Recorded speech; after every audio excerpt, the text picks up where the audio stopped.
The Flying Inn by Gilbert K. Chesterton. Chapter 1. A Sermon on Inns.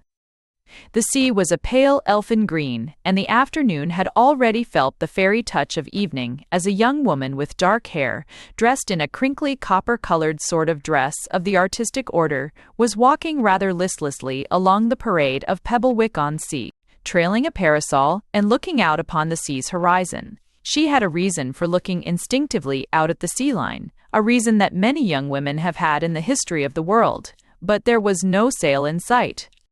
On the beach below the parade were a succession of small crowds surrounding the usual orators of the seaside, whether niggers or socialists, whether clowns or clergymen. Here would stand a man doing something or other with paper boxes, and the holiday makers would watch him for hours in the hope of some time knowing what it was that he was doing with them. Next to him would be a man in a top hat, with a very big Bible and a very small wife, who stood silently beside him while he fought with his clenched fist against the heresy of Milnian sublapsarianism, so widespread in fashionable watering places. It was not easy to follow him. He was so very much excited, but every now and then the words, "our sublapsarian friends," would recur with a kind of wailing sneer. Next was a young man talking of nobody knew what, least of all himself, but apparently relying for public favor mainly on having a ring of carrots round his hat. He had more money lying in front of him than the others. Next were niggers. Next was a children's service conducted by a man with a long neck who beat time with a little wooden spade. Farther along there was an atheist, in a towering rage, who pointed every now and then at the children's service and spoke of nature's fairest things being corrupted with the secrets of the Spanish Inquisition. By the man with the little spade, of course. The atheist who wore a red rosette was very withering to his own audience as well. Hypocrites, he would say, and then they would throw him money. Dupes and dastards, and then they would throw him more money. But between the atheist and the children's service was a little owlish man in a red fez, weakly waving a green gamp umbrella. His face was brown and wrinkled like a walnut. His nose was of the sort we associate with Judea. His beard was the sort of black wedge we associate rather with Persia. The young woman had never seen him before. He was a new exhibit in the now familiar museum of cranks and quacks. The young woman was one of those people in whom a real sense of humor is always at issue with a certain temperamental tendency to boredom or melancholia, and she lingered a moment and leaned on the rail to listen. It was fully 4 minutes before she could understand a word the man was saying. He spoke English with so extraordinary an accent that she supposed at first that he was talking in his own Oriental tongue. All the noises of that articulation were odd. The most marked was an extreme prolongation of the short us-eu into oo, as in poo-oot for put. Gradually, the girl got used to the dialect and began to understand the words, though some time elapsed even then before she could form any conjecture of their subject matter.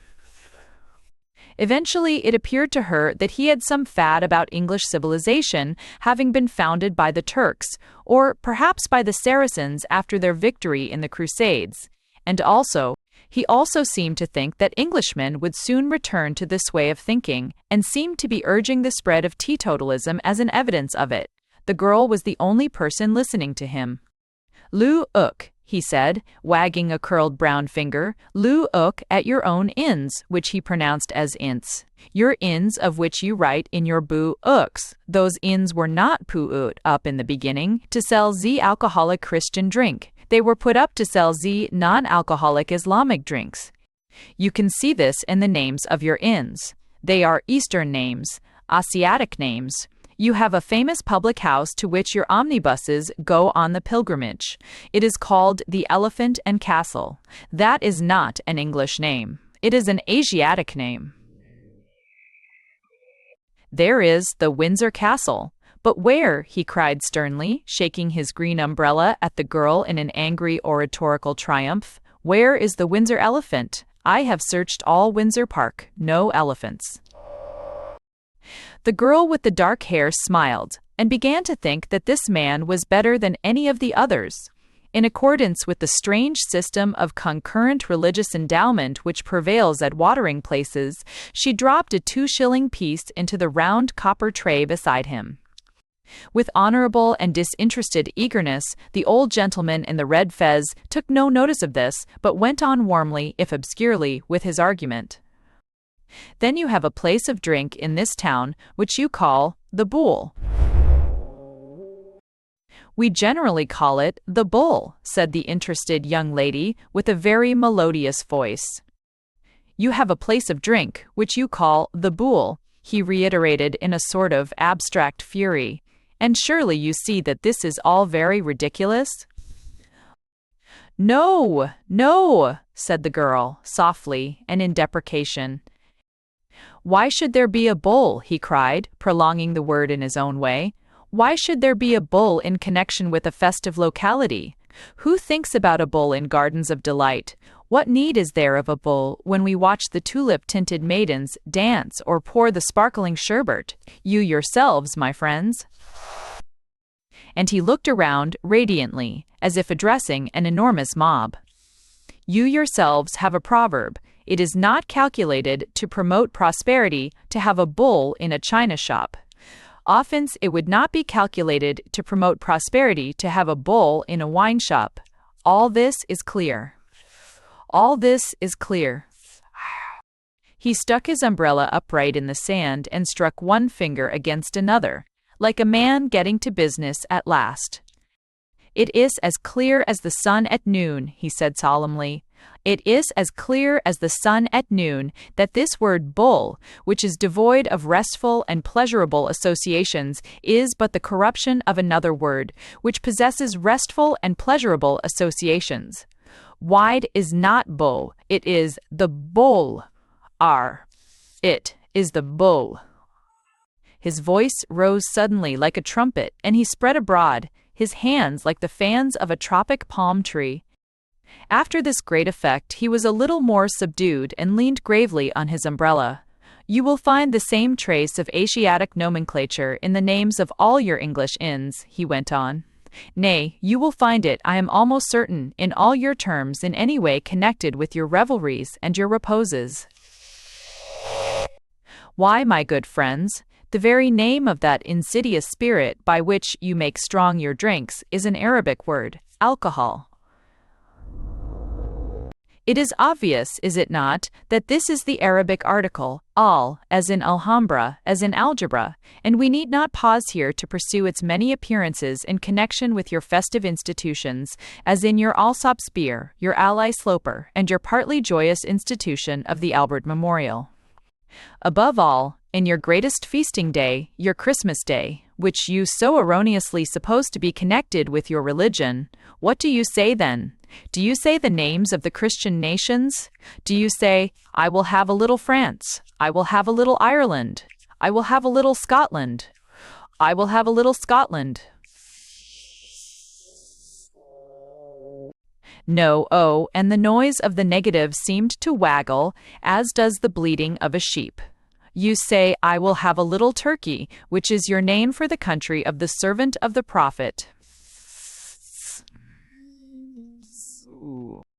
And once more he stretched out his arms sublimely to the east and west and appealed to earth and heaven.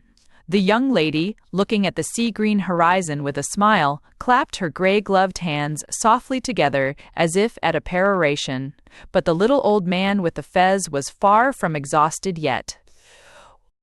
In reply to this you will object, he began. Oh, no, no, breathed the young lady in a sort of dreamy rapture. I don't object the littlest bit. In reply to this you will object, proceeded her preceptor, that some inns are actually named after the symbols of your national superstitions. You will hasten to point out to me that the Golden Cross is situated opposite Charing Cross, and you will expatiate at length on King's Cross, Gerrard's Cross, and the many crosses that are to be found in or near London. But you must not forget, and here he wagged his green umbrella roguishly at the girl, as if he was going to poke her with it. None of you, my friends, must forget what a large number of crescents there are in London.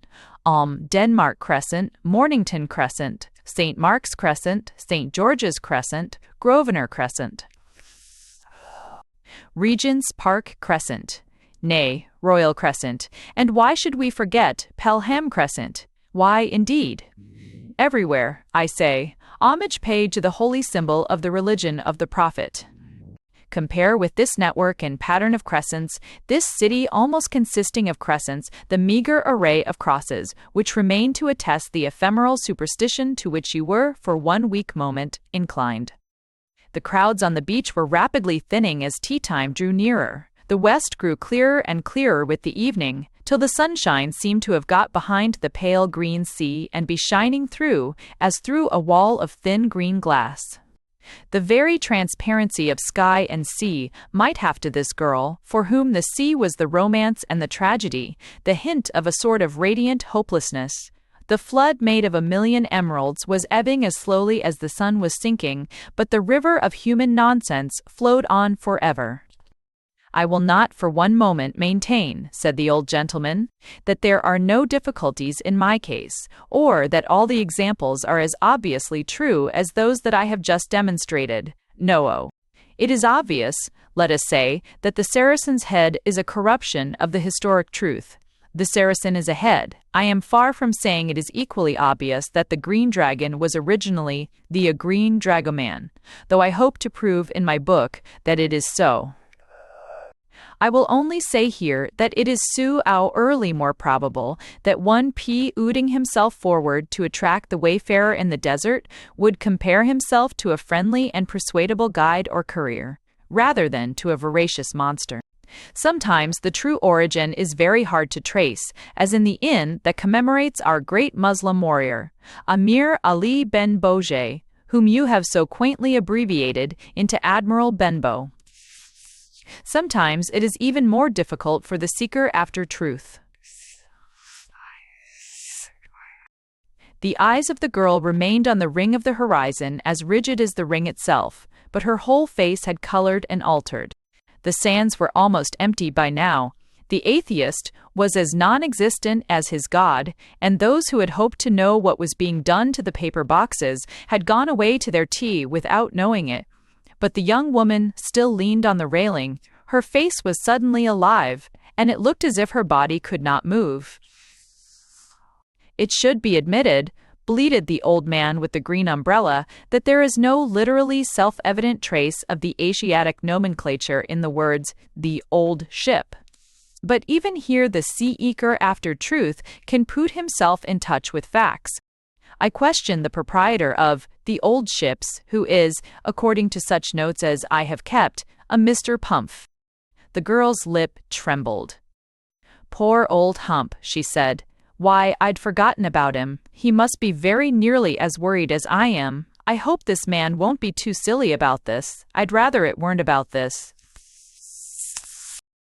And Mr. Pumph, to old me the inn, was named by a very intimate friend of his, an Irishman who had been a captain in the Britannic Royal Navy, but had resigned his post in anger at the treatment of Ireland.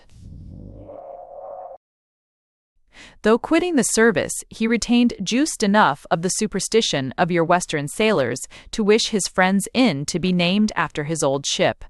But as the name of the ship was the United Kingdom, his female pupil, if she could not exactly be said to be sitting at his feet, was undoubtedly leaning out very eagerly above his head. Amid the solitude of the sands she called out in a loud and clear voice, "Can you tell me the captain's name?" The old gentleman jumped, blinked, and stared like a startled owl. Having been talking for hours as if he had an audience of thousands, he seemed suddenly very much embarrassed to find that he had even an audience of one. By this time, they seemed to be almost the only human creatures along the shore, almost the only living creatures, except the seagulls.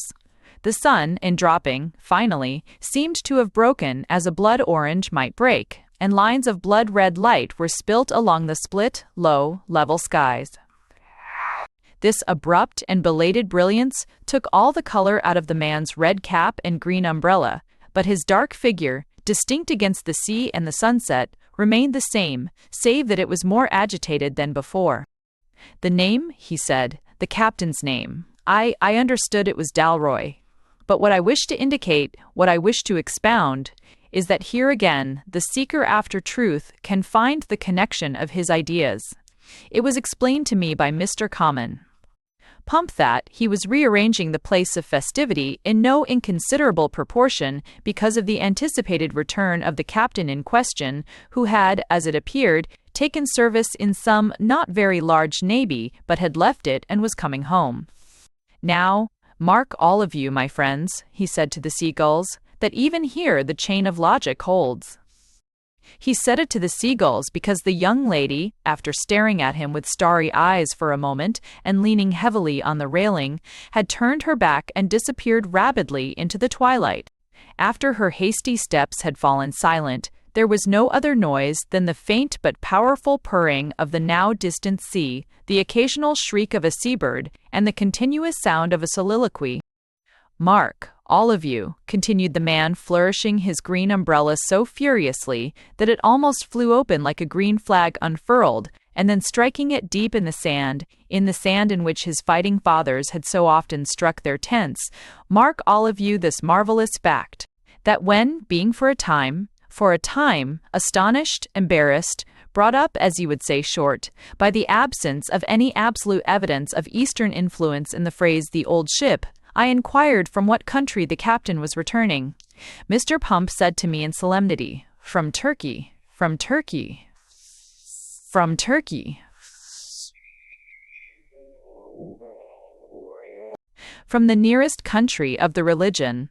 I know men say it is not our country, that no man knows where we come from, of what is our country. What does it matter where we come from if we carry a message from paradise? With a great galloping of horses we carry it, and have no time to stop in places. But what we bring is the only creed that has regarded what you will call, in your great words, the virginity of a man's reason, that has put no man higher than a prophet, and has respected the solitude of God." And again he spread his arms out as if addressing a mass meeting of millions, all alone on the dark seashore. Chapter 2. The End of Olive Island. The great sea dragon of the changing colors that wriggles round the world like a chameleon was pale green as it washed on Pebblewick, but strong blue where it broke on the Ionian Isles. One of the innumerable islets, hardly more than a flat white rock in the azure expanse, was celebrated as the Isle of Olives, not because it was rich in such vegetation, but because, by some freak of soil or climate, 2 or 3 little olives grew there to an unparalleled height. Even in the full heat of the south, it is very unusual for an olive tree to grow any taller than a small pear tree, but the 3 olives that stood up as signals on this sterile place might well be mistaken, except for the shape, for moderate-sized pines or larches of the north. It was also connected with some ancient Greek legend about Pallas, the patroness of the olive, for all that sea was alive with the first fairyland of Hellas, and from the platform of marble under the olive trees could be seen the gray outline of Ithaca.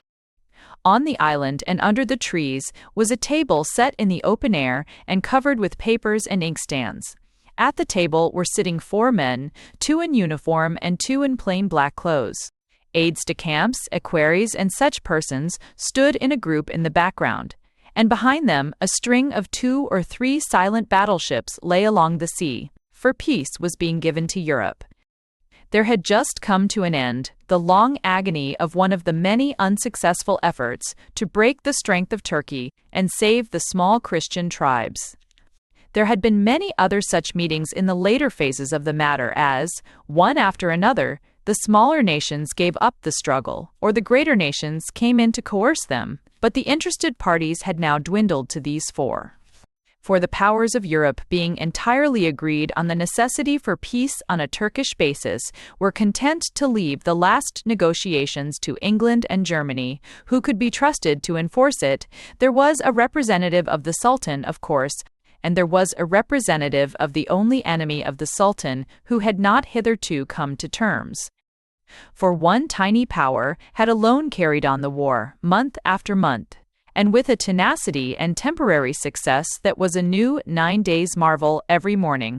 An obscure and scarcely recognized prince calling himself the King of Ithaca had filled the eastern Mediterranean with exploits that were not unworthy of the audacious parallel that the name of his island suggested. Poets could not help asking if it were Odysseus come again. Patriotic Greeks, even if they themselves had been forced to lay down their arms, could not help feeling curious as to what Greek race or name was boasted by the new and heroic royal house. It was, therefore, with some amusement that the world at last discovered that the descendant of Ulysses was a cheeky Irish adventurer named Patrick Dalroy, who had once been in the English Navy, had got into a quarrel through his Fenian sympathies, and resigned his commission. Since then, he had seen many adventures in many uniforms, and always got himself or someone else into hot water with an extraordinary mixture of cynicism and quixotry. In his fantastic little kingdom, of course, he had been his own general, his own admiral, his own foreign secretary, and his own ambassador, but he was always careful to follow the wishes of his people in the essentials of peace and war, and it was at their direction that he had come to lay down his sword at last. Besides his professional skill, he was chiefly famous for his enormous bodily strength and stature. It is the custom in newspapers nowadays to say that mere barbaric muscular power is valueless in modern military actions, but this view may be as much exaggerated as its opposite. In such wars as these of the Near East, where whole populations are slightly armed and personal assault is common, a leader who can defend his head often has a real advantage, and it is not true, even in a general way, that strength is of no use. This was admitted by Lord Ivywood, the English minister, who was pointing out in detail to King Patrick the hopeless superiority of the light pattern of Turkish field gun, and the King of Ithaca, remarking that he was quite convinced, said he would take it with him, and ran away with it under his arm. It would be conceded by the greatest of the Turkish warriors, the terrifying Oman Pasha, equally famous for his courage in war and his cruelty in peace, but who carried on his brow a scar from Patrick's sword, taken after 3 hours' mortal combat, and taken without spite or shame, be it said, for the Turk is always at his best in that game, nor would the quality be doubted by Mr. W.'s Basters. Hart, a financial friend of the German minister, whom Patrick Dalroy, after asking him which of his front windows he would prefer to be thrown into, threw into his bedroom window on the first floor with so considerate an exactitude that he alighted on the bed where he was in a position to receive any medical attention. But, when all is said, one muscular Irish gentleman on an island cannot fight all Europe forever. And he came, with a kind of gloomy good humor, to offer the terms now dictated to him by his adopted country. He could not even knock all the diplomatists down, for which he possessed both the power and the inclination, for he realized, with the juster part of his mind, that they were only obeying orders, as he was. So he sat heavily and sleepily at the little table, in the green and white uniform of the Navy of Ithaca, invented by himself. A big bull of a man, monstrously young for his size, with a bull neck and 2 blue bull's eyes for eyes, and red hair rising so steadily off his scalp that it looked as if his head had caught fire, all girl, as some said it had. The most dominant person present was the great Oman Pasha himself, with his strong face starved by the asceticism of war, his hair and mustache seeming rather blasted with lightning than blanched with age, a red fez on his head, and between the red fez and mustache a scar at which the King of Ithaca did not look. His eyes had an awful lack of expression. Lord Ivywood, the English minister, was probably the handsomest man in England, save that he was almost colorless both in hair and complexion. Against that blue marble sea, he might almost have been one of its old marble statues that are faultless in line, but show nothing but shades of gray or white. It seemed a mere matter of the luck of lighting, whether his hair looked dull silver or pale brown, and his splendid mask never changed in color or expression.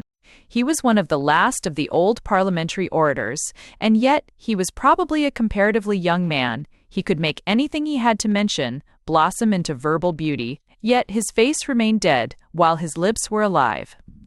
He had little old-fashioned ways, as out of old parliaments, for instance, he would always stand up, as in a senate, to speak to those three other men, alone on a rock in the ocean. In all this, he perhaps appeared more personal in contrast to the man sitting next to him, who never spoke at all, but whose face seemed to speak for him. He was Dr. Gluck, the German minister, whose face had nothing German about it, neither the German vision nor the German sleep. His face was as vivid as a highly colored photograph and altered like a cinema, but his scarlet lips never moved in speech. His almond eyes seemed to shine with all the shifting fires of the opal. His small, curled black mustache seemed sometimes almost to hoist itself afresh, like a live black snake, but there came from him no sound. He put a paper in front of Lord Ivywood. Lord Ivywood took a pair of eyeglasses to read it, and looked 10 years older by the act. It was merely a statement of agenda, of the few last things to be settled at this last conference. The Ithacan ambassador asks that the girls taken to harems after the capture of Pylos be restored to their families. This cannot be granted. Lord Ivywood rose. The mere beauty of his voice startled everyone who had not heard it before. Your Excellencies and gentlemen, he said, a statement to whose policy I by no means assent, but to whose historic status I could not conceivably aspire, has familiarized you with a phrase about peace with honor. But when we have to celebrate a peace between such historic soldiers as Oman Pasha and His Majesty the King of Ithaca, I think we may say that it is peace with glory. He paused for half an instant, yet even the silence of sea and rock seemed full of multitudinous applause, so perfectly had the words been spoken. I think there is but one thought among us, whatever our many just objections through these long and harassing months of negotiations, I think there is but one thought now, that the peace may be as full as the war, that the peace may be as fearless as the war. Once more he paused an instant, and felt a phantom clapping, as it were, not from the hands, but the heads of the men. He went on. If we are to leave off fighting, we may surely leave off haggling. A statute of limitations, or, if you will, an amnesty, is surely proper when so sublime a peace seals so sublime a struggle. And if there be anything in which an old diplomatist may advise you, I would most strongly say this, that there should be no new disturbance of whatever amicable or domestic ties had been formed during this disturbed time. I will admit, I am sufficiently old-fashioned to think any interference with the interior life of the family a precedent of no little peril, nor will I be so illiberal as not to extend to the ancient customs of Islam what I would extend to the ancient customs of Christianity. A suggestion has been brought before us that we should enter into a renewed war of recrimination as to whether certain women have left their homes with or without their own consent. I can conceive no controversy more perilous to begin or more impossible to conclude. I will venture to say that I express all your thoughts when I say that, whatever wrongs may have been wrought on either side, the homes, the marriages, the family arrangements of this great Ottoman Empire shall remain as they are today.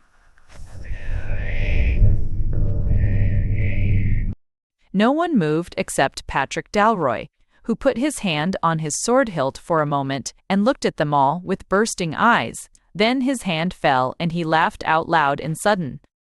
Lord Ivywood took no notice, but picked up the agenda paper again and again fitted on the glasses that made him look older. He read the second item, needless to say, not aloud. The German minister with the far from German face had written this note for him. Both Coote and the Bernsteins insist there must be Chinese for the marble. Greeks cannot be trusted in the quarries just now. But while, continued Lord Ivywood, we desire these fundamental institutions, such as the Muslim family, to remain as they are even at this moment, we do not assent to social stagnation. Nor do we say for one moment that the great tradition of Islam is capable alone of sustaining the necessities of the Near East. But I would seriously ask your Excellencies, why should we be so vain as to suppose that the only cure for the Near East is of necessity the Near West? If new ideas are needed, if new blood is needed, would it not be more natural to appeal to those most living, those most laborious civilizations which form the vast reserve of the Orient? Asia in Europe, if my friend Oman Pasha will allow me the criticism, has hitherto been Asia in arms. May we not yet see Asia in Europe, and yet Asia in peace? These at least are the reasons which lead me to consent to a scheme of colonization. All one stain. Raid. Patrick Dalroy sprang erect, pulling himself out of his seat by clutching at an olive branch above his head. He steadied himself by putting one hand on the trunk of the tree and simply stared at them all. There fell on him the huge helplessness of mere physical power. He could throw them into the sea, but what good would that do? More men on the wrong side would be accredited to the diplomatic campaign, and the only man on the right side would be discredited for anything. He shook the branching olive tree above him in his fury. But he did not for one moment disturb Lord Ivywood, who had just read the third item on his private agenda. Oman Pasha insists on the destruction of the vineyards and was by this time engaged in a peroration which afterwards became famous and may be found in many rhetorical textbooks and primers. He was well into the middle of it before Dalroy's rage and wonder allowed him to follow the words. "Ste, do we indeed owe nothing," the diplomatist was saying, "to that gesture of high refusal in which so many centuries ago the great Arabian mystic put the wine cup from his lips? Do we owe nothing to the long vigil of a valiant race, the long fast by which they have testified against the venomous beauty of the vine? Ours is an age when men come more and more to see that the creeds hold treasures for each other, that each religion has a secret for its neighbor, that faith unto faith uttereth speech, and church unto church showeth knowledge.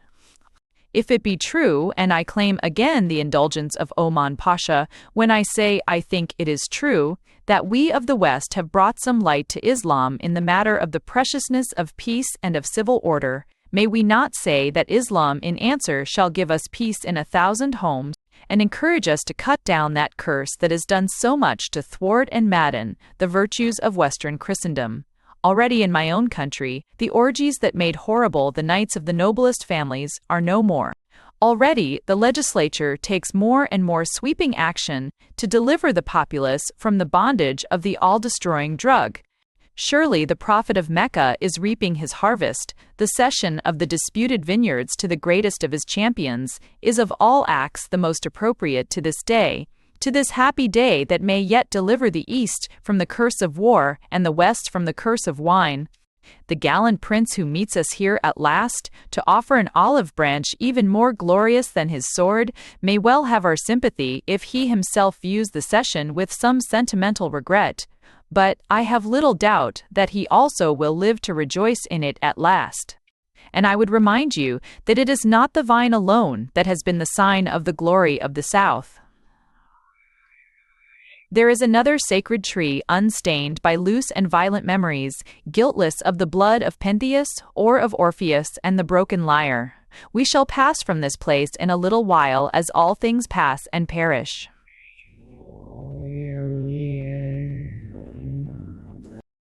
Far called, our navies melt away, on dune and headland sinks the fire, and all our pomp of yesterday is one with Nineveh and Tyre. But so long as sun can shine and soil can nourish, happier men and women after us shall look on this lovely islet, and it shall tell its own story, for they shall see these 3 holy olive trees lifted in everlasting benediction over the humble spot out of which came the peace of the world. The other 2 men were staring at Patrick Dalroy. His hand had tightened on the tree, and a giant billow of effort went over his broad breast. A small stone jerked itself out of the ground at the foot of the tree as if it were a grasshopper jumping, and then the coiled roots of the olive tree rose very slowly out of the earth, like the limbs of a dragon lifting itself from sleep. "I offer an olive branch," said the king of Ithaca, totteringly leaning the loose tree so that its vast shadow, much larger than itself, fell across the whole council. "An olive branch," he gasped, "more glorious than my sword. also heavier. Then he made another effort and tossed it into the sea below. The German, who was no German, had put up his arm in apprehension when the shadow fell across him. Now he got up and edged away from the table, seeing that the wild Irishman was tearing up the second tree. This one came out more easily, and before he flung it after the first, he stood with it a moment, looking like a man juggling with a tower. Lord Ivywood showed more firmness, but he rose in tremendous remonstrance. Only the Turkish Pasha still sat with blank eyes, immovable. Dalroy rent out the last tree and hurled it, leaving the island bare. "There," said Dalroy, when the third and last olive had splashed in the tide. "Now I will go. I have seen something today that is worse than death, and the name of it is peace." Oman Pasha rose and held out his hand. "You are right," he said in French, "and I hope we meet again in the only life that is a good life. Where are you going now?" "I am going," said Dalroy dreamily, "to the old ship. The old ship." "Do you mean," asked the Turk, "that you are going back to the warships of the English king?" "No," answered the other, "I am going back to the old ships that is behind the apple trees by Pebblewick, where the Oul flows among the trees. I fear I shall never see you there." After an instant's hesitation, he wrung the red hand of the great tyrant and walked to his boat, without a glance at the diplomatists. Chapter 3. The sign of the old ship. Upon few of the children of men has the surname of Pump fallen, and of these few have been maddened into naming a child Humphrey in addition to it. To such extremity, however, had the parents of the innkeeper at the old ship proceeded, that their son might come at last to be called Hump by his dearest friends, and Pump by an aged Turk with a green umbrella. All this, or all he knew of it, he endured with a sour smile, for he was of a stoical temper.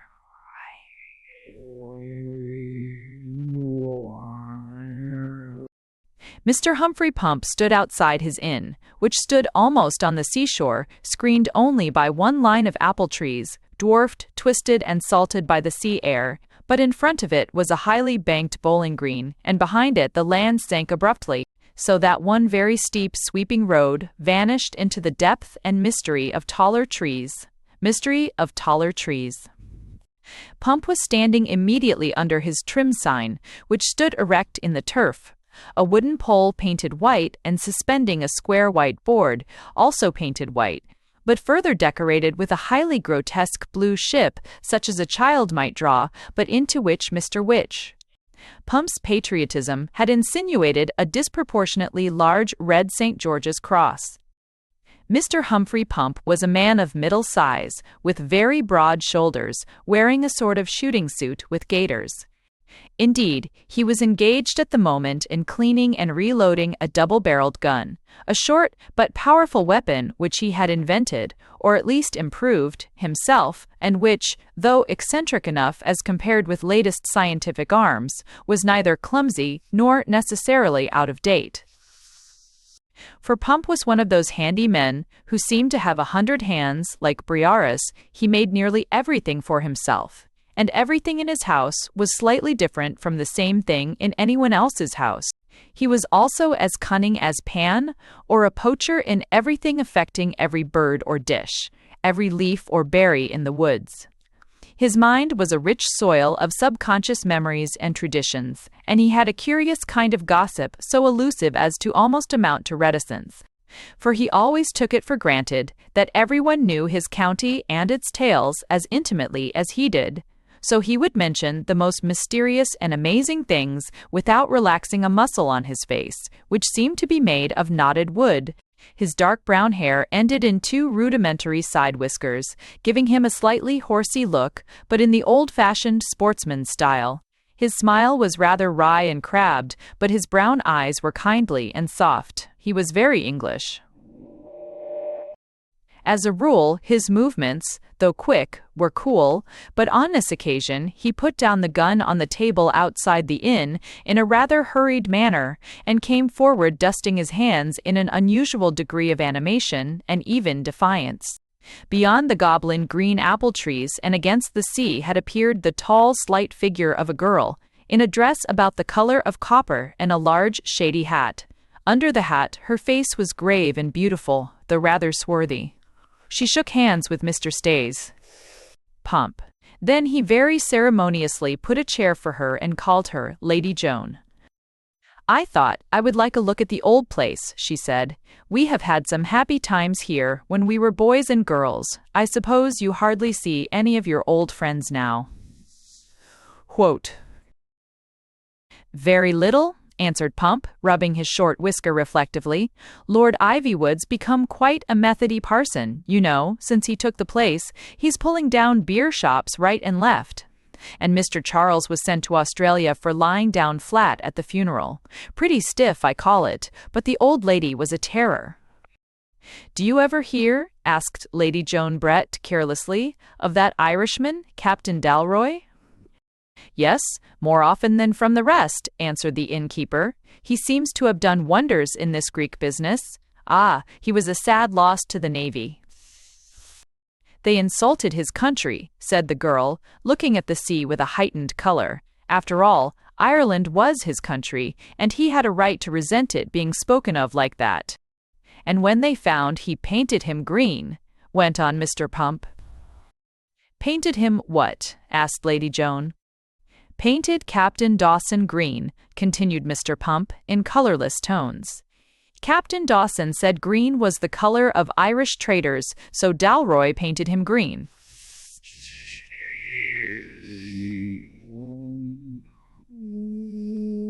It was a great temptation, no doubt, with this fence being painted at the time and the pail of stuff there, but, of course, it had a very prejudicial effect on his professional career. "What an extraordinary story," said the staring Lady Joan, breaking into a rather joyless laugh. "It must go down among your county legends. I never heard that version before. Why, it might be the origin of the green man over there by the town." "Oh no," said Pump simply. "That's been there since before Waterloo times. Poor old Noyle had it until they put him away. You remember old Noyle, Lady Joan. Still alive, I hear, and still writing love letters to Queen Victoria, only of course they aren't posted now." "Have you heard from your Irish friend lately?" asked the girl, keeping a steady eye on the skyline. "Yes, I had a letter last week," answered the innkeeper. "It seems not impossible that he may return to England. He's been acting for one of these Greek places, and the negotiations seem to be concluded. It's a queer thing that his lordship himself was the English minister in charge of them." "You mean Lord Ivywood," said Lady Joan, rather coldly. "Yes, he has a great career before him, evidently." "I wish he hadn't got his knife into us so much," chuckled Pump. "I don't believe there'll be an inn left in England. But the Ivywoods were always cranky. It's only fair to him to remember his grandfather." "I think it's very ungallant on your part," said Lady Joan with a mournful smile, "to ask a lady to remember his grandfather." "You know what I mean, Lady Joan," said her host good-humoredly. "And I never was hard on the case myself. We all have our little ways. I shouldn't like it done to my pig, but I don't see why a man shouldn't have his own pig in his own pew with him if he likes it. It wasn't a free seat. It was the family pew." Lady Joan broke out laughing again. "What horrible things you do seem to have heard of," she said. "Well, I must be going, Mr. Pump. I used to call you Hump. I used to call you Hump. Hugh."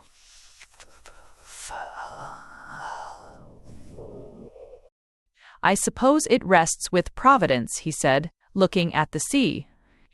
"Oh, do say Providence again," cried the girl. "It's as good as Masterman ready." With which inconsequent words she betook herself again to the path by the apple trees, and walked back by the seafront to Pebblewick. The inn of the old ship lay a little beyond the old fishing village of Pebblewick, and that again was separated by an empty half-mile or so from the new watering place of Pebblewick-on-Sea. But the dark-haired lady walked steadily along the seafront, on a sort of parade which had been stretched out to east and west in the insane optimism of watering places, and, as she approached the more crowded part, looked more and more carefully at the groups on the beach. Most of them were much the same as she had seen them more than a month before.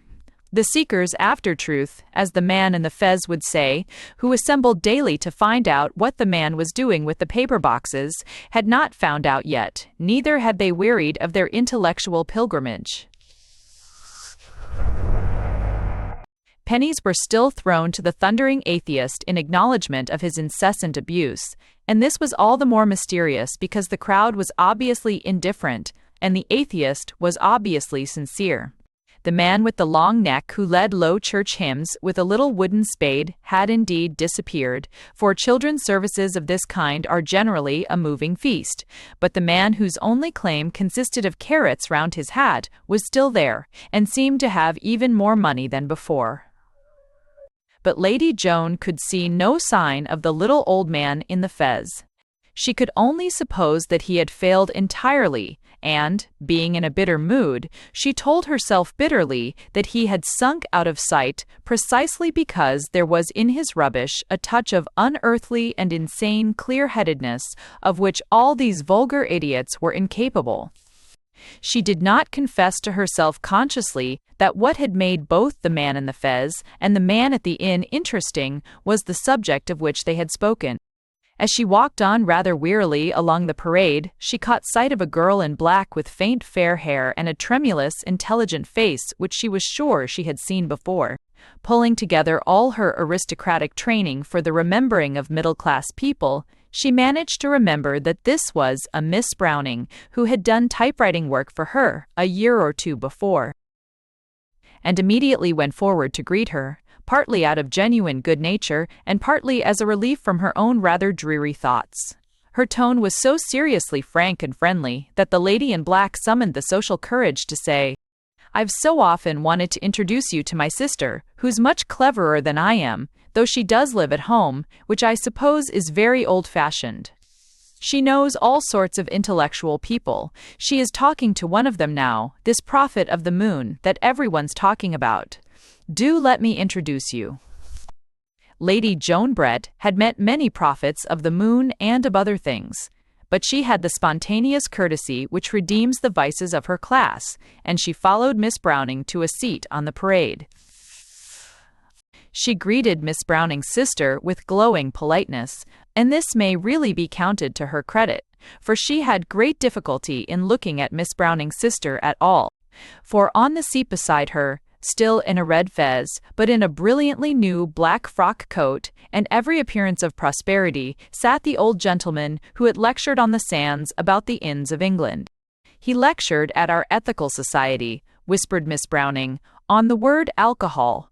Just on the word alcohol. He was perfectly thrilling, all about Arabia and algebra, you know, and how everything comes from the East. You really would be interested." "I am interested," said Lady Joan. "Put it to yourselves," the man in the fez was saying to Miss Browning's sister. "Or, Horst. Ors is boast ass asking, choosed. It is existeds of a tass is the meaning the names of your inns can have, if they do not commemorate the unlimitable influence of Islam. There is a very populous inn in London, one of the most distinguished, one of the most of the centre, and it is called the Horseshoe. Now, my friends, why should anyone commemorate a horseshoe? It is but an appendage to a creature more interesting than itself. I have already demonstrated to you that the very fact that you have in your town a place of drink called the Bull— I should like to ask, began Lady Joan suddenly. A place of drink called the Bull, went on the man in the fez, deaf to all distractions, and I have urged that the Bull is a disturbing thought, while the Bulbul is a reassuring thought. But even you, my friends, would not name a place after a ring and a bull's nose, and not after the bull? Why then name an equivalent place after the shoe? the mere shoe, upon a horse's hoof, and not after the noble horse. Surely it is clear, surely it is evident that the term horseshoe is a cryptic term, an esoteric term, a term made during the days when the ancient Muslim faith of this English country was oppressed by the passing superstition of the Galileans. That bend shape, that duplex curving shape, which you call horseshoe, is it not clearly the crescent? And he cast his arms wide as he had done on the sands, the crescent of the prophet of the only God? I should like to ask, began Lady Joan, again, how you would explain the name of the inn called the Green Man, just behind that row of houses. Exactly, exactly, cried the prophet of the moon, in almost insane excitement. The seeker after truth could not at all probably find a more perfect example of these principles. My friends, how could there be a green man? You are acquainted with green grass, with green leaves, with green cheese, with green chartreuse. I ask if any one of you, however wide her social circle, has ever been acquainted with a green man. Surely, surely it is evident, my friends, that this is an imperfect version, an abbreviated version, of the original words. What can be clearer than that the original expression was the green-turbaned man, in allusion to the well-known uniform of the descendants of the prophet? Turbaned surely is just the sort of word, exactly the sort of foreign and unfamiliar word that might easily be slurred over and ultimately suppressed. There is a legend in these parts, said Lady Joan steadily, that a great hero, hearing the color that was sacred to his holy island insulted, really poured it over his enemy for a reply. A legend, a fable, cried the man in the fez, with another radiant and rational expansion of the hands. Is it not evident that no such thing can have really happened? Oh yes, it really happened, said the young lady softly. There is not much to comfort one in this world, but there are some things. Oh, it really happened. And taking a graceful farewell of the group, she resumed her rather listless walk along the parade. Shedding is decided to responded. Chapter 4. The Inn Finds Wings. Mr. Humphrey Pump stood in front of his inn once more. The cleaned and loaded gun still lay on the table, and the white sign of the ship still swung in the slight sea breeze over his head, but his leatherish features were knotted over a new problem. He held 2 letters in his hand, letters of a very different sort, but letters that pointed to the same difficult problem.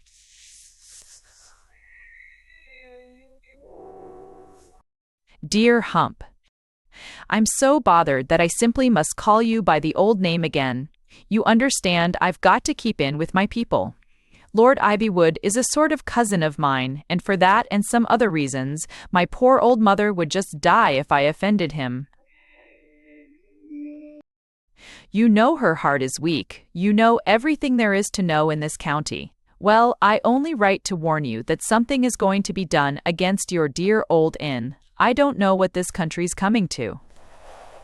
Only a month or 2 ago, I saw a shabby old pantaloon on the beach with a green gamp, talking the craziest stuff you ever heard in your life. 3 weeks ago, I heard he was lecturing at ethical societies, whatever they are, for a handsome salary. Well, when I was last at Ivywood, I must go because Mama likes it. There was the living lunatic again, in evening dress, and talked about by people who really know. I mean, who know better. Lord Ivywood is entirely under his influence and thinks him the greatest prophet the world has ever seen. And Lord Ivywood is not a fool. One can't help admiring him. Mama, I think, wants me to do more than admire him. I am telling you everything, Hump, because I think perhaps this is the last honest letter I shall ever write in the world. And I warn you seriously that Lord Ivywood is as sincere, which is perfectly terrible. He will be the biggest English statesman, and he does really mean to ruin the old ships. If ever you see me here again taking part in such work, I hope you may forgive me. Somebody we mentioned, whom I shall never see again, I leave to your friendship. It is the second best thing I can give, and I am not sure it may not be better than the first would have been. Goodbye. J.B. This letter seemed to distress Mr. Pump rather than puzzle him. It ran as follows: Also, Sir, the Committee of the Imperial Commission of Liquor Control is directed to draw your attention to the fact that you have disregarded the Committee's communications under Section 5A of the Act for the Regulation of Places of Public Entertainment, and that you are now under Section 47C of the Act, amending the Act for the Regulation of Places of Public Entertainment aforesaid. The charges on which prosecution will be founded are as follows: 1. Violation of subsection 23TF of the Act, which enacts that no pictorial signs shall be exhibited before premises of less than the rateable value of £2,000 per annum. 2. Violation of subsection 1113DC of the Act, which enacts that no liquor containing alcohol shall be sold in any inn, hotel, tavern, or public house, except when demanded under a medical certificate from one of the doctors licensed by the State Medical Council, or in the specially accepted cases of Claridge's Hotel and the Criterion Bar, where urgency has already been proved. As you have failed to acknowledge previous communications on this subject, this is to warn you that legal steps will be taken immediately. We are yours truly. Ivywood Presidents. J. Levison, as Secretary. Mr. Humphrey Pump sat down at the table outside his inn and whistled in a way which, combined with his little whiskers, made him for the moment seem literally like an ostler. Then the very real wit and learning he had returned slowly into his face, and with his warm brown eyes he considered the cold grey sea. There was not much to be got out of the sea. Humphrey Pump might drown himself in the sea, which would be better for Humphrey Pump than being finally separated from the old ship. England might be sunk under the sea, which would be better for England than never again having such places as the old ship. But these were not serious remedies, nor rationally attainable, and Pump could only feel that the sea had simply warped him as it had warped his apple trees. The sea was a dreary business altogether. There was only one figure walking on the sands. It was only when the figure drew nearer and nearer, and grew to more than human size, that he sprang to his feet with a cry. Also the level light of morning lit the man's hair, and it was red. The late King of Ithaca came casually and slowly up the slope of the beach that led to the old ship. He had landed in a boat from a battleship that could still be seen near the horizon, and he still wore the astounding uniform of apple green and silver which he had himself invented as that of a navy that had never existed very much, and which now did not exist at all. For the terms of his capitulation had never required him to surrender it, and inside the uniform and beside the sword there was what there always had been, a big and rather bewildered man with rough red hair, whose misfortune was that he had good brains, but that his bodily strength and bodily passions were a little too strong for his brains. He had flung his crashing weight on the chair outside the inn before the innkeeper could find words to express his astounded pleasure in seeing him. His first words were, "Have you got any rum?" Then, as if feeling that his attitude needed explanation, he added, "I suppose I shall never be a sailor again after tonight, so I must have rum." Humphrey Pump had a talent for friendship and understood his old friend. He went into the inn without a word and came back idly pushing or rolling with an alternate foot, as if he were playing football with two footballs at once, two objects that rolled very easily. One was a big keg or barrel of rum, and the other a great solid drum of a cheese. He was feeling in his pocket for the instrument with which he solved such questions, when his Irish friend suddenly sat bolt upright, as one startled out of sleep, and spoke with his strongest and most unusual brogue. "Oh, thank ye, Hump, 1,000 times, and I don't think I really want something to drink at Arl. Now I know I can have it, I don't seem to want it at Arl. But what I do want," and he suddenly dashed his big fist on the little table so that one of its legs leapt and nearly snapped, "what I do want is some sort of account of what's happening in this England of yours that shan't be just obviously rubbish." "Ah," said Pump, fingering the two letters thoughtfully. "And what do you mean by rubbish?" "I carl it rubbish," cried Patrick Dalroy, "when ye put the Koran into the Bible and not the Apocrypha, and I carl it rubbish when a mad parson's allowed to propose to put a crescent on St. Paul's Cathedral. I know the Turks are our allies now, but they often were before, and I never heard that Palmerston or Colin Campbell had any truck with such trash." "Lord Ivywood is very enthusiastic, I know," said Pump, with a restrained amusement. "He was saying only the other day at the flower show here that the time had come for a full unity between Christianity and Islam." "Something called Chrislam, perhaps," said the Irishman, with a moody eye. He was gazing across the grey and purple woodlands that stretched below them at the back of the inn, and into which the steep white road swept downwards and disappeared. The steep road looked like the beginning of an adventure, and he was an adventurer. "But you exaggerate, you know," went on Pump, polishing his gun, "about the crescent on St. Paul's. It wasn't exactly that. What Dr. Moole suggested, I think, was some sort of double emblem, you know, combining cross and crescent." "And called the crescent," muttered Dalroy. "And you can't call Dr. Moole a parson either," went on Mr. Humphrey Pump, polishing industriously. "Why, they say he's a sort of atheist, or what they call an agnostic, like Squire Brunton, who used to bite elm trees by Marley. The grand folks have these fashions, Captain, but they've never lasted long that I know of." "I think it's serious this time," said his friend, shaking his big red head. "This is the last inn on this coast, and will soon be the last inn in England. Do you remember the Saracen's Head in Plumsey, along the shore there?" "I know," assented the innkeeper. "My aunt was there when he hanged his mother, but it's a charming place." "I passed there just now, and it has been destroyed," said Dalroy. "Destroyed by fire?" asked Pump, pausing in his gun scrubbing. "No," said Dalroy, "destroyed by lemonade. They've taken away its license, or whatever you call it. I made a song about it, which I'll sing to you now." And with an astounding air of suddenly revived spirits, he roared in a voice like thunder the following verses, to a simple but spirited tune of his own invention. "The Saracen's Head looks down the lane, where we shall never drink wine again, for the wicked old women who feel well bred have turned to a tea-shop, the Saracen's Head.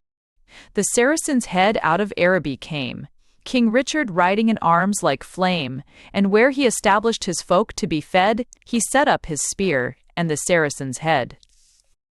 But the Saracen's Head outlived the kings. It thought of most horrible things, of health and of soap and of standard bread, and of Saracen drinks at the Saracen's Head."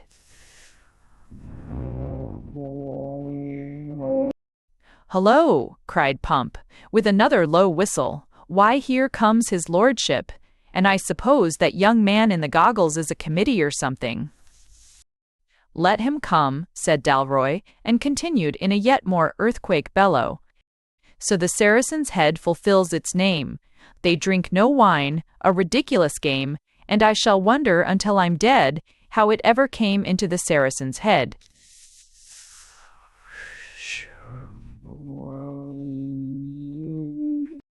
As the last echo of this lyrical roar rolled away among the apple trees and down the steep white road into the woods, Captain Dalroy leaned back in his chair and nodded good-humouredly to Lord Ivywood, who was standing on the lawn with his usual cold air, but with slightly compressed lips. Behind him was a dark young man with double eyeglasses and a number of printed papers in his hand, presumably J. Levison, secretary. In the road outside stood a group of three which struck Pump as strangely incongruous, like a group in a three-act farce. The first was a police inspector in uniform, the second was a workman in a leather apron, more or less like a carpenter, and the third was an old man in a scarlet Turkish fez, but otherwise dressed in very fashionable English clothes, in which he did not seem very comfortable. He was explaining something about the inn to the policeman and the carpenter, who appeared to be restraining their amusement. "Fine song that, my lord," said Dalroy, with cheerful egotism. I'll sing you another," and he cleared his throat. "Whoa." "Mr. Pump," said Lord Ivywood in his bell-like and beautiful voice, "I thought I would come in person, if only to make it clear that every indulgence has been shown you. The mere date of this inn brings it within the statute of 1909. It was erected when my great-grandfather was lord of the manor here, though I believe it then bore a different name, and—" "Ah, my lord," broke in Pump with a sigh, "I'd rather deal with your great-grandfather, I would, though he married 100 negresses instead of one, than see a gentleman of your family taking away a poor man's livelihood. The act is specially designed in the interests of the relief of poverty," proceeded Lord Ivywood, "in an unruffled manner, and its final advantages will accrue to all citizens alike." He turned for an instant to the dark secretary, saying, "You have that second report?" and received a folded paper in answer. "It is here fully explained," said Lord Ivywood, putting on his elderly eyeglasses, "that the purpose of the act is largely to protect the savings of the more humble and necessitous classes. I find in paragraph 3 we strongly advise that the deleterious element of alcohol be made illegal, save in such few places as the government may specially exempt for parliamentary or other public reasons, and that the provocative and demoralizing display on inn signs be strictly forbidden except in the cases thus specially exempted. The absence of such temptations will, in our opinion, do much to improve the precarious financial conditions of the working class."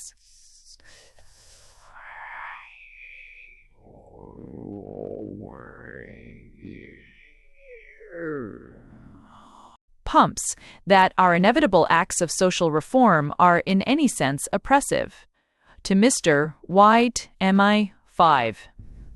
Pump's prejudice, it may appear for the moment, to bear hardly upon him, but— and here Lord Ivywood's voice took one of its moving oratorical turns, "what better proof could we desire of the insidiousness of the sleepy poison we denounce? What better evidence could we offer of the civic corruption that we seek to cure, than the very fact that good and worthy men of established repute in the county can, by living in such places as these, become so stagnant and sodden and unsocial, whether through the fumes of wine or through meditations as maudlin about the past, that they consider the case solely as their own case, and laugh at the long agony of the poor." Captain Dalroy had been studying Ivywood with a very bright blue eye, and he spoke now much more quietly than he generally did.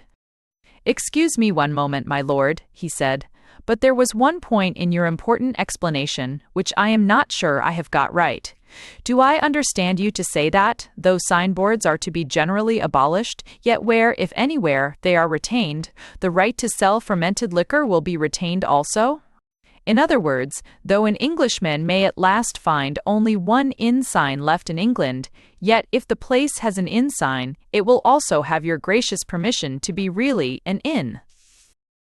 Lord Ivywood had an admirable command of temper, which had helped him much in his career as a statesman. He did not waste time in wrangling about the captain's locus standi in the matter. He replied quite simply, "Yes, your statement of the facts is correct.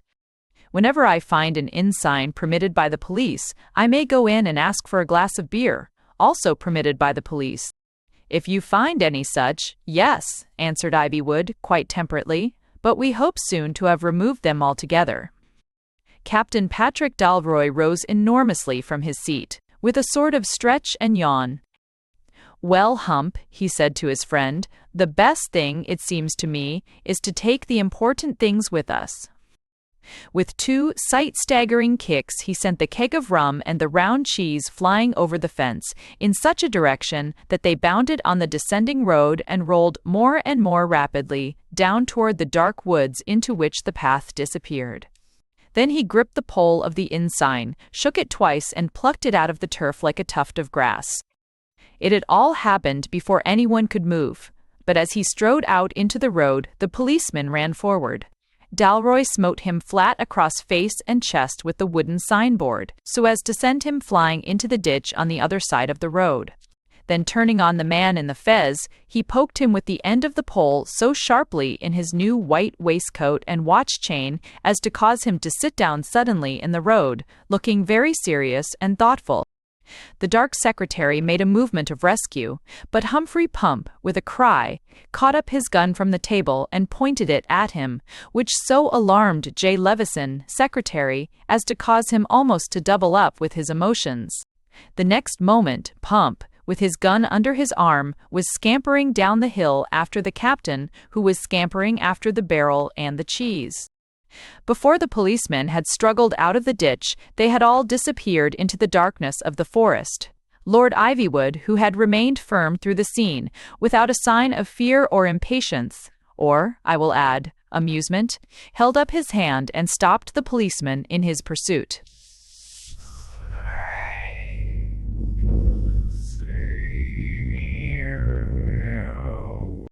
We should only make ourselves and the law ridiculous, he said, by pursuing those ludicrous rowdies now. They can't escape or do any real harm in the state of modern communications. What is far more important, gentlemen, is to destroy their stores and their base. Under the Act of 1911, we have a right to confiscate and destroy any property in an inn where the law has been violated. And he stood for hours on the lawn, watching the smashing of bottles and the breaking up of casks, and feeding on fanatical pleasure, the pleasure his strange, cold, courageous nature could not get from food or wine or woman. Chapter 5. The Astonishment of the Agent. Lord Ivywood shared the mental weakness of most men who have fed on books. He ignored not the value, but the very existence of other forms of information. Thus, Humphrey Pump was perfectly aware that Lord Ivywood considered him an ignorant man who carried a volume of Pickwick and could not be got to read any other book. But Lord Ivywood was quite unaware that Humphrey never looked at him without thinking that he could be most successfully hidden in a wood of small beeches, as his gray-brown hair and sallow ashen face exactly reproduced the three predominant tints of such a sylvan twilight. Pump, I fear, had sometimes partaken of partridge or pheasant in his early youth, under circumstances in which Lord Ivywood was not only unconscious of the hospitality he was dispensing, but would have sworn that it was physically impossible for anyone to elude the vigilance of his efficient system of gamekeeping. But it is very unwise in one who counts himself superior to physical things to talk about physical impossibility. Lord Ivywood was in error, therefore, when he said that the fugitives could not possibly escape in modern England. You can do a great many things in modern England if you have noticed some things, in fact, which others know by pictures or current speech. If you know, for instance, that most roadside hedges are taller and denser than they look, and that even the largest man lying just behind them takes up far less room than you would suppose. If you know that many natural sounds are much more like each other than the enlightened ear can believe, as in the case of wind in leaves and of the sea. If you know that it is easier to walk in socks than in boots, if you know how to take hold of the ground. If you know that the proportion of dogs who will bite a man under any circumstances is rather less than the proportion of men who will murder you in a railway carriage. If you know that you need not be drowned even in a river, unless the tide is very strong, and unless you practice putting yourself into the special attitudes of a suicide, if you know that country stations have objectless extra waiting rooms that nobody ever goes into, and if you know that county folk will forget you if you speak to them, but talk about you all day if you don't.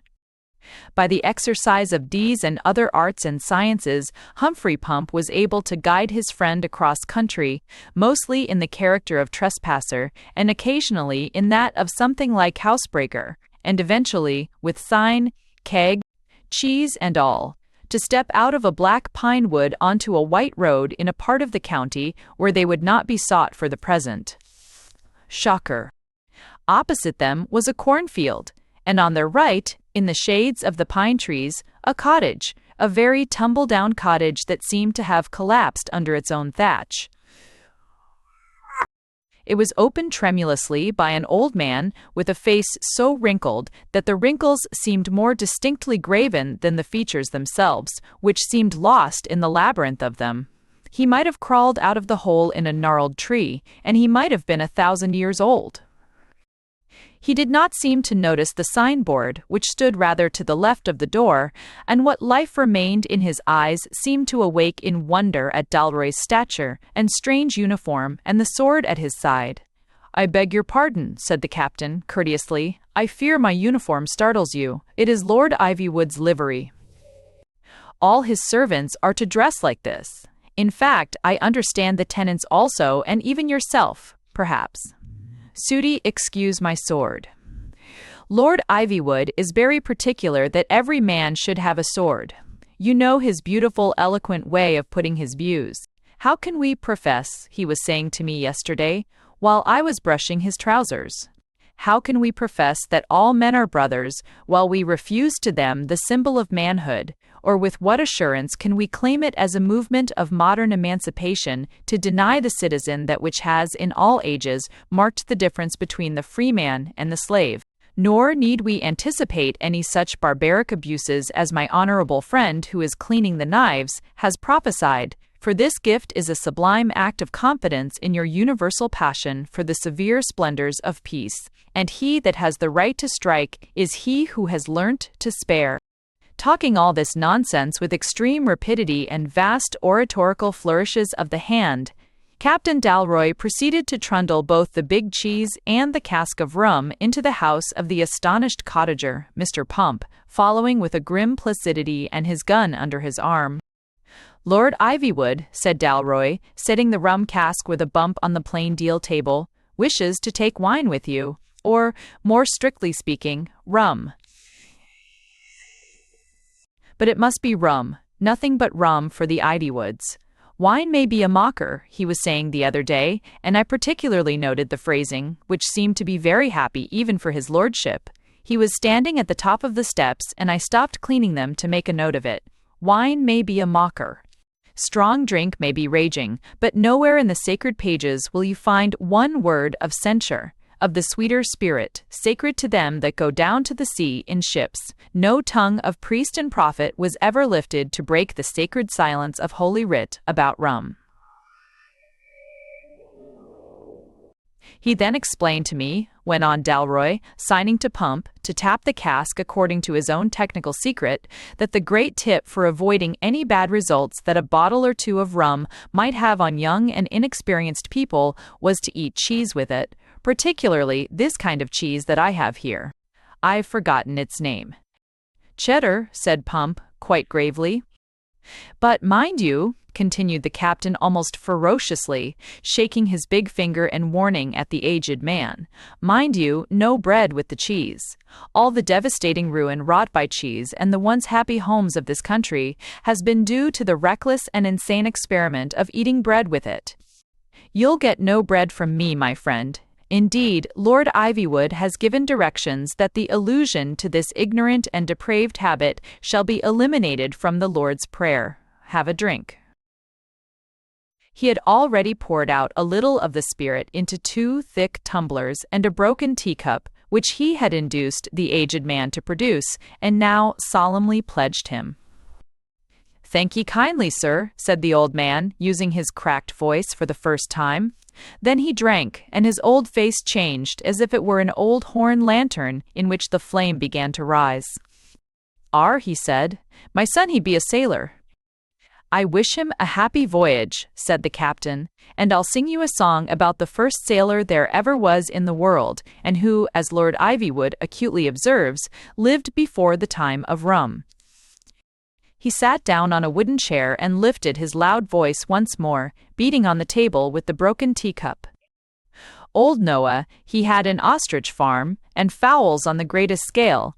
He ate his egg with a ladle in an egg cup big as a pail, and the soup he took was elephant soup, and the fish he took was whale, but they all were small to the cellar he took when he set out to sail. And Noah, he often said to his wife when he sat down to dine, 'I don't care where the water goes if it doesn't get into the wine.'" The cataract of the cliff of heaven fell blinding off the brink, as if it would wash the stars away as suds go down a sink. The seven heavens came roaring down for the throats of hell to drink. And Noah, he cocked his eye and said, "It looks like rain, I think. The water has drowned the Matterhorn as deep as a Mendip mine. But I don't care where the water goes if it doesn't get into the wine." But Noah, he sinned, and we have sinned. On tipsy feet we trod, till a great big black teetotaler was sent to us for a rod, and you can't get wine at a PSAA. Or chapel, or Eisteddfod, for the curse of water has come again because of the wrath of God. And water is on the bishop's board and the higher thinker's shrine, but I don't care where the water goes if it doesn't get into the wine. Lord Ivywood's favorite song, concluded Mr. Patrick Dalroy, drinking. Sing us a song yourself.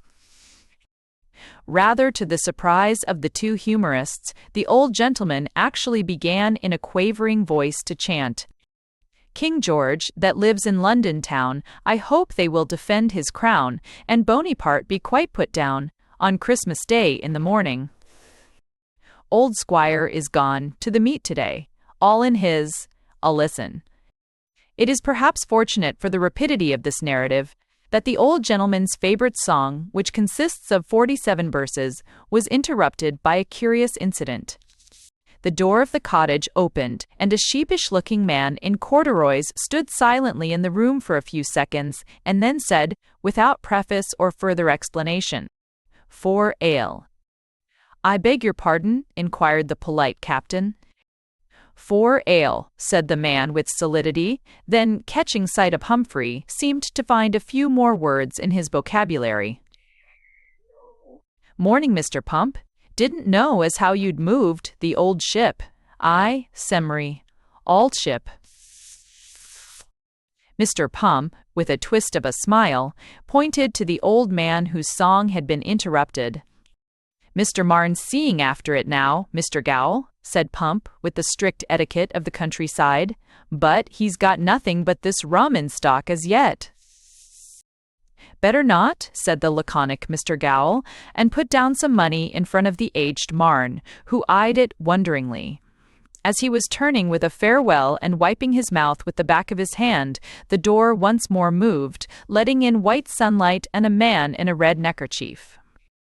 "Morning, Mr. Marne. Morning, Mr. Pump. Morning, Mr. Cowell," said the man in the red neckerchief. "Morning, Mr. Coote," said the other three, one after another. "Have some rum, Mr. Coote?" asked Humphrey Pump genially. "That's all Mr. Marne's got just now. As going to be?" Mr. Coote also had a little rum, and also laid a little money under the rather vague gaze of the venerable cottager. Mr. Coote was just proceeding to explain that these were bad times, but if you saw a sign you were all right still, a lawyer up at Grunt and Abbott had told him so, when the company was increased and greatly excited by the arrival of a boisterous and popular tinker, who ordered glasses all round and said he had his donkey and cart outside. A prolonged, rich and confused conversation about the donkey and cart then ensued, in which the most varied views were taken of their merits, and it gradually began to dawn on Dalroy that the tinker was trying to sell them. An idea, suited to the romantic opportunism of his present absurd career, suddenly swept over his mind, and he rushed out to look at the cart and donkey.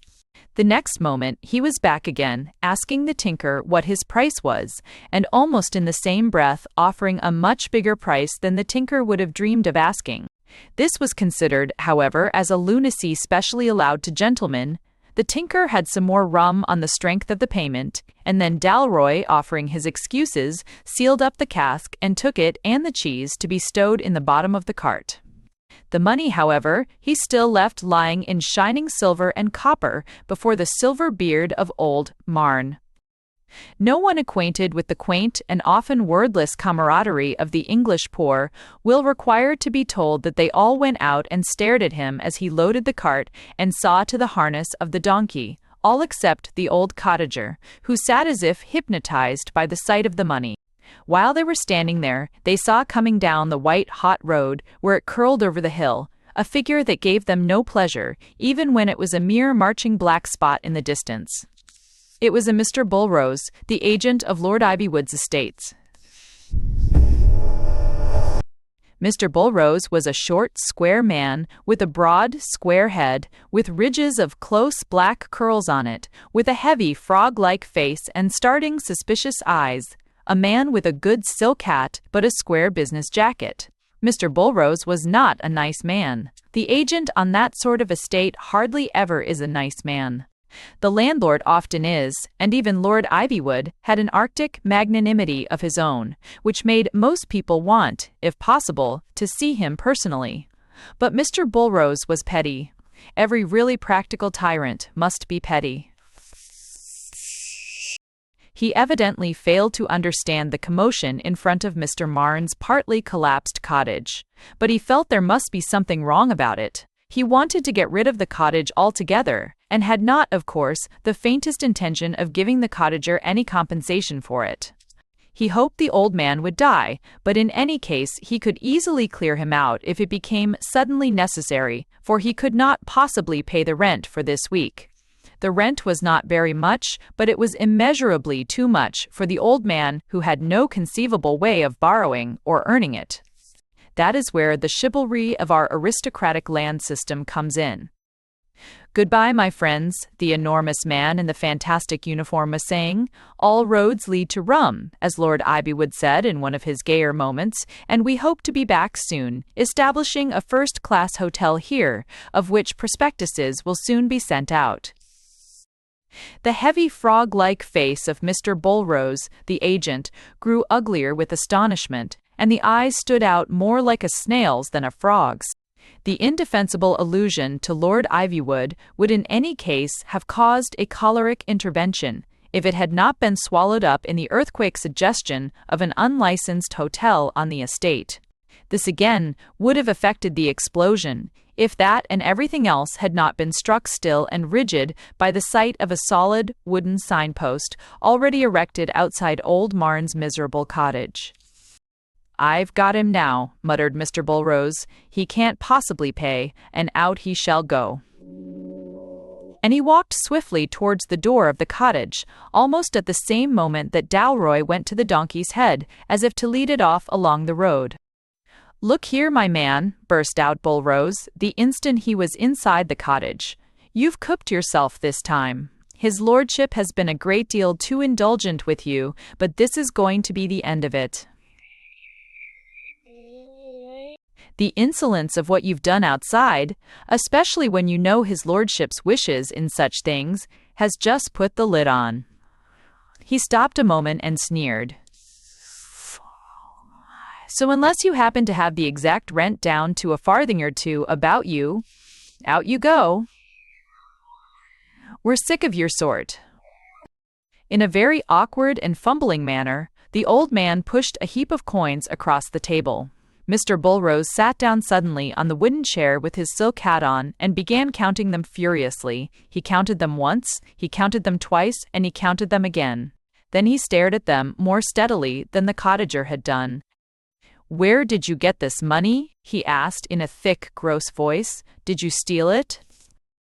"I ain't very spry for stealin'," said the old man in quavering comedy.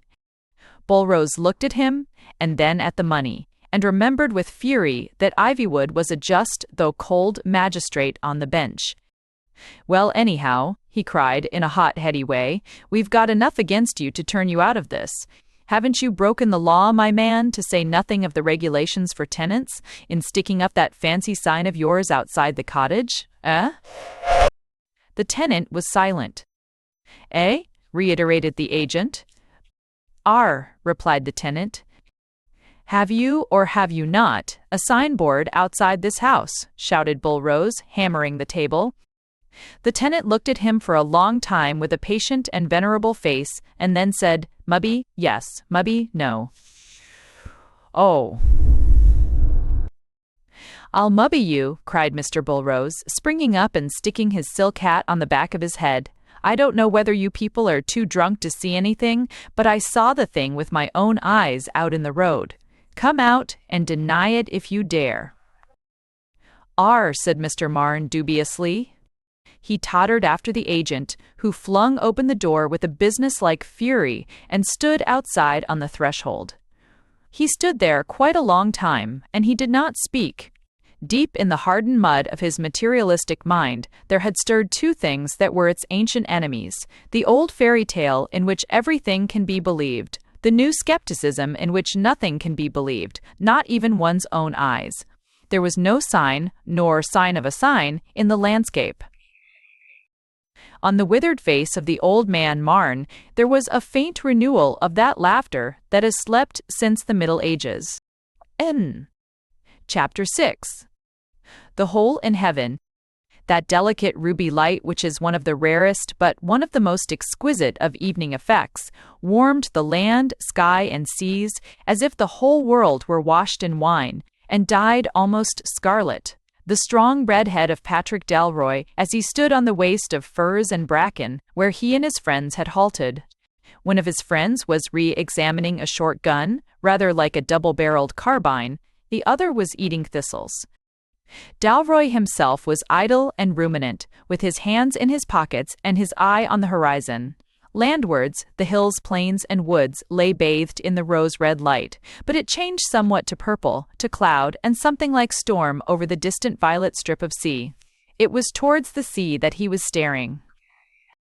Suddenly, he woke up, and seemed almost to rub his eyes, or, at any rate, to rub his red eyebrow. "Why, we're on the road back of Pebblewick," he said. "That's the damned little tin chapel by the beach." "I know," answered his friend and guide. "We've done the old hair trick, doubled, you know. 9 times out of 10 it's the best. Parson Whitelady used to do it when they were after him for dog stealing. I've pretty much followed his trail. You can't do better than stick to the best examples. They tell you in London that Dick Turpin rode to York. Well, I know he didn't, for my old grandfather up at Cobble's End knew the Turpins intimately, threw one of them into the river on a Christmas day, but I think I can guess what he did do and how the tale got about. If Dick was wise, he went flying up the Old North Road, shouting, 'York, York,' or what not, before people recognized him. Then, if he did the thing properly, he might half an hour afterwards walk down the Strand with a pipe in his mouth.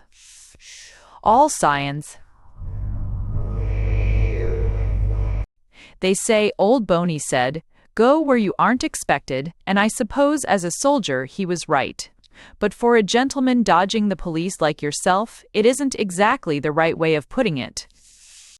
I should say, go where you ought to be expected, and you'll generally find your fellow creatures don't do what they ought about expecting any more than about anything else."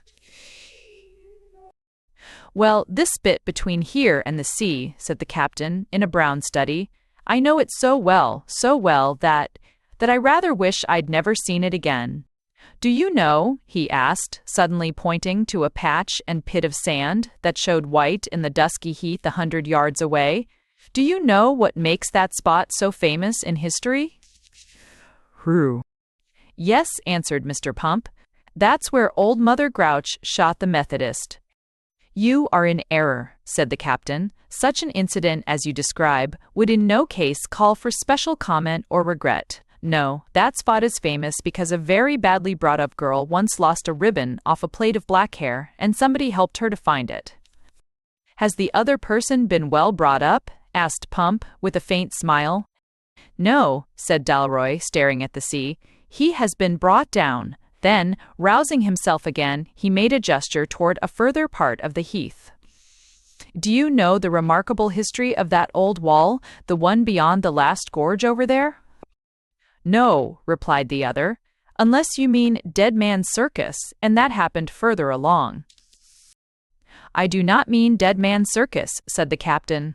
"The remarkable history of that wall is that somebody's shadow once fell on it, and that shadow was more desirable than the substance of all other living things. It is this," he cried, almost violently, resuming his flippant tone, "it is this circumstance, Hump, and not the trivial and everyday incident of a dead man going to a circus to which you have presumed to compare it. It is this historical event which Lord Ivywood is about to commemorate by rebuilding the wall with solid gold and Greek marbles stolen by the Turks from the grave of Socrates, enclosing a column of solid gold 400 feet high and surmounted by a colossal equestrian statue of a bankrupt Irishman riding backwards on a donkey. He lifted one of his long legs over the animal, as if about to pose for the group, then swung back on both feet again, and again looked at the purple limit of the sea. "Do you know, Hump," he said, "I think modern people have somehow got their minds all wrong about human life. They seem to expect what nature has never promised, and then try to ruin all that nature has really given. At all those atheist chapels of Ivywood's, they're always talking of peace, perfect peace and utter peace, and universal joy, and souls that beat as one. But they don't look any more cheerful than anyone else, and the next thing they do is to start smashing 1,000 good jokes and good stories and good songs and good friendships by pulling down the old ship." He gave a glance at the loose signpost lying on the heath beside him, almost as if to reassure himself that it was not stolen. "Now it seems to me," he went on, "that this is asking for too much and getting too little. I don't know whether God means a man to have happiness in that all in all, an utterly utter sense of happiness, but God does mean a man to have a little fun, and I mean to go on having it. The cynical fellows who think themselves so damned clever have a sort of saying, 'Be good and you will be happy, but you will not have a jolly time.' God knows I don't set up to be good, but even a rascal sometimes has to fight the world in the same way as a saint. I think I have fought the world, iata mia, latavi, non sine, what's the Latin for having a lark? I can't pretend to peace and joy and all the rest of it, particularly in this original briar patch. I haven't been happy, Hump, but I have had a jolly time." The sunset stillness settled down again, save for the cropping of the donkey in the undergrowth, and Pump said nothing sympathetically, and it was Dalroy once more who took up his parable. "So I think there's too much of this playing on our emotions, Hump, as this place is certainly playing the cat and banjo with mine. Damn it all, there are other things to do with the rest of one's life. I don't like all this fuss about feeling things, it only makes people miserable. In my present frame of mind, I'm in favor of doing things, all of which, Hump," he said, with a sudden lift of the voice that always went in him with a rushing, irrational return of merely animal spirits, "all of which I have put into a song against songs that I will now sing you." "I shouldn't sing it here," said Humphrey Pump, picking up his gun and putting it under his arm. "You look large in this open place, and you sound large. But I'll take you to the hole in heaven you've been talking about so much, and hide you as I used to hide you from that tutor, I couldn't catch his name, man who could only get drunk on Greek wine at Squire Wimpole's." "Hump," cried the captain, "I abdicate the throne of Ithaca. You are far wiser than Ulysses. Here I have had my heart torn with temptations to 10,000 things between suicide and abduction, and all by the mere sight of that hole in the heath where we used to have picnics. And all that time I'd forgotten we used to call it the hole in heaven, and, by God, what a good name, in both senses." "What chewing?"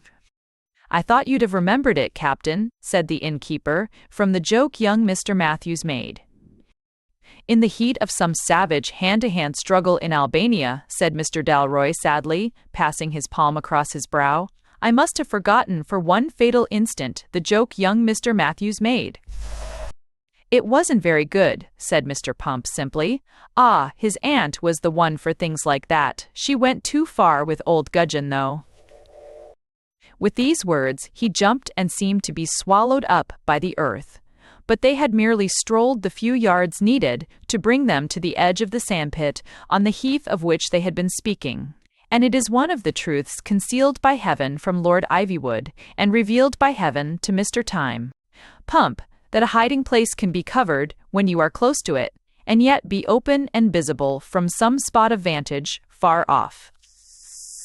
From the side by which they approached it, The sudden hollow of sand, a kind of collapsed chamber in the heath, seemed covered with a natural curve of fern and furze, and flashed out of sight like a fairy. "It's all right," he called out from under a floor or roof of leaves. "You'll remember it all when you get here. This is the place to sing your song, Captain." "Lord bless me, Captain. Don't I remember your singing that Irish song you made up at college, bellowing it like a bull of Bashan, all about hearts and sleeves or some such things, and her ladyship and the tutor never heard a breath, because that bank of sand breaks everything. It's worth knowing all this, you know. It's a pity it's not part of a young gentleman's education. Now, you shall sing me the song in favor of having no feelings, or whatever you call it." Dalroy was staring about him at the cavern of his old picnics, so forgotten and so startlingly familiar. He seemed to have lost all thought of singing anything and simply to be groping in the dark house of his own boyhood. There was a slight trickle from a natural spring in sandstone just under the ferns, and he remembered they used to try to boil the water in a kettle. He remembered a quarrel about who had upset the kettle, which, in the morbidity of first love, had given him for days the tortures of the damned. When the energetic pump broke once more through the rather thorny roof, on an impulse to accumulate their other eccentric possessions, Patrick remembered about a thorn in a finger that made his heart stop with something that was pain and perfect music.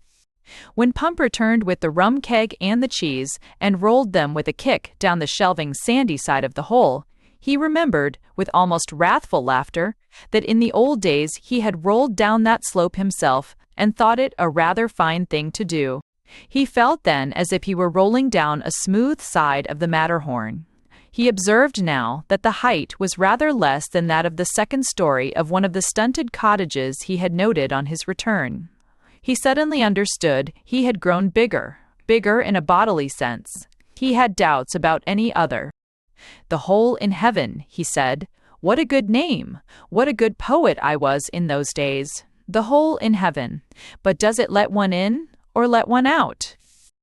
In the last level shafts of the fallen sun, the fantastic shadow of the long-eared quadruped, whom Pump had now tethered to a new and nearer pasture, fell across the last sunlit scrap of sand.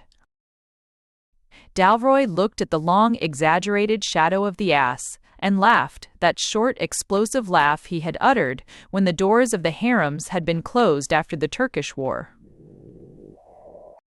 Humphrey Pump plunged down again into the sunken nest, and began to broach the cask of rum in his own secret style, saying, "Holf,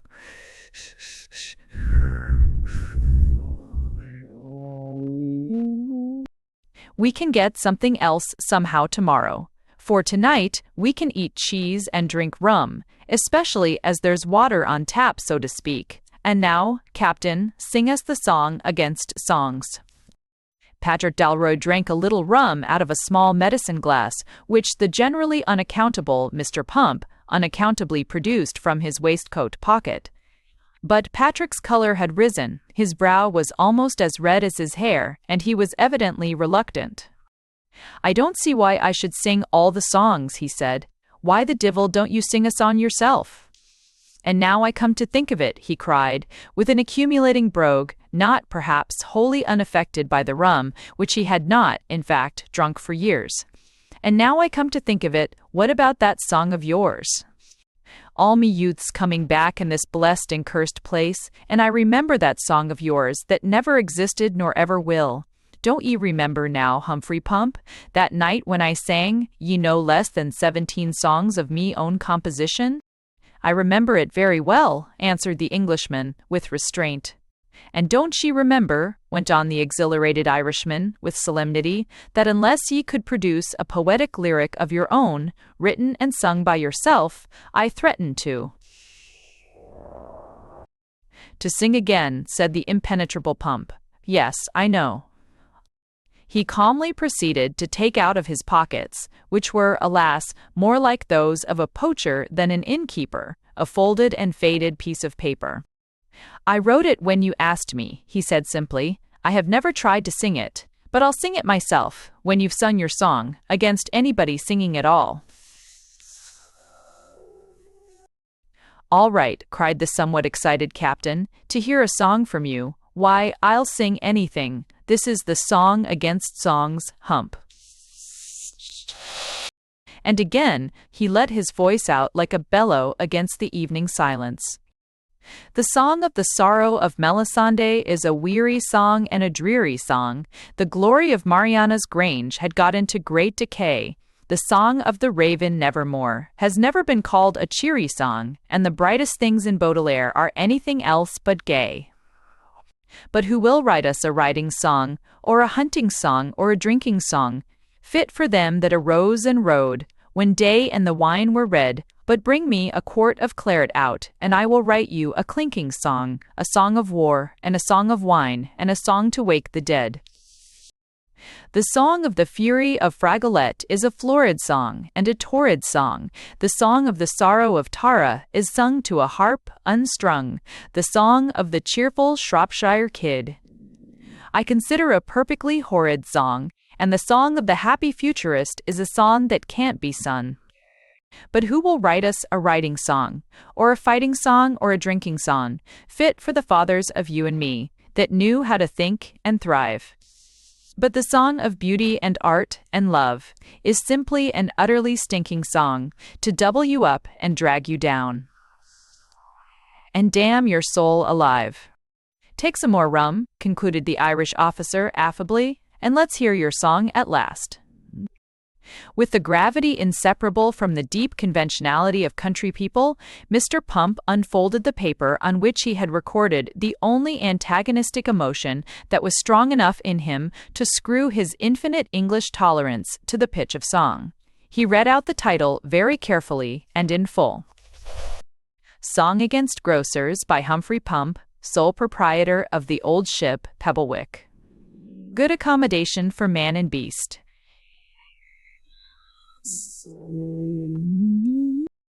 God made the wicked grocer for a mystery and a sign, that men might shun the awful shops and go to inns to dine, where the bacon's on the rafter, and the wine is in the wood, and God that made good laughter has seen that they are good.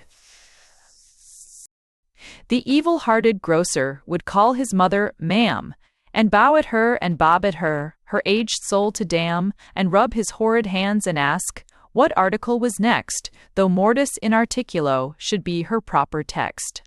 His props are not his children, but pert lads underpaid, who call out, cash, and bang about. To work his wicked trade, he keeps a lady in a cage, most cruelly all day, and makes her count, and calls her miss until she fades away.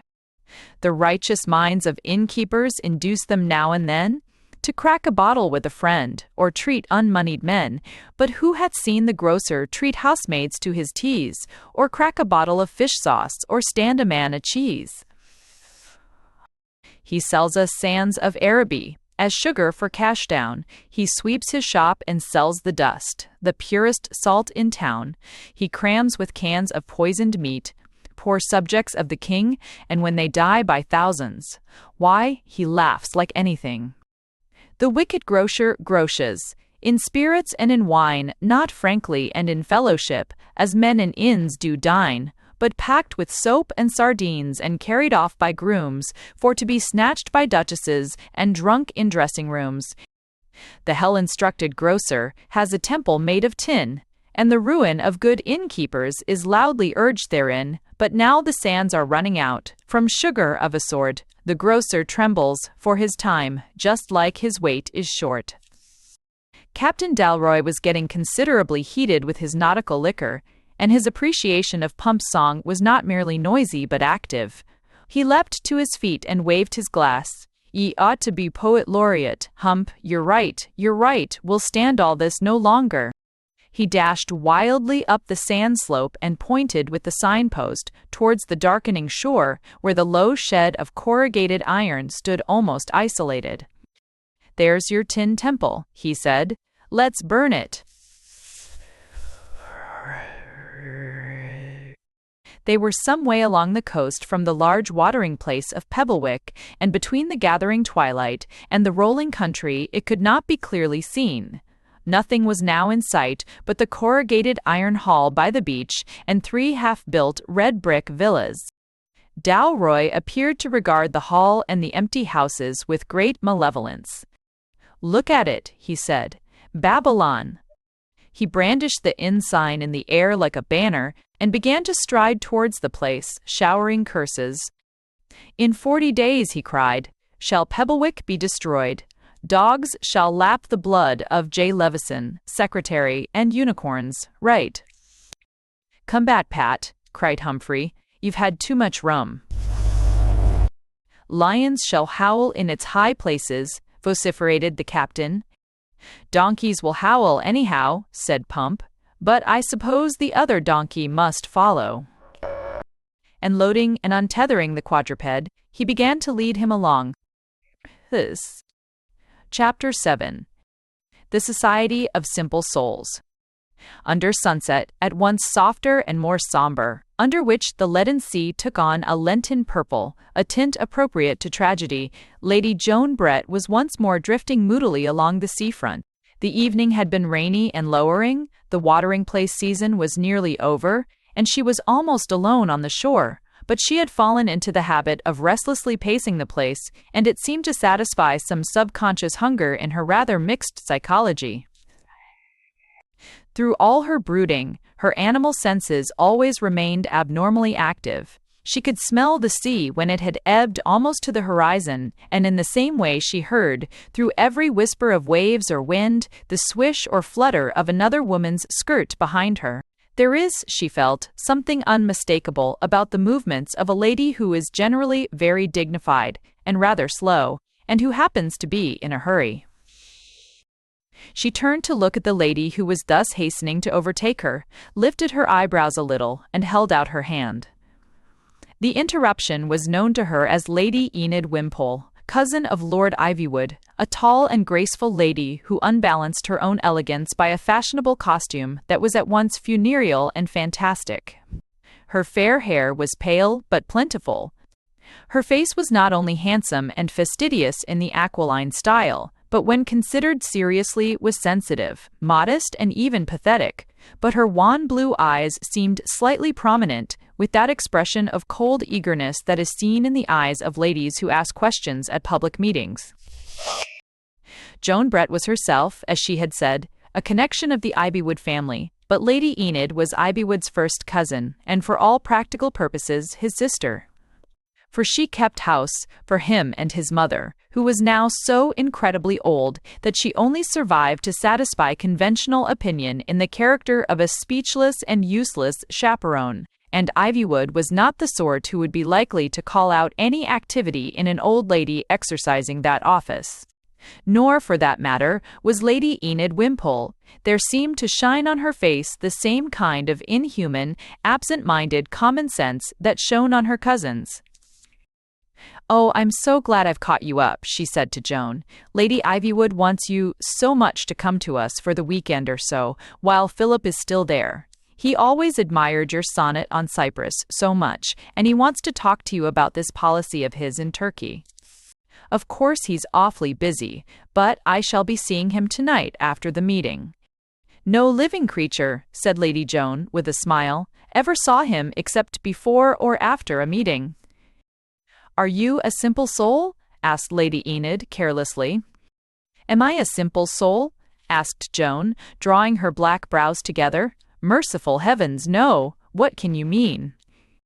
"Their meeting's on tonight at the small Universal Hall, and Philip's taking the chair," explained the other lady. "He's very annoyed that he has to leave early to get up to the house, but Mr. Levison can take the chair for the last bit. They've got Mrs. Ammon." "Got Mrs. who?" asked Joan, in honest doubt. "You make game of everything," said Lady Enid in cheerless amiability. "It's the man everyone's talking about, you know as well as I do. It's really his influence that has made the simple souls." "Oh," said Lady Joan Brett. Then after a long silence she added, "Who are the simple souls? I should be interested in them if I could meet any." And she turned her dark, brooding face on the darkening purple sea. "Do you mean to say, my dear," asked Lady Enid Wimpole, "that you haven't met any of them yet?" "No," said Joan, looking at the last dark line of sea. "I never met but one simple soul in my life. So are Obel. But you must come to the meeting, cried Lady Enid, with frosty and sparkling gaiety. You must come at once. Philip is certain to be eloquent on a subject like this, and of course, Misysra Ammon is always so wonderful. Without any very distinct idea of where she was going or why she was going there, Joan allowed herself to be piloted to a low lead or tin shed beyond the last straggling hotels, out of the echoing shell of which she could prematurely hear a voice that she thought she recognized. When she came in, Lord Ivywood was on his feet, in exquisite evening dress, but with a light overcoat thrown over the seat behind him. Beside him, in less tasteful but more obvious evening dress, was the little old man she had heard on the beach.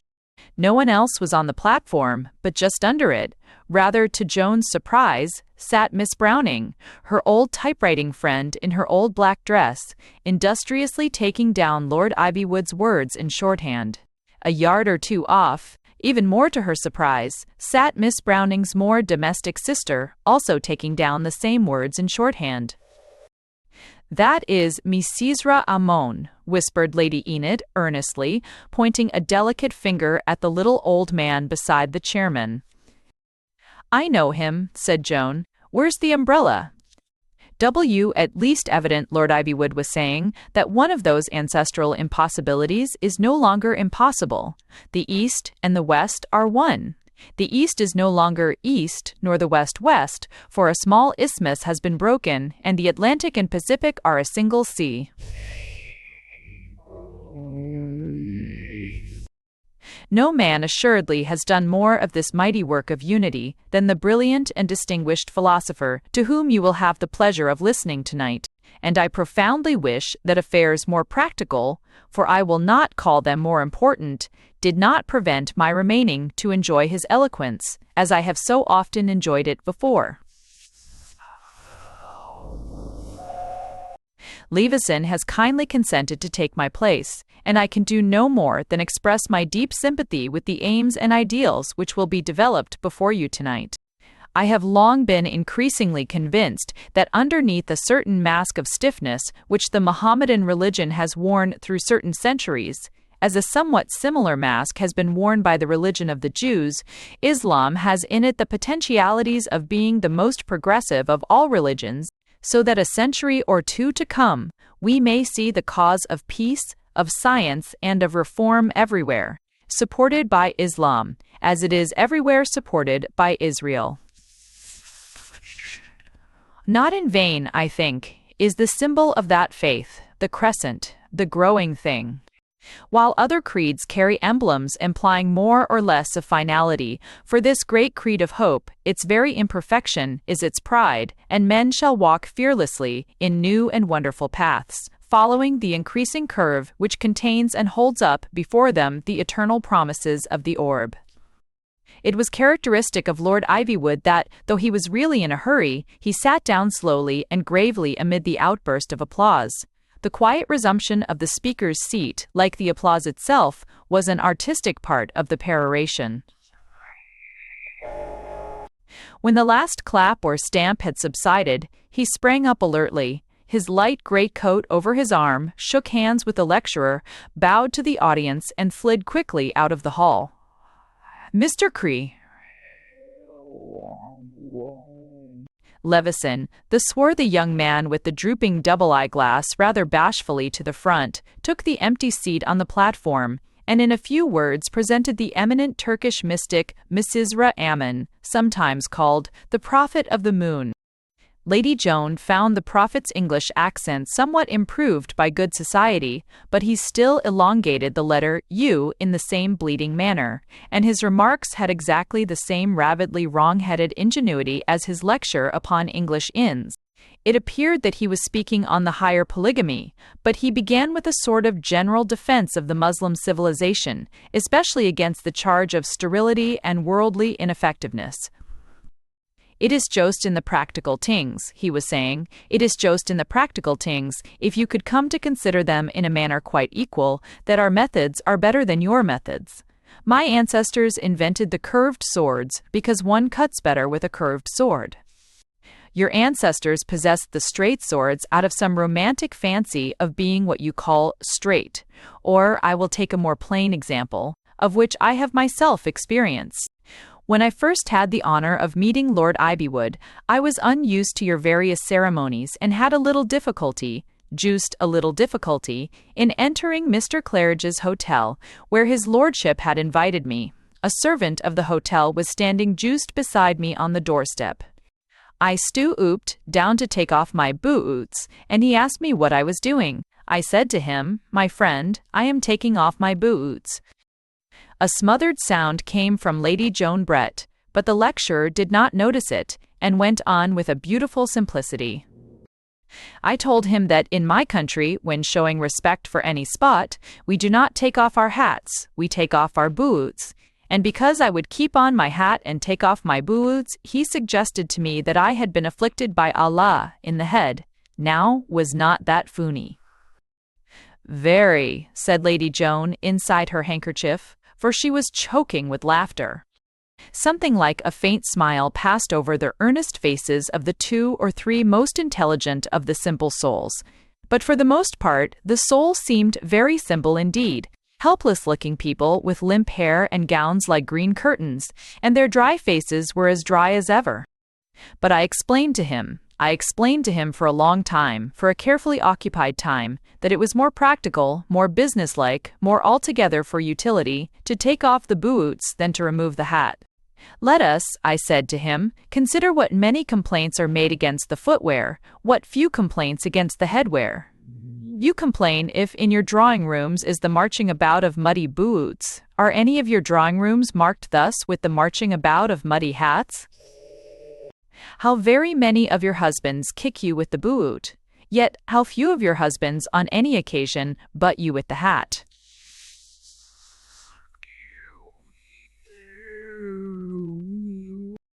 He looked round with a radiant seriousness, which made Lady Joan almost as speechless for sympathy as she was for amusement. With all that was most sound in his too complicated soul, she realized the presence of a man really convinced. "The man on the doorstep, he would not listen to me," went on Mrs. Ammon pathetically. "He said there would be a crowd if I stood on the doorstep holding in my hand my boots. Well, I do not know why. In your country, you always send the young males to be the first of your crowds. They certainly were making a number of noises, the young males." Lady Joan Brett stood up suddenly and displayed enormous interest in the rest of the audience in the back parts of the hall. She felt that if she looked for one moment more at the serious face with the Jewish nose and the Persian beard, she would publicly disgrace herself, or, what was quite as bad, for she was the generous sort of aristocrat, publicly insult the lecturer. She had a feeling that the sight of all the simple souls in bulk might have a soothing effect. It had what might have been mistaken for a depressing effect. Lady Joan resumed her seat with a controlled countenance. "Now, why," asked the Eastern philosopher, "do I tell so simple a little story of your London streets, a thing happening any day?" The little mistake had no prejudicial effect. Lord Ivywood came out, at the end. He made no attempt to explain the true view of so important matters to Mr. Claridge's servant, though Mr. Claridge's servant remained on the doorstep, but he commanded Mr. Claridge's servant to restore to me one of my boots, which had fallen down the front steps, while I was explaining this harmlessness of the hat in the home. So all was, for me, very well. He spread out his hands again, in his fan-like Eastern style. Then he clapped them together so suddenly that Joan jumped and looked instinctively for the entrance of 500 Negro slaves laden with jewels. But it was only his emphatic gesture of eloquence. He went on with an excited thickening of the accent. "Because, my friends, this is the best example I could give of the wrong and slanderous character of the charge that we fail in our domesticities, that we fail especially in our treatment of the womenkind. I appeal to any lady, to any Christian lady. The boot jumps, he bound, he run about, he break things, he leave on the carpet the earths of the garden. The hat he remain quiet on his hat peg, Look at him on his hat peg, how quiet and good he remain. Why not let him remain quiet also on his head? Lady Joan applauded warmly, as did several other ladies, and the sage went on, encouraged. Can you not therefore trust, dear ladies, this great religion to understand you concerning other things, as it understands you regarding boots? What is the common objection our worthy enemies make against our polygamy? That it is disdainful of the womanhood. But how can this be so, my friends, when it allows the womanhood to be present in so large numbers? When, in your House of Commons, you put 100 English members and juiced one little Welsh member, you do not say, the Welshman is on top, he is our Sultan, may he live forever.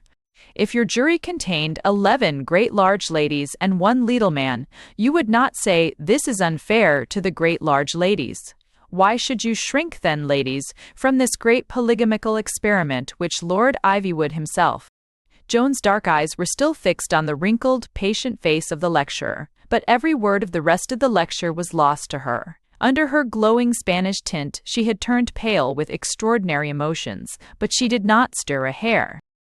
The door of the hall stood open, and occasional sounds came even from that deserted end of the town. 2 men seemed to be passing along the distant parade. One of them was singing. It was common enough for workmen to sing going home at night, and the voice, though a loud one, would have been too far off for Joan to hear the words. Only Joan happened to know the words. She could almost see them before her, written in a round, swaggering hand on the pink page of an old schoolgirl album at home. She knew the words and the voice. I come from Castlepatrick, and my heart is on my sleeve, and any sword or pistol boy can hit it with me. Leave, it shines there for an epaulet, as golden as a flame, as naked as me ancestors, as noble as me name. For I come from Castlepatrick, and my heart is on my sleeve.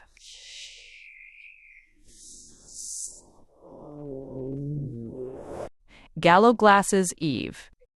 Startlingly and with strong pain, there sprang up before Joan's eyes a patch of broken heath with a very deep hollow of white sand, blinding in the sun. No words, no name, only the place. The folks that live in Liverpool, their heart is in their boots. They go to hell like lambs. They do, because the hooter hoots. Where men may not be dancin', though the wheels may dance all day, and men may not be smokin', but only chimneys may. But I come from Castlepatrick, and my heart is on my sleeve. But a lady stole it from me on St. Polyander's Eve. The folks that live in Black Belfast, their heart is in their mouth. They see us making murders in the meadows of the south. They think a plow's a rack, they do, and cattle calls are creeds, and they think we're burnin' witches when we're only burnin' weeds. But I come from Castlepatrick, and me heart is on me sleeve. But a lady stole it from me on St. Barnabas's Eve. The voice had stopped suddenly, but the last lines were so much more distinct that it was certain the singer had come nearer and was not marching away. It was only after all this, and through a sort of cloud, that Lady Joan heard the indomitable Oriental bringing his whole eloquent address to a conclusion. And if you do not use the sun that returns and rises in the east with every morning, you will not use either this great social experiment, this great polygamical method which also arose out of the east, and always returns. For this is that higher polygamy which always comes, like the sun itself, out of the Orient, but is only at its noontide splendor when the sun is high in heaven. She was but vaguely conscious of Mr. Leveson, the man with the dark face and the eyeglasses, acknowledging the entrancing lecture in suitable terms and calling on any of the simple souls who might have questions to ask them. It was only when the simple souls had displayed their simplicity with the usual parade of well-bred reluctance and fussy self-effacement that anyone addressed the chair. And it was only after somebody had been addressing the chair for some time that Joan gradually awoke to the fact that the address was somewhat unusual. Chapter 8. Vox Populi, Vox Dei.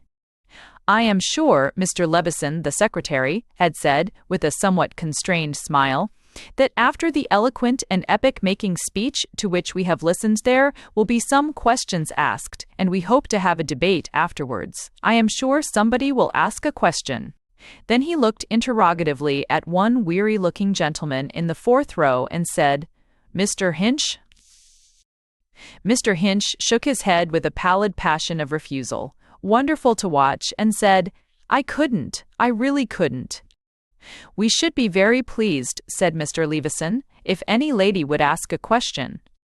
In the silence that followed, it was somehow psychologically borne in on the whole audience that one particular great large lady, as the lecturer would say, sitting at the end of the second row, was expected to ask a question. Her own waxwork immobility was witness both to the expectation and its disappointment.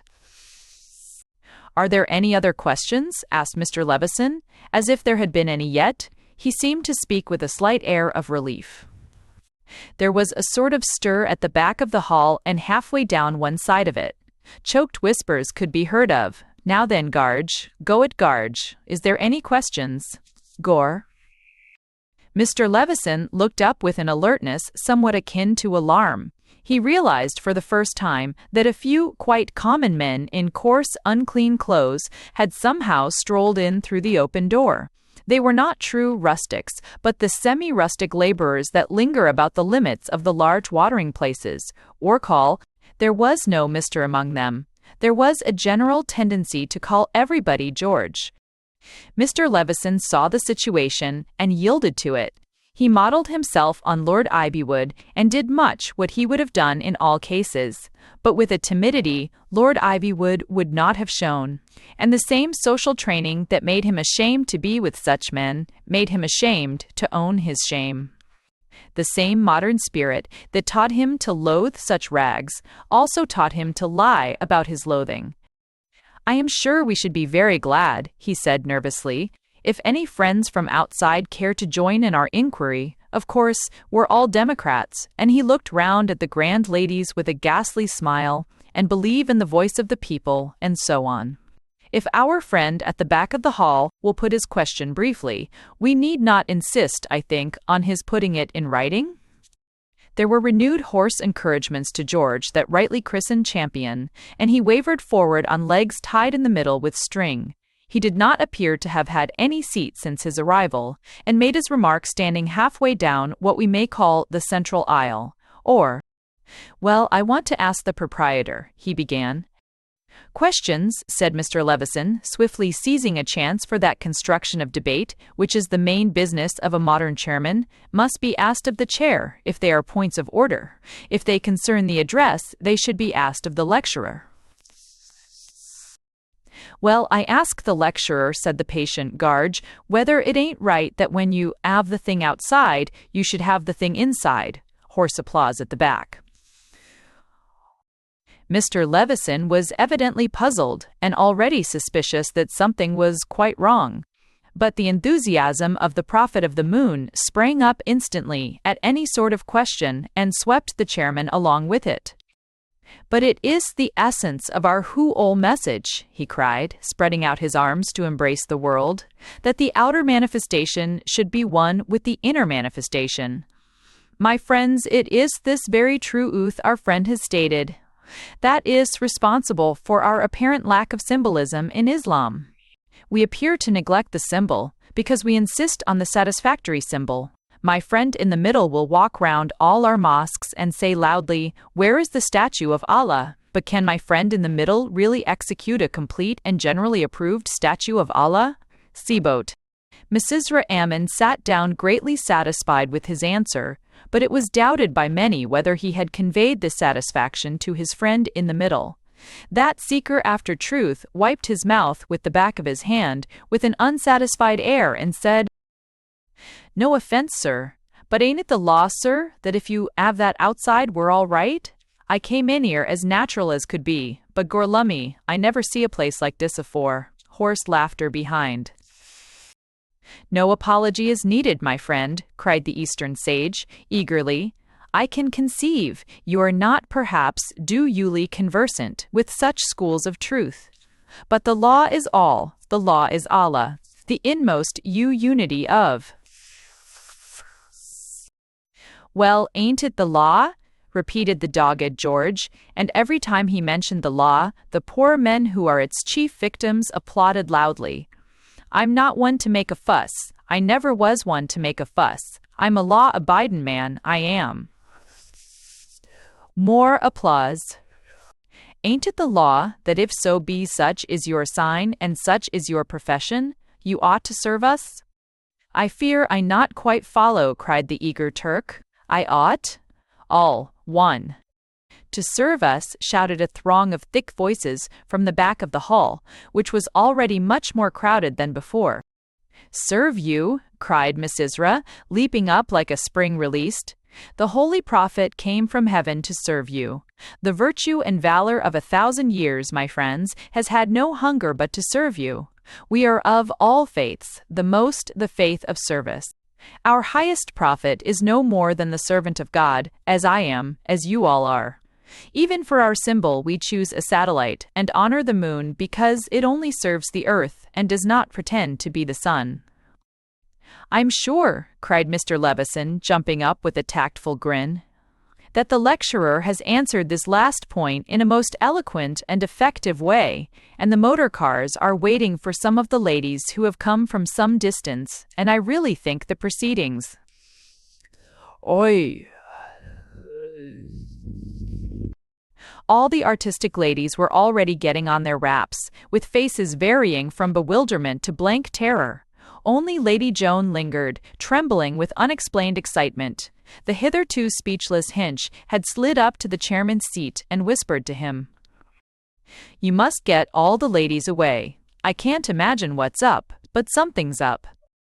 "Well," repeated the patient George, "so be it's the law. Where is it?" "Ladies and gentlemen," said Mr. Levison in his most ingratiating manner, "I think we have had a most delightful evening, and—" "No, we ain't," cried a new and nastier voice from a corner of the room. "Where is it?" "That's what we got a right to know," said the law-abiding George. "Where is it?" "Where is what?" cried the nearly demented secretary in the chair. "What do you want?" The law-abiding Mr. George made a half-turn and a gesture towards the man in the corner and said, "What's yours, Jim?" "I'll 'ave a drop of Scotch," said the man in the corner. Lady Enid Wimpole, who had lingered a little in loyalty to Joan, the only other lady still left, caught both her wrists and cried in a thrilling whisper, "Oh, we must go to the car, dear. They're using the most awful language." Away on the wettest edge of the sands by the sea, the prints of 2 wheels and 4 hooves were being slowly washed away by a slowly rising tide, which was, indeed, the only motive of the man Humphrey Pump, leading the donkey cart, in leading it almost ankle-deep in water. "I hope you're sober again now," he said with some seriousness to his companion, a huge man walking heavily and even humbly, with a straight sword swinging to and fro at his hip. For honestly it was a mug's game to go and stick up the old sign before that tin place. "I haven't often spoken to you like this, Captain, but I don't believe any other man in the county could get you out of the hole as I can. But to go down there and frighten the ladies, why there's been nothing so silly here since Bishop's Folly. You could hear the ladies screaming before we left." "What I don't overwrite." "I heard worse than that long before we left," said the large man, without lifting his head. "I heard one of them laugh. See. Christ, do you think I shouldn't hear her laugh?" There was a silence. "I didn't mean to speak sharp," said Humphrey Pump, with that incorruptible kindliness which was the root of his Englishry, and may yet save the soul of the English. "But it's the truth, I was pretty well bothered about how to get out of this business. You're braver than I am, you see, and I own I was frightened about both of us. If I hadn't known my way to the lost tunnel, I should be fairly frightened still." "Known your way to what?" asked the captain, lifting his red head for the first time. "Oh, you know all about No More Ivywood's Lost Tunnel," said Pump carelessly. "Why, we all used to look for it when we were boys, only I happened to find it." "Have mercy on an exile," said Dalroy humbly. "I don't know which hurt him most, the things he forgets or the things he remembers." Mr. Pump was silent for a little while and then said, more seriously than usual, "Well, the people from London say you must put up placards and statues and subscriptions and epitaphs and the Lord knows what, to the people who found some new trick and made it come off. But only a man that knows his own land for 40 miles round knows what a lot of people, and clever people too, there were who found new tricks and had to hide them because they didn't come off." There was Dr. Boone, up by Gill and Hugby, who held out against Dr. Collison and the vaccination. His treatment saved 60 patients who had got smallpox, and Dr. Collison's killed 92 patients who hadn't got anything. But Boone had to keep it dark, naturally, because all his lady patients grew mustaches. It was a result of the treatment. But it wasn't a result he wishes to dwell on. Then there was old Dean Arthur, who discovered balloons if ever a man did. He discovered them long before they were discovered. But people were suspicious about such things just then. There was a revival of the witch business in spite of all the parsons, and he had to sign a paper saying where he'd got the notion. Well, it stands to reason you wouldn't like to sign a paper saying you'd got it from the village idiot when you were both blowing soap bubbles. And that's all he could have signed, for he was an honest gentleman, the poor old Dean. Then there was Jack Arlingham and the diving bell, but you remember all about that. Well, it was just the same with the man that made this tunnel, one of the mad Ibywoods. There's many a man, Captain, that has a statue in the great London squares for helping to make the railway trains. There's many a man has his name in Westminster Abbey for doing something in discovering steamboats. Poor old Ivywood discovered both at once and had to be put under control. He had a notion that a railway train might be made to rush right into the sea and turn into a steamboat, and it seemed all right, according as he worked it out. But his family were so ashamed of the thing that they didn't like the tunnel even mentioned. I don't think anybody knows where it is, but me and Bunchy Robinson. We shall be there in a minute or two.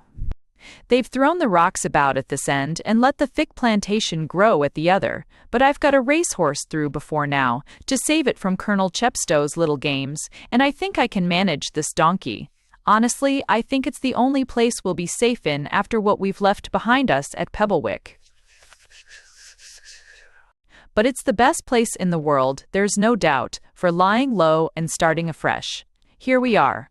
You think you can't get behind that rock, but you can. In fact, you have.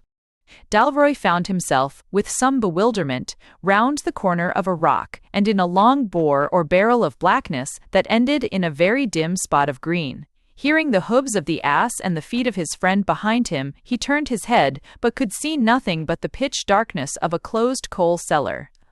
He turned again to the dim green speck, and marching forward was glad to see it grow larger and brighter, like a big emerald, till he came out on a throng of trees, mostly thin, but growing so thickly and so close to the cavernous entrance of the tunnel that it was quite clear the place was meant to be choked up by forests and forgotten. "I know there's water here," said Pump. "They couldn't keep it out of the stonework when they made the tunnel, and old Ivywood hit the hydraulic engineer with a spirit level. With the bit of covert here, and the sea behind us, we ought to be able to get food of one kind or another when the cheese has given out, and donkeys can eat anything. By the way," he added with some embarrassment, "you don't mind my saying it, Captain, but I think we'd better keep that rum for rare occasions."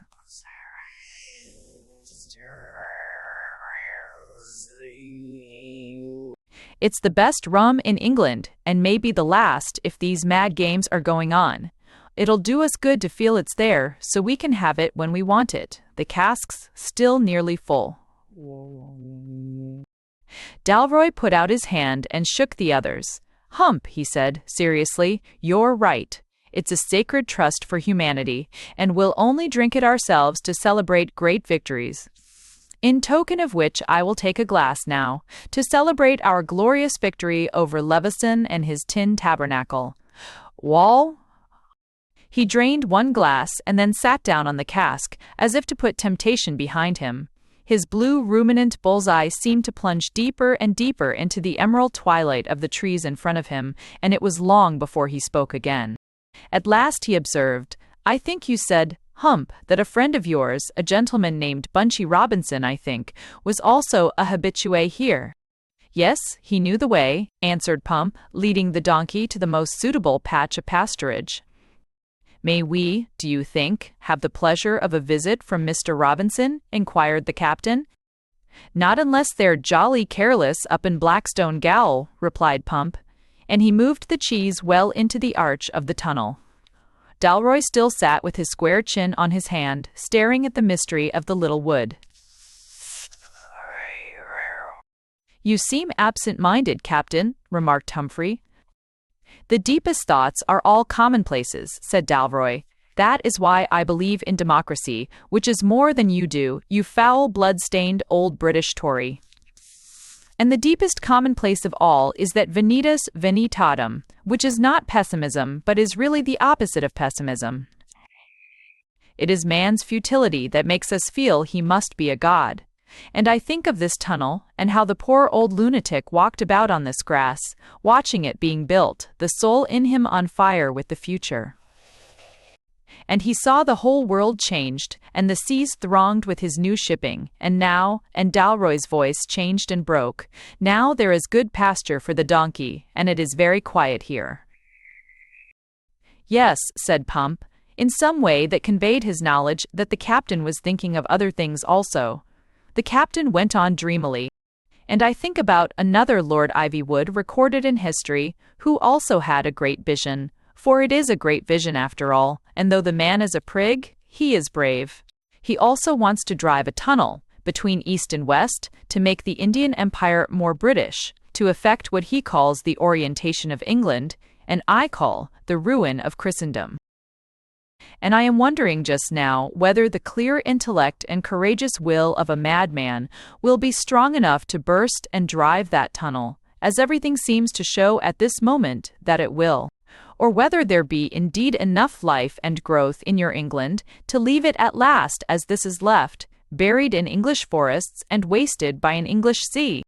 The silence fell between them again, and again there was only the slight sound the animal made in eating. As Dalroy had said, it was very quiet there. But it was not quiet in Pebblewick that night, when the Riot Act was read, and all the people who had seen the signboard outside fought all the people who hadn't seen the signboard outside, or when babies and scientists next morning, seeking for shells and other common objects of the seashore, found that their study included fragments of the outer clothing of Leveson and scraps of corrugated iron. Chapter 9. The Higher Criticism, and Mr. Hibbs, on A.T. Pebblewick boasted an enterprising evening paper of its own, called the Pebblewick Globe, and it was the great vaunt of the editor's life that he had got out an edition announcing the mystery of the vanishing signboard, almost simultaneously with its vanishing. In the rows that followed, Sandwich men found no little protection from the blows indiscriminately given them behind and before. In the large wooden boards they carried inscribed, "The Vanishing Pub, Pebblewick's as Fairy Tale Special." And the paper contained a categorical and mainly correct account of what had happened, or what seemed to have happened, to the eyes of the amazed Garge and his crowd of sympathizers. George Byrne, carpenter of this town, with Samuel Gripes, drayman in the service of Messrs. E. J. and Gubbins, brewers, together with a number of other well-known residents, passed by the new building erected on the West Beach for various forms of entertainment and popularly called the Small Universal Hall. Seeing outside it, one of the old inn signs now so rare, they drew the quite proper inference that the place retained the license to sell alcoholic liquors, which so many other places in this neighborhood have recently lost. The persons inside, however, appear to have denied all knowledge of the fact, and when the party, after some regrettable scenes in which no life was lost, came out on the beach again, it was found that the inn sign had been destroyed or stolen. All parties were quite sober and had indeed obtained no opportunity to be anything else. The mystery is underlying inquiry. But this comparatively realistic record was local and spontaneous, and owed not a little to the accidental honesty of the editor. Moreover, evening papers are often more honest than morning papers because they are written by ill-paid and hard-worked underlings in a great hurry, and there is no time for more timid people to correct them. By the time the morning papers came out next day, a faint but perceptible change had passed over the story of the vanishing signboard. In the daily paper, which had the largest circulation and the most influence in that part of the world, the problem was committed to a gentleman known by what seemed to the non-journalistic world the singular name of Hibbs, however. It had been affixed to him in jest in connection with the almost complicated caution with which all his public criticisms were qualified at every turn, so that everything came to depend upon the conjunctions, upon but, and yet, and though, and similar words. As his salary grew larger, for editors and proprietors like that sort of thing, and his old friends fewer, for the most generous of friends, cannot but feel faintly acid at a success which has in it nothing of the infectious flavor of glory, he grew more and more to value himself as a diplomatist, a man who always said the right thing. But he was not without his intellectual nemesis, for at last he became so very diplomatic as to be darkly and densely unintelligible. People who knew him had no difficulty in believing that what he had said was the right thing, the tactful thing, the thing that should save the situation, but they had great difficulty in discovering what it was. In his early days he had had a great talent for one of the worst tricks of modern journalism, the trick of dismissing the important part of a question as if it could wait, and appearing to get to business on the unimportant part of it. Thus he would say, "Whatever we may think of the rights and wrongs of the vivisection of pauper children, we shall all agree that it should only be done, in any event, by fully qualified practitioners." But in the later and darker days of his diplomacy, he seemed rather to dismiss the important part of a subject and get to grips with some totally different subject, following some timid and elusive train of associations of his own. In his late bad manner, as they say of painters, he was just as likely to say, "Whatever we may think of the rights and wrongs of the vivisection of pauper children, no progressive mind can doubt that the influence of the Vatican is on the decline." His nickname had stuck to him in honor of a paragraph he was alleged to have written when the American president was wounded by a bullet fired by a lunatic in New Orleans, and which was said to have run, "The president passed a good night, and his condition is greatly improved." The assassin is not, however, a German, as was at first supposed. Men stared at that mysterious conjunction till they wanted to go mad and to shoot somebody themselves. Hibbs, however, was a long, lank man, with straight, yellowish hair, and a manner that was externally soft and mild, but secretly supercilious. He had been, when at Cambridge, a friend of Levison, and they had both prided themselves on being moderate politicians. But if you have had your hat smashed over your nose by one who has very recently described himself as a law-abidin' man, and if you have had to run for your life with one coat-tail, and encouraged to further bodily activity by having irregular pieces of a corrugated iron roof thrown after you by men more energetic than yourself, you will find you emerge with emotions which are not solely those of a moderate politician. Hibbs, however, had already composed a leaderette on the Pebblewick incident, which rather pointed to the truth of the story, so far as his articles ever pointed to anything. His motives for veering vaguely in this direction were, as usual, complex. He knew the millionaire who owned the paper had a hobby of spiritualism, and something might always come out of not suppressing a marvelous story. He knew that two, at least, of the prosperous artisans or small tradesmen who had attested the tale were staunch supporters of the party. He knew that Lord Ivywood must be mildly but not effectually checked, for Lord Ivywood was of the other party. And there could be no milder or less effectual way of checking him than by allowing the paper to lend at least a temporary credit to a well-supported story that came from outside, and certainly had not been, like so many stories, created in the office. Amid all these considerations, had Hibbs, however, steered his way to a more or less confirmatory article, when the sudden apparition of J. Levison, secretary, in the sub-editor's room with a burst collar and broken eyeglasses, led Mr. Hibbs into a long private conversation with him and a comparative reversal of his plans. But of course he did not write a new article. He was not of that divine order who make all things new. He chopped and changed his original article in such a way that it was something quite beyond the most bewildering article he had written in the past, and is still prized by those highly cultured persons who collect the worst literature of the world. It began, indeed, with the comparatively familiar formula: whether we take the more lax or the more advanced view of the old disputed problem of the morality or immorality of the wooden signboard as such, we shall all agree that the scenes enacted at Pebblewick were very discreditable to most, though not all, concerned.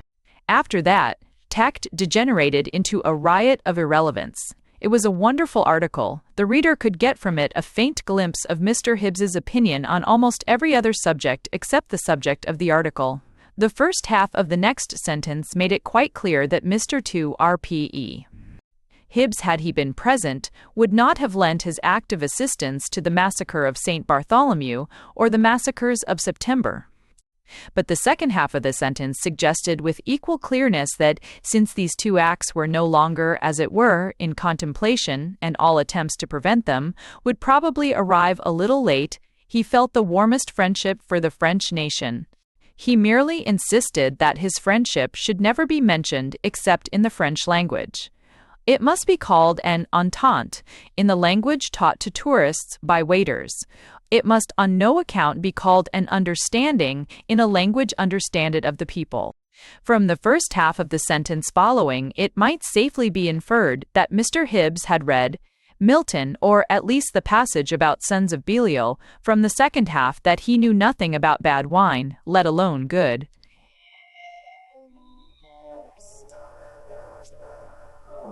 Clifford. Then there was a weak plea for eugenics and a warm plea against conscription, which was not true eugenics. That was all, and it was headed, "The Riot at Pebblewick."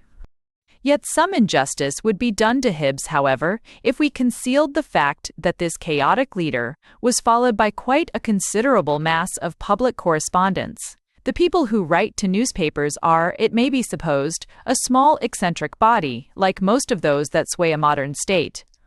But at least, unlike the lawyers, or the financiers, or the members of Parliament, or the men of science, they are people of all kinds scattered all over the country, of all classes, counties, ages, sexes, and stages of insanity. The letters that followed Hibbs's article are still worth looking up in the dusty old files of his paper. A dear old lady in the densest part of the Midlands wrote to suggest that there might really have been an old ship wrecked on the shore during the proceedings, Mr. Freeding's. Levison may have omitted to notice it, or, at that late hour of the evening, it may have been mistaken for a signboard, especially by a person of defective sight. My own sight has been failing for some time, but I am still a diligent reader of your paper. If Mr. Treater... Hibbs's diplomacy had left one nerve in his soul undrugged. He would have laughed, or burst into tears, or got drunk, or gone into a monastery over a letter like that. As it was, he measured it with a pencil and decided that it was just too long to get into the column. Then there was a letter from a theorist, and a theorist of the worst sort. There is no great harm in the theorist who makes up a new theory to fit a new event. But the theorist who starts with a false theory and then sees everything as making it come true is the most dangerous enemy of human reason. The letter began like a bullet let loose by the trigger. Is not the whole question met by XEV? 3. I enclose pamphlets in which I have proved the point quite plainly, and which none of the bishops or the so-called free church ministers have attempted to answer. The connection between the rod or pole and the snake, so clearly indicated in Scripture, is no less clear in this case. It is well known that those who follow after strong drink often announce themselves as having seen a snake.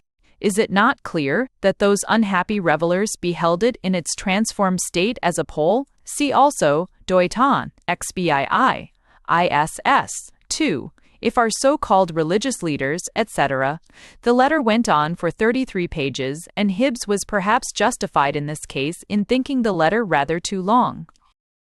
Then there was the scientific correspondent who said, might it not be due to the acoustic qualities of the hall? He had never believed in the corrugated iron hall. The very word hall itself, he added playfully, was often so sharpened and shortened by the abrupt echoes of those repeated metallic curves that it had every appearance of being the word hell, and had caused many theological entanglements and some police prosecutions. In the light of these facts, he wished to draw the editor's attention to some very curious details about the supposed presence or absence of an inn sign. Or absence of an inn sign, it would be noted that many of the witnesses, and especially the most respectable of them, constantly refer to something that is supposed to be outside. The word outside occurs at least 5 times in the depositions of the complaining persons. Surely, by all scientific analogy, we may infer that the unusual phrase inn sign is an acoustic error for inside. The word inside would so naturally occur in any discussion, either about the building or the individual, when the debate was of a hygienic character. This letter was signed medical student, and the less intelligent parts of it were selected for publication in the paper. Then there was a really humorous man, who wrote and said there was nothing at all inexplicable or unusual about the case.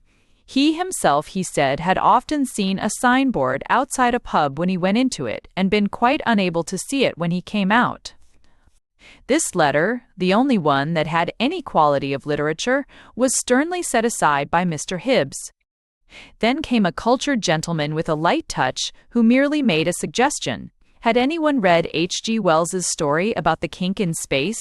He contrived, indescribably, to suggest that no one had even heard of it except himself, or perhaps of Mr. Wells either. The story indicated that men's feet might be in one part of the world and their eyes in another. He offered the suggestion for what it was worth. The particular pile of letters on which Hibbs, however, threw it, showed only too clearly what it was worth. Then there was a man, of course, who called it all a plot of frenzied foreigners against Britain's shore. But as he did not make it quite clear whether the chief wickedness of these aliens had lain in sticking the sign up or in pulling it down, his remarks, the remainder of which, referred exclusively to the conversational misconduct of an Italian ice cream man, whose side of the case seemed insufficiently represented, carried the less weight. And then, last but the reverse of least, there plunged in all the people who think they can solve a problem they cannot understand by abolishing everything that has contributed to it. We all know these people. If a barber has cut his customer's throat because the girl has changed her partner for a dance or donkey ride on Hampstead Heath, there are always people to protest against the mere institutions that led up to it. This would not have happened if barbers were abolished, or if cutlery were abolished, or if the objection felt by girls to imperfectly grown beards were abolished, or if the girls were abolished, or if heaths and open spaces were abolished, or if dancing were abolished, or if donkeys were abolished. But donkeys, I fear, will never be abolished. There were plenty of such donkeys in the common land of this particular controversy. Some made it an argument against democracy, because poor Garge was a carpenter. Some made it an argument against alien immigration, because Misisra Aman was a Turk. Some proposed that ladies should no longer be admitted to any lectures anywhere, because they had constituted a slight and temporary difficulty at this one without the faintest fault of their own. Some urged that all holiday resorts should be abolished. Some urged that all holidays should be abolished. Some vaguely denounced the seaside. Some, still more vaguely, proposed to remove the sea. All said that if this or that, stones or seaweed or strange visitors or bad weather or bathing machines were swept away with a strong hand, this which had happened would not have happened. They only had one slight weakness, all of them, that they did not seem to have the faintest notion of what had happened, and in this they were not inexcusable. Nobody did know what had happened. Nobody knows it to this day, of course, or it would be unnecessary to write this story. No one can suppose this story is written from any motive save that of telling the plain, humdrum truth.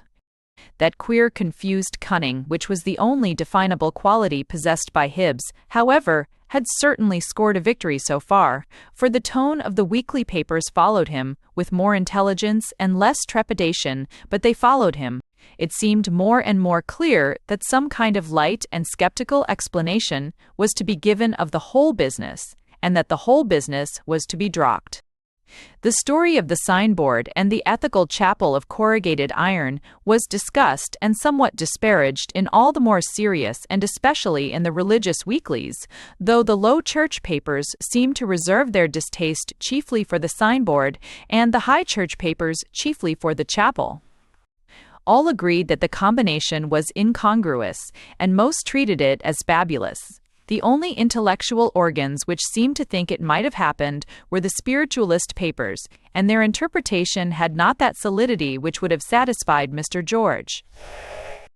It was not until almost a year after that it was felt in philosophical circles that the last word had been said on the matter.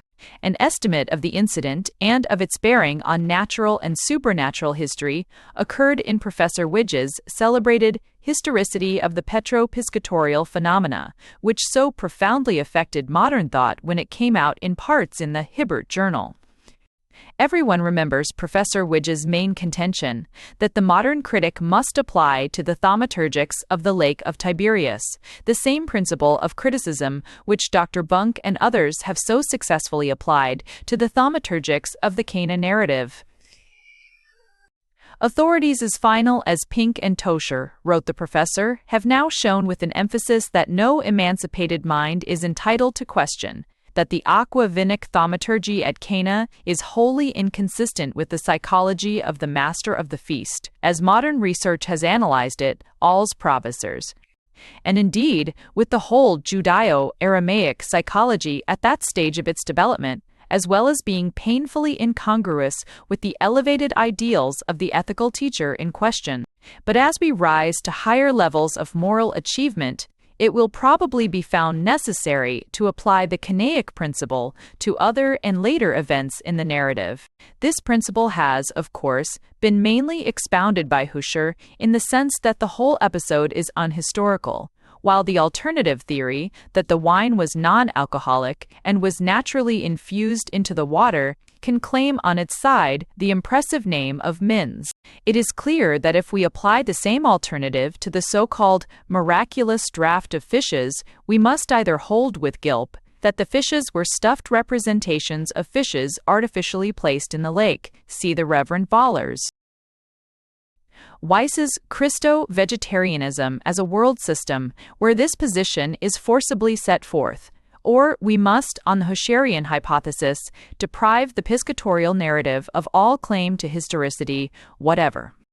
The difficulty felt by the most daring critics, even Puck, in adopting this entirely destructive attitude is the alleged improbability of so detailed a narrative being founded on so slight a phrase as the anti-historical critics refer it to. It is urged by Pucke, with characteristic relentless reasoning, that according to Huscher's theory, a metaphorical, but at least noticeable remark, such as, "I will make you fishers of men," was expanded into a realistic chronicle of events which contains no mention, even in the passages evidently interpolated, of any men actually found in the nets when they were hauled up out of the sea, or, more properly, lagoon. It must appear presumptuous or even bad taste for anyone in the modern world to differ on any subject from Puck. But I would venture to suggest that the very academic splendor and unique standing of the venerable professor, whose 97th birthday was so beautifully celebrated in Chicago last year, may have forbidden him all but intuitive knowledge of how errors arise among the vulgar. I crave pardon for mentioning a modern case known to myself, not indeed by personal presence, but by careful study of all the reports, which presents a curious parallel to such ancient expansions of a text into an incident, in accordance with Huscher's law. It occurred at Pebblewick, in the south of England. The town had long been in a state of dangerous religious excitement. the great religious genius who has since so much altered our whole attitude to the religions of the world, Mizra Amin, had been lecturing on the sands to thousands of enthusiastic hearers. Their meetings were often interrupted, both by children's services run on the most ruthless lines of orthodoxy and by the League of the Red Rosette, the formidable atheist and anarchist organization. As if this were not enough to swell the whirlpool of fanaticism, the old popular controversy between the Milnian and the complete Sublapsarians broke out again on the fated beach. It is natural to conjecture that in the thickening atmosphere of theology in Pebblewick, some controversialist quoted the text, "An evil and adulterous generation seek for a sign, hot, but no sign shall be given it save the sign of the prophet Jonas." A mind like that of Puck will find it hard to credit, but it seems certain that the effect of this text on the ignorant peasantry of southern England was actually to make them go about looking for a sign, in the sense of those old tavern signs now so happily disappearing. The sign of the prophet Jonas they somehow translated in their stunted minds into a signboard of the ship out of which Jonah was thrown. They went about literally looking for the sign of the ship, and there are some cases of their suffering Smale's hallucination and actually seeing it. The whole incident is a curious parallel to the gospel narrative and a triumphant vindication of Husserl's law. Lord Ivywood paid a public compliment to Professor Widge, saying that he had rolled back from his country what might have been an ocean of superstitions. But, indeed, poor Hibbs had struck the first and stunning blow that scattered the brains of all men. Chapter 10. The Character of Quoodle. There lay about in Lord Ivywood's numerous gardens, terraces, outhouses, stable yards, and similar places, a dog that came to be called by the name of Quoodle. Lord Ivywood did not call him Quoodle. He cared for the cause of dogs, of course, and he cared still more for his own intellectual self-respect and consistency. He would never have permitted a dog in his house to be physically ill-treated, nor, for that matter, a rat, nor, for that matter, even a man. But if Quoodle was not physically ill-treated, he was at least socially neglected, and Quoodle did not like it. For dogs care for companionship more than for kindness itself. Lord Ivywood would probably have sold the dog, but he consulted experts, as he did on everything he didn't understand and many things that he did, and the impression he gathered from them was that the dog, technically considered, would fetch very little. Mostly, it seemed, because of the mixture of qualities that it possessed. It was a sort of mongrel bull terrier, but with rather too much of the bulldog, and this fact seemed to weaken its price as much as it strengthened its jaw. His lordship also gained a hazy impression that the dog might have been valuable as a watchdog if it had not been able to follow game like a pointer, and that even in the latter walk of life it would always be discredited by an unfortunate talent for swimming as well as a retriever. But Lord Ivywood's impressions may very well have been slightly confused, as he was probably thinking about the Black Stone of Mecca or some such subject at the moment. The victim of this entanglement of virtues, therefore, still lay about in the sunlight of Ivywood, exhibiting no general result of that entanglement except the most appalling ugliness. Now, Lady Joan Brett did appreciate dogs. It was the whole of her type and a great deal of her tragedy that all that was natural in her was still alive under all that was artificial, and she could smell hawthorn or the sea as far off as a dog can smell his dinner. Like most aristocrats, she would carry cynicism almost to the suburbs of the city of Satan. She was quite as irreligious as Lord Ivywood, or rather more. She could be quite equally frigid or supercilious when she felt inclined. And in the great social talent of being tired, she could beat him any day of the week. But the difference remained, in spite of her sophistries and ambitions, that her elemental communications were not cut, and his were. For her, the sunrise was still the rising of a sun, and not the turning on of a light by a convenient cosmic servant. For her, the spring was really the season in the country, and not merely the season in town. For her cocks and hens were natural appendages to an English house, and not, as Lord Ivywood had proved to her from an encyclopedia, animals of Indian origin recently imported by Alexander the Great. And so for her a dog was a dog, and not one of the higher animals, nor one of the lower animals, nor something that had the sacredness of life, nor something that ought to be muzzled, nor something that ought not to be vivisected. She knew that in every practical sense, proper provision would be made for the dog, as, indeed, provision was made for the yellow dogs in Constantinople by Abdul Hamid, whose life Lord Ivywood was writing for the Progressive Potentates series. Nor was she in the least sentimental about the dog, or anxious to turn him into a pet. It simply came natural to her in passing to rub all his hair the wrong way and call him something which she instantly forgot. The man who was mowing the garden lawn looked up for a moment, for he had never seen the dog behave in exactly that way before. Quoodle arose, shook himself, and trotted on in front of the lady, leading her up an iron side staircase, of which, as it happened, she had never made use before.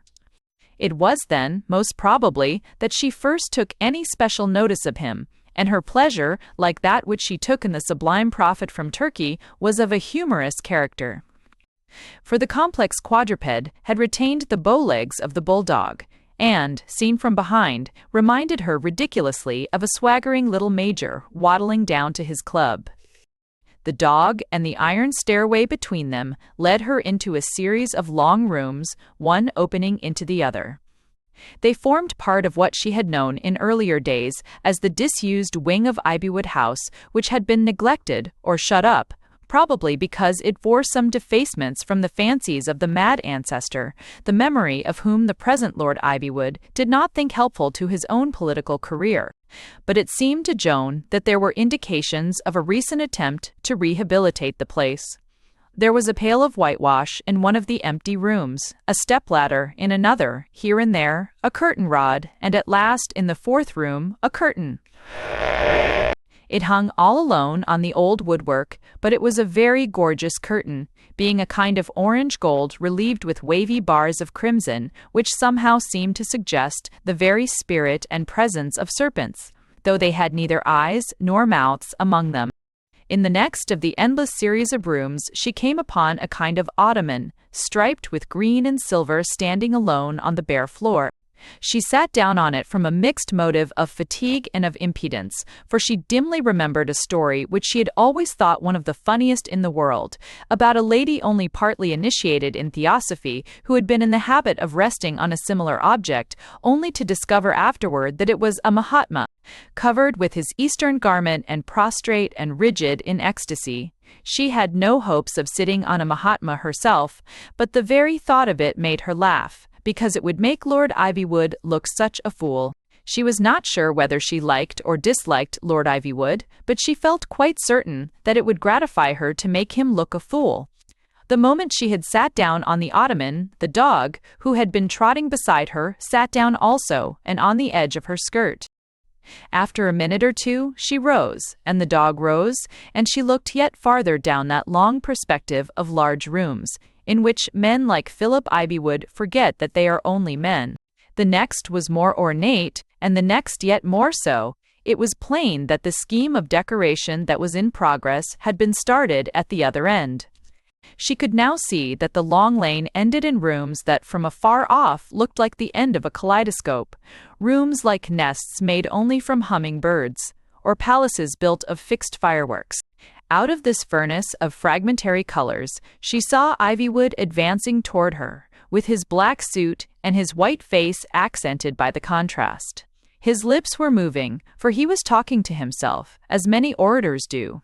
He did not seem to see her, and she had to strangle a subconscious and utterly senseless cry, "He is blind!" The next moment he was welcoming her intrusion with the well-bred surprise and rather worldly simplicity suitable to such a case, and Joan fancied she understood why his face had seemed a little bleaker and blinder than usual. It was by contrast. He was carrying clutched to his forefinger, as his ancestors might have carried a falcon clutched to the wrist, a small, bright-colored, semi-tropical bird, the expression of whose head, neck, and eye was the very opposite of his own. Joan thought she had never seen a living creature with a head so lively and insulting. Its provocative eye and pointed crest seemed to be offering to fight 50 gamecocks. It was no wonder, she told herself, that by the side of this gaudy gutter snipe with feathers, Ivywood's faint-colored hair and frigid face looked like the hair and face of a corpse walking. "You'll never know what this is," said Ivywood in his most charming manner. "You've heard of him 100 times and never had a notion of what he was. This is the bulbul." "I never knew," replied Joan. "I am afraid I never cared. I always thought it was something like a nightingale." "Ah, yes," answered Ivywood, "but this is the real bulbul peculiar to the East, Pycanonotus hemoris, which our thinking of Dolius Goldsii." "I suppose I am," replied Lady Joan with a faint smile. "It is an obsession. When shall I not be thinking of Dolius Galsworthy? Was it Galsworthy?" Then, feeling quite touched by the soft austerity of her companion's face, she caressed the gaudy and pugnacious bird with one finger and said, "It's a dear little thing." The quadruped, intimately called Quoodle, did not approve of all this at all. Like most dogs, he liked to be with human beings when they were silent, and he extended a magnificent toleration to them as long as they were talking to each other. But conversational attention paid to any other animal at all, remote from a mongrel bull terrier, wounded Mr. Quoodle in his most sensitive and gentlemanly feelings. He emitted a faint growl. Joan, with all the instincts that were in her, bent down and pulled his hair about once more, and felt the instant necessity of diverting the general admiration from Pycnonotus humoris.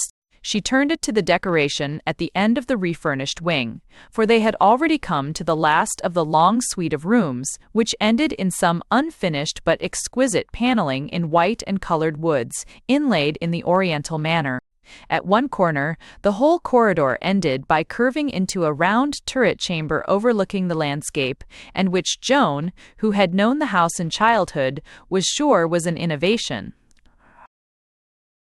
On the other hand, a black gap, still left in the lower left-hand corner of the Oriental woodwork, suddenly reminded her of something she had forgotten. "Surely," she said, "after much mere aesthetic ecstasy, there used to be a staircase there, leading to the old kitchen garden, or the old chapel or something." Ivywood nodded gravely. "Yes," he said, "it did lead to the ruins of a medieval chapel, as you say. The truth is, it led to several things that I cannot altogether consider a credit to the family in these days.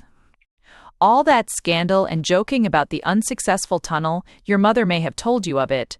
Well, it did us no good in the county, I'm afraid. So, as it's a mere scrap of land bordering on the sea, I've fenced it off and let it grow wild. But I'm boarding up the end of the room here for quite another reason. I want you to come and see it." He led her into the round corner turret, in which the new architecture ended, and Joan, with her thirst for the beautiful, could not stifle a certain thrill of beatitude at the prospect. 5 open windows of a light and exquisite Saracenic outline looked out over the bronze and copper and purple of the autumn parks and forests to the peacock colors of the sea. There was neither house nor living thing in sight, and, familiar as she had been with that coast, she knew she was looking out from a new angle of vision on a new landscape of Ivywood. "You can write sonnets?" said Ivywood, with something more like emotion in his voice than she had ever heard in it. "What comes first into your mind with these open windows?" "I know what you mean," said Joan after a silence. "The same hath oft." 2. "Yes," he said, "that is how I felt. Two of perilous seas in fairylands forlorn." There was another silence, and the dog sniffed round and round the circular turret chamber. "I want it to be like that," said Ivywood in a low and singularly moved intonation. "I want this to be the end of the house. I want this to be the end of the world. Don't you feel that is the real beauty of all this Eastern art? That it is colored like the edges of things, like the little clouds of morning and the islands of the blessed? Do you know?" And he lowered his voice yet more. "It has the power over me of making me feel as if I were myself absent and distant, some Oriental traveler who was lost and for whom men were looking. When I see that greenish lemon-yellow enamel there let into the white, I feel that I am standing thousands of leagues from where I stand." "You are right," said Joan, looking at him with some wonder. "I have felt like that myself." "This art," went on Ivywood as in a dream, "does indeed take the wings of the morning and abide in the uttermost parts of the sea. They say it contains no form of life, but surely we can read its alphabet as easily as the red hieroglyphics of sunrise and sunset, which are on the fringes of the robe of God." "I never heard you talk like that before," said the lady, and again stroked the vivid violet feathers of the small eastern bird. Mr. Quoodle could stand it no longer. He had evidently formed a very low opinion of the turret chamber, and of Oriental art generally, but seeing Joan's attention once more transferred to his rival, he trotted out into the longer room, and finding the gap in the woodwork, which was soon to be boarded up, but which still opened on an old dark staircase, he went galumphing down the stairs. Lord Ivywood gently placed the bird on the girl's own finger, and went to one of the open windows, leaning out a little. "Look here," he said, "doesn't this express what we both feel? Isn't this the sort of fairy tale house that ought to hang on the last wall of the world?" And he motioned her to the window sill, just outside which hung the bird's empty cage, beautifully wrought in brass or some of the yellow metals. "Why, that is the best of all," cried Lady Joan. "It makes one feel as if it really were the Arabian Nights. As if this were a tower of the gigantic genii with turrets up to the moon, and this were an enchanted prince caged in a golden palace suspended by the evening star." Something stirred in her dim but teeming subconsciousness, something like a chill or change like that, by which we half know that weather has altered, or distant and unnoticed music suddenly ceased.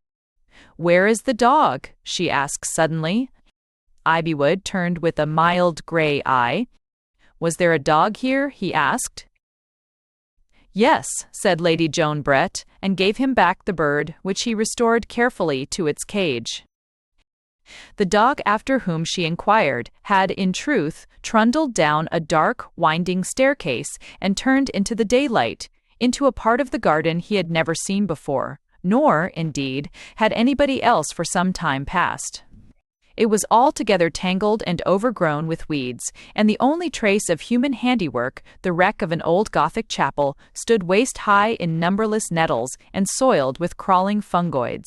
Most of these merely discolored the gray crumbling stone with shades of bronze or brown, but some of them, particularly on the side farthest from the house, were of orange or purple tints almost bright enough for Lord Ivywood's oriental decoration. Some fanciful eyes that fell on the place afterward found something like an allegory in those graven and broken saints or archangels feeding such fiery and ephemeral parasites as those toadstools like blood or gold.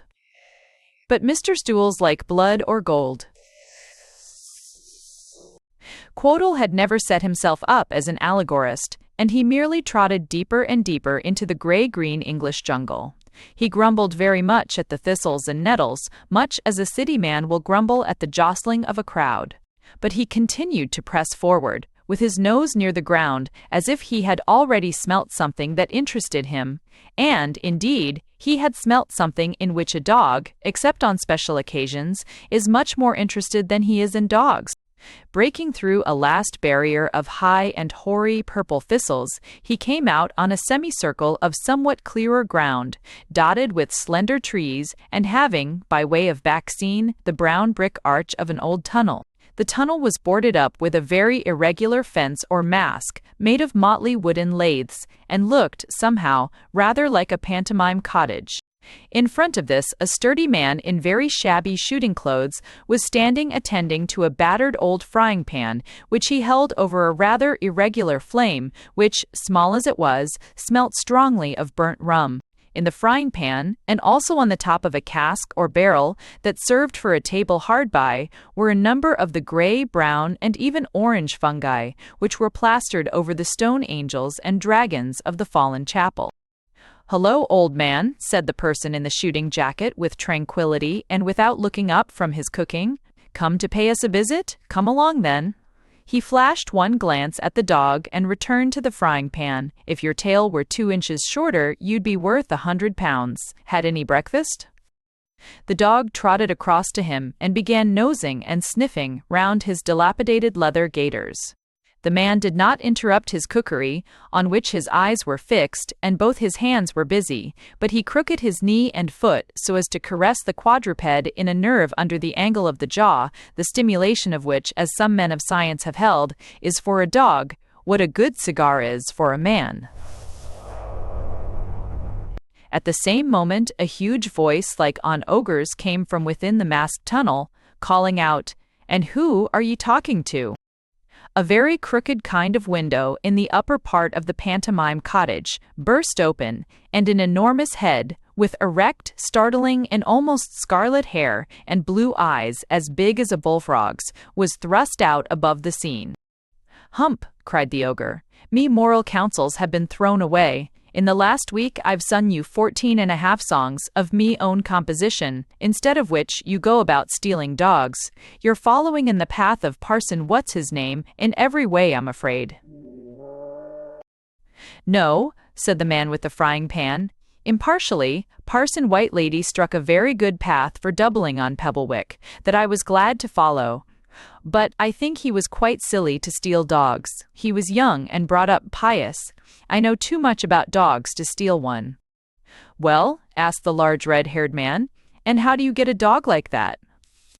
"I let him steal me," said the person stirring the pan, and indeed the dog was sitting erect and even arrogant at his feet, as if he was a watchdog at a high salary and had been there before the building of the tunnel. Chapter 11. Vegetarianism in the drawing room. The company that assembled to listen to the Prophet of the Moon on the next occasion of his delivering any formal address was much more select than the comparatively mixed and middle-class society of the simple souls. Miss Browning and her sister, Mrs. Browning and her sister, Mackintosh, were indeed present, for Lord Ivywood had practically engaged them both as private secretaries and kept them pretty busy, too. There was also Mr. Levison, because Lord Ivywood believed in his organizing power, and also Mr. Hibbs, because Mr. Impin. Levison believed in his political judgment, whenever he could discover what it was. Mr. Levison had straight, dark hair and looked nervous. Mr. Hibbs had straight, fair hair and also looked nervous. But the rest of the company were more of Ivywood's own world, or the world of high finance with which it mixes both here and on the continent. Lord Ivywood welcomed, with something approaching to warmth, a distinguished foreign diplomatist who was, indeed, none other than that silent German representative who had sat beside him in that last conference on the Island of the Olives. Gluck was no longer in his quiet black suit, but wore an ornate diplomatic uniform with a sword and Prussian, Austrian, or Turkish orders, for he was going on from Ivywood to a function at court. But his curl of red lips, his screw of black mustache, and his unanswering almond eyes had no more changed than the face of a wax figure in a barber's shop window. The prophet had also effected an improvement in his dress. When he had orated on the sands, his costume, except for the fez, was the shabby but respectable costume of any rather unsuccessful English clerk. But now that he had come among aristocrats who petted their souls as they did their senses, there must be no such incongruity. He must be a proper, fresh-picked oriental tulip or lotus. So he wore long, flowing robes of white, relieved here and there by flame-colored threads of tracery, and round his head was a turban of a kind of pale golden green. He had to look as if he had come flying across Europe on the magic carpet or fallen a moment before from his paradise in the moon. The ladies of Lord Ivywood's world were much as we have already found them. Lady Enid Wimpole still overwhelmed her earnest and timid face with a tremendous costume that was more like a procession than a dress. It looked rather like the funeral procession of Aubrey Beardsley. Lady Joan Brett still looked like a very beautiful Spaniard, with no illusions left about her castle in Spain. The large and resolute lady who had refused to ask any questions at Misysra's earlier lecture, and who was known as Lady Crump, the distinguished feminist, still had the air of being so full and bursting with questions fatal to man as to have passed the speaking and reached the speechless stage of hostility. Throughout the proceedings, she contributed nothing but bursting silence and a malevolent eye, and old Lady Ivywood, under the oldest and finest lace and the oldest and finest manners, had a look like death on her, which can often be seen in the parents of pure intellectuals. She had that face of a lost mother that is more pathetic than the face of a lost child. "And what are you going to delight us with today?" Lady Enid was asking of the prophet. "My lecture," answered Misysra gravely, "is on the pig." It was part of a simplicity really respectable in him that he never saw any incongruity in the arbitrary and isolated texts or symbols out of which he spun his thousand insane theories.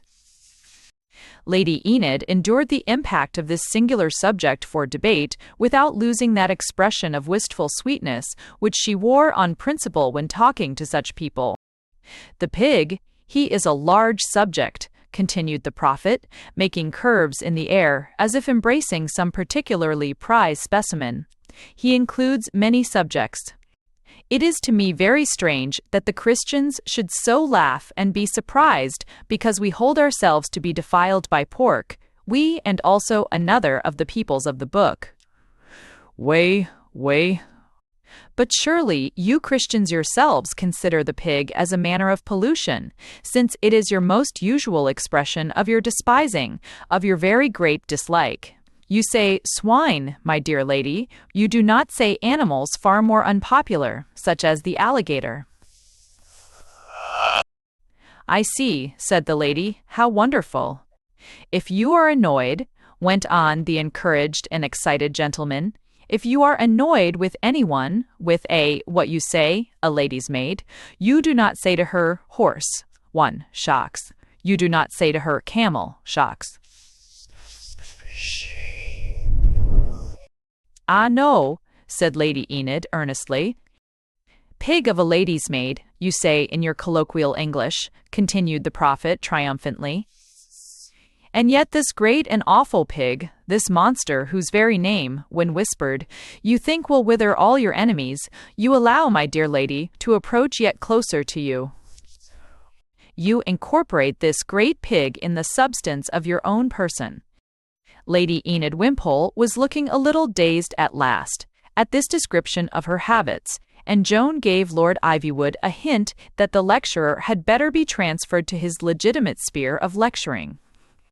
Ivywood led the way into a larger room that was full of ranked chairs, with a sort of lectern at the other end, and flanked on all four sides with tables laden with all kinds of refreshments. It was typical of the strange, half-fictitious enthusiasm and curiosity of that world that one long table was set out entirely with vegetarian foods, especially of an Eastern sort, like a table spread in the desert for a rather fastidious Indian hermit, but that tables covered with game patties, lobster, and champagne were equally provided, and very much more frequented. Even Mr. Hibbs, who would honestly have thought entering a publish house more disgraceful than entering a brothel, could not connect any conception of disgrace with Lord Ivywood's champagne. For the purpose of the lecture was not wholly devoted to the great and awful pig, and the purpose of the meeting even less. Lord Ivywood, the white furnace of whose mind was always full of new fancies hardening into ambitions, wanted to have a debate on the diet of East and West, and felt that Misysra might very appropriately open with an account of the Muslim veto on pork or other coarse forms of flesh food. He reserved it to himself to speak second. The prophet began, indeed, with some of his dizziest flights. He informed the company that they, the English, had always gone in hidden terror and loathing of the pig as a sacred symbol of evil. He proved it by the common English custom of drawing a pig with one's eyes shut. Lady Joan smiled, and yet she asked herself, in a doubt that had been darkening round her about many modern things lately, whether it was really much more fanciful than many things the scientists told her, as the traces of marriage by capture which they found in that ornamental and even frivolous being, the best man. He said that the dawn of greater enlightenment is shown in the use of the word gammon, which still expresses disgust at the porcine image, but no longer fear of it, but rather a rational disdain and disbelief. "Rowley," said the prophet solemnly, and then after a long pause, "Howley, gammon, and spinach." Lady Joan smiled again, but again asked herself if it was much more far-fetched than a history book she had read, which proved the unpopularity of Catholicism in Tudor times from the word hocus pocus. He got into a most amazing labyrinth of philology between the red primeval sins of the first pages of Genesis and the common English word ham. But, again, Joan wondered whether it was much wilder than the other things she had heard said about primitive man by people who had never seen him. He suggested that the Irish were set to keep pigs because they were a low and defiled caste and the serfs of the pig-scorning Saxon, and Joan thought it was about as sensible as what the dear old archdeacon had said about Ireland years ago, which had caused an Irishman of her acquaintance to play the Sean Van Voigt and then smash the piano. Joan Brett had been thoughtful for the last few days.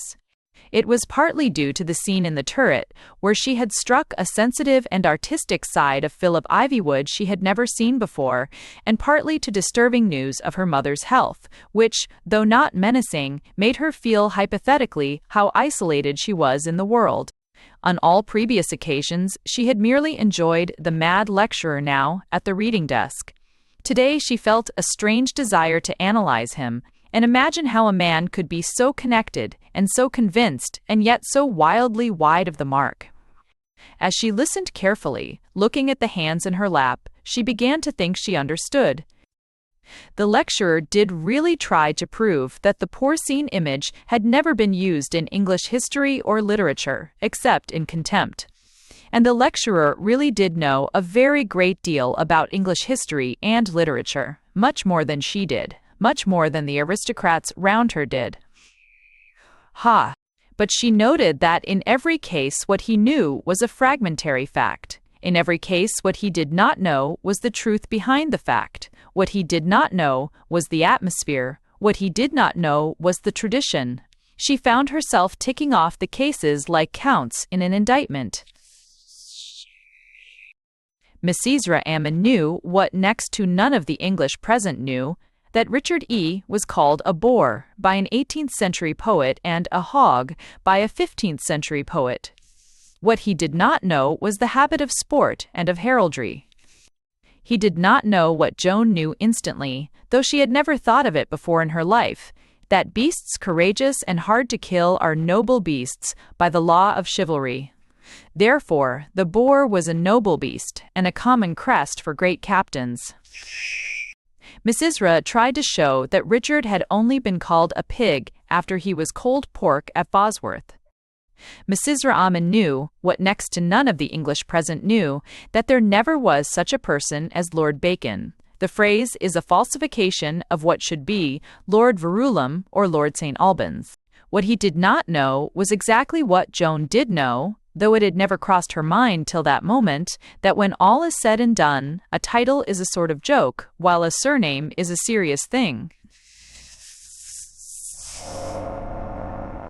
But Misysra seriously tried to prove that Bacon was a term of abuse applied to him during his unpopularity or after his fall. Misysra Ammon knew, what next to none of the English present knew, that the poet Shelley had a friend called Hogg, who treated him on one occasion with grave treachery. He instantly tried to prove that the man was only called Hogg because he had treated Shelley with grave treachery. And he actually adduced the fact that another poet, practically contemporary, was called Hogg, as completing the connection with Shelley. What he did not know was just what Joan had always known without knowing it, the kind of people concerned, the traditions of aristocrats like the Shelleys, or of borderers like the Ettrick Shepherd.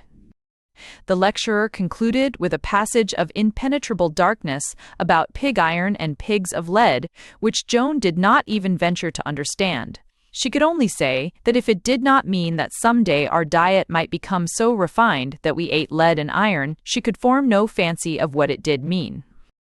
Can Philip Ivywood believe this kind of thing? She asked herself, and even as she did so, Philip Ivywood rose.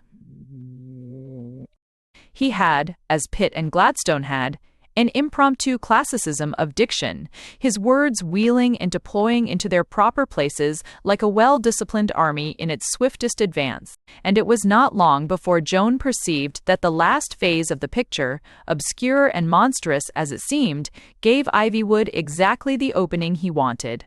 Indeed, she felt, no doubt, that he had arranged for it beforehand.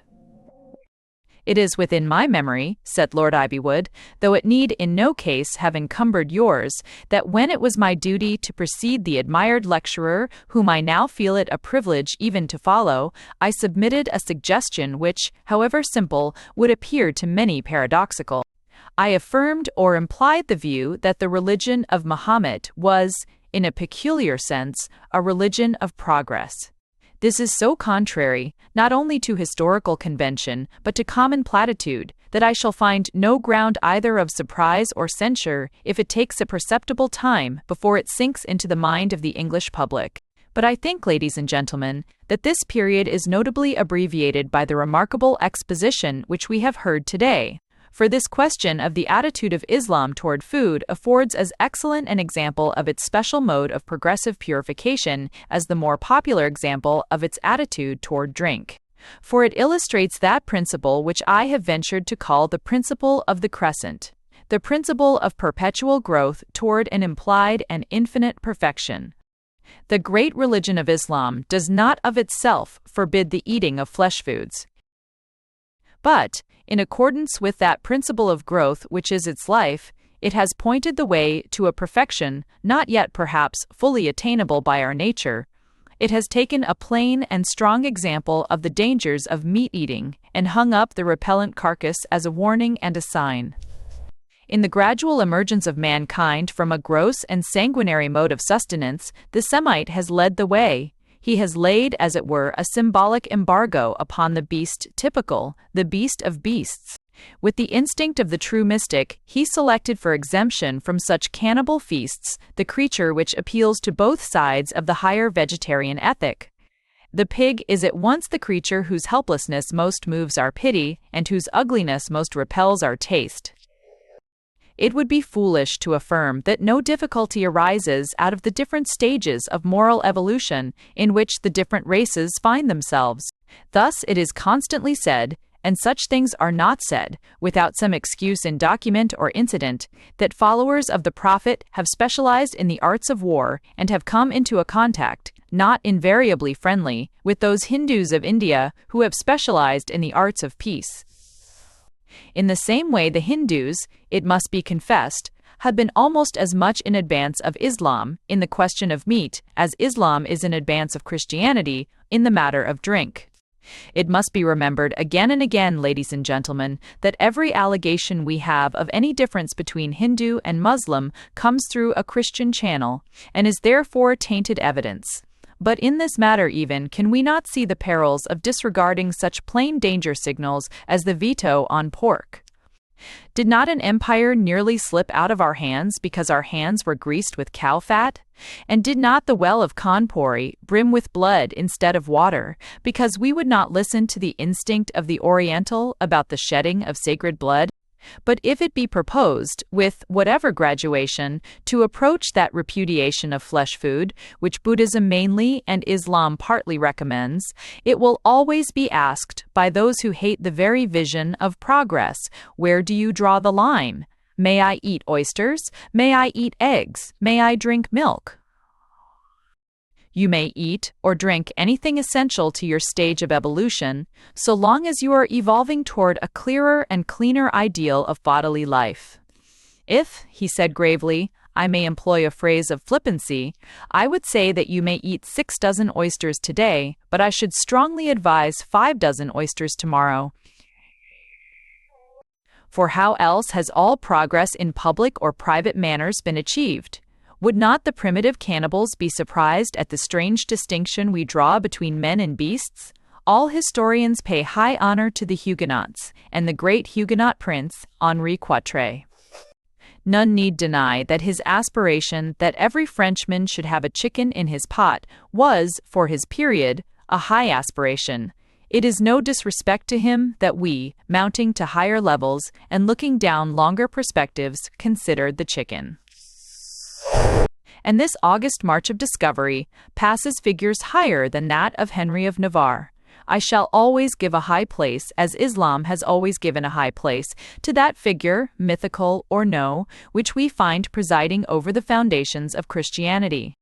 I cannot doubt that the fable, incredible and revolting otherwise, which records the rush of swine into the sea, was an allegory of his early realization that a spirit, evil indeed, does reside in all animals in so far as they tempt us to devour them. I cannot doubt that the prodigal leaving his sins among the swine is another illustration of the great thesis of the prophet of the moon, but here also progress and relativity are relentless in their advance, and not a few of us may have risen today to the point of regretting that the joyful sounds around the return of the prodigal should be marred by the moaning of a calf. For the rest, he who asks us whither we go knows not the meaning of progress. If we come at last to live on light, as men said of the chameleon, if some cosmic magic closed to us now, as radium was but recently closed, allows us to transmute the very metals into flesh without breaking into the bloody house of life, we shall know these things when we have achieved them. It is enough for us now if we have reached a spiritual station, in which at least the living head we lop has not eyes to reproach us, and the herbs we gather cannot cry against our cruelty like the mandrake. Lord Ivywood resumed his seat, his colorless lips still moving. By some previous arrangement, probably, Mr. Levison rose to move a motion about vegetarianism. He thought it was a great step, and showed how progressive the creed could be. He thought the persecution of the Hindus by Muslims had probably been much exaggerated. He thought our experience in the Indian Mutiny showed we considered the feeling of Easterners too little in such matters. He thought vegetarianism, in some ways, an advance on Orthodox Christianity. He thought we must be ready for yet further advances, and he sat down. And as he had said precisely, clause by clause, everything that Lord Ivywood had said, it is needless to say that that nobleman afterward congratulated him on the boldness and originality of his brilliant speech. At a similar sort of preconcerted signal, Hibbs, however, rose rather vaguely to his feet to second the motion. He rather prided himself on being a man of few words, in the vocal sense. He was no orator, as Brutus was. It was only with pen in hand, in an office lined with works of reference, that he could feel that sense of confused responsibility that was the one pleasure of his life. But on this occasion he was brighter than usual, partly because he liked being in a lord's house, partly because he had never tasted champagne before and he felt as if it agreed with him, partly because he saw in the subject of progress an infinite opportunity of splitting hairs. Whatever, said Hibbs, with a solemn cough, whatever we may think of the old belief that Muslims have differed from Buddhism in a regrettable way, there can be no doubt the responsibility lay with the Christian churches. Had the free churches put their foot down and met Messrs. Obelstein's demand, we should have heard nothing of these old differences between one belief and another. As it was, it reminded him of Napoleon. He gave his own opinion for what it was worth, but he was not afraid to say at any cost, even there, and in that company, that this business of Asiatic vegetation had occupied less of the time of the Wesleyan Conference than it should have done. He would be the last to say, of course, that anyone was in any sense to blame. They all knew Dr. Kuhn's qualifications. They all knew as well as he did that a more strenuous social worker than Charles Chater had never rallied the forces of progress. But that which was not really an indiscretion might be represented as an indiscretion, and perhaps we had had enough of that just lately.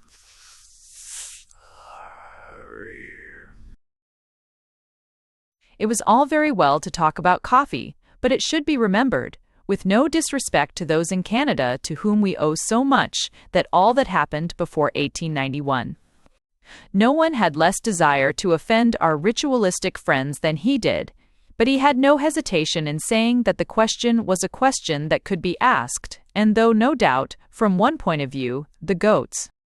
Lady Joan moved sharply in her chair, as if gripped by sudden pain, and, indeed, she had suddenly felt the chronic and recurrent pain of her life. She was brave about bodily pain, as are most women, even luxurious women, but the torment that from time to time returned and tore her was one to which many philosophical names have been given, but no name so philosophical as boredom. She felt she could not stand a minute more of Mr. Hibbs. She felt she would die if she heard about the goats from one or any point of view. She slipped from her chair and somehow slid round the corner in pretense of seeking one of the tables of refreshment in the new wing. She was soon among the new Oriental apartments, now almost completed, but she took no refreshments, though attenuated tables could still be found here and there. She threw herself on an ottoman and stared toward the empty and elfin turret chamber, in which Ivywood had made her understand that he, also, could thirst for beauty and desire to be at peace. He certainly had a poetry of his own, after all, a poetry that never touched earth, the poetry of Shelley rather than Shakespeare. His phrase about the fairy turret was true. It did look like the end of the world. It did seem to teach her that there is always some serene limit at last. She started and half rose on her elbow with a small laugh. A dog of ludicrous but familiar appearance came shuffling toward her, and she lifted herself in the act of lifting him. She also lifted her head and saw something that seemed to her in a sense more Christian and catastrophic, very like the end of the world. See Chapter 12. Vegetarianism in the Forest. Humphrey Pump's cooking of a fungus in an old frying pan, which he had found on the beach, was extremely typical of him. He was, indeed, without any pretense of book learning, a certain kind of scientific man that science has really been unfortunate in losing. He was the old-fashioned English naturalist like Gilbert White, or even Isaac Walton, who learned things not academically like an American professor, but actually like an American Indian. And every truth a man has found out as a man of science is always subtly different from any truth he has found out as a man, because a man's family, friends, habits, and social type have always got well underway before he has thoroughly learned the theory of anything. For instance, any eminent botanist at a soirée of the Royal Society could tell you, of course, that other edible fungi exist, as well as mushrooms and truffles. But long before he was a botanist, still less an eminent botanist, he had begun, so to speak, on a basis of mushrooms and truffles. He felt, in a vague way, that these were really edible, that mushrooms were a moderate luxury, proper to the middle classes, while truffles were a much more expensive luxury, more suitable to the smart set. But the old English naturalists, of whom Isaac Walton was perhaps the first, and Humphrey Pump perhaps the last, had in many cases really begun at the other end, and found by experience, often most disastrous experience, that some fungi are wholesome and some are not, but the wholesome ones are, on a whole, the majority. So a man like Pump was no more afraid of a fungus as such than he was of an animal as such. He no more started with the supposition that a gray or purple growth on a stone must be a poisonous growth than he started with the supposition that the dog who came to him out of the wood must be a mad dog. Most of them he knew. Those he did not know, he treated with rational caution, but to him, as a whole race, these weird-hued and one-legged goblins of the forests were creatures friendly to man. You see, he said to his friend the captain, eating vegetables isn't half bad, so long as you know what vegetables there are, and eat all of them that you can, but there are two ways where it goes wrong among the gentry. First, they've never had to eat a carrot or a potato because it was all there was in the house, so they've never learnt how to be really hungry for carrots, as that donkey might be. They only know the vegetables that are meant to help the meat. They know you take duck and peas, and when they turn vegetarian, they can only think of the peas without the duck. They know you take lobster in a salad, and when they turn vegetarian, they can only think of the salad without the lobster. But the other reason is worse. There's plenty of good people even round here, and still more in the north, who get meat very seldom. But then, when they do get it, they gobble it up like good uns. But the trouble with the gentry is different. The trouble is, the same sort of gentry that don't want to eat meat don't really want to eat anything. The man called a vegetarian who goes to Ivywood House is generally like a cow, trying to live on a blade of grass a day. You and I, Captain, have pretty well been vegetarians for some time, so as not to break into the cheese, and we haven't found it so difficult because we eat as much as we can. It's not so difficult as being teetotalers, answered Dalroy, so as not to break into the cask. But I'll never deny that I feel the better for that too, on the whole, but only because I could leave off being one whenever I chose. And now I come to think of it, he cried, with one of his odd returns of animal energy. If I'm to be a vegetarian, why shouldn't I drink? Why shouldn't I have a purely vegetarian drink? Why shouldn't I take vegetables in their highest form, so to speak? The modest vegetarians ought obviously to stick to wine or beer, plain vegetarian drinks, instead of filling their goblets with the blood of bulls and elephants, as all conventional meat-eaters do, I suppose. What is the matter? Nothing, answered Pump. I was looking out for somebody who generally turns up about this time, but I think I'm fast. I should never have thought so from the look of you, answered the captain. But what I'm saying is that the drinking of decent fermented liquor is just simply the triumph of vegetarianism. Why, it's an inspiring idea. I could write a sort of song about it, as, for instance, an expiring. You will find me drinking rum, like a sailor in a slum. You will find me drinking beer like a Bavarian. You will find me drinking gin, in the lowest kind of inn, because I am a rigid vegetarian. Why, it's a vista of verbal felicity and spiritual edification. It has, I don't know how many hundred aspects. Let's see, how could the second verse go? Something like,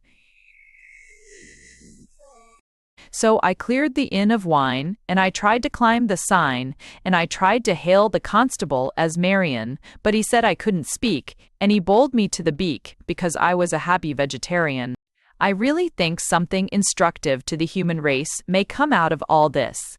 Jester, hello, is that what you were looking for? The quadruped Quoodle came in out of the woods a whole minute later than the usual time, and took his seat beside Humphrey's left foot with a preoccupied air. Good old boy, said the captain, you seem to have taken quite a fancy to us. I doubt, Hump, if he's properly looked after up at the house. I particularly don't want to talk against Ivywood, Hump. I don't want his soul to be able in all eternity to accuse my soul of a mean detraction. I want to be fair to him because I hate him like hell, and he has taken from me all for which I lived. But I don't think, with all this in my mind, I don't think I say anything beyond what he would own himself, for his brain is clear, when I say that he could never understand an animal. And so, he could never understand the animal side of a man. He doesn't know to this day, Hump, that your sight and hearing are 60 times quicker than his. He doesn't know that I have a better circulation.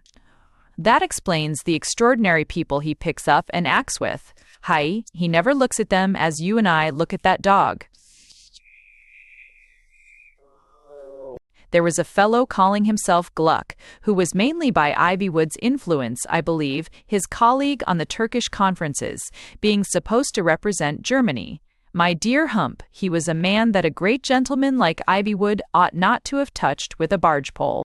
It's not the race he was. If it was one race, it's the sort he was. A coarse, common, Levantine narc and eavesdropper. But you mustn't lose your temper, Hump. I implore you, Hump, to control this tendency to lose your temper when talking at any length about such people. Have recourse, Hump, to that consoling system of versification which I have already explained to you. Oh, I knew a Dr. Gluck, and his nose it had a hook, and his attitudes were anything but Aryan, so I gave him all the pork that I had upon a fork, because I am myself a vegetarian. If you are, said Humphrey Pump, you'd better come and eat some vegetables. The white hat can be eaten cold, or raw for that matter, but Bloodspots wants some cooking. "You are right, Hump," said Dalroy, seating himself with every appearance of speechless greed. "I will be silent. As the poet says, I am silent in the club, I am silent in the pub, I am silent on a bally peak in Darien, for I stuff away for life, shoving peas in with a knife, because I am at heart a vegetarian." He fell to his food with great gusto, dispatched a good deal of it in a very short time, threw a glance of gloomy envy at the cask, and then sprang to his feet again. He caught up the ensign from where it leant against the pantomime cottage and planted it like a pike in the ground beside him. Then he began to sing again, in an even louder voice than before. "Oh, Lord Ivywood may lop, and his privilege is sylvan and riparian, and is also free to top, but figure, people. Do you know," said Hump, also finishing his lunch, "that I'm rather tired of that particular tune?" "Tired, is it?" said the indignant Irishman. "Then I'll sing you a longer song, to an even worse tune, about more and more vegetarians, and you shall see me dance as well, and I will dance till you burst into tears, and offer me the half of your kingdom, and I shall ask for Mr. Levison's head on the frying pan. For this, let me tell you, is a song of Oriental origin, celebrating the caprices of an ancient Babylonian sultan, and should be performed in palaces of ivory, with palm trees and a bulbul accompaniment." And he began to bellow another and older lyric of his own on vegetarianism. Nebuchadnezzar, the king of the Jews, suffered from new and original views. He crawled on his hands and knees, it said, with grass in his mouth and a crown on his head, with a wow tiddly, etc. Those in traditional paths that trod thought the thing was a curse from God, but a pioneer men always abuse, like Nebuchadnezzar, the king of the Jews. Dalroy, as he sang this, actually began to dance about like a ballet girl, an enormous and ridiculous figure in the sunlight, waving the wooden sign around his head. Quoodle opened his eyes and pricked up his ears and seemed much interested in these extraordinary evolutions. Suddenly, with one of those startling changes that will transfigure the most sedentary dogs, Quoodle decided that the dance was a game, and began to bark and bound round the performer, sometimes leaping so far into the air as almost to threaten the man's throat. But, though the sailor naturally knew less about dogs than the countryman, he knew enough about them, as about many other things, not to be afraid, and the voice he sang with might have drowned the baying of a pack.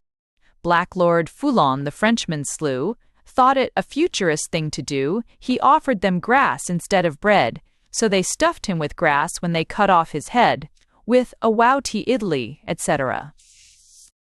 For the pride of his soul he perished then. But of course it is always of pride that men, a man in advance of his age, accuse, like Nebuchadnezzar the king of the Jews. Simeon Scudder of Styx in Maine thought of the thing, and was at it again. He gave good grass and water in pails to 1,000 Irishmen hammering rails with a wow tidily, etc.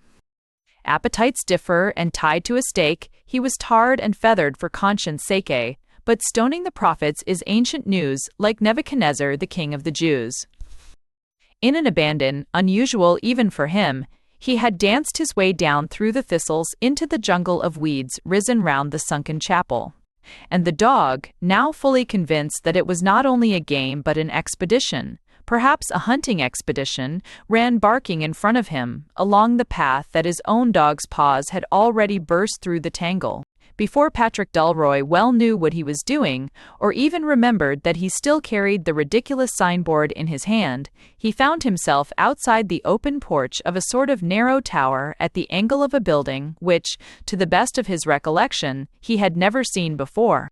Quoddle instantly ran up 4 or 5 steps in the dark staircase inside, and then, lifting his ears again, looked back for his companion. There is, perhaps, such a thing as asking too much of a man. If there is, it was asking too much of Patrick Dalroy to ask him not to accept so eccentric an invitation. Hurriedly plunging his unwieldy wooden ensign upright in the thick of thistles and grass, he bent his gigantic neck and shoulders to enter the porch and proceeded to climb the stairs. It was quite dark, and it was only after at least 2 twists of the stone spiral that he saw light ahead of him, and then it was a sort of rent in the wall that seemed to him as ragged as the mouth of a Cornish cave. It was also so low that he had some difficulty in squeezing his bulk through it, but the dog had jumped through with an air of familiarity, and once more looked back to see him follow. If he had found himself inside any ordinary domestic interior, he would instantly have repented his escapade and gone back. But he found himself in surroundings which he had never seen before, or even, in one sense, believed possible. His first feeling was that he was walking in the most sealed and secret suite of apartments in the castle of a dream. All the chambers had that air of perpetually opening inwards, which is the soul of the Arabian Nights. And the ornament was of the same tradition, gorgeous and flamboyant, yet featureless and stiff. A purple mansion seemed to be built inside a green mansion and a golden mansion inside that.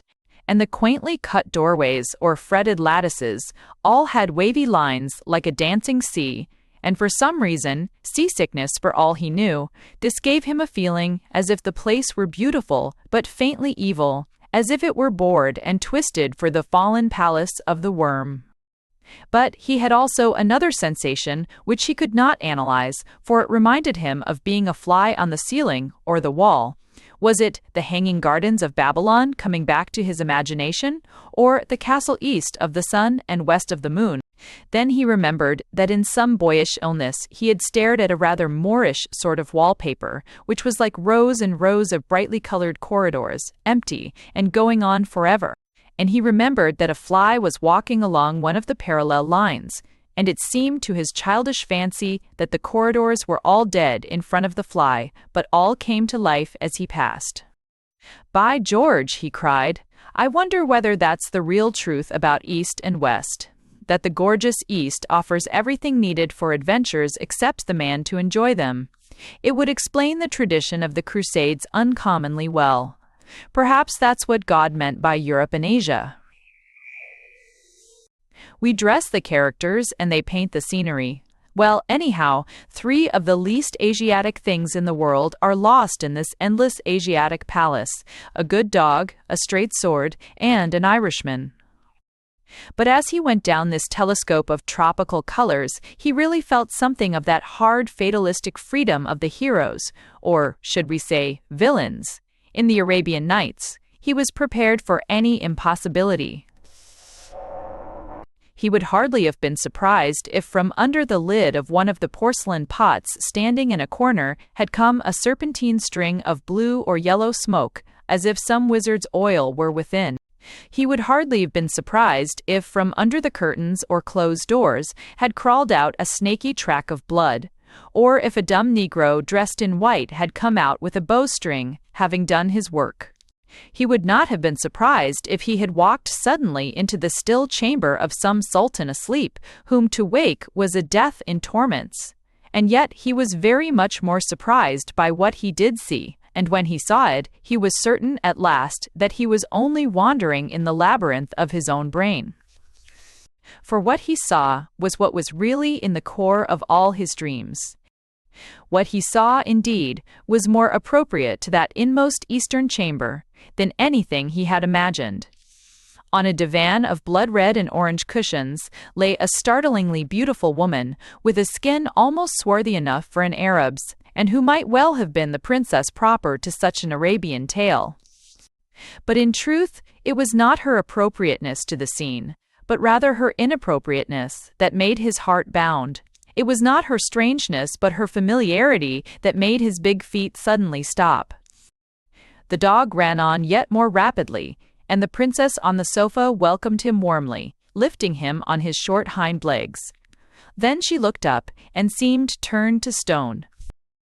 "Bismillah," said the Oriental traveler affably. "May your shadow never grow less, or more, as the ladies would say. The commander of the faithful has deputed his least competent slave to bring you back a dog. Owing to temporary delay in collecting the 15 largest diamonds in the moon, he has been compelled to send the animal without any collar. Those responsible for the delay will instantly be beaten to death with the tails of dragons." The frightful shock, which had not yet left the lady's face, brought him back to responsible speech.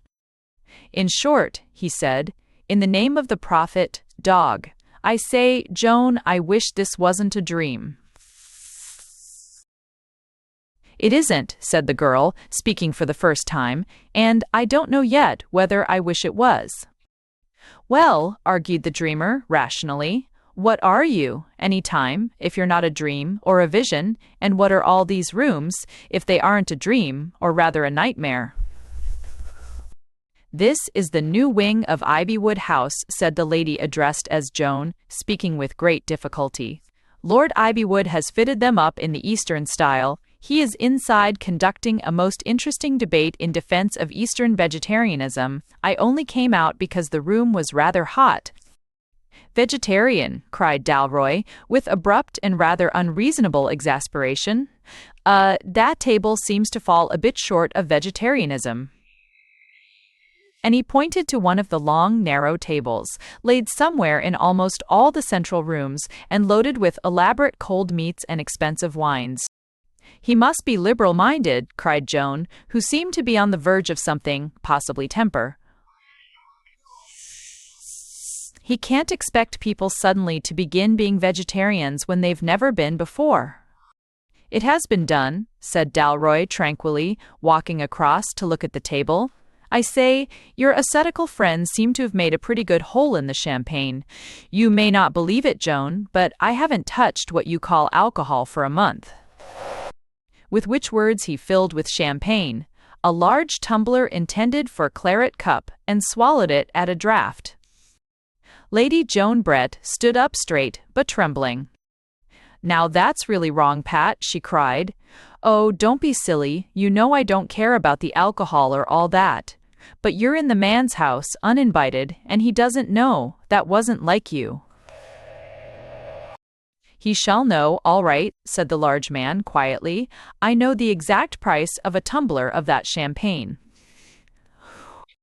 And he scribbled some words in pencil on the back of a bill of fare on the table, and then carefully laid 3 shillings on top of it. "And there you do, Philip, the worst wrong of all," cried Lady Joan, flaming white. "You know as well as I do, anyhow, that he would not take your money." Patrick Dalroy stood looking at her for some seconds with an expression on his broad and unusually open face, which she found utterly puzzling.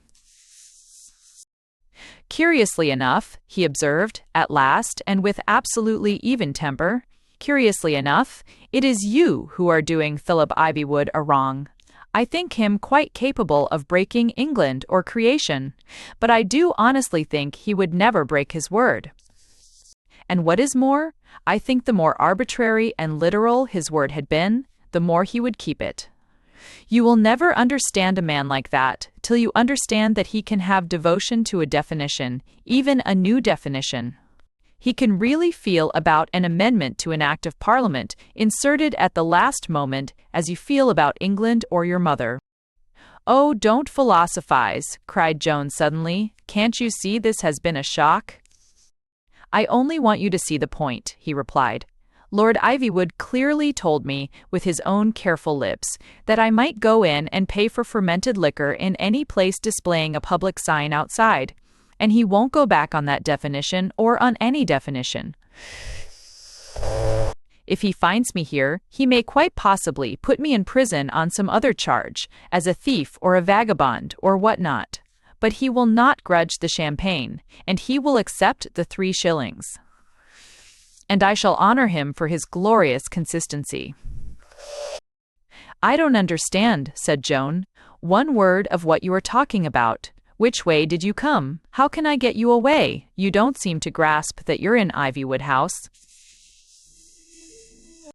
"You see, there's a new name outside the gate," observed Patrick, conversationally, and led the lady to the end of the corridor by which he had entered and into its ultimate turret chamber. Following his indications, Lady Joan peered a little over the edge of the window, where hung the brilliant purple bird in its brilliant golden cage. Almost immediately below, outside the entrance to the half-closed stairway, stood a wooden tavern sign, as solid and still as if it had been there for centuries. "All back at the sign of the old ship, you see," said the captain. "Can I offer you anything in a ladylike way?" There was a vast impudence in the slight, hospitable movement of his hand that disturbed Lady Joan's features with an emotion other than any that she desired to show. "Well," cried Patrick, with a wild geniality, "I've made you laugh again, my dear." He caught her to him as in a whirlwind, and then vanished from the ferry turret like a blast, leaving her standing with her hand up to her wild black hair. Chapter 13. The Battle of the Tunnel. What Joan Brett really felt as she went back from the second tete-a-tete she had experienced in the turret, it is doubtful if anyone will ever know.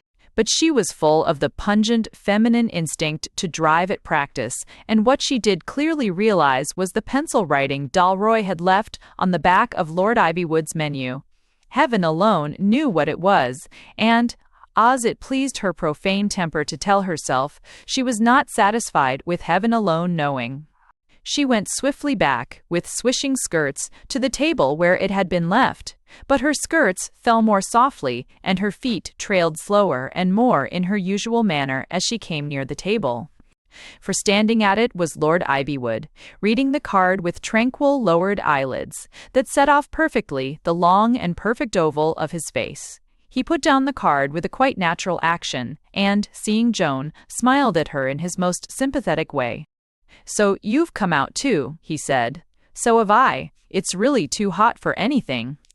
Dr. Gluck is making an uncommonly good speech, but I couldn't stop even for that. Don't you think my Eastern decorations are rather a success after all? A sort of vegetarianism in design, isn't it?"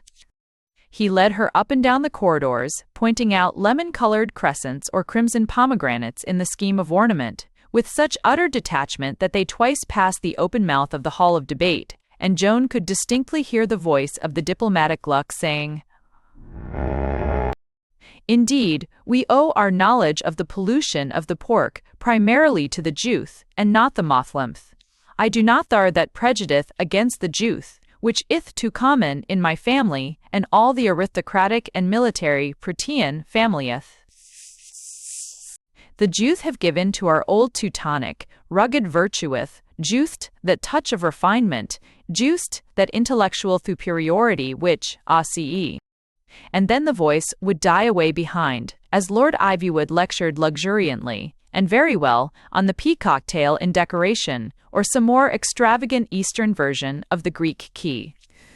But the third time they turned, they heard the noise of subdued applause and the breaking up the meeting, and people came pouring forth. With stillness and swiftness, Ivywood pitched on the people he wanted and held them. He buttonholed Levison and was evidently asking him to do something which neither of the two liked doing. "If your lordship insists," she heard Levison whispering, "of course I will go myself, but there is a great deal to be done here with your lordship's immediate matters, and if there were anyone else, see your O quote." If Philip, Lord Ivywood, had ever looked at a human being in his life, he would have seen that J. Levison, secretary, was suffering from a very ancient human malady, excusable in all men, and rather more excusable in one who has had his top hat smashed over his eyes and has run for his life. As it was, he saw nothing, but merely said, "Oh well, get someone else. What about your friend Hibbs?" Levison ran across to Hibbs, who was drinking another glass of champagne at one of the innumerable buffets. "Hibbs," said Levison, rather nervously, "will you do Lord Ivywood a favor? He says you have so much tact. It seems possible that a man may be hanging about the grounds just below that turret there. He is a man. It would certainly be Lord Ivywood's public duty to put into the hands of the police, if he is there. But then, again, he is quite capable of not being there at all. I mean, of having sent his message from somewhere else and in some other way. Naturally, Lord Ivywood doesn't want to alarm the ladies and perhaps turn the laugh against himself by getting up a sort of police raid about nothing. He wants some sensible, tactful friend of his to go down and look round the place. It's a sort of disused garden, and report if there's anyone about. I'd go myself, but I'm wanted here." Hibbs nodded and filled another glass. "But there's a further difficulty," went on Levison. "He's a clever brute, it seems, a remarkable and a dangerous man," were his lordship's words, "and it looks as if he'd spotted a very good hiding-place, a disused tunnel leading to the sands, just beyond the disused garden and chapel. It's a smart choice, you see, for he can bolt into the woods if anyone comes from the shore, or onto the shore if anyone comes from the woods. But it would take a good time even to get the police here, and it would take 10 times longer to get 'em round to the sea end of the tunnel, especially as the sea comes up to the cliffs once or twice between here and Pebblewick. So we mustn't frighten him away, or he'll get a start. If you meet anyone down there, talk to him quite naturally, and come back with the news. We won't send for the police till you come. Talk as if you were just wandering like himself. His lordship wishes your presence to appear quite accidental." "Wishes my presence to appear quite accidental," repeated Hibbs gravely. When the feverish Levison had flashed off satisfied, Hibbs took a glass or two more of wine, feeling that he was going on a great diplomatic mission to please a lord. Then he went through the opening, picked his way down the stair, and somehow found his way out into the neglected garden and shrubbery. It was already evening, and an early moon was brightening over the sunken chapel with its dragon-colored scales of fungus. The night breeze was very fresh and had a marked effect on Mr. Hibbs. He found himself taking a meaningless pleasure in the scene, especially in one fungus that was white with brown spots. He laughed shortly to think that it should be white with brown spots. Then he said, with carefully accurate articulation, "His lordship wishes my presence to appear quite accidental." Then he tried to remember something else that Levison had said. He began to wade through the waves of weed and thorn past the chapel, but he found the soil much more uneven and obstructive than he had supposed. He slipped, and sought to save himself by throwing one arm round a broken stone angel at a corner of the heap of Gothic fragments, but it was loose and rocked in its socket. Mr. Hibbs presented for a moment the appearance of waltzing with the angel in the moonlight, in a very amorous and irreverent manner. Then the statue rolled over one way, and he rolled over the other, and lay on his face in the grass, making inaudible remarks. He might have lain there for some time, or at least found some difficulty in rising, but for another circumstance. The dog-quoodle, with characteristic officiousness, had followed him down the dark stairs and out of the doorway, and, finding him in this unusual posture, began to bark as if the house were on fire.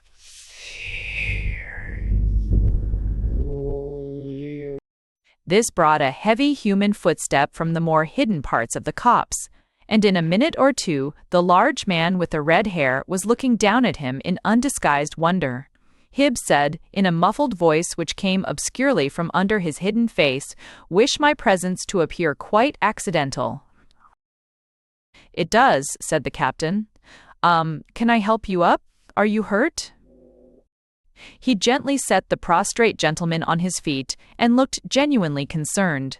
The fall had somewhat sobered Lord Ivywood's representative, and he really had a red graze on the left cheek that looked more ugly than it was.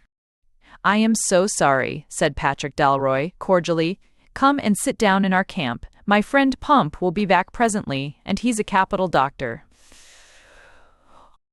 His friend Pump may or may not have been a capital doctor, but the captain himself was certainly a most inefficient one. So small was his talent for diagnosing the nature of a disease at sight, that having given Mr. Hibbs a seat on a fallen tree by the tunnel, he proceeded to give him, in mere automatic hospitality, a glass of rum. Mr. Hibbs's eyes awoke again when he had sipped it, but they awoke to a new world. "Wherever may be our individual opinions," he said, and looked into space with an expression of humorous sagacity. He then put his hand hazily in his pocket, as if to find some letter he had to deliver. He found nothing but his old journalistic notebook, which he often carried when there was a chance of interviewing anybody. The feel of it under his fingers changed the whole attitude of his mind. He took it out and said, "And what would you say of vegetarianism, Colonel Pump?" "I think it palls," replied the recipient of this complex title, staring. "Shaw, we say?" asked Hibbs brightly, turning a leaf in his notebook. "Ah, Shaw, we say long been strong vegetarian by conviction?" "No, I have only once been convicted," answered Dalroy, with restraint, "and I hope to lead a better life when I come out." "Hopes led better life," murmured Hibbs, writing eagerly, with the wrong end of his pencil. "And what would you say was best vegetable food for really strong vegetarian by conviction?" "Thistles," said the captain wearily, "but I don't know much about it, you know. And says Stee too." "Lord Ivywood's strong vegetarian by conviction," said Mr. Hibbs, shaking his head with unction. "Lord Ivywood says tact. Talk to him naturally. And so I do. That's what I do. Talk to him naturally." Humphrey Pump came through the clearer part of the wood, leading the donkey, who had just partaken of the diet recommended to a vegetarian by conviction. The dog sprang up and ran to them. Pump was, perhaps, the most naturally polite man in the world, and said nothing. But his eyes had accepted, with one snap of surprise, the other fact, also not unconnected with diet, which had escaped Dalroy's notice when he administered rum as a restorative. "Lord Ivywood says," murmured the journalistic diplomatist, "Lord Ivywood says, talk as if you were just wandering. And that's it. That's tact. That's what I've got to do. Talk as if I was just wandering. Long way round, to other end tunnel, sea and cliffs. Don s'pose they can swim." He seized his notebook again and looked in vain for his pencil. "Good subjects, correspondence. Can policemen swim?" "Policemen?" said Dalroy in a dead silence. The dog looked up and the innkeeper did not. "Get to Ivywood one thing," reasoned the diplomatist. "Get policemen beach other end other thing. No good do one thing, no do other thing. No goose do other thing, no do other thing. Wish my presence appear quite accidental." "Ha! I'll harness the donkey," said Pump. "Will he go through that door?" asked Dalroy, with a gesture toward the entrance of the rough boarding with which they had faced the tunnel, "or shall I smash it all at once?" "He'll go through all right," answered Pump. "I saw to that when I made it, and I think I'll get him to the safe end of the tunnel before I load him up. The best thing you can do is to pull up one of those saplings to bar the door with. That'll delay them a minute or two, though I think we've got warning in pretty easy time." He led his donkey to the cart and carefully harnessed the donkey. Like all men cunning in the old healthy sense, he knew that the last chance of leisure ought to be leisurely, in order that it may be lucid. Then he led the whole equipment through the temporary wooden door of the tunnel, the inquisitive Quoodle, of course, following at his heels. "Excuse me if I take a tree," said Dalroy politely to his guest, like a man reaching across another man for a match. And with that, he rent up a young tree by its roots, as he had done in the Island of the Olives, and carried it on his shoulder, like the club of Hercules. Page of God, on stature of was is of eotot. Up in Ivywood House, Lord Ivywood had telephoned twice to Pebblewick. It was a delay he seldom suffered, and, though he never expressed impatience in unnecessary words, he expressed it in unnecessary walking. He would not yet send for the police without news from his ambassador, but he thought a preliminary conversation with some police authorities he knew well might advance matters. Seeing Levison rather shrunk in a corner, he wheeled round in his walk and said abruptly, "You must go and see what has happened to Hibbs. If you have any other duties here, I authorize you to neglect them. Otherwise, I can only say, sue." At this moment the telephone rang, and the impatient nobleman rushed for his delayed call with a rapidity he seldom showed. There was simply nothing for Levison to do except to do as he was told, or be sacked. He walked swiftly toward the staircase, and only stopped once at the table where Hibbs had stood, and gulped down 2 goblets of the same wine. But let no man attribute to Mr. Levison the loose and luxurious social motives of Mr. Hibbs. Mr. Levison did not drink for pleasure. In fact, he hardly knew what he was drinking. His motive was something far more simple and sincere, a sentiment forcibly described in legal phraseology as going in bodily fear. He was partly nerved, but by no means reconciled to his adventure, when he crept carefully down the stairs and peered about the thicket for any signs of his diplomatic friend. He could find neither sight nor sound to guide him, except a sort of distant singing, which greatly increased in volume of sound as he pursued it. The first words he heard seemed to run something like, "No more the milk of cows shall pollute my private house than the milk of the wild mares of the barbarian. I will stick to port and sherry, for they are so very, very, so very, very, very, very vegetarian." Levison did not know the huge and horrible voice in which these words were shouted, but he had a most strange and even sickening suspicion that he did know the voice, however altered, the quavering and rather refined voice that joined in the chorus and sang, "Because they are so veggie, veggie, veggie, vegetarian." Terror lit up his wits, and he made a wild guess at what had happened. With a gasp of relief, he realized that he had now good excuse for returning to the house with the warning.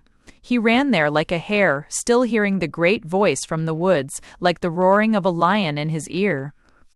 He found Lord Ivywood in consultation with Dr. Gluck, and also with Mr. Bulrose the agent, whose frog-like eyes hardly seemed to have recovered yet from the fairy tale of the flying signboard in the English lane, but who, to do him justice, was more plucky and practical than most of Lord Ivywood's present advisers. "I'm afraid Mr. Hibbs has, inadvertently," stammered Levison. "I'm afraid he has. I'm afraid the man is making his escape, my lord. You had better send for the police." "Whoa." Ivywood turned to the agent. "You go and see what's happening," he said simply. "I will come myself when I've rung them up, and get some of the servants up with sticks and things. Fortunately, the ladies have gone to bed." "Hullo, is that the police station?" Bulrose went down into the shrubbery and had, for many reasons, less difficulty in crossing it than the hilarious Hibbs. The moon had increased to an almost unnatural brilliancy, so that the whole scene was like a rather silver daylight, and in this clear medium he beheld a very tall man with erect, red hair and a colossal cylinder of cheese carried under one arm, while he employed the other to wag a big forefinger at a dog with whom he was conversing. It was the agent's duty and desire to hold the man, whom he recognized from the signboard mystery, in play and conversation, and prevent his final escape. But there are some people who really cannot be courteous, even when they want to be, and Mr. Bulrose was one of them. "Lord Ivywood," he said abruptly, "wants to know what you want." "Do not, however, fall into the common error, Quoodle," Dalroy was saying to the dog, whose unfathomable eyes were fixed on his face, "of supposing that the phrase 'good dog' is used in its absolute sense. A dog is good or bad negatively to a limited scheme of duties created by human civilization." "What are you doing here?" asked Mr. Bulrose. "A dog, my dear Quoodle," continued the captain, "cannot be either so good or bad as a man. Nay, I should go farther. I would almost say a dog cannot be so stupid as a man. He cannot be utterly wanting as a dog, as some men are as men." "Answer me, you there," roared the agent.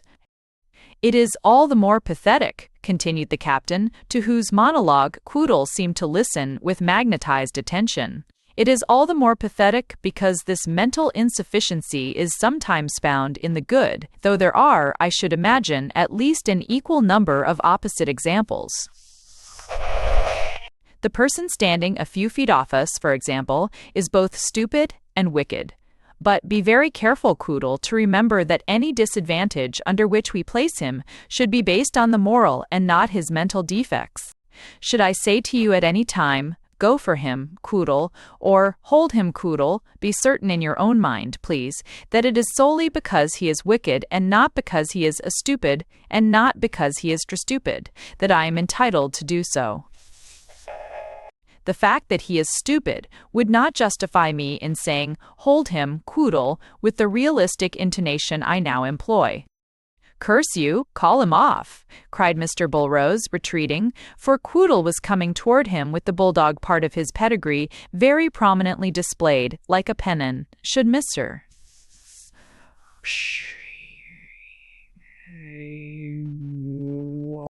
Bulrose find it expedient to climb a tree, or even a signpost, proceeded Dalroy, for indeed the agent had already clasped the pole of the old ship, which was stouter than the slender trees standing just around it. You will keep an eye on him, Quoodle, and, I doubt not, constantly remind him that it is his wickedness, and not, as he might hastily be inclined to suppose, stupidity, that has placed him on so conspicuous an elevation. Some of you'll wish yourself dead for this, said the agent, who was by this time clinging to the wooden sign like a monkey on a stick, while Quoodle watched him from below with an unsated interest. Some of you'll see something. Here comes his lordship and the police, I reckon. Good morning, my lord, said Dalroy, as Ivywood, paler than ever in the strong moonshine, came through the thicket toward them. It seemed to be his fate that his faultless and hueless face should always be contrasted with richer colors, and even now it was thrown up by the gorgeous diplomatic uniform of Dr. T.A. Gluck, who walked just behind him. I am glad to see you, my lord, said Dalroy in a stately manner. It is always so awkward doing business with an agent, especially for the agent.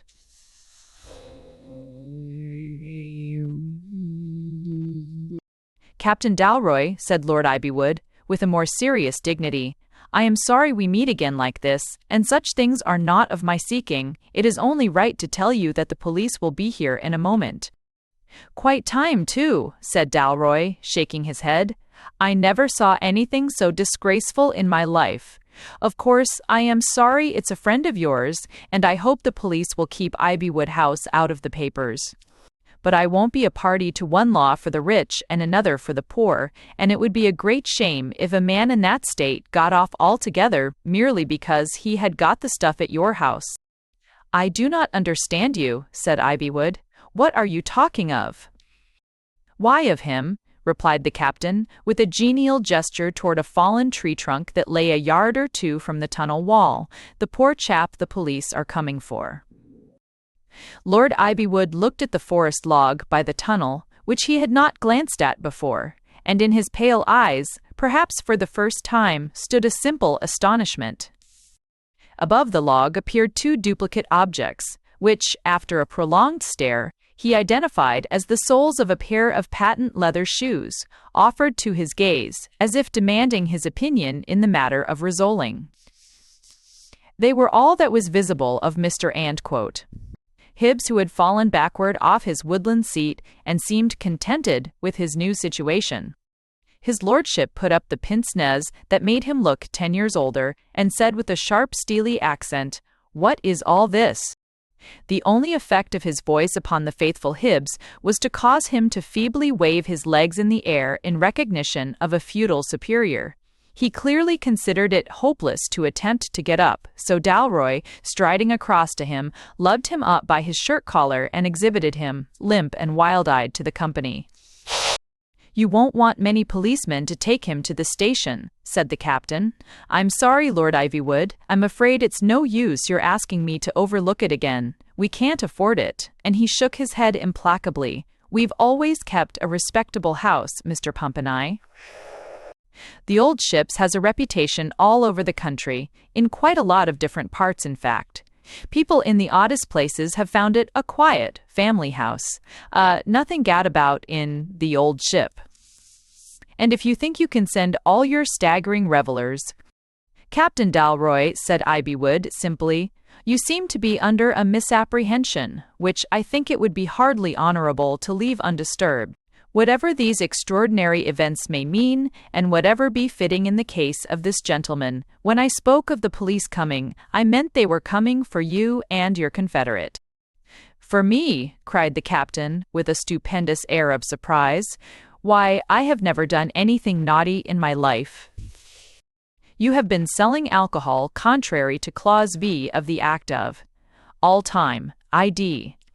"But I've got a sign," cried Dalroy excitedly. "You told me yourself it was all right if I'd got a sign. Oh, do look at our new sign, the sign of the Agile Agent." Mr. Bullrose had remained silent, feeling his position none of the most dignified, and hoping his employer would go away. But Lord Ivywood looked up at him and thought he had wandered into a planet of monsters.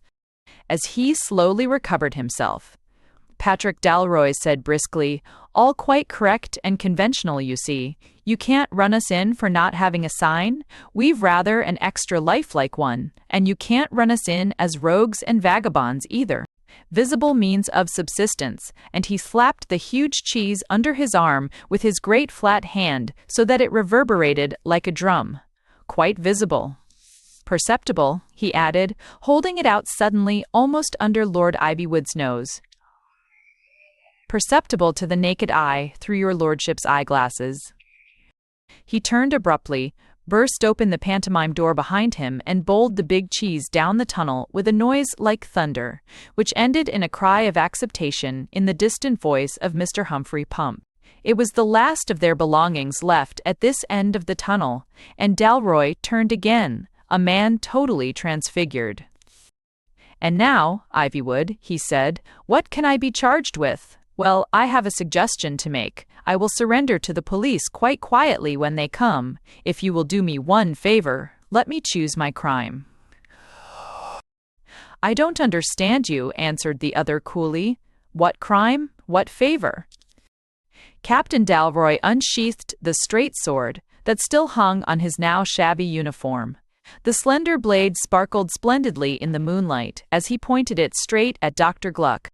"Take away his sword from the little pawnbroker," he said. "Ice about the length of mine, or we'll change if you like. Give me 10 minutes on that strip of turf.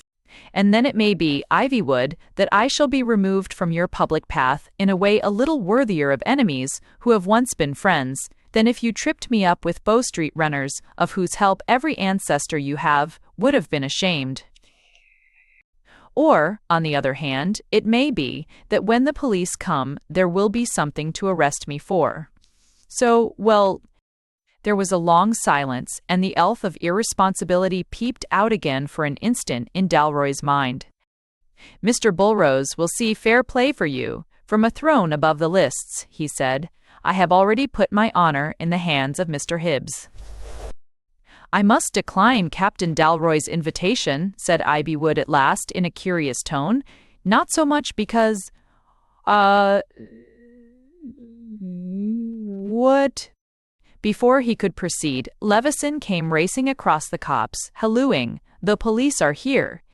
Dalroy, who loved leaving everything to the last instant, tore up the sign, with Bullrose literally hanging to it, shook him off like a ripe fruit, and then plunged into the tunnel, the clamorous Quoodle at his heels.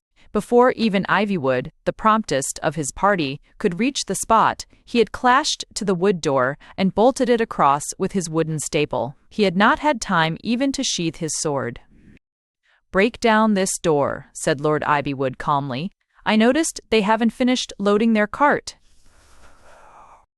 Under his directions, and vastly against their will, Bullrose and Levison lifted the tree trunk vacated by Hibbs, and swinging it thrice as a battering ram, burst in the door. Lord Ivywood instantly sprang into the entrance. A voice called out to him quietly from the other end of the tunnel. There was something touching and yet terrible about a voice so human, coming out of that inhuman darkness. If Philip Ivywood had been really a poet, and not rather its opposite, an aesthete, he would have known that all the past and people of England were uttering their oracle out of the cavern. As it was, he only heard a publican wanted by the police, yet even he paused, and indeed seemed spellbound. "My lord, I would like a word," I learned my catechism and never was with the radicals. I want you to look at what you've done to me. You've stolen a house that was mine, as that one's yours. You've made me a dirty tramp. That was a man respected in church and market. Now you send me where I might have cells or the cat. If I might make so bold, what do you suppose I think of you? Do you think because you go up to London and settle it with lords in Parliament and bring back a lot of papers and long words, that makes any difference to the man you do it to? By what I can see, you're just a bad and cruel master, like those God punished in the old days, like Squire Varney the weasels killed in Holywood. Well, Parson always said one might shoot at robbers, and I want to tell your lordship, he ended respectfully, that I have a gun. Ivywood instantly stepped into the darkness and spoke in a voice shaken with some emotion, the nature of which was never certainly known. The police are here, he said, but I'll arrest you myself. A shot shrieked and rattled through the thousand echoes of the tunnel. Lord Ivywood's legs doubled and twisted under him, and he collapsed on the earth with a bullet above his knee. Almost at the same instant, a shout and a bark announced that the cart had started as a complete equipage. It was even more than complete, for the instant before it moved, Mr. Quoodle had sprung into it, and, as it was driven off, sat erect in it, looking solemn. An apple of actuates and two across. Chapter 14. The Creature That Man Forgets. Despite the natural hubbub round the wound of Lord Ivywood and the difficulties of the police in finding their way to the shore, the fugitives of the Flying Inn must almost certainly have been captured but for a curious accident, which also flowed, as it happened, from the great Ivywood debate on vegetarianism. The comparatively late hour at which Lord Ivywood had made his discovery had been largely due to a very long speech which Joan had not heard, and which was delivered immediately before the few concluding observations she had heard from Dr. Gluck. The speech was made by an eccentric, of course. Most of those who attended and nearly all of those who talked were eccentric in one way or another, but he was an eccentric of great wealth and good family, an MP, a JP, a relation of Lady Enid, a man well known in art and letters, in short, a personality who could not be prevented from being anything he chose, from a revolutionist to a bore.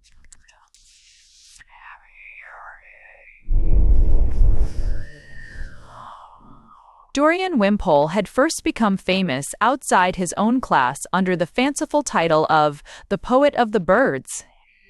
A volume of verse expanding the several notes or cries of separate songbirds into fantastic soliloquies of these feathered philosophers had really contained a great deal of ingenuity and elegance.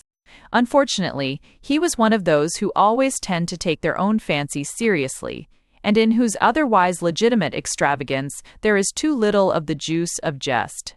Hence, in his later works, when he explained The Fable of the Angel, by trying to prove that the fowls of the air were creatures higher than man or the anthropoids, his manner was felt to be too austere, and when he moved an amendment to Lord Ivywood's scheme for the model village called Peaceways, urging that its houses should all follow the more hygienic architecture of nests hung in trees, many regretted that he had lost his light touch.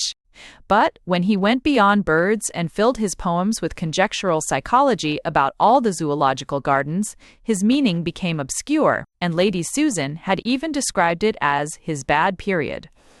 It was all the more uncomfortable reading because he poured forth the imaginary hymns, love songs, and war songs of the lower animals without a word of previous explanation. Thus, if someone seeking for an ordinary drawing-room song came on lines that were headed, A Desert Love Song, and which began, Her head is high against the stars, her hump is heaved in pride, the compliment to the lady would at first seem startling, until the reader realized that all the characters in the idyll were camels, or if he began a poem simply entitled The March of Democracy, and found in the first lines, and Spencer were back in, Comrades, marching evermore, fix your teeth in floor and door. He might be doubtful about such a policy for the masses until he discovered that it was supposed to be addressed by an eloquent and aspiring rat to the social solidarity of his race.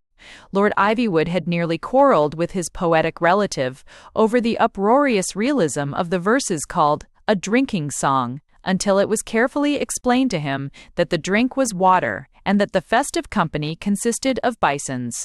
His vision of the perfect husband as it exists in the feelings of the young female walrus is thoughtful and suggestive, but would doubtless receive many emendations from anyone who had experienced those feelings.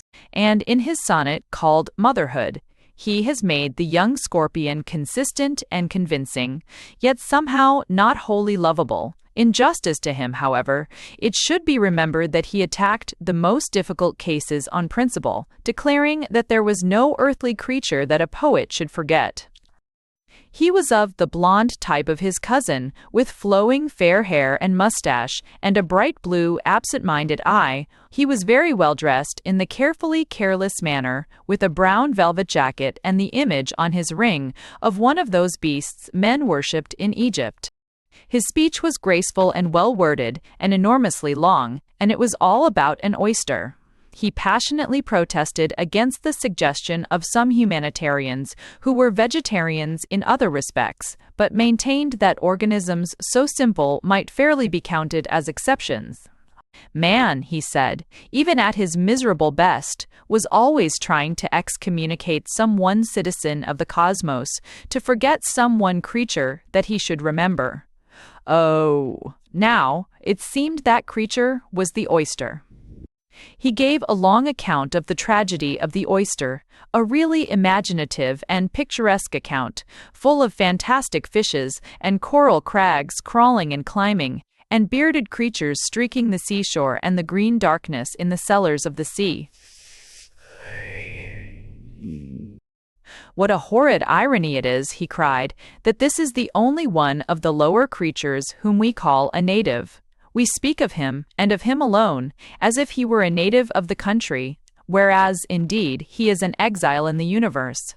What can be conceived more pitiful than the eternal frenzy of the impotent amphibian? What is more terrible than the tear of an oyster? Nature herself has sealed it with the hard seal of eternity. The creature man forgets bears against him a testimony that cannot be forgotten, for the tears of widows and of captives are wiped away at last like the tears of children. They vanish like the mists of morning or the small pools after a flood, but the tear of the oyster is a pearl." The poet of the birds was so excited with his own speech that, after the meeting, he walked out with a wild eye to the motor car, which had been long awaiting him, the chauffeur giving some faint signs of relief. "Toward home, for the present," said the poet, and stared at the moon with an inspired face. He was very fond of motoring, finding it fed him with inspirations, and he had been doing it from an early hour that morning, having enjoyed a slightly lessened sleep. He had scarcely spoken to anybody until he spoke to the cultured crowd at Ivywood. He did not wish to speak to anyone for many hours yet. Hungered no squirting. He had thrown on a fur coat over his velvet jacket, but he let it fly open, having long forgotten the coldness in the splendor of the moonstruck night. He realized only two things, the swiftness of his car and the swiftness of his thoughts. He felt, as it were, a fury of omniscience. He seemed flying with every bird that sped or spun above the woods, with every squirrel that had leapt and tumbled within them, with every tree that had swung under and sustained the blast.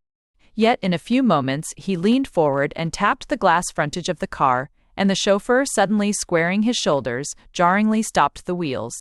Dorian Wimpole had just seen something in the clear moonlight by the roadside, which appealed both to this and to the other side of his tradition, something that appealed to Wimpole as well as to Dorian. Two shabby-looking men, one in tattered gaiters and the other in what looked like the remains of fancy dress with the addition of hair of so wild a red that it looked like a wig, were halted under the hedge, apparently loading a donkey cart. At least two rounded, rudely cylindrical objects, looking more or less like tubs, stood out in the road beside the wheels, along with a sort of loose wooden post that lay along the road beside them. As a matter of fact, the man in the old gaiters had just been feeding and watering the donkey, and was now adjusting its harness more easily, but Dorian Wimpole naturally did not expect that sort of thing from that sort of man. There swelled up in him the sense that his omnipotence went beyond the poetical, that he was a gentleman, a magistrate, an MP and JP, and so on. This callousness or ignorance about animals should not go on while he was a JP, especially since Ivywood's last act. He simply strode across to the stationary cart and said, "You are overloading that animal, and it is forfeited, and you must come with me to the police station."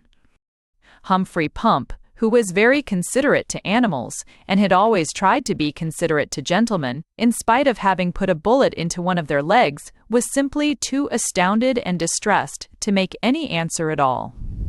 He moved a step or two backward and stared with brown, blinking eyes at the poet, the donkey, the cask, the cheese, and the signboard lying in the road. But Captain Dalroy, with the quicker recovery of his national temperament, swept the poet and magistrate a vast, fantastic bow, and said with agreeable impudence, "Interested in donkeys, no doubt?"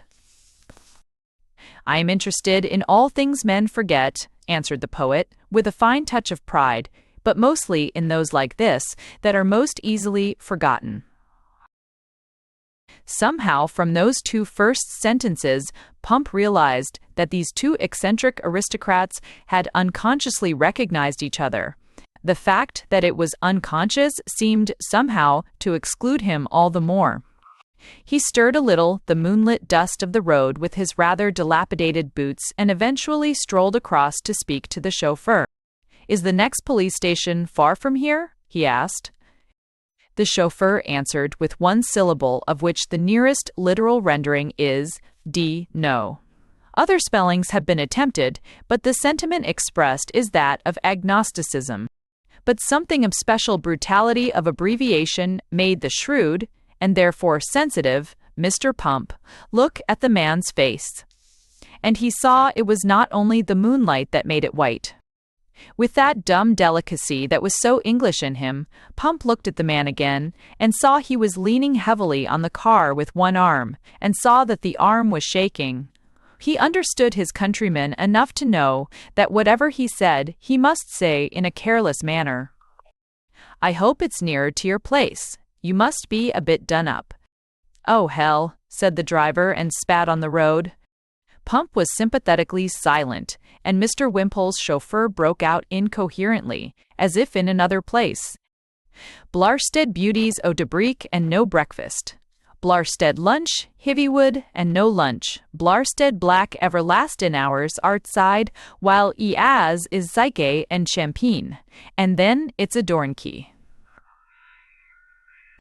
"You don't mean to say," said Pump in a very serious voice, "that you've had no food today?"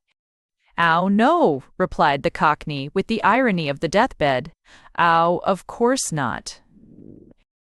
Pump strolled back into the road again, picked up the cheese in his left hand, and landed it on the seat beside the driver. Then his right hand went to one of his large, loose, equivocal pockets, and the blade of a big jackknife caught and recaught the steady splendors of the moon. The driver stared for several instants at the cheese, with the knife shaking in his hand. Then he began to hack it, and in that white witch-like light the happiness of his face was almost horrible. Pump was wise in all such things, and knew that just as a little food will sometimes prevent sheer intoxication, so a little stimulant will sometimes prevent sudden and dangerous indigestion. It was practically impossible to make the man stop eating cheese. It was far better to give him a very little of the rum, especially as it was very good rum, and better than anything he could find in any of the public houses that were still permitted. He walked across the road again and picked up the small cask, which he put on the other side of the cheese, and from which he filled, in his own manner, the little cup he carried in his pocket. But at the sight of this, the Cockney's eyes lit at once with terror and desire. "But yer can't do it," he whispered hoarsely. "It's the police, it's Eshley, or that with no doctor's letter, nor signboard, nor nothink." Mr. Humphrey Pump made yet another march back into the road, When he got there, he hesitated for the first time, but it was quite clear from the attitude of the two insane aristocrats who were arguing and posturing in the road that they would notice nothing except each other. He picked the loose post off the road and brought it to the car, humorously propping it erect in the aperture between keg and cheese. The little glass of rum was wavering in the poor chauffeur's hand exactly as the big knife had done, but when he looked up and actually saw the wooden sign above him, he seemed not so much to pluck up his courage, but rather to drag up some forgotten courage from the foundations of some unfathomable sea. It was indeed the forgotten courage of the people. He looked once at the bleak, black pine woods around him, and took the mouthful of golden liquid at a gulp, as if it were a fairy potion. He did look rather like a man enchanted, or turned to stone, but he spoke very suddenly. "The blighter," he said, "I'll give him L, I'll give him bleeding L, I'll give him some think what he don't expect." "What do you mean?" asked the innkeeper. "Why," answered the chauffeur with abrupt composure, "I'll give him a little donkey." Mr. Pump looked troubled. "Do you think," he observed, affecting to speak lightly, "that he's fit to be trusted even with a little donkey?" "Ow, yes," said the man. "He's very amiable with donkeys, and donkeys we is to be amiable with I'm." Pump still looked at him doubtfully, appearing or affecting not to follow his meaning. Then he looked equally anxiously across at the other two men, but they were still talking.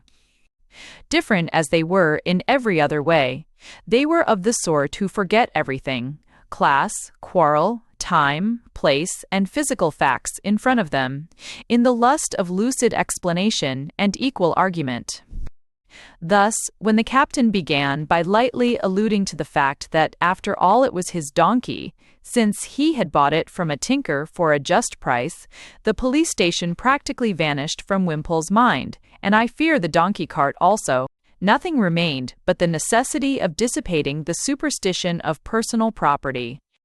"I own nothing," said the poet, waving his hands outward. "I own nothing save in the sense that I own everything. All depends whether wealth or power be used for or against the higher purposes of the cosmos." "Indeed," replied Dalroy, "and how does your motor car serve the higher purposes of the cosmos?" "It helps me," said Mr. Wimpole with honorable simplicity, "to produce my poems." "And if it could be used for some higher purpose, if such a thing could be, if some new purpose had come into the cosmos's head by accident," inquired the other, "I suppose it would cease to be your property." "Certainly," replied the dignified Dorian.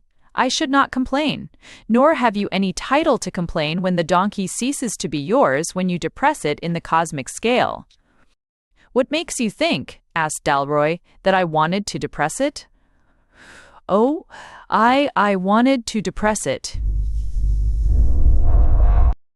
"It is my firm belief," replied Dorian Wimpole sternly, "that you wanted to ride on it, for indeed the captain had once repeated his playful gesture of putting his large leg across.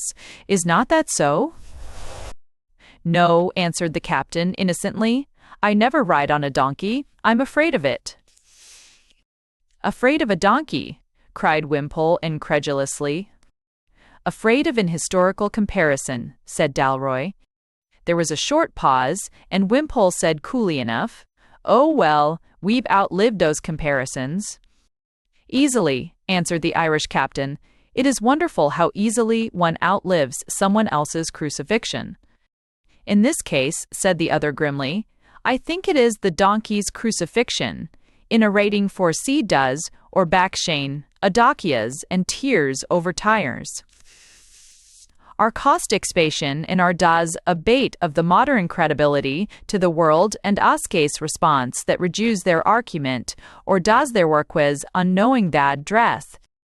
"Why, you must have drawn that old Roman caricature of the crucified donkey," said Patrick Dalroy, with an air of some wonder. "How well you have worn! Why, you look quite young. Well, of course, if this donkey is crucified, he must be uncrucified. But are you quite sure," he added, very gravely, "that you know how to uncrucify a donkey? I assure you it's one of the rarest of human arts. All a matter of knack." It's like the doctors with the rare diseases, the necessity so seldom arises. Granted that, by the higher purposes of the cosmos, I am unfit to look after this donkey, I must still feel a faint shiver of responsibility in passing him on to you. Will you understand this donkey? He is a delicate-minded donkey. He is a complex donkey. How can I be certain that, on so short an acquaintance, you will understand every shade of his little likes and dislikes?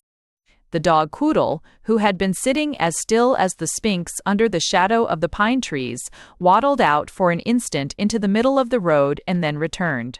He ran out when a slight noise as of rotatory grinding was heard, and ran back when it had ceased. But Dorian Wimpole was much too keen on his philosophical discovery to notice either dog or wheel. I shall not sit on its back, anyhow, he said proudly, but if that were all, it would be a small matter. It is enough for you that you have left it in the hands of the only person who could really understand it, one who searches the skies and seas so as not to neglect the smallest creature. This is a very curious creature, said the captain anxiously. He has all sorts of odd antipathies. He can't stand a motor car, for instance, especially one that throbs like that while it's standing still. He doesn't mind a fur coat so much, but if you wear a brown velvet jacket under it, he bites you, and you must keep him out of the way of a certain kind of people. I don't suppose you've met them, but they always think that anybody with less than 200 a year is drunk and very cruel, and that anybody with more than 2,000 a year is conducting the day of judgment. If you will keep our dear donkey from the society of such persons, hello, hello, hello, hello. He turned in genuine disturbance and dashed after the dog, who had dashed after the motor car and jumped inside. The captain jumped in after the dog to pull him out again, but before he could do so, he found the car was flying along too fast for any such leap.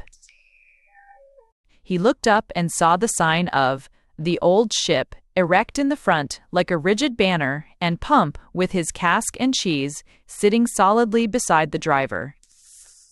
The thing was more of an earthquake and transformation to him even than to any of the others, but he rose waveringly to his feet and shouted out to Wimpole, "You've left it in the right hands. I've never been cruel to a motor." In the moonlight of the magic pine wood far behind, Dorian and the donkey were left looking at each other. To the mystical mind, when it is a mind at all, which is by no means always the case, there are no two things more impressive and symbolical than a poet and a donkey, and the donkey was a very genuine donkey, and the poet was a very genuine poet, however lawfully he might be mistaken for the other animal at times. The interest of the donkey in the poet will never be known. The interest of the poet in the donkey was perfectly genuine and survived even that appalling private interview in the owlish secrecy of the woods. But I think even the poet would have been enlightened if he had seen the white, set, frantic face of the man on the driver's seat of his vanishing motor.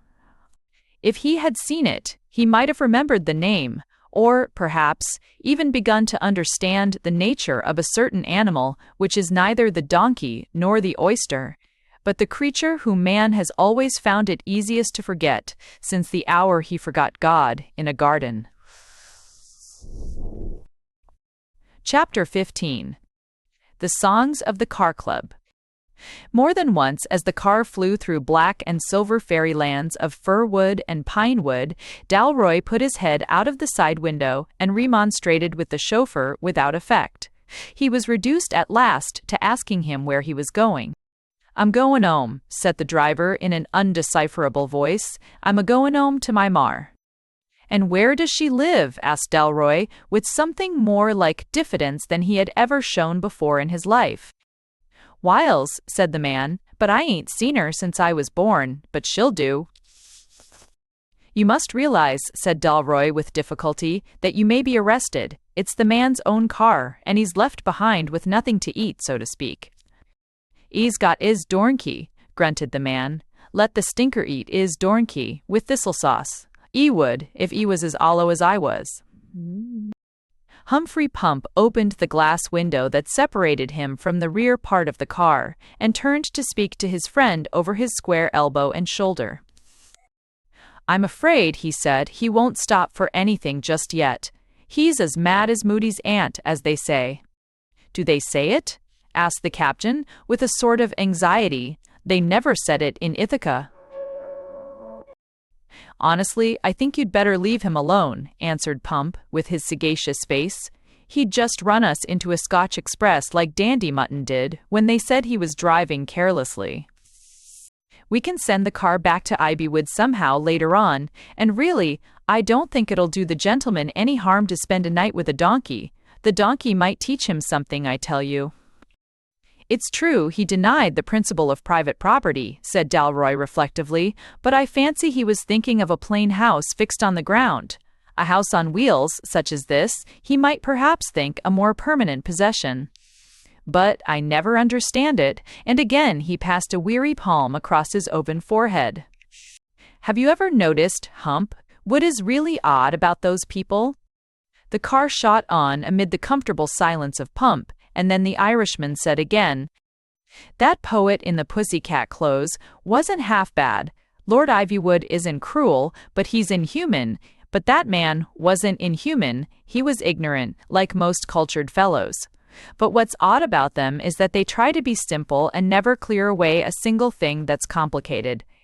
If they have to choose between beef and pickles, they always abolish the beef. If they have to choose between a meadow and a motor, they forbid the meadow. Shall I tell you the secret? These men only surrender the things that bind them to other men. Go and dine with a temperance millionaire, and you won't find he's abolished the hors d'oeuvres, or the 5 courses, or even the coffee. What he's abolished is the port and sherry, because poor men like that as well as rich. Go a step farther, and you won't find he's abolished the fine silver forks and spoons, but he's abolished the meat, because poor men like meat when they can get it.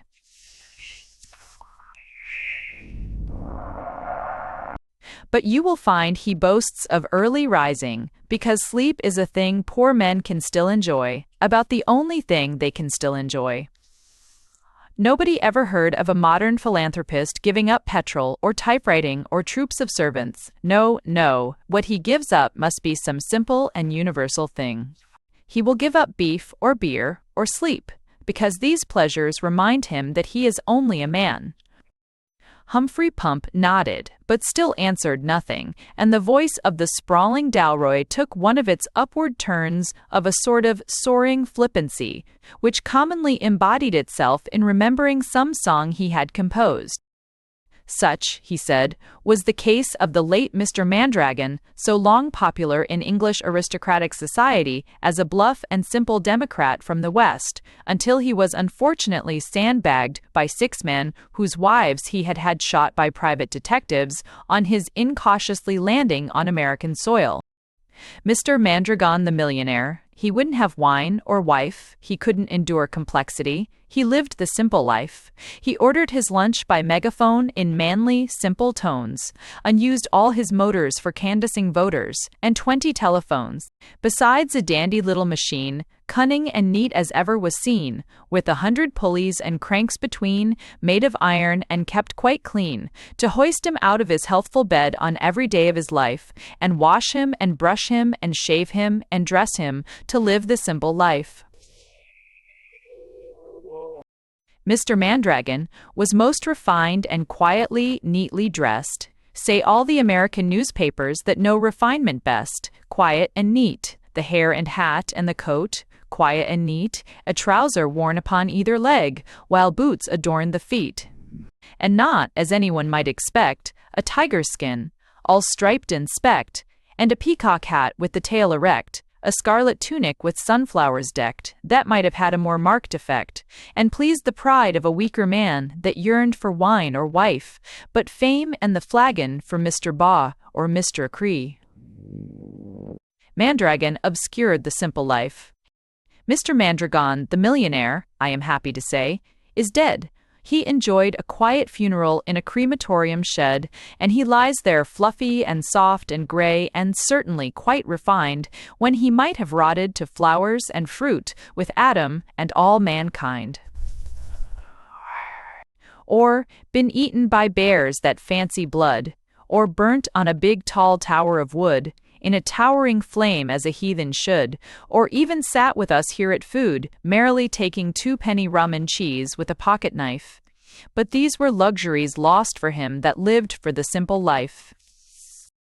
Mr. Pump had made many attempts to arrest this song, but they were as vain as all attempts to arrest the car.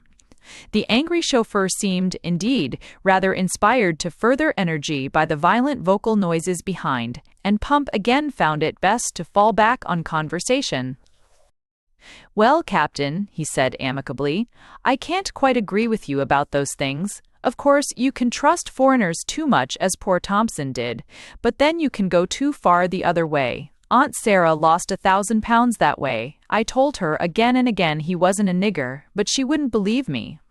And, of course, that was just the kind of thing to offend an ambassador if he was an Austrian. It seems to me, Captain, you aren't quite fair to these foreign chaps. Take these Americans, now. There were many Americans went by Pebblewick, you may suppose. But in all the lot, there was never a bad lot, never a nasty American, nor a stupid American, nor, well, never an American that I didn't rather like." "I know," said Dalroy. "You mean there was never an American who did not appreciate the old ship."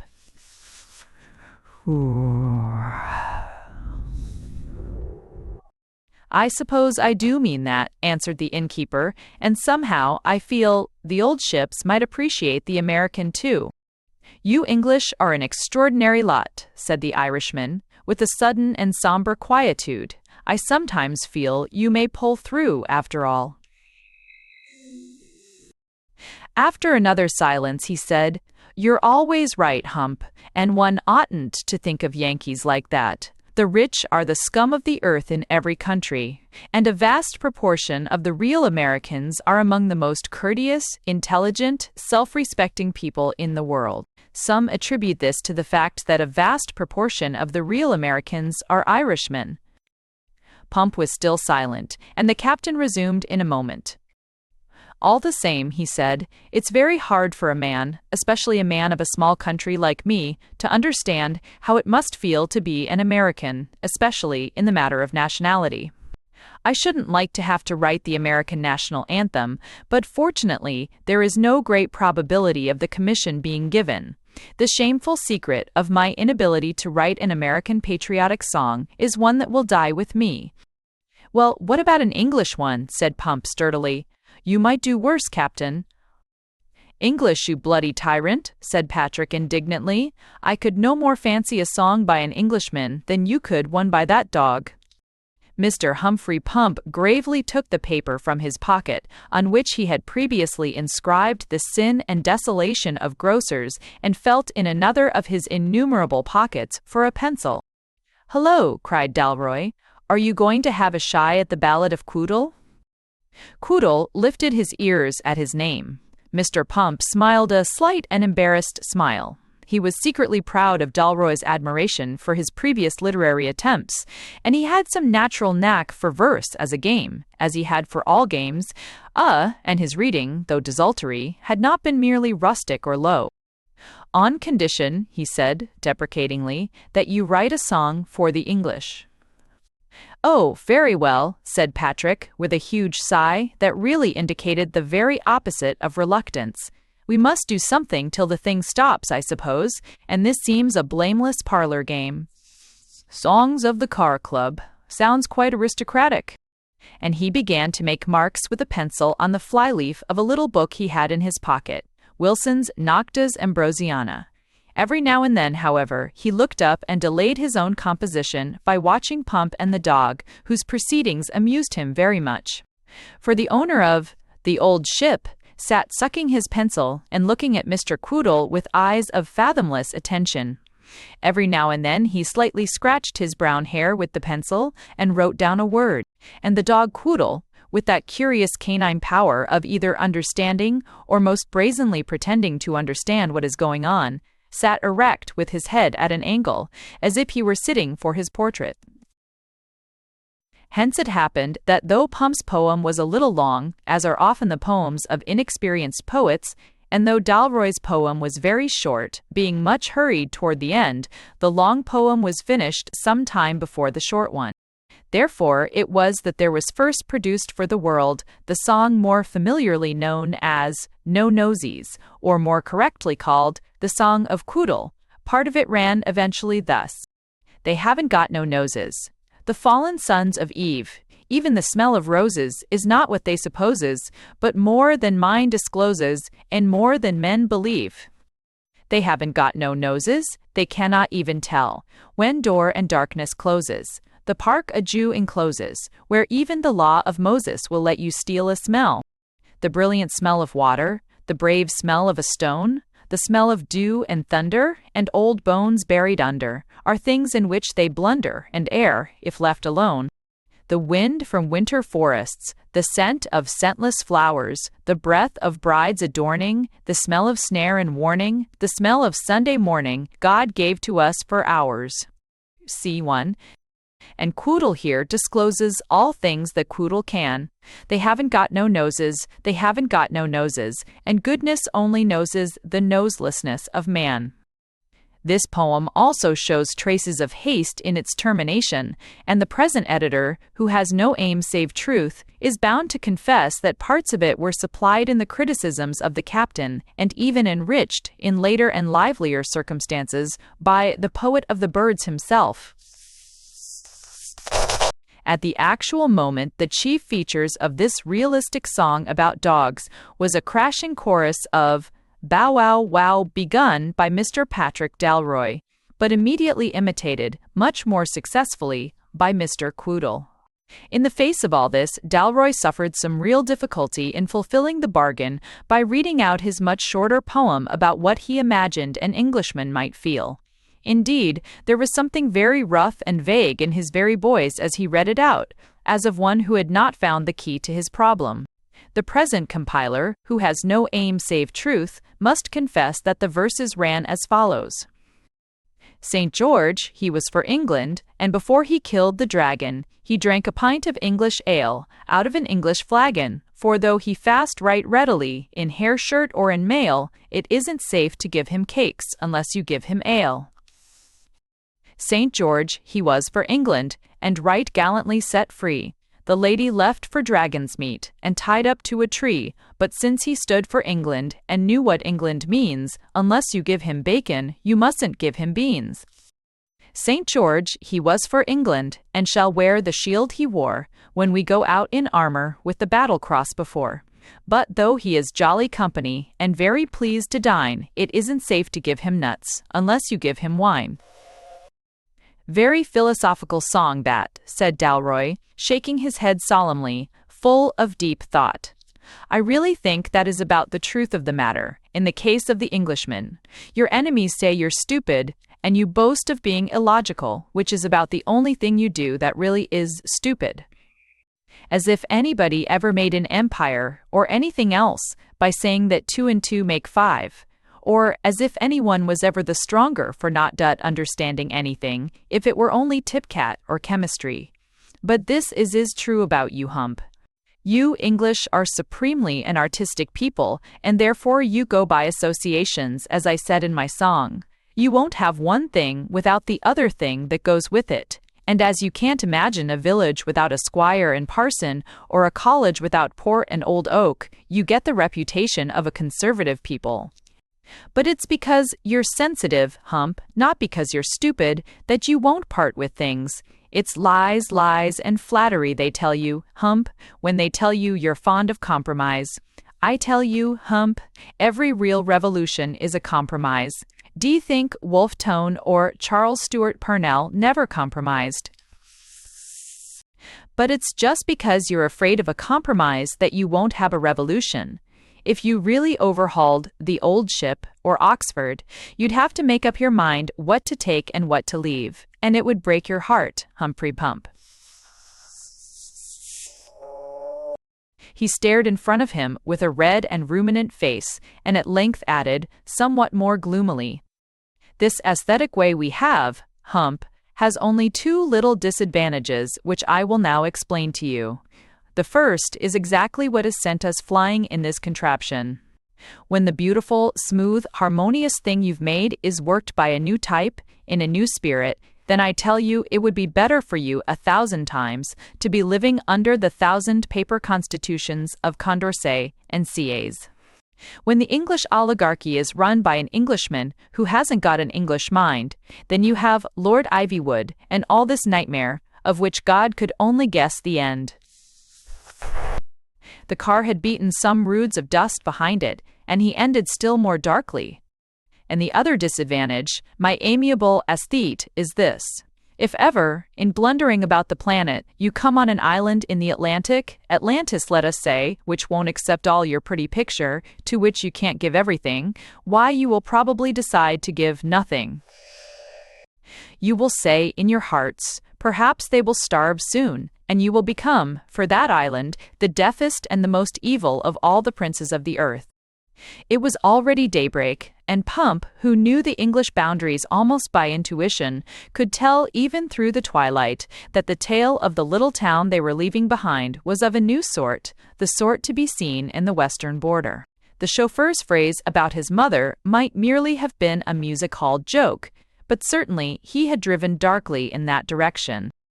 White morning lay about the gray stony streets like spilt milk. A few proletarian early risers, wearier at morning than most men at night, seemed merely of opinion that it was no use crying over it.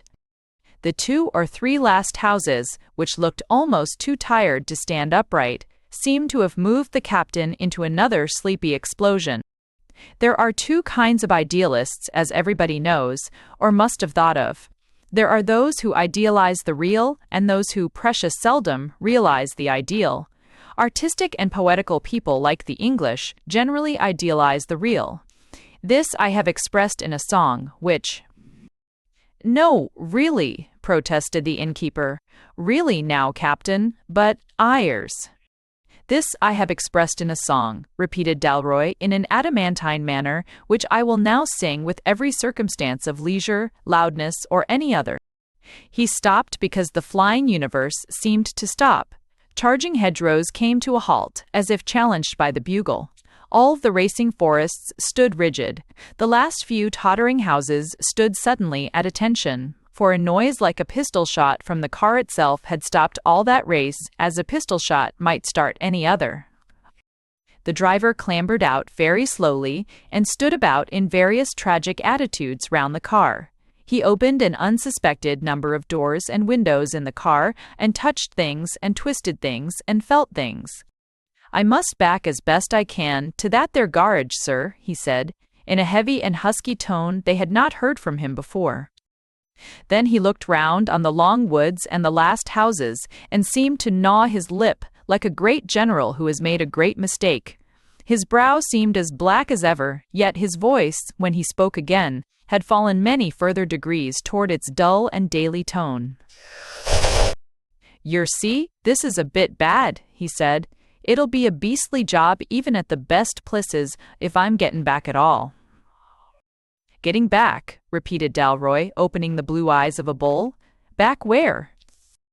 "Well, yer see," said the chauffeur, reasonably, "I was bloody keen to show 'im it was me drove the car and not 'im. By a bit of bad luck, I done damage to his car. Well, if you can stick in his car—" Captain Patrick Dalroy sprang out of the car so rapidly that he almost reeled and slipped upon the road. The dog sprang after him, barking furiously. "Hump," said Patrick quietly, "I found out everything about you. I know what always bothered me about the Englishman." Then, after an instant's silence, he said, "That Frenchman was right who said, I forget how he put it, that you marched to Trafalgar Square to rid yourself of your temper, not to rid yourself of your tyrant." Our friend was quite ready to rebel, rushing away. To rebel, sitting still, was too much for him.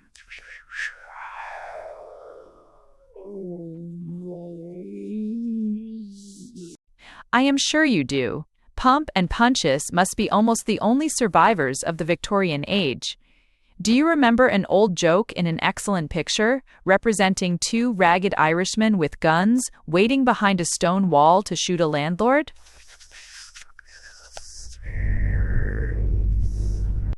One of the Irishmen says the landlord is late and adds, "I hope no accidents happen to the poor gentleman." Well, it's all perfectly true. I knew that Irishman intimately, but I want to tell you a secret about him. He was an Englishman. The chauffeur had backed with breathless care to the entrance of the garage, which was next door to a milkman's or merely separated from it by a black and lean lane, looking no larger than the crack of a door. It must, however, have been larger than it looked, because Captain Dalroy disappeared down it. He seemed to have beckoned the driver after him. At any rate, that functionary instantly followed. The functionary came out again in an almost guilty haste, touching his cap and stuffing loose papers into his pocket. Then the functionary returned, yet again, from what he called the garage, carrying larger and looser things over his arm. All this did Mr. Humphrey Pump observe, not without interest. The place, remote as it was evidently a rendezvous for motorists. Otherwise, a very tall motorist, throttled and masked in the most impenetrable degree, would hardly have strolled up to speak to him. Still less would the tall motorist have handed him a similar horrid disguise of wraps and goggles in a bundle over his arm.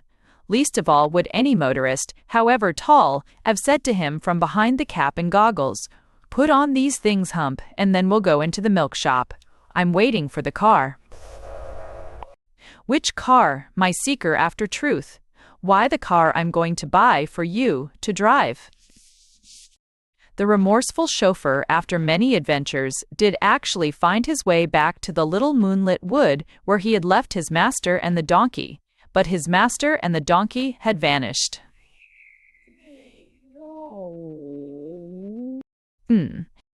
Chapter 16. The 7 Moods of Dorian. That timeless clock of all lunatics, which was so bright in the sky that night, may really have had some elfin luck about it, like a silver penny. Not only had it initiated Mr. Hibbs into the mysteries of Dionysius and Mysterious Test. Bull rose into the arboreal habits of his ancestors, but one night of it made a very considerable and rather valuable change in Mr. Dorian Wimpole, the poet of the birds. He was a man neither foolish nor evil, any more than Shelley, only a man made sterile by living in a world of indirectness and insincerity, with words rather than with things. He had not had the smallest intention of starving his chauffeur. He did not realize that there was worse spiritual murder in merely forgetting him. But as hour after hour passed over him, alone with the donkey and the moon, he went through a raging and shifting series of frames of mind, such as his cultured friends would have described as moods. The first mood, I regret to say, was one of black and grinding hatred. He had no notion of the chauffeur's grievance and could only suppose he had been bribed or intimidated by the demonic donkey torturers. But Mr. Wimpole was much more capable at that moment of torturing a chauffeur than Mr. Suver. Pump had ever been of torturing a donkey, for no sane man can hate an animal. He kicked the stones in the road, sending them flying into the forest, and wished that each one of them was a chauffeur. The bracken by the roadside he tore up by the roots, as representing the hair of the chauffeur, to which it bore no resemblance. He hit with his fist such trees as, I suppose, seemed in form and expression most reminiscent of the chauffeur, but desisted from this, finding that in this apparently one-sided contest the tree had rather the best of it. But the whole wood, and the whole world, had become a kind of omnipresent and pantheistic chauffeur, and he hit at him everywhere. The thoughtful reader will realize that Mr. Wimpole had already taken a considerable upward stride in what he would have called the cosmic scale. The next best thing to really loving a fellow creature is really hating him, especially when he is a poorer man separated from you otherwise by mere social stiffness. The desire to murder him is at least an acknowledgment that he is alive. Many a man has owed the first white gleams of the dawn of democracy in his soul to a desire to find a stick and beat the butler. And we have it on the unimpeachable local authority of Mr. Corrective. Humphrey Pump, that Squire Merriman, chased his librarian through 3 villages with a horse pistol, and was a radical ever after. His rage also did him good merely as a relief, and he soon passed into a second and more positive mood of meditation. "The damnable monkeys go on like this," he muttered, "and then they call a donkey, one of the lower animals. Ride on a donkey, would he? I'd like to see the donkey riding on him for a bit. Good old man." The patient ass turned mild eyes on him when he patted it, and Dorian Wimpole discovered, with a sort of subconscious surprise, that he really was fond of the donkey. Deeper still in his subliminal self, he knew that he had never been fond of an animal before. His poems about fantastic creatures had been quite sincere and quite cold. When he said he loved a shark, he meant he saw no reason for hating a shark, which was right enough. There is no reason for hating a shark, however much reason there may be for avoiding one. There is no harm in a kraken, if you keep it in a tank or in a sonnet. But he also realized that his love of creatures had been turned round and was working from the other end. The donkey was a companion and not a monstrosity. It was dear because it was near, not because it was distant. The oyster had attracted him because it was utterly unlike a man, unless it be counted a touch of masculine vanity to grow a beard. The fancy is no idler than that he had himself used in suggesting a sort of feminine vanity in the permanence of a pearl. But in that maddening vigil among the mystic pines, he found himself more and more drawn toward the donkey, because it was more like a man than anything else around him, because it had eyes to see and ears to hear, and the latter even unduly developed. "He that hath ears to hear, let him hear," he said, scratching those gray hairy flappers with affection. "Haven't you lifted your ears toward heaven, and will you be the first to hear the last trumpet?" The ass rubbed his nose against him with what seemed almost like a human caress, and Dorian caught himself wondering how a caress from an oyster could be managed. Everything else around him was beautiful but inhuman. Only in the first glory of anger could he really trace in a tall pine tree the features of an ex-taxi cabman from Kennington. Trees and ferns had no living ears that they could wag, nor mild eyes that they could move. He patted the donkey again. But the donkey had reconciled him to the landscape, and in his third mood, he began to realize how beautiful it was. On a second study, he was not sure it was so inhuman. Rather, he felt that its beauty, at least, was half-human, that the aureole of the sinking moon behind the woods was chiefly lovely, because it was like the tender-colored aureole of an early saint, and that the young trees were, after all, noble, because they held up their heads like virgins. Cloudily there crowded into his mind ideas with which it was imperfectly familiar, especially an idea which he had heard called the image of God. It seemed to him more and more that all these things, from the donkey to the very docks and ferns by the roadside, were dignified and sanctified by their partial resemblance to something else. It was as if they were baby drawings, the wild, crude sketches of nature in her first sketchbooks of stone. He had flung himself on a pile of pine needles to enjoy the gathering darkness of the pine woods as the moon sank behind them. There is nothing more deep and wonderful than really impenetrable pine woods, where the nearer trees show against the more shadowy a tracery of silver upon gray, and of gray upon black. It was by this time, in pure pleasure and idleness, that he picked up a pine needle to philosophize about it. "Think of sitting on needles," he said. "Yet I suppose this is the sort of needle that Eve in the old legend used in Eden. Aye, and the old legend was right too. Think of sitting on all the needles in London. Think of sitting on all the needles in Sheffield. Think of sitting on any needles except on all the needles of paradise. Oh yes, the old legend was right enough. The very needles of God are softer than the carpets of men." He took a pleasure in watching the weird little forest animals creeping out from under the green curtains of the wood. He reminded himself that in the old legend they had been as tame as the ass, as well as being as comic. The slugs gave him great entertainment, and so did the worms. He felt a new and realistic interest in them, which he had not known before. It was, indeed, the interest that a man feels in a mouse in a dungeon, the interest of any man tied by the leg and forced to see the fascination of small things. Creatures of the wormy kind, especially, crept out at very long intervals, yet he found himself waiting patiently for hours for the pleasure of their acquaintance. One of them rather specially arrested his eye, because it was a little longer than most worms and seemed to be turning its head in the direction of the donkey's left foreleg. Also, it had a head to turn, which most worms have not.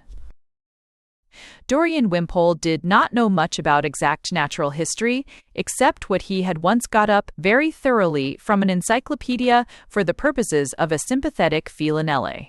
But as this information was entirely concerned with the conjectural causes of laughter in the hyena, it was not directly helpful in this case. But though he did not know much natural history, he knew some. He knew enough to know that a worm ought not to have a head, and especially not a squared and flattened head, shaped like a spade or a chisel. He knew enough to know that a creeping thing with a head of that pattern survives in the English countrysides, though it is not common. In short, he knew enough to step across the road and set a sharp and savage boot heel on the neck and spine of the creature, breaking it into 3 black bits that writhed once more before they stiffened. Then he gave out a great explosive sigh. The donkey, whose leg had been in such danger, looked at the dead adder with eyes that had never lost their moony mildness. Even Dorian himself looked at it for a long time, and with feelings he could neither arrest nor understand, before he remembered that he had been comparing the little wood to Eden. And even in Eden, he said at last, and then the words of Fitzgerald failed upon his lips. And while he was warring with such words and thoughts, something happened about him, and behind him, something he had written about 100 times and read about 1,000, something he had never seen in his life. It flung faintly across the broad foliage, a wan and pearly light far more mysterious than the lost moonshine. It seemed to enter through all the doors and windows of the woodland, pale and silent but confident, like men that keep a tryst. Soon its white robes had threads of gold and scarlet, and the name of it was morning. For some time past, loud and in vain, all the birds had been singing to the poet of the birds. But when that minstrel actually saw broad daylight breaking over wood and road, the effect on him was somewhat curious. He stood staring at it in gaping astonishment until it had fulfilled the fullness of its shining fate, and the pine cones and the curling ferns and the live donkey and the dead viper were almost as distinct as they could be at noon or in a pre-Raphaelite picture. And then the fourth mood fell upon him like a bolt from the blue, and he strode across and took the donkey's bridle, as if to lead it along.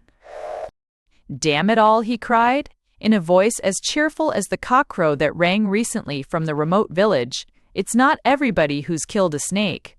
Then he added reflectively, "I bet Dr. Gluck never did. I bet donkey, let's have some adventures." The finding and fighting of positive evil is the beginning of all fun, and even of all farce.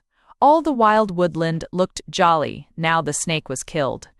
It was one of the fallacies of his literary clique to refer all natural emotions to literary names, but it might not untruly be said that he had passed out of the mood of Maeterlinck into the mood of Whitman, and out of the mood of Whitman into the mood of Stevenson.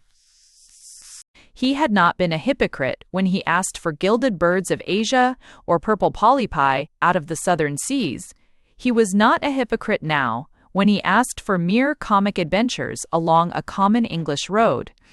It was his misfortune and not his fault if his first adventure was his last and was much too comic to laugh at.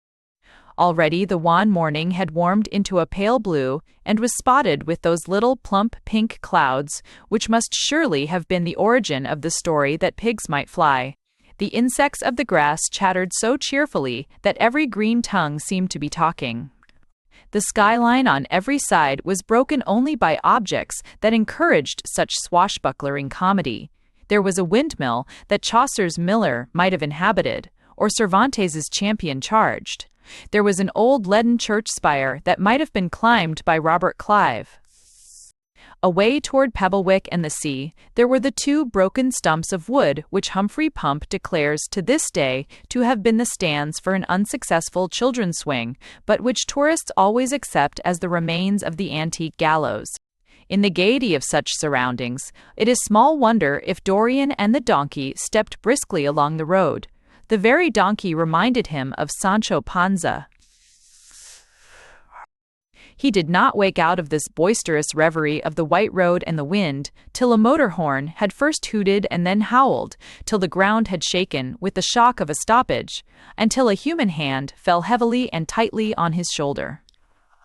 He looked up and saw the complete costume of a police inspector. He did not worry about the face, and there fell on him the fifth, or unexpected mood, which is called by the vulgar astonishment. In despair, he looked at the motor car itself that had anchored so abruptly under the opposite hedge. The man at the steering wheel was so erect and unresponsive that Dorian felt sure he was feasting his eyes on yet another policeman. But on the seat behind was a very different figure, a figure that baffled him all the more because he felt certain he had seen it somewhere. The figure was long and slim, with sloping shoulders, and the costume, which was untidy, yet contrived to give the impression that it was tidy on other occasions. The individual had bright yellow hair, one lock of which stuck straight up and was exalted, like the little horn in his favorite scriptures.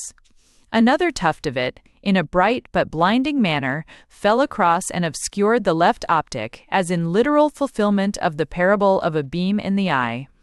The eyes, with or without beams in them, looked a little bewildered, and the individual was always nervously resettling his necktie, for the individual went by the name of Hibbs and had only recently recovered from experiences wholly new to him. "What on earth do you want?" asked Wimpole of the policeman. His innocent and startled face and perhaps other things about his appearance evidently caused the inspector to waver. "Well, it's about this 'ere donkey, sir," he said. "Do you think I stole it?" cried the indignant aristocrat.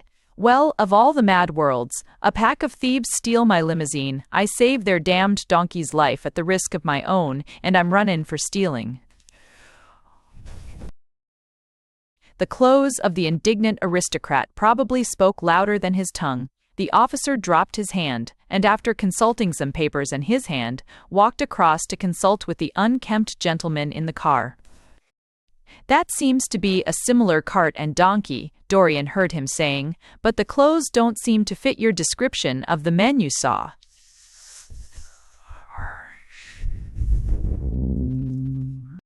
Now, Mr. Hibbs had extremely vague and wild recollections of the men he saw. He could not even tell what he had done and what he had merely dreamed.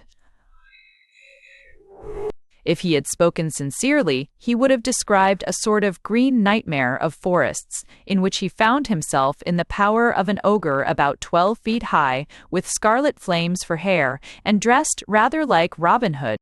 But a long course of what is known as keeping the party together had made it as unnatural to him to tell anyone, even himself, what he really thought about anything, as it would have been to spit, or to sing, or to sing.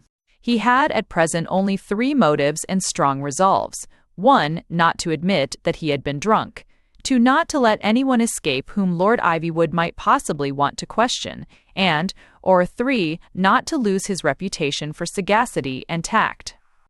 "This party has a brown velvet suit, you see, and a fur overcoat," the inspector continued, "and in the notes I have from you, you say the man wore a uniform." "When we say uniform," said Mr. Hibbs, frowning intellectually, "when we say uniform, of course, we must distinguish some of our friends who don't quite see eye to eye with us, you know." And he smiled with tender leniency. "Some of our friends wouldn't like it, called a uniform, perhaps. But, of course, well, it wasn't a police uniform, for instance. Ha! Ha!" "I should hope not," said the official, shortly. "So, in a way, however," said Hibbs, clutching his verbal talisman at last, "it might be brown velvet in the dark." The inspector replied to this helpful suggestion with some wonder. But it was a moon, like limelight, he protested. Yars, yars, cried Hibbs in a high tone that can only be described as a hasty drawl. Yars, discolors, everything, of course, the flowers and things. Oh. But look here, said the inspector, you said the principal man's hair was red. A blonde type, said Hibbs, waving his hand with a solemn lightness. Reddish, yellowish, brownish sort of hair, you know. Then he shook his head and said with the heaviest solemnity the word was capable of carrying, Teutonic, purely Teutonic. The inspector began to feel some wonder that, even in the confusion following on Lord Ivywood's fall, he had been put under the guidance of this particular guide. The truth was that Levison, once more masking his own fears under his usual parade of hurry, had found Hibbs at a table by an open window, with wild hair and sleepy eyes, picking himself up with some sort of medicine. Finding him already fairly clear-headed in a dreary way, he had not scrupled to use the remains of his bewilderment to dispatch him with the police in the first pursuit. Even the mind of a semi-recovered drunkard, he thought, could be trusted to recognize anyone so unmistakable as the captain. But, though the diplomatist's debauch was barely over, his strange, soft fear and cunning were awake.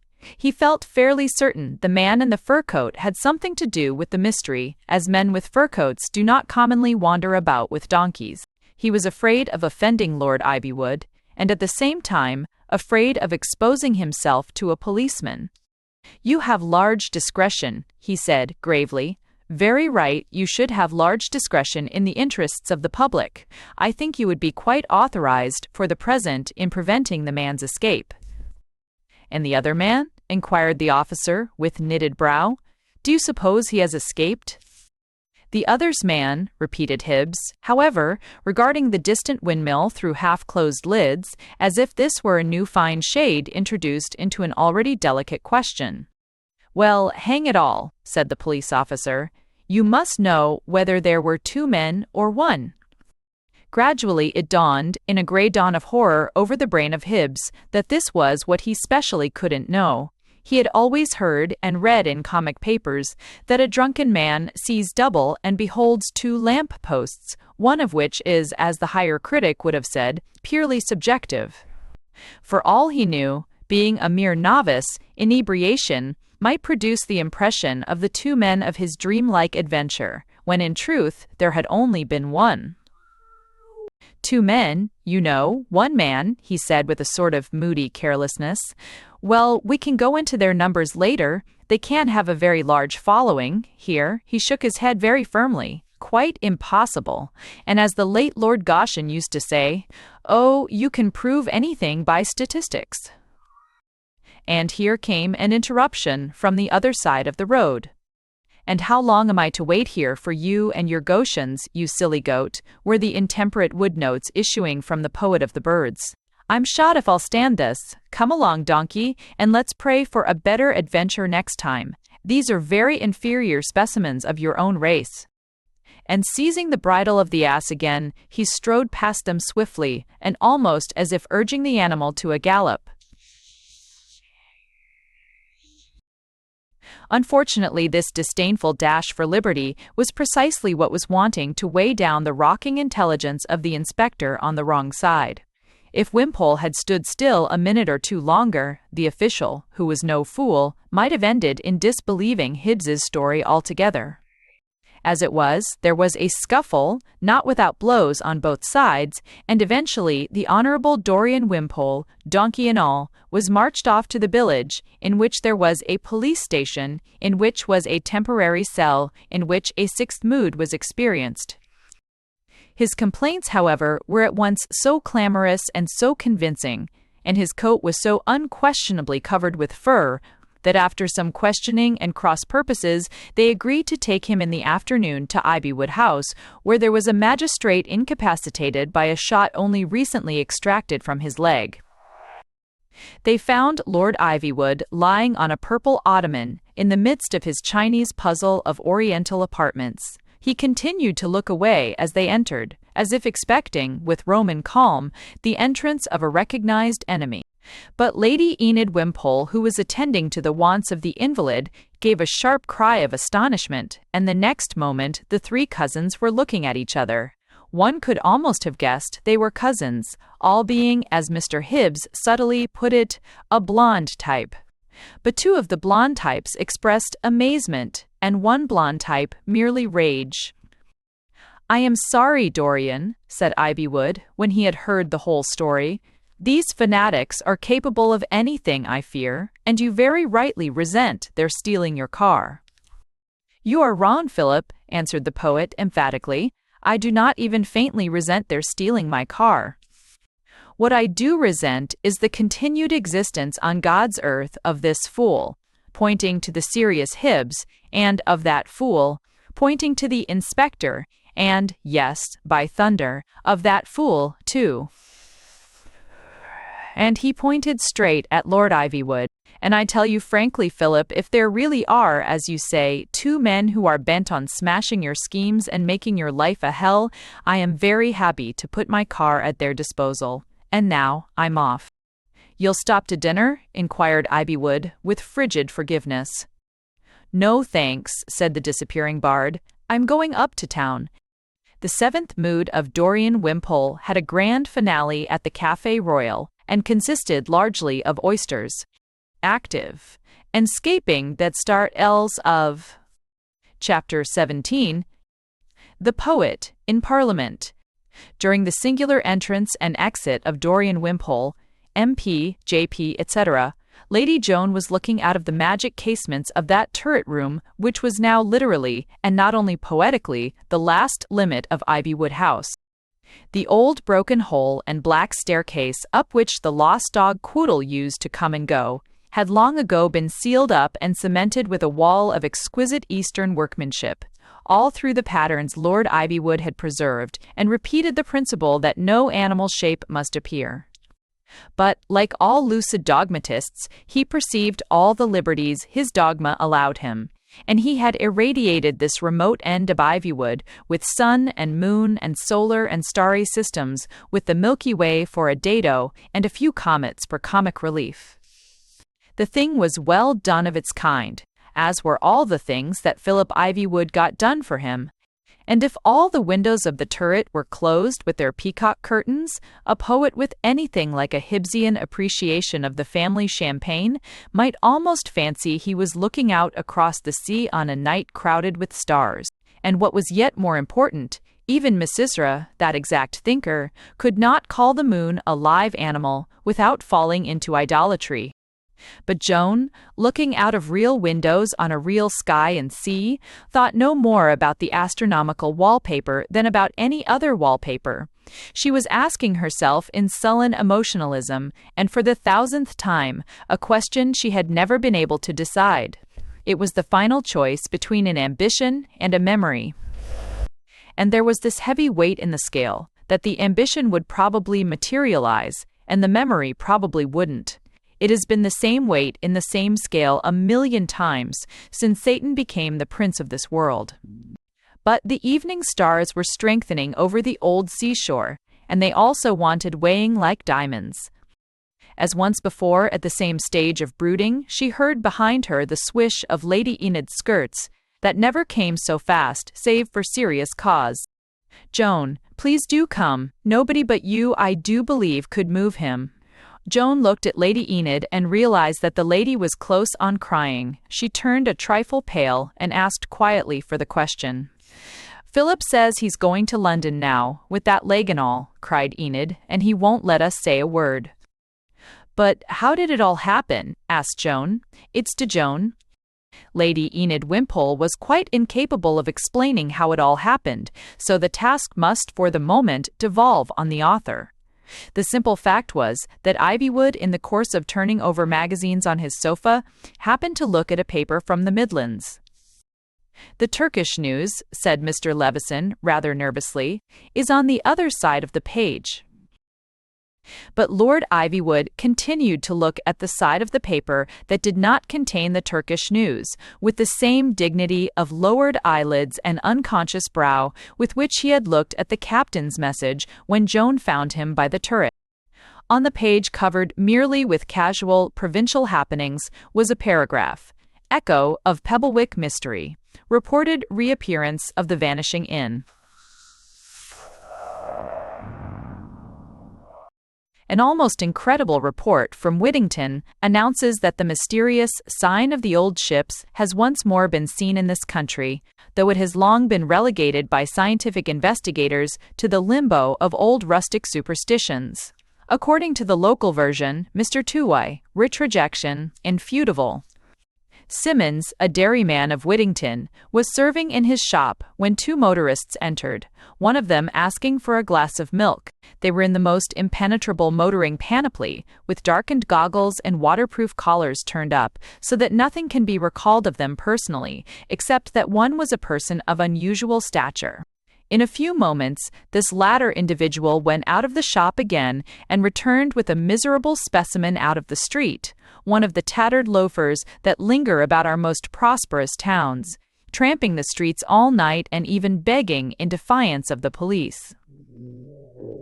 The filth and disease of the creature were so squalid that Mr. Simmons at first refused to serve him with the glass of milk which the taller motorist wished to provide for him.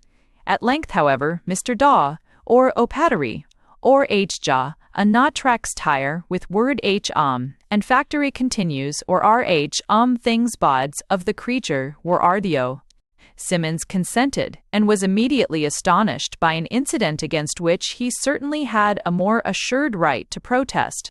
The taller motorist, saying to the loafer, "But, man, you're blue in the face," made a species of signs to the smaller motorist, who thereupon appears to have pierced a sort of cylindrical trunk or chest that seemed to be his only luggage, and drawn from it a few drops of a yellow liquid, which he deliberately dropped into the ragged creature's milk. It was afterward discovered to be rum, and the protests of Mr. Simmons may be imagined. The tall motorist, however, warmly defended his action, having apparently some wild idea that he was doing an act of kindness. "Why, I found the man nearly fainting," he said. "If you'd picked him off a raft, he couldn't be more collapsed with cold and sickness, and if you'd picked him off a raft, you'd have given him rum, yes, by St. Patrick, if you were a bloody pirate and made him walk the plank afterward." Mr. Dawn. Simmons replied with dignity that he did not know how it was with rafts, and could not permit such language in his shop. He added that he would lay himself open to a police prosecution if he permitted the consumption of alcohol in his shop, since he did not display a sign. The motorist then made the amazing reply, "But you do display a sign, you jolly old man. Did you think I couldn't find my way to the sign of the old ship, you sly boots, Mr. Time?" Simmons was now fully convinced of the intoxication of his visitors, and refusing a glass of rum rather boisterously offered him, went outside his shop to look round for a policeman. To his surprise, he found the officer engaged in dispersing a considerable crowd, which was staring up at some object behind him. On looking round, he states in his deposition, he saw what was undoubtedly one of the low tavern signs at one time common in England. He was wholly unable to explain its presence outside his premises, and as it undoubtedly legalized the motorist's action, the police declined to move in the matter. Later, the two motorists have apparently left the town, unmolested, in a small second-hand two-seater. There is no clue to their destination, except it be indicated by a single incident. It appears that when they were waiting for the second glass of milk, one of them drew attention to a milk can of a shape seemingly unfamiliar to him, which was, of course, the mountain milk, now so much recommended by doctors. The taller motorist, who seemed in every way strangely ignorant of modern science and social life, asked his companion where it came from, receiving, of course, the reply that it is manufactured in the model village of Peaceways, under the personal superintendence of its distinguished and philanthropic inventor, Dr. Meadows. Upon this, the taller person, who appeared highly irresponsible, actually bought the whole can, observing, as he tucked it under his arm, that it would help him to remember the address. Later, our readers will be glad to hear that the legend of the old ship sign has once more yielded to the wholesome skepticism of science. Our representative reached Whittington after the practical jokers, or whatever they were, had left Offa, but he searched the whole frontage of Mr. Veitch Allscrands of Peating Bulls or Reading, and Askans Immerses and Livin of one stage of trades were interested of the barricans in Nessitive Peating Bulls. Simmons's shop, and we are in a position to assure the public that there is no trace of the alleged sign. Lord Ivywood laid down the newspaper and looked at the rich and serpentine embroideries on the wall, with the expression that a great general might have if he saw a chance of really ruining his enemy, if he would also ruin all his previous plan of campaign. His pallid and classic profile was as immovable as a cameo, but anyone who had known him at all would have known that his brain was going like a motor car that has broken the speed limit long ago. Then he turned his head and said, "Please tell Hicks to bring round the long blue car in half an hour. It can be fitted up for a sofa. And ask the gardener to cut a pole of about 4 feet 9 inches and put a cross-piece for a crutch. I'm going up to London tonight." Mr. Lebison's lower jaw literally fell with astonishment. "The doctor said 3 weeks," he said. "If I may ask it, where are you going?" "St. Stephen's, Westminster," answered Ivywood. "Surely," said Mr. Levison, "I could take a message." "You could take a message," assented Ivywood. "I'm afraid they would not allow you to make a speech." It was a moment or two afterward that Enid Wimpole had come into the room and striven in vain to shake his decision. Then it was that Joan had been brought out of the turret and saw Philip standing, sustained upon a crutch of garden timber, and admired him as she had never admired him before. While he was being helped downstairs, while he was being propped in the car with such limited comfort as was possible, she did really feel in him something worthy of his ancient roots, worthy of such hills and of such a sea. For she felt God's wind from nowhere, which is called the will, and is man's only excuse upon this earth. In the small toot of the starting motor, she could hear 100 trumpets, such as might have called her ancestors and his to the glories of the Third Crusade. Such imaginary military honors were not, at least in the strategic sense, undeserved. Lord Ivywood really had seen the whole map of the situation in front of him and swiftly formed a plan to meet it, in a manner not unworthy of Napoleon. The realities of the situation unrolled themselves before him, and his mind was marking them one by one, as with a pencil. First, he knew that Dalroy would probably go to the model village. It was just the sort of place he would go to. He knew Dalroy was almost constitutionally incapable of not kicking up some kind of row in a place of that kind. Second, he knew that if he missed Dalroy at this address, it was very likely to be his last address. He and Mr. Pump were quite clever enough to leave no more hints behind. Third, he guessed, by careful consideration of map and clock, that they could not get to so remote a region in so cheap a car under something like 2 days, nor do anything very conclusive in less than 3. Thus he had just time to turn round in. Fourth, he realized that ever since that day when Dalroy swung round the signboard and smote the policeman into the ditch, Dalroy had swung round the Ivywood Act on Lord Ivywood.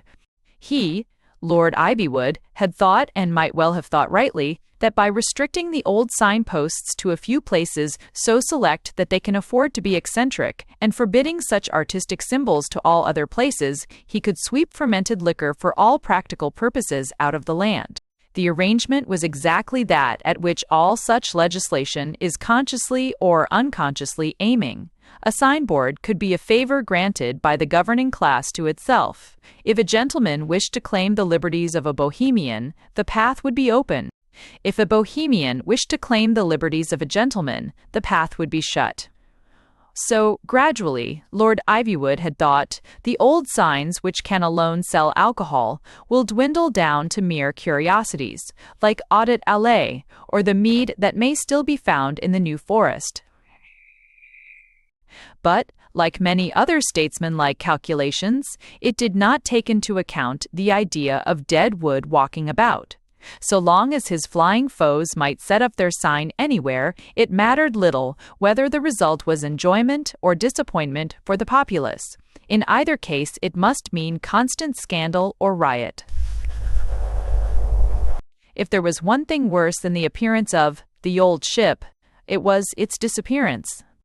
He realized that his own law was letting them loose every time, for the local authorities hesitated to act on the spot, in defiance of a symbol now so exclusive and therefore impressive.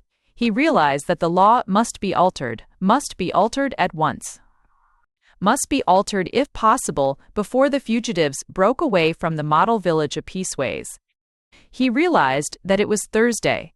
This was the day on which any private member of Parliament could introduce any private bill of the kind called non-contentious and pass it without a division, so long as no particular member made any particular fuss. He realized that it was improbable that any particular member would make any particular fuss about Lord Ivywood's own improvement on Lord Ivywood's own act. Finally, he realized that the whole case could be met by so slight an improvement as this.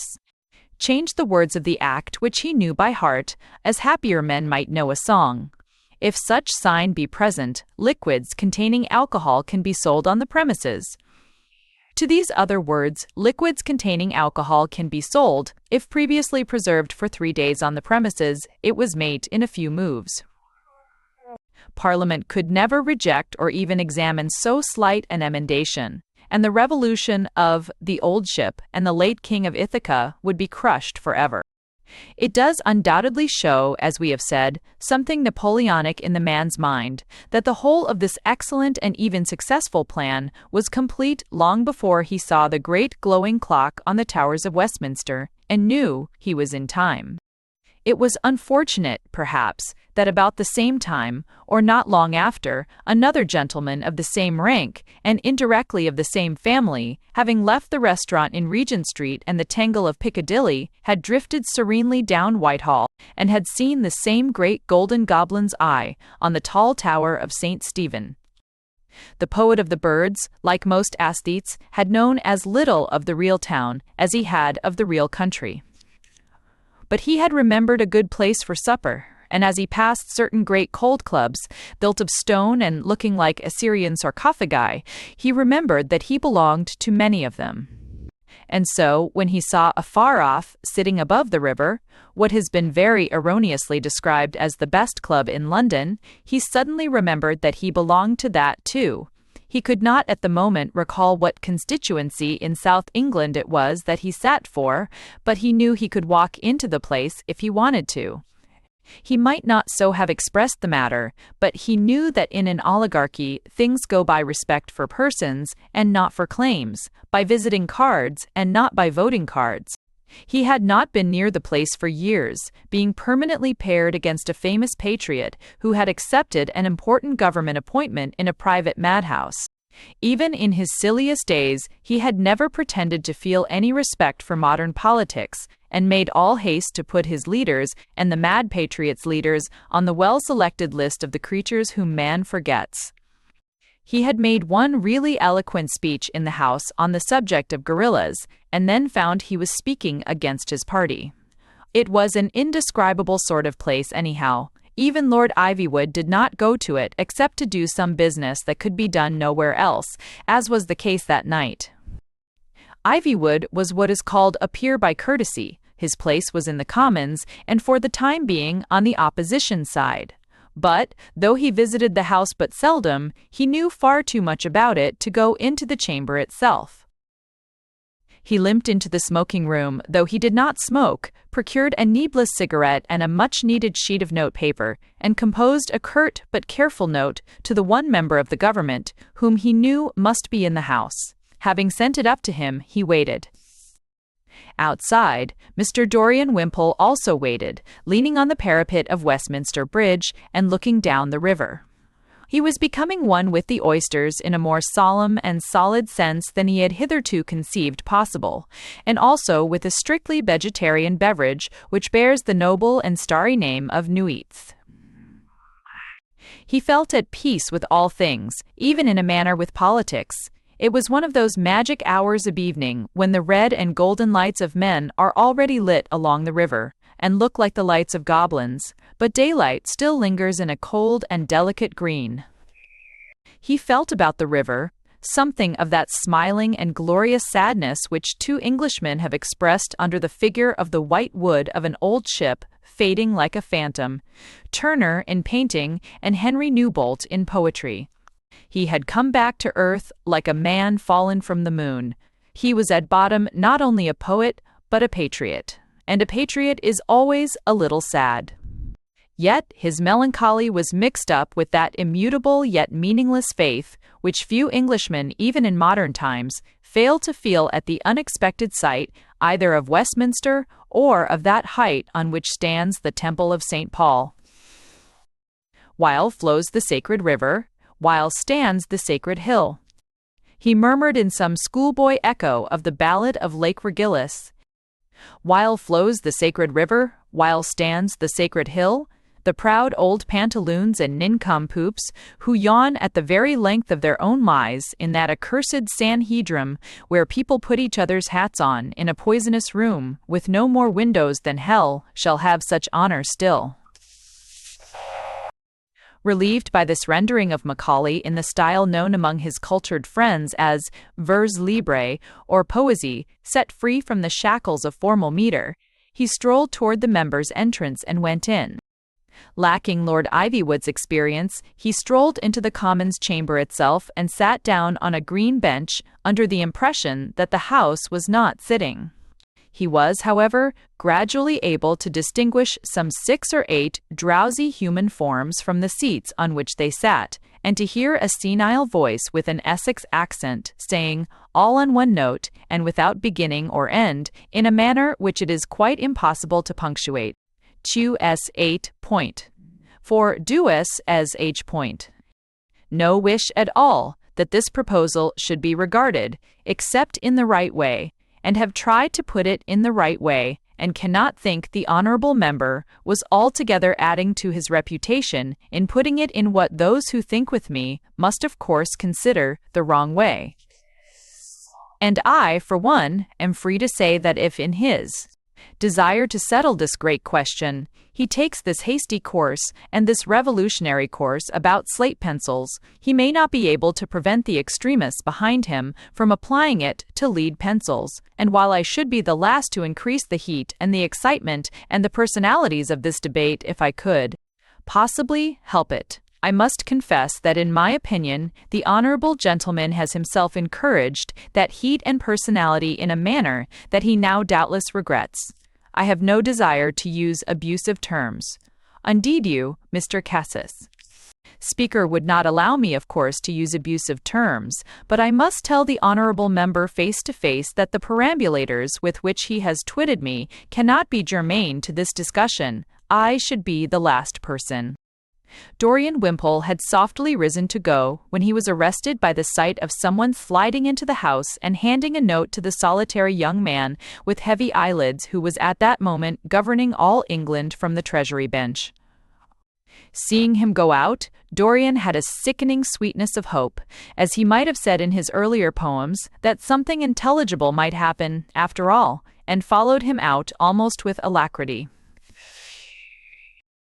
The solitary and sleepy governor of Great Britain went down into the lower crypts of its Temple of Freedom and turned into an apartment where Wimpole was astonished to see his cousin Ivywood sitting at a little table with a large crutch leaning beside him, as serene as Long John Silver.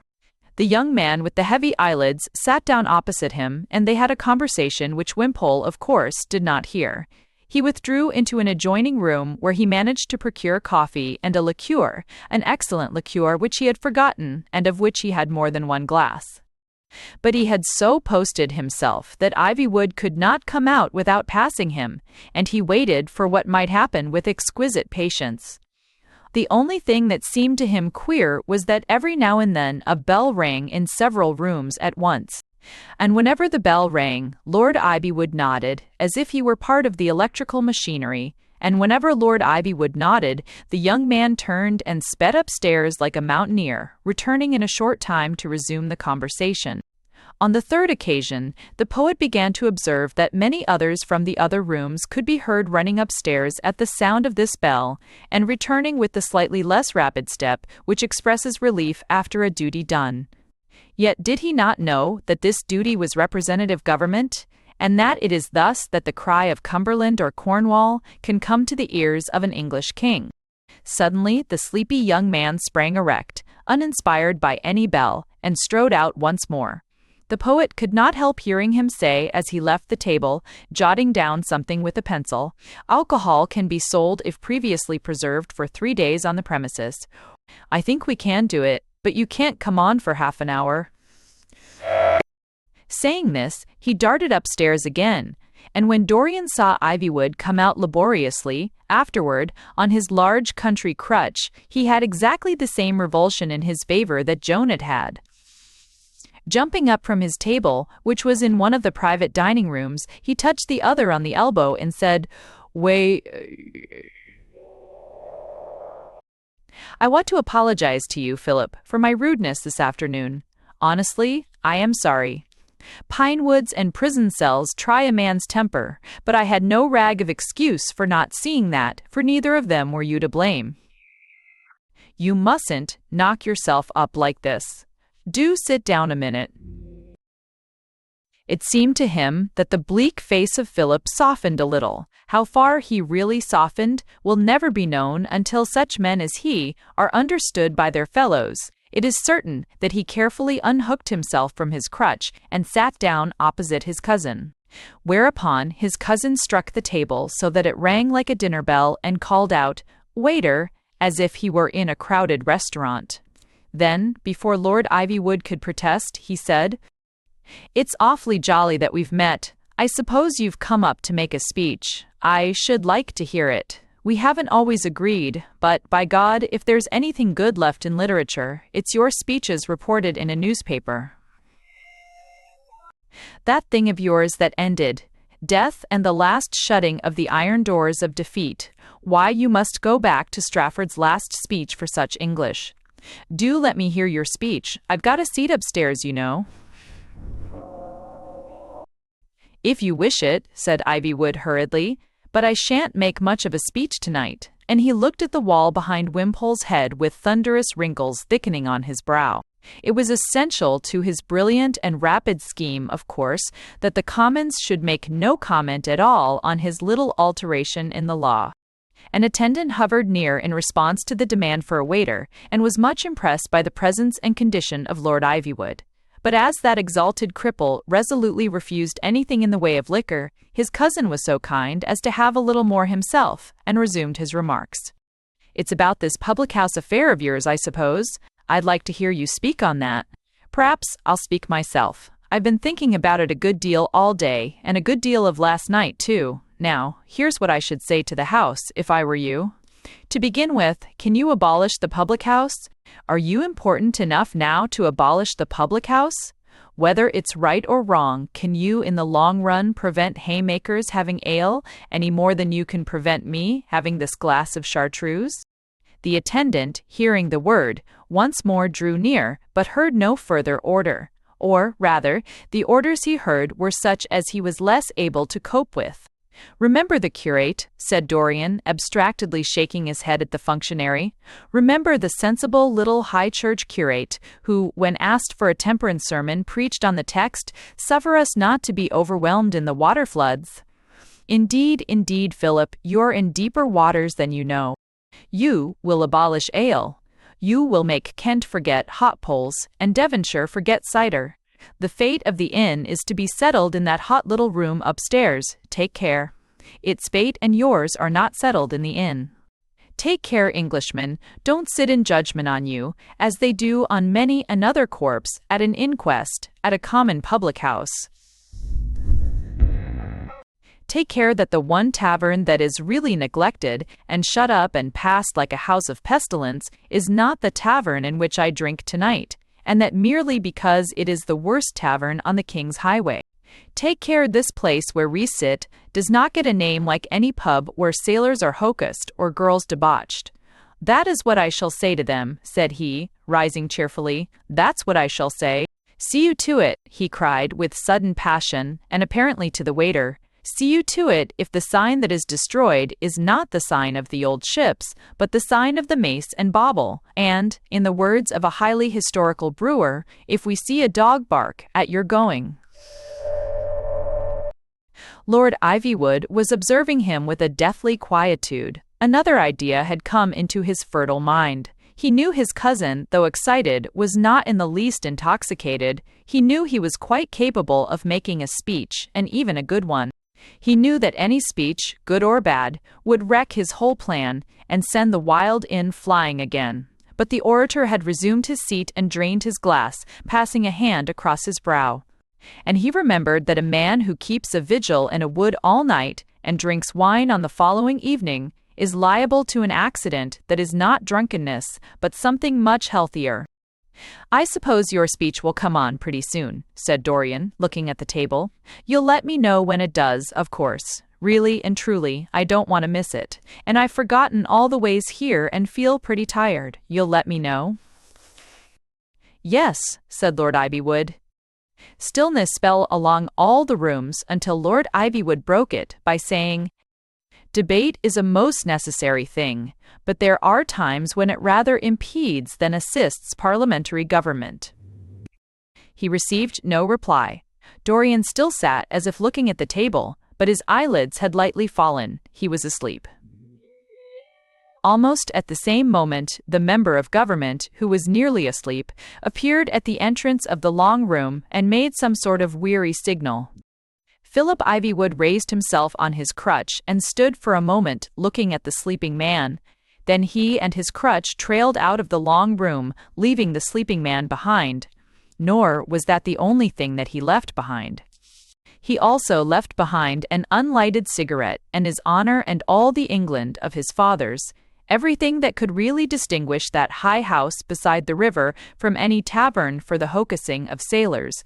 He went upstairs and did his business in 20 minutes, in the only speech he had ever delivered, without any trace of eloquence. And from that hour forth, he was the naked fanatic, and could feed on nothing but the future. And by Chapter 18. The Republic of Peaceways.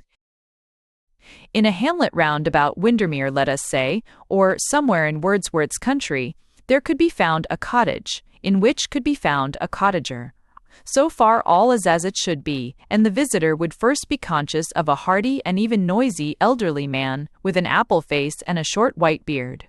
This person would then loudly proffer to the visitor the opportunity of seeing his father, a somewhat more elderly man, with a somewhat longer white beard, but still up and about. And these two together would then initiate the neophyte into the joys of the society of a grandfather, who was more than 100 years old, and still very proud of the fact. This miracle, it seemed, had been worked entirely on milk. The subject of this diet, the oldest of the three men, continued to discuss in enormous detail. For the rest, it might be said that his pleasures were purely arithmetical. Some men count their years with dismay, and he counted his with a juvenile vanity. Some men collect stamps or coins, and he collected days. Newspapermen interviewed him about the historic times through which he had lived, without eliciting anything whatever, except that he had apparently taken to an exclusive milk diet at about the age when most of us leave it off. Asked if he was alive in 1815, he said that was the very year he found it wasn't any milk, but must be mountain milk, like Dr. Meadows says. Nor would his calculating creed of life have allowed him to understand you if you had said that in a meadowland over sea that lies before the city of Brussels, boys of his old school in that year gained the love of the gods and died young. It was the philanthropic Dr. Meadows, of course, who discovered this deathless tribe and erected on it the whole of his great dietetic philosophy, to say nothing of the houses and dairies of Peaceways. He attracted many pupils and backers among the wealthy and influential young men who were, so to speak, training for extreme old age, infant old men, embryo nonagenarians. It would be an exaggeration to say that they watched joyfully for the first white hair as Fascination Fledgeby watched for his first whisker, but it is quite true to say that they seem to have scorned the beauty of woman and the feasting of friends, and, above all, the old idea of death with glory, in comparison with this vision of the sports of second childhood. Peaceways was in its essential plan much like what we call a garden city, a ring of buildings where the work people did their work, with a pretty ornamental town in the center, where they lived in the open country outside. This was no doubt much healthier than the factory system in the great towns, and may have partly accounted for the serene expression of Dr. Meadows and his friends, if any part of the credit can be spared from the splendors of mountain milk.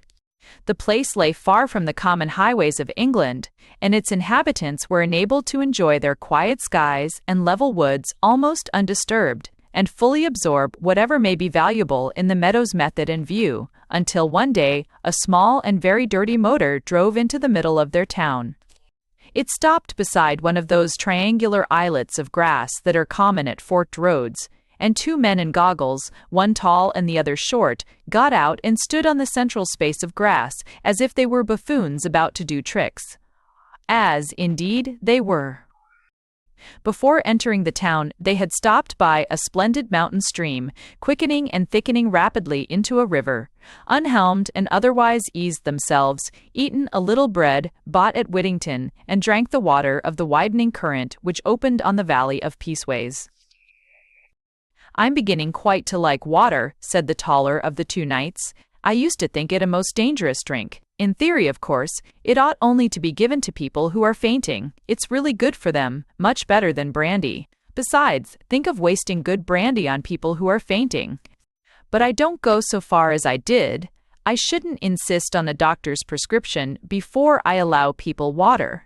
That was the too severe morality of youth. That was my innocence and goodness. I thought that if I fell once, water drinking might become a habit. But I do see the good side of water now.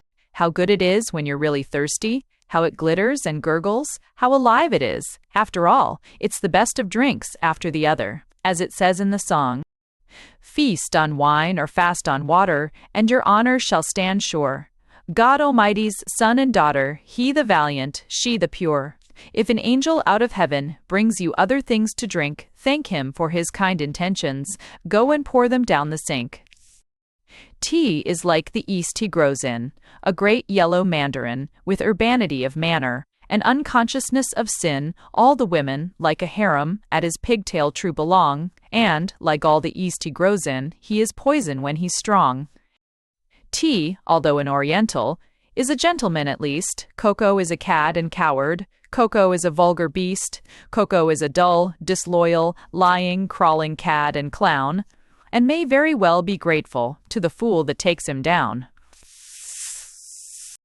As for all the windy waters, they were rained like trumpets down, when good drink had been dishonored by the tipplers of the town, when red wine had brought red ruin and the death dance of our times. Heaven sent us soda water as a torment for our crimes. Upon my soul, this water tastes quite nice. I wonder what vintage now. And he smacked his lips with solemnity. It tastes just like the year 1881 tasted.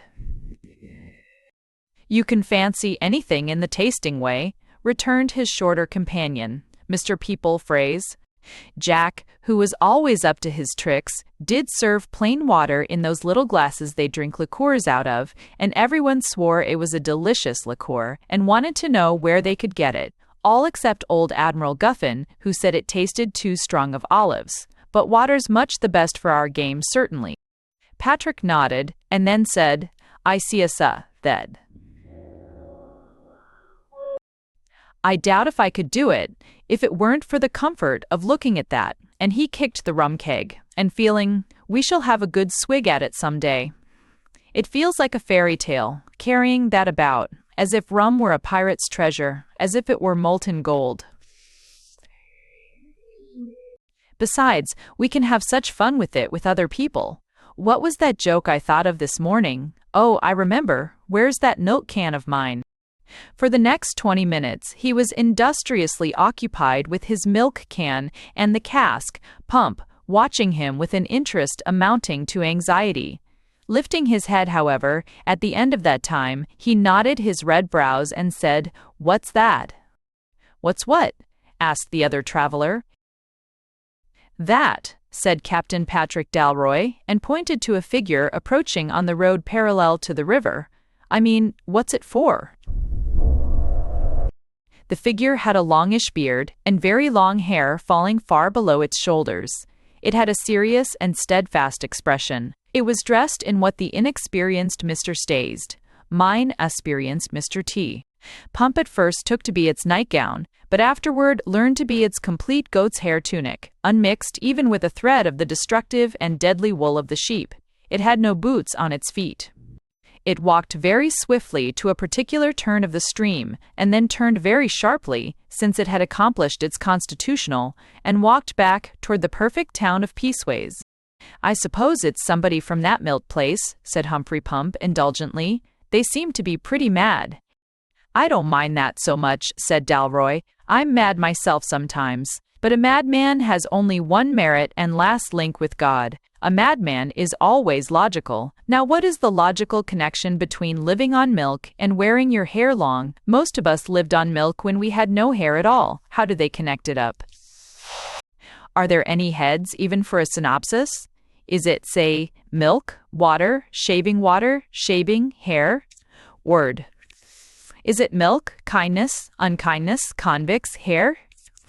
What is the logical connection between having too much hair and having far too few boots? What can it be? Is it hair, hair trunk, leather trunk, leather trunk, leather trunk? Is it hair, beard, oysters, seaside, paddling, no boots? Man is liable to err, especially when every mistake he makes is called a movement. But why should all the lunacies live together? "Because all the lunatics should live together," said Humphrey. "And if you'd seen what happened up at Crampton with the farming out idea, you'd know.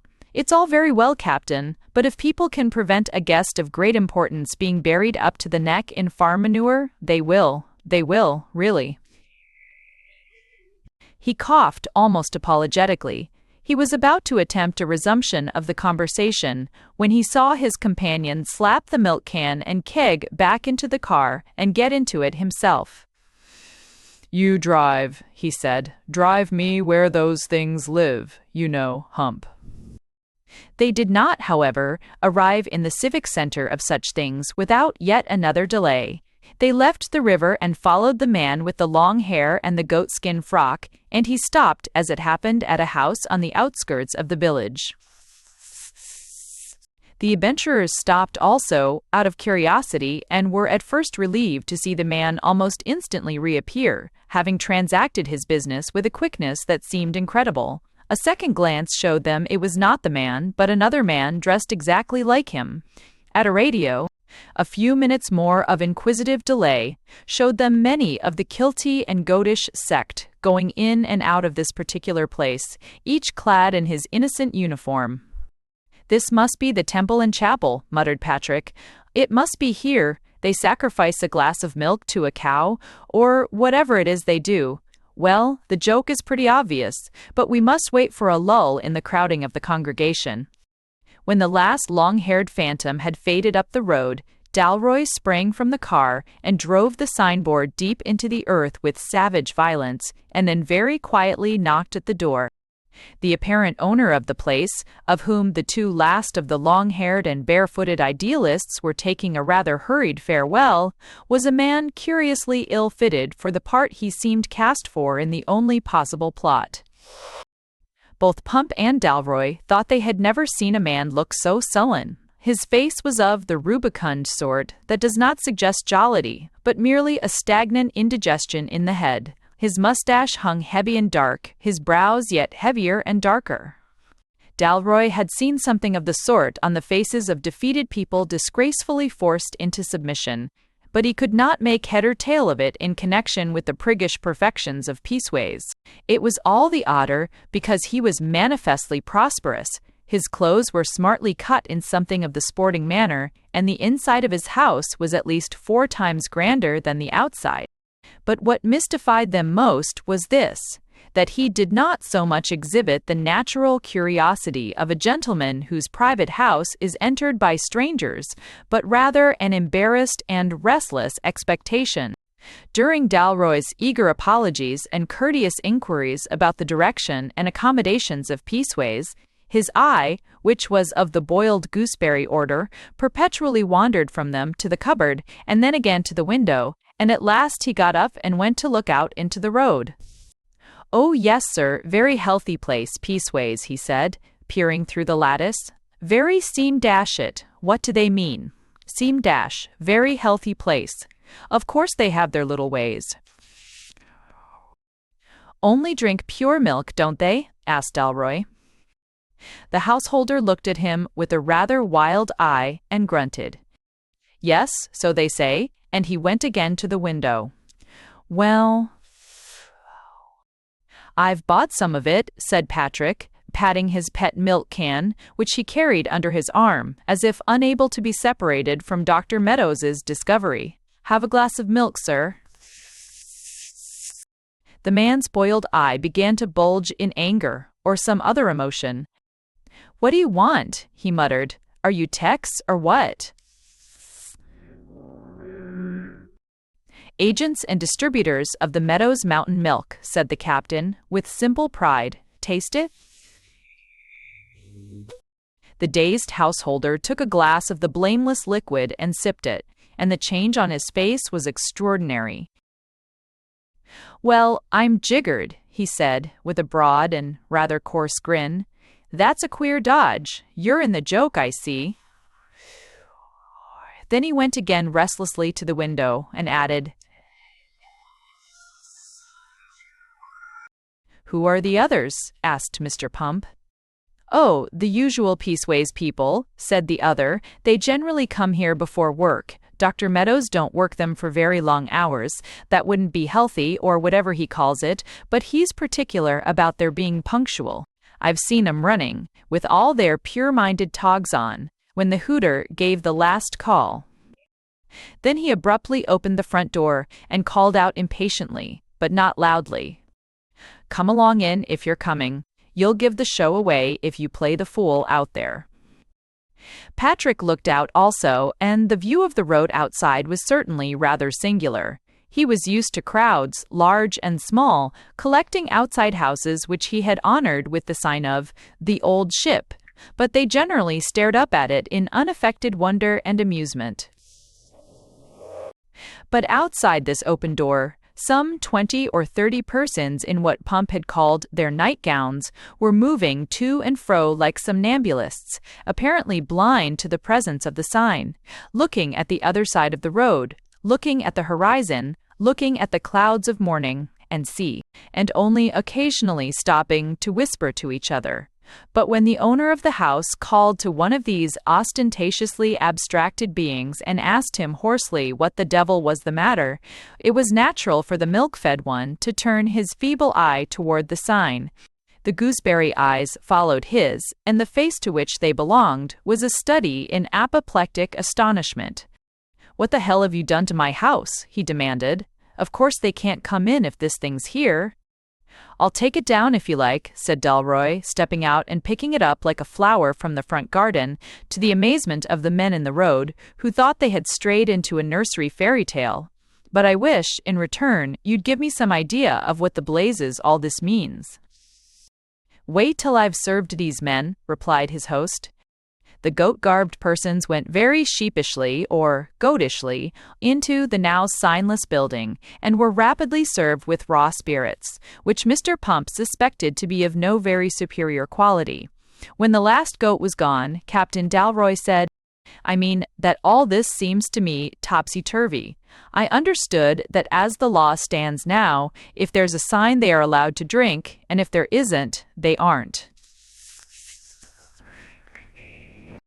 The law, said the man, in a voice thick with scorn. Do you think these poor brutes are afraid of the law as they are of the doctor? Why should they be afraid of the doctor? Asked Dalroy innocently. I always heard that Peaceways was a self-governing republic. Self-governing be damned, was the illiberal reply. Don't he own all the houses and could turn 'em out in a snowstorm? Don't he pay all the wages and could starve 'em stiff in a month? The law. And he snorted. I was a brewer about here and had the biggest brewery in these parts. There were only 2 houses which didn't belong to me, and the magistrates took away their licenses after a time. 10 years ago you could see Hugby's Ales written beside every sign in the county. Then came these cursed radicals, and our leader Lord Ivywood must go over to their side about it and let this doctor buy all the land under some new law that there shan't be any pubs at all, and so my business is ruined so that he can sell his milk. Luckily I'd done pretty well before and had some compensation, of course, and I still do a fair trade on the QT, as you see. But of course that don't amount to half the old one, for they're afraid of old Meadows finding out. Snuffling old blighter. And the gentleman with the good clothes spat on the carpet. I am a radical myself, said the Irishman, rather coldly. For all information on the Conservative Party I must refer you to my friend Mr. Pump, who is, of course, in the inmost secrets of his leaders. But it seems to me a very rum sort of radicalism to eat and drink at the orders of a master who is a madman, merely because he's also a millionaire. Oh, Liberty, what very complicated and even unsatisfactory social developments are committed in thy name. Why don't they kick the old ass round the town a bit? No boots? Is that why they're allowed no boots? Oh, roll him downhill in a milk can. He can't object to that. I don't know, said Pump in his ruminant way, Master Christian's aunt did, but ladies are more particular, of course. Look here, cried Dalroy in some excitement. If I stick up that sign outside and stay here to help, will you defy them? You'd be strictly within the law, and any private coercion I can promise you they shall repent. Plant the sign and sell the stuff openly like a man, and you may stand in English history like a deliverer. Mr. Hugby, of Hugby's Ales, only looked gloomily at the table. His was not the sort of drinking, nor the sort of drink-selling on which the revolutionary sentiment flourishes. Well, said the captain, will you come with me and say, here, here, and how true? What matchless eloquence! If I make a speech in the marketplace, come along, there's room in our car. Well, I'll come with you if you like, replied Mr. Hugby heavily.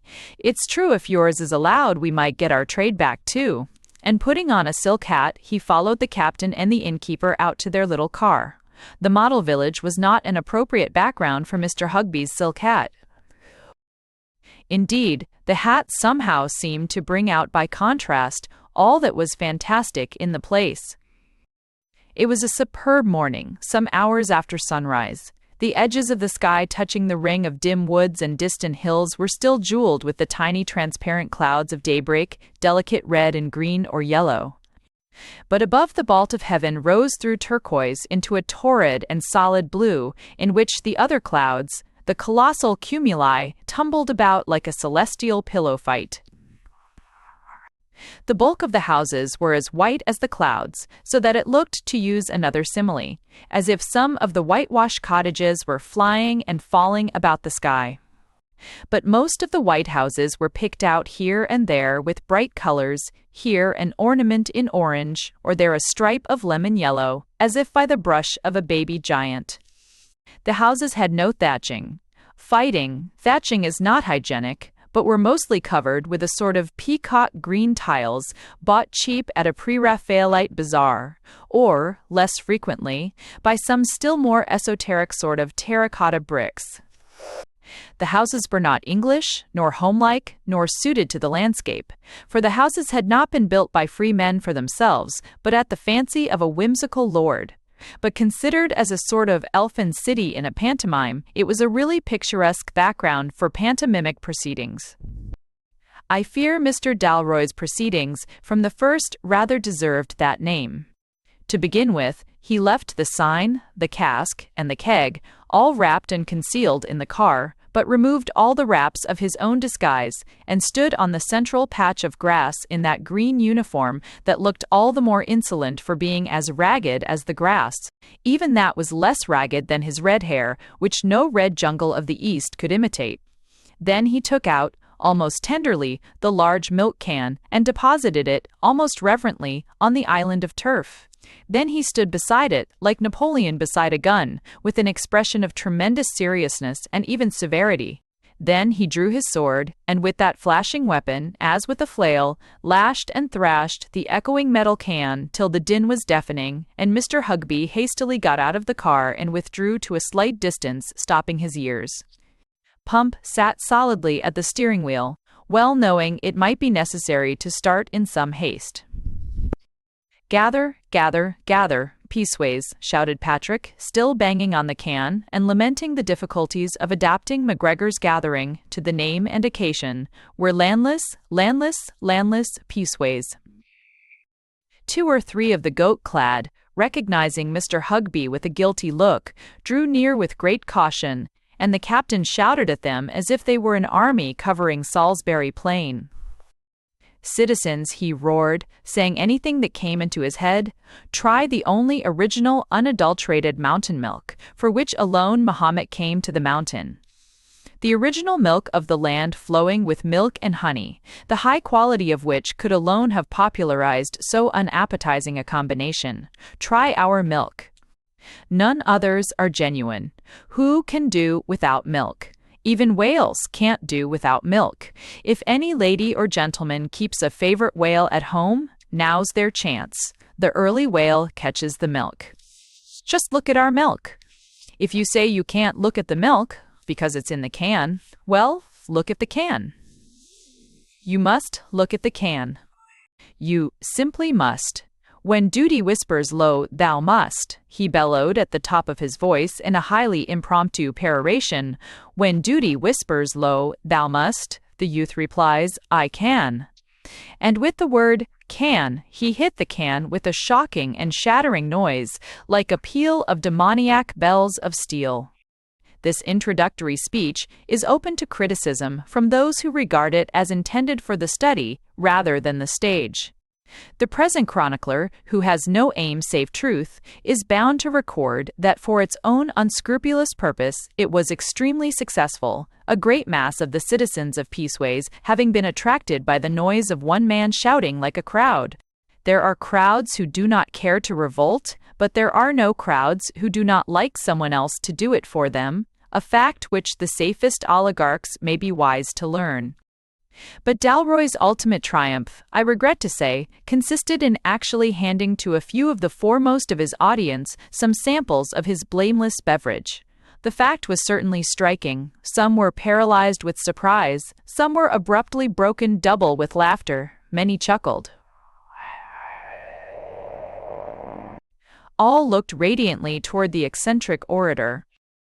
And yet the radiance died quietly and suddenly from their faces. And only because one little old man had joined the group, a little old man in white linen, with a white pointed beard and a white powder puff of hair, like thistledown, a man whom almost every man present could have killed with the left arm. Good? Chapter 19. The Hospitality of the Captain.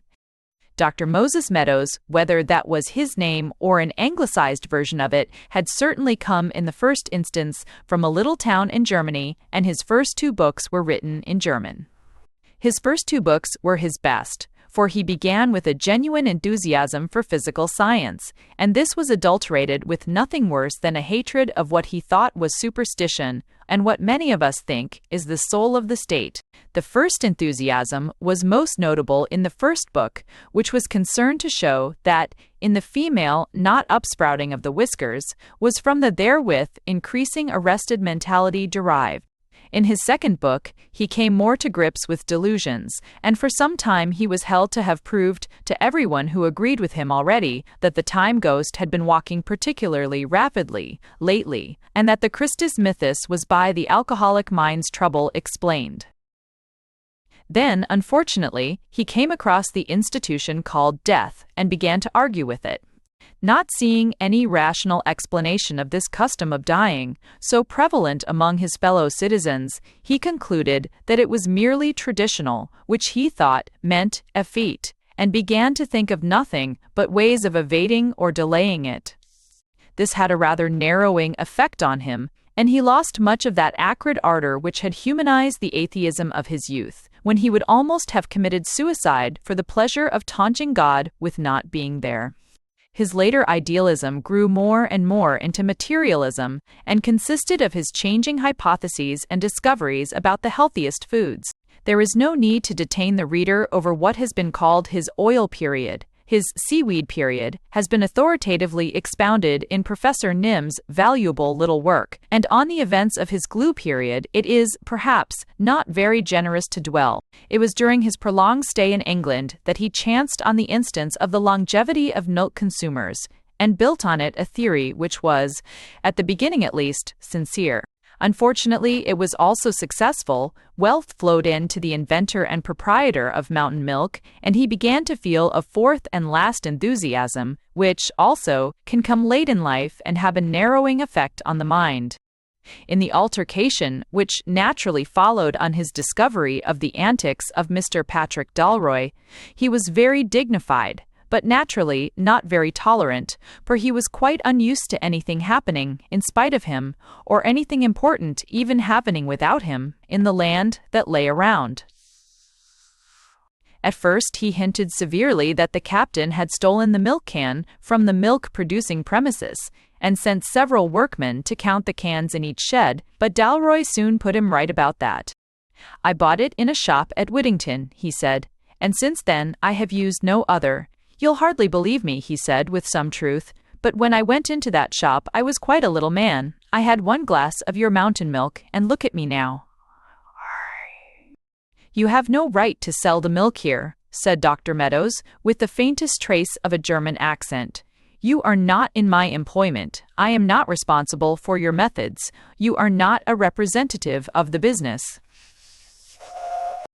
"I'm an advertisement," said the captain. "We advertise you all over England. You see that lean, skimpy little man over there," pointing to the indignant Mr. Pump. "He's before taking Meadows's mountain milk." "I'm after," added Mr. Dalroy, with satisfaction. "You shall laugh at the magistrate," said the other, with a thickening accent. "I shall," agreed Patrick. "Well, I'll make a clean breast of it, sir. The truth is, it isn't your milk at all. It has quite a different taste. These gentlemen will tell you so." A smothered giggle sent all the blood to the eminent capitalist's face. "Then either you have stolen my can and are a thief," he said, stamping, "or you have introduced inferior substances into my discovery and are an adulterer, strong." "Try adulteratist," said Dalroy kindly. "Prince Albert always said adulteratarian. Dear old Albert, it seems like yesterday, but it is of course today. And it's as true as daylight that this stuff tastes different. I can't tell you what the taste is." Subdued guffaws from the outskirts of the crowd. "It's something between the taste of your first sugar stick and the fag end of your father's cigar. It's as innocent as heaven and as hot as hell. It tastes like a paradox.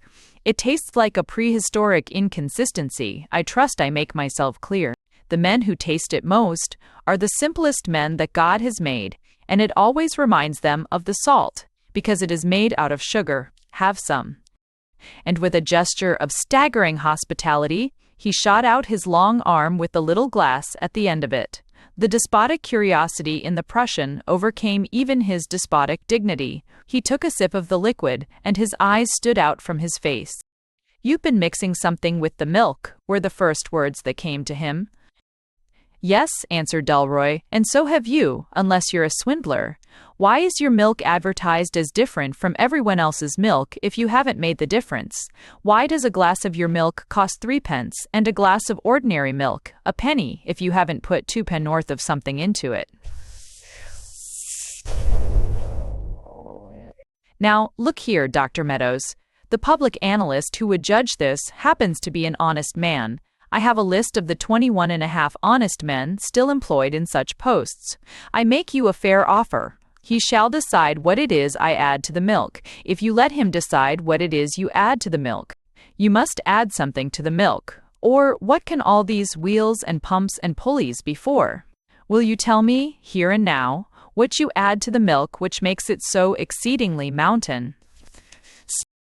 There was a long silence, full of the same sense of submerged mirth in the mob, but the philanthropist had fallen into a naked frenzy in the sunlight, and shaking his fists aloft in a way unknown to all the English around him, he cried out, "Harper's! Ach, but I know what you add. I know what you add. It is the alcohol, and you have no sign, and you shall laugh at a magistrate." Dalroy, with a bow, retired to the car, removed a number of wrappings, and produced the prodigious wooden signpost of "The Old Ship," with its blue three-decker and red St. George's cross conspicuously displayed. This he planted on his narrow territory of turf, and looked round serenely. "In this old oak-panelled inn of mine," he said, "I will laugh at a million magistrates. Not that there's anything unhygienic about this inn, no low ceilings or stuffiness here. Windows open everywhere, except in the floor, and as I hear some are saying, there ought always to be food sold with fermented liquor. Why, my dear Dr. Tino Meadows, I've got a cheese here that will make another man of you. At least, we'll hope so. We can but try. Also, and not a biudo." But Dr. Meadows was long past being merely angry. The exhibition of the sign had put him into a serious difficulty. Like most skeptics, like even the most genuine skeptics such as Bradlaugh, he was as legal as he was skeptical. He had a profound fear, which also had in it something better than fear, of being ultimately found in the wrong in a police court or a public inquiry. And he also suffered the tragedy of all such men living in modern England, that he must always be certain to respect the law, while never being certain of what it was. He could only remember generally that Lord Ivywood, when introducing or defending the great Ivywood Act on this matter, had dwelt very strongly on the unique and significant nature of the sign, and he could not be certain that if he disregarded it altogether, he might not eventually be cast in heavy damages, or even go to prison, in spite of his success in business. Of course, he knew quite well that he had 1,000 answers to such nonsense, that a patch of grass in the road couldn't be an inn, that the sign wasn't even produced when the captain began to hand round the rum. But he also knew quite well that in the black peril we call British law, that is not the point. He had heard points quite as obvious, urged to a judge, and urged in vain. At the bottom of his mind he found this fact: rich as he was, Lord Ivywood had made him, and on which side would Lord Ivywood be?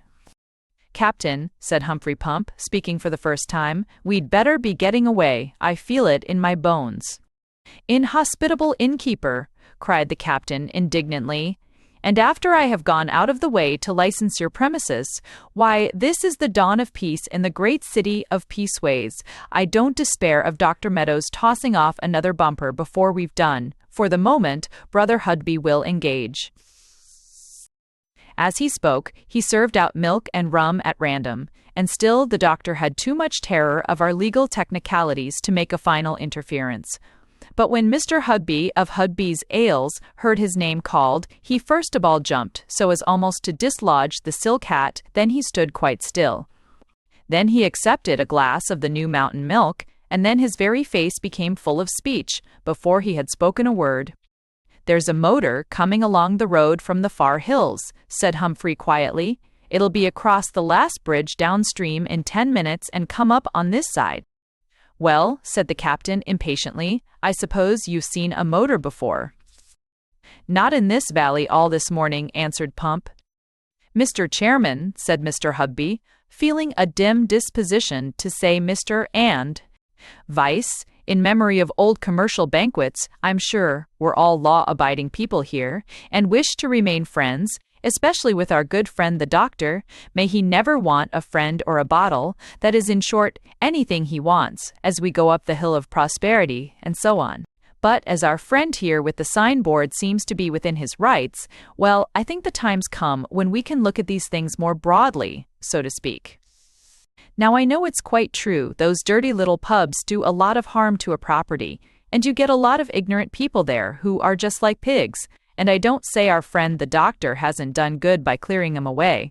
But a big, well-managed business with plenty of capital behind it is quite another thing. Well, friends, you all know that I was originally in the trade, though I have, of course, left off selling under the new regulations. Here, the goats looked rather guiltily at their cloven hooves. But I've got my little bit, and I wouldn't mind putting it into this old ship's here, if our friend would allow it to be run on business lines, and especially if he'd enlarge the premises a bit. Ha, ha, and if our good friend, the doctor, You rascal fellow, spluttered Meadows, your good friend the doctor will make you dance before a magistrate. Now, don't be unbusinesslike, reasoned the brewer. It won't hurt your sales. It's quite a different public, don't you see? Do talk like a businessman. I am not a businessman, said the scientist, with fiery eyes. I am a servant of humanity. Then, said Dalroy, why do you never do what your master tells you? The motor has crossed the river, said Humphrey Pump. You would undo all my works, cried the doctor, with sincere passion, when I have built this town myself, when I have made it sober and healthful myself, when I am awake and about before anyone in the town myself, watching over its interests. You would ruin all to sell your barbaric and fundamentally beastly beer. And then you call me a goop friend. I am not a goop friend. That I can't say, growled Hugby, but if it comes to that, aren't you trying to sell Liss and Third? A motor car drove up, with a white explosion of dust, and about 6 very dusty people got out of it. Even through the densest disguise of the swift motorist, Pump perceived in many of them the peculiar style and bodily carriage of the police. The most evident exception was a long and more slender figure which, on removing its cap and goggles, disclosed the dark and drooping features of J. Levison, secretary. He walked across to the little old millionaire, who instantly recognized him and shook hands. They confabulated for some little time, turning over some official documents. Dr. Meadows cleared his throat and said to the whole crowd, I am very glad to be able to announce to you all that this extraordinary outrage has been too late attempted. Lord Ivywood, with the promptitude he so invariably shows, has immediately communicated to places of importance such as this a most just and right alteration of the law, which exactly meets the present case. We shall sleep in jail tonight, said Humphrey Pump. I know it in my bones. It is enough to say, proceeded the millionaire, that by the law as it now stands, any innkeeper, even if he display a sign, is subject to imprisonment if he sells alcohol on premises where it has not been previously kept for 3 days. I thought it would be something like that, muttered Pump. Shall we give up, Captain, or shall we try a bolt for it? Even the impudence of Dalroy appeared for the instant dazed and stilled. He was staring forlornly up into the abyss of sky above him, as if, like Shelley, he could get inspiration from the last and purest clouds and the perfect hues of the ends of heaven. At last he said, in a soft and meditative voice, the single syllable, I car a sells, I cans service as undermined as about reduce properties and see efficients in the people of chorus and see efficients. Pump looked at him sharply with a remarkable expression growing on his grim face, but the doctor was far too rabidly rejoicing in his triumph to understand the captain's meaning. Sells alcohol are the exact words, he insisted, brandishing the blue oblong of the new Act of Parliament. So far as I am concerned, they are inexact words, said Captain Dalroy with polite indifference. I have not been selling alcohol. I have been giving it away. Has anybody here paid me money? Has anybody here seen anybody else pay me money? I'm a philanthropist, just like Dr. Meadows. I'm his living image." Mr. Levison and Dr. Meadows looked across at each other, and on the face of the first was consternation, and on the second a full return of all his terrors of the complicated law. "I shall remain here for several weeks," continued the captain, leaning elegantly on the can, "and shall give away, gratis, such supplies of this excellent drink as may be demanded by the citizens. It appears that there is no such supply at present in this district, and I feel sure that no person present can object to so strictly legal and highly charitable an arrangement." In this he was apparently in error, for several persons present seemed to object to it. But, curiously enough, it was not the withered and fanatical face of the philanthropist Meadows, nor the dark and equine face of the official Levison, which stood out most vividly as a picture of protest. The face most strangely unsympathetic with this form of charity was that of the ex-proprietor of Hugby's Ales. His gooseberry eyes were almost dropping from his head, and his words sprang from his lips before he could stop them. "And you blooming well think you can come here like a big buffoon, you beast, and take away all my trade." Old Meadows turned on him with the swiftness of an adder. "And what is your trade, Mr. Hugby?" he asked. The brewer bubbled with a sort of bursting anger. The goats all looked at the ground, as is, according to a Roman poet, the habit of the lower animals. Man, in the character of Mr. Carey.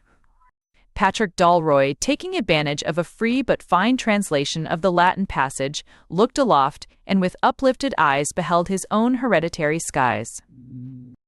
"Well, all I can say is," roared Mr. Hugby, "if the police come all this way and can't lock up a dirty loafer whose coat's all in rags, there's an end of me paying these fat infernal taxes and—" "Yes," said Dalroy, in a voice that fell like an axe, "there is an end of you, please God. It's brewers like you that have made the inns stink with poison, till even good men asked for no inns at all, and you are worse than the teetotalers, for you prevented what they never knew. And as for you, eminent man of science, great philanthropist, idealist, and destroyer of inns, let me give one cold fact for your information. You are not respected. You are obeyed. Why should I or anyone respect you particularly? You say you built this town, and get up at daybreak to watch this town. You built it for money, and you watch it for more money. Why should I respect you because you are fastidious about food, that your poor old digestion may outlive the hearts of better men? Why should you be the god of this valley, whose god is your belly, merely because you do not even love your God, but only fear him?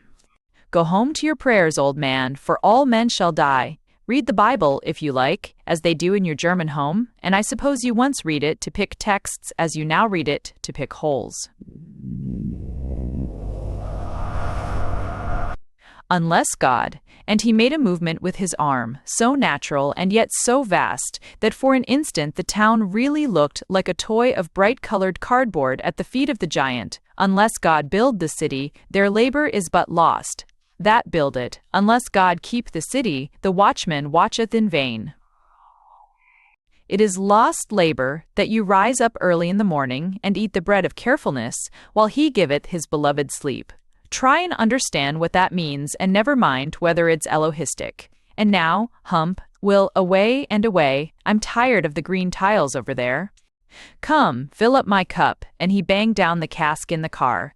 Come saddle my horses and call out my men, and tremble, gay goats, in the midst of your glee, for you've no seen the last of my milk, can, and me.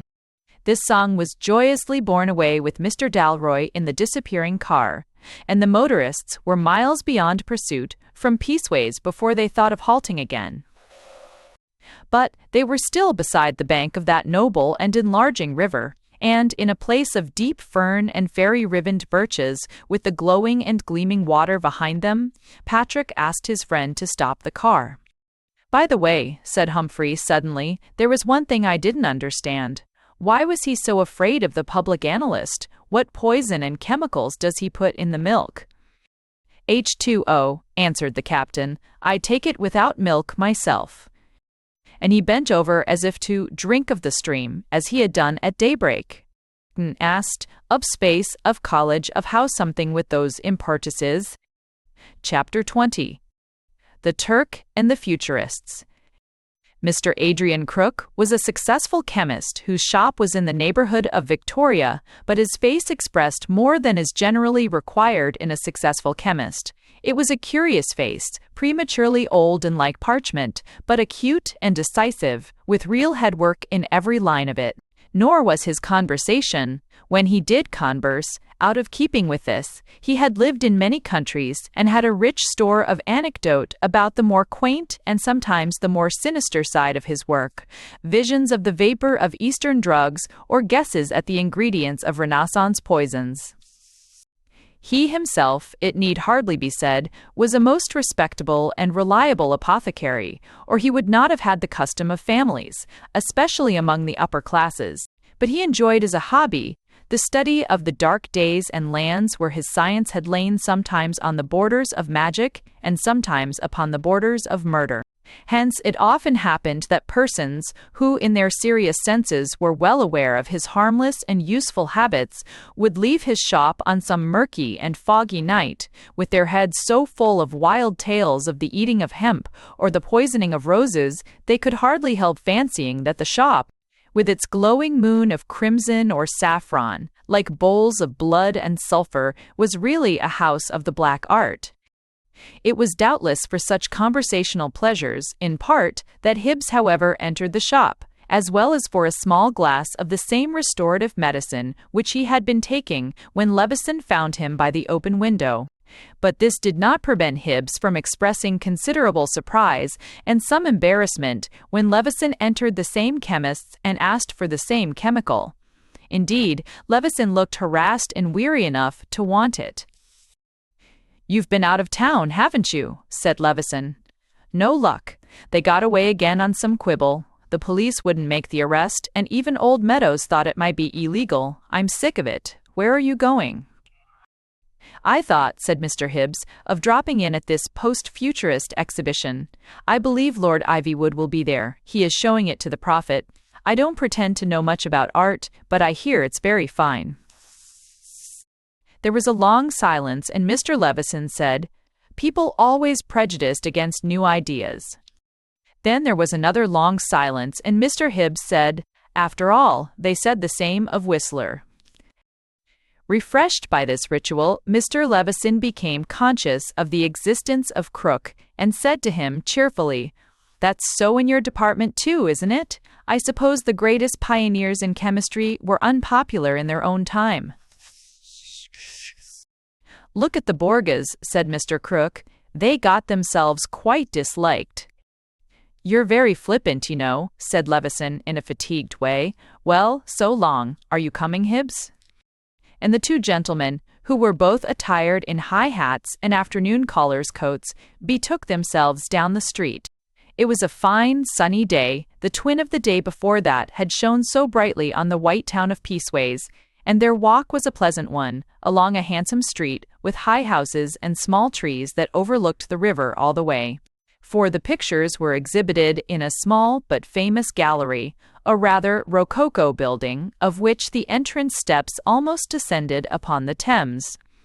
The building was girt on both sides and behind with gaudy flower beds, and on the top of the steps, in front of the Byzantine doorway, stood their old friend, Mrs. Rahman, smiling broadly and in an unusually sumptuous costume. But even the sight of that fragrant Eastern flower did not seem to revive altogether the spirits of the drooping secretary. "You have come," said the beaming prophet, "to see the decoration? It is approved. I have approved it." "We came to see the post-futurist pictures," began Hibbs, but Levison was silent. "There are no pictures," said the Turk simply. "If there had been, I could not have approved, for those of our religion pictures are not good, they are idols, my friends.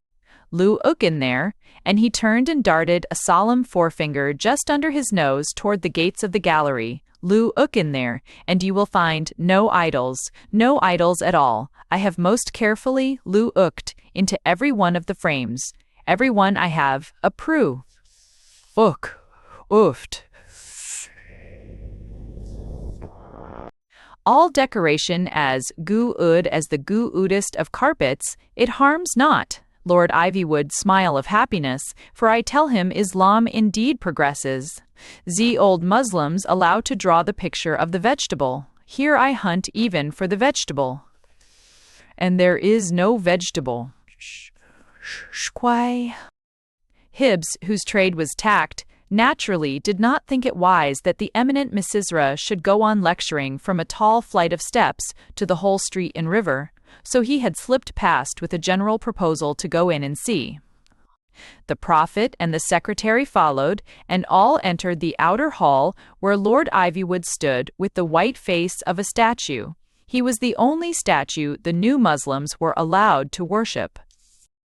On a sofa like a purple island in the middle of the sea of floor sat Enid Wimpole, talking eagerly to her cousin Dorian, doing in fact her best to prevent the family quarrel which threatened to follow hard on the incident at Westminster.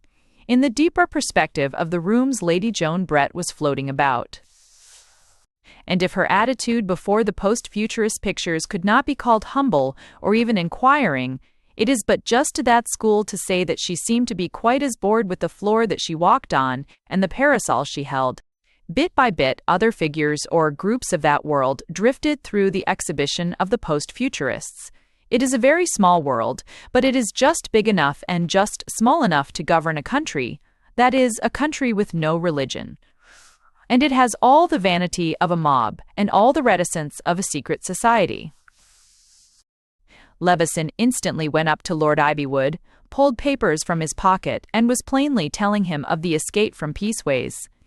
Ivywood's face hardly changed. He was, or felt, above some things, and one of them was blaming a servant before the servant's social superiors. But no one could say he looked less like cold marble than before. I made all possible inquiries about their subsequent route, the secretary was heard saying, and the most serious feature is that they seem to have taken the road for London. Quite so, replied the statue, they will be easier to capture here. Lady Enid, by a series of assurances, most of which were, I regret to say, lies, had succeeded in preventing the scandal of her cousin Dorian actually cutting her cousin Philip. But she knew very little of the masculine temper if she really thought she had prevented the profound intellectual revolt of the poet against the politician, ever since he heard Mr. Hibbs say, "Yars, yars," and order his arrest by a common policeman. The feelings of Dorian Wimpole had flowed for some 4 days and nights in a direction highly contrary to the ideals of Mr. Hibbs, and the sudden appearance of that blameless diplomatist quickened the mental current to a cataract. But as he could not insult Hibbs, whom socially he did not even know, and could not insult Ivywood, with whom he had just had a formal reconciliation, it was absolutely necessary that he should insult something else instead. All watchers for the dawn will be deeply distressed to know that the post-futurist school of painting received the full effects of this perverted wrath. In vain did Mr. Levison affirm from time to time, people always prejudiced against new ideas. Vainly did Mr. Hibbs say at the proper intervals, after all, they said the same of Whistler. Idax, not by such decent formalities was the frenzy of Dorian to be appeased. That little Turk has more sense than you have, he said. He passes it as a good wallpaper. I should say it was a bad wallpaper. The sort of wallpaper that gives a sick man fever when he hasn't got it. But to call it pictures, you might as well call it seats for the Lord Mayor's show. A seat isn't a seat if you can't see the Lord Mayor's show. A picture isn't a picture if you can't see any picture. You can sit down at home more comfortably than you can at a procession, and you can walk about at home more comfortably than you can at a picture gallery. There's only one thing to be said for a street show or a picture show, and that is whether there is anything to be shown. Now then, show me something. "Well," said Lord Ivywood good-humoredly, motioning toward the wall in front of him, "let me show you the portrait of an old lady." "Well," said Dorian stolidly, "which is it?" Mr. Hibbs made a hasty gesture of identification, but was so unfortunate as to point to the picture of rain in the Apennines instead of the portrait of an old lady, and his intervention increased the irritation of Dorian Wimpole, most probably, as Mr. Cordes, which case D's. Hibbs afterward explained it was because a vivacious movement of the elbow of Mr. Wimpole interfered with the exact pointing of the forefinger of Mr. Hibbs. In any case, Mr. Hibbs was sharply and horridly fixed by embarrassment, so that he had to go away to the refreshment bar and eat 3 lobster patties, and even drink a glass of that champagne that had once been his ruin. But on this occasion he stopped at 1 glass and returned with a full diplomatic responsibility. He returned to find that Dorian Wimpole had forgotten all the facts of time, place, and personal pride in an argument with Lord Ivywood, exactly as he had forgotten such facts in an argument with Patrick Dalroy in a dark wood with a donkey cart. And Philip Ivywood was interested also. His cold eyes even shone, for though his pleasure was almost purely intellectual, it was utterly sincere. "And I do trust the untried. I do follow the inexperienced," he was saying quietly, with his fine inflections of voice. "You say this is changing the very nature of art. I want to change the very nature of art. Everything lives by turning into something else. Exaggeration is growth." "But exaggeration of what?" demanded Dorian. "I cannot see a trace of exaggeration in these pictures, because I cannot find a hint of what it is they want to exaggerate. You can't exaggerate the feathers of a cow or the legs of a whale. You can draw a cow with feathers or a whale with legs for a joke, though I hardly think such jokes are in your line. But don't you see, my good Philip, that even then the joke depends on its looking like a cow and not only like a thing with feathers, even then the joke depends on the whale as well as the legs. You can combine up to a certain point, you can distort up to a certain point, after that you lose the identity, and with that you lose everything. A centaur is so much of a man, with so much of a horse. The centaur must not be hastily identified with the horsey man. And the mermaid must be maidenly, also even if there is something fishy about her social conduct." "No," said Lord Ivywood in the same quiet way. "I understand what you mean, and I don't agree. I should like the centaur to turn into something else that is neither man nor horse." "But not something that has nothing of either?" asked the poet. "Yes," answered Ivywood, with the same queer, quiet gleam in his colorless eyes, "something that has nothing of either." "But what's the good?" argued Dorian. "A thing that has changed entirely has not changed at all. It has no bridge of crisis. It can remember no change. If you wake up tomorrow and you simply are a Mrs. Dope, an old woman who lets lodgings at Broadstairs, well, I don't doubt Mrs. Dope is a saner and happier person than you are. But in what way have you progressed? What part of you is better? Don't you see this prime fact of identity is the limit set on all living things?" "No," said Philip, with suppressed but sudden violence. "I deny that any limit is set upon living things." "Why, then I understand," said Dorian. "Why, though you make such good speeches, you have never written any poetry." Lady Joan, who was looking with tedium at a rich pattern of purple and green in which Missisra attempted to interest her, imploring her to disregard the mere title, which idolatrously stated it as First Communion in the Snow, abruptly turned her full face to Dorian. It was a face to which few men could feel indifferent, especially when thus suddenly shown them. "Why can't he write poetry?" she asked. "Do you mean he would resent the limits of meter and rhyme and so on?" The poet reflected for a moment and then said, "Well, partly, but I mean more than that too. As one can be candid in the family, I may say that what everyone says about him is that he has no humor, but that's not my complaint at all. I think my complaint is that he has no pathos, that is, he does not feel human limitations. That is, he will not write poetry. Lord Ivywood was looking with his cold, unconscious profile into a little black and yellow picture called Enthusiasm. But Joan Brett leaned across to him with swarthy eagerness and cried quite provocatively, "Ancho, for est. Fru." Dorian says, "You've no pathos." "Have you any pathos?" He says, "It's a sense of human limitations." Ivywood did not remove his gaze from the picture of Enthusiasm, but simply said, "No, I have no sense of human limitations." Then he put up his elderly eyeglass to examine the picture better.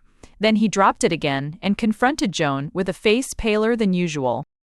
"Joan," he said, "I would walk where no man has walked, and find something beyond tears and laughter. My road shall be my road indeed, for I will make it, like the Romans. And my adventures shall not be in the hedges and the gutters, but in the borders of the ever-advancing brain. I will think what was unthinkable until I thought it. I will love what never lived until I loved it. I will be as lonely as the first man." "They say," she said after a silence, "that the first man fell." "You mean the priests?" he answered. "Yes, but even they admit that he discovered good and evil. So are these artists trying to discover some distinction that is still dark to us?" "Oh," said Joan, looking at him with a real and unusual interest. "Then you don't see anything in the pictures, yourself?" "I see the breaking of the barriers," he answered. "Beyond that, I see nothing." She looked at the floor for a little time and traced patterns with her parasol, like one who has really received food for thought.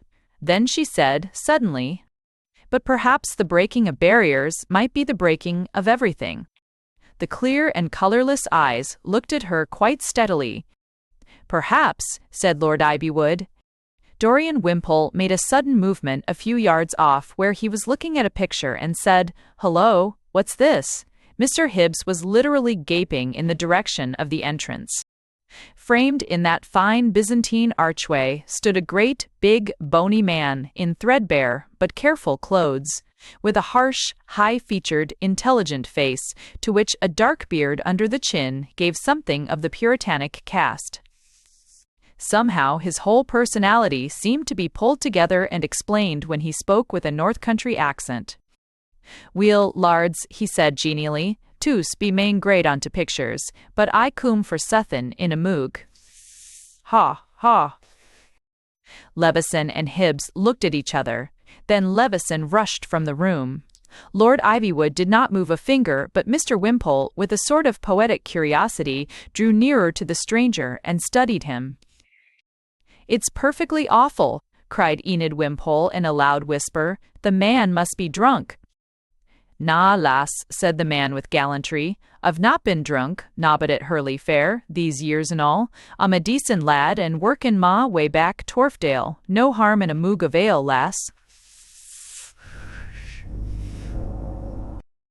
"Are you quite sure?" asked Dorian Wimpole, with a singular sort of delicate curiosity.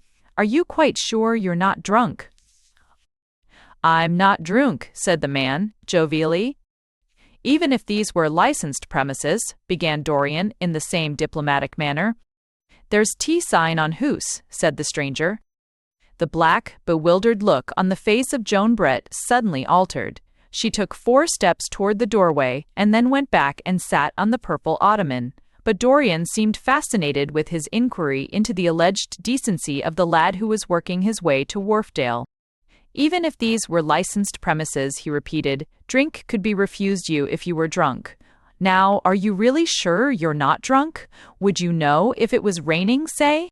"Aye," said the man, with conviction. "With conviction. Hower." "Would you know any common object of your countryside?" inquired Dorian, scientifically. "A woman, let us say an old woman." "Aye," said the man, with good humor. "What on earth are you doing with the creature?" whispered Enid, feverishly. "I am trying," answered the poet, "to prevent a very sensible man from smashing a very silly shop. I beg your pardon, sir. As I was saying, would you know these things in a picture, now? Do you know what a landscape is and what a portrait is? Forgive my asking. You see, we are responsible while we keep the place going." There soared up into the sky like a cloud of rooks, the eager vanity of the north. "We collier lads are none so badly educated, lad," he said. "In the town A was born in, there was a gallery of pictures as fine as Lunnon, aye, and a new 'em too." "Thank you," said Wimpole, pointing suddenly at the wall. "Would you be so kind, for instance, as to look at those two pictures? One represents an old woman and the other rain in the hills. It's a mere formality. You shall have your drink when you've said which is which." The northerner bowed his huge body before the two frames and peered into them patiently. The long stillness that followed seemed to be something of a strain on Joan, who rose in a restless manner, first went to look out of a window, and then went out of the front door. At length, the art critic lifted a large, puzzled, but still philosophical face. "Somehow or other," he said, "I mun be drunk after all." "You have testified," cried Dorian with animation. "You have all but saved civilization, and by God, you shall have your drink." And he brought from the refreshment table a huge bumper of the Hibbsian champagne, and declined payment by the rapid method of running out of the gallery onto the steps outside. Joan was already standing there. Out the little side window she had seen the incredible thing she expected to see, which explained the ludicrous scene inside. She saw the red and blue wooden flag of Mr. Fors of Mr. Pump standing up in the flower beds in the sun, as serenely as if it were a tall and tropical flower, and yet, in the brief interval between the window and the door, it had vanished, as if to remind her it was a flying dream. The two men were in a little motor outside, which was in the very act of starting. They were in motoring disguise, but she knew who they were. All that was deep in her, all that was skeptical, all that was stoical, all that was noble, made her stand as still as one of the pillars of the porch. But a dog, bearing the name of Quoodle, sprang up in the moving car and barked with joy at the mere sight of her, and though she had borne all else, something in that bestial innocence of an animal suddenly blinded her with tears. It could not, however, blind her to the extraordinary fact that followed. Mr. Dorian Wimpole, attired in anything but motoring costume, dressed in that compromise between fashion and art which seems proper to the visiting of picture galleries, did not by any means stand as still as one of the pillars of the porch. He rushed down the steps, ran after the car, and actually sprang into it, without disarranging his Whistlerian silk hat.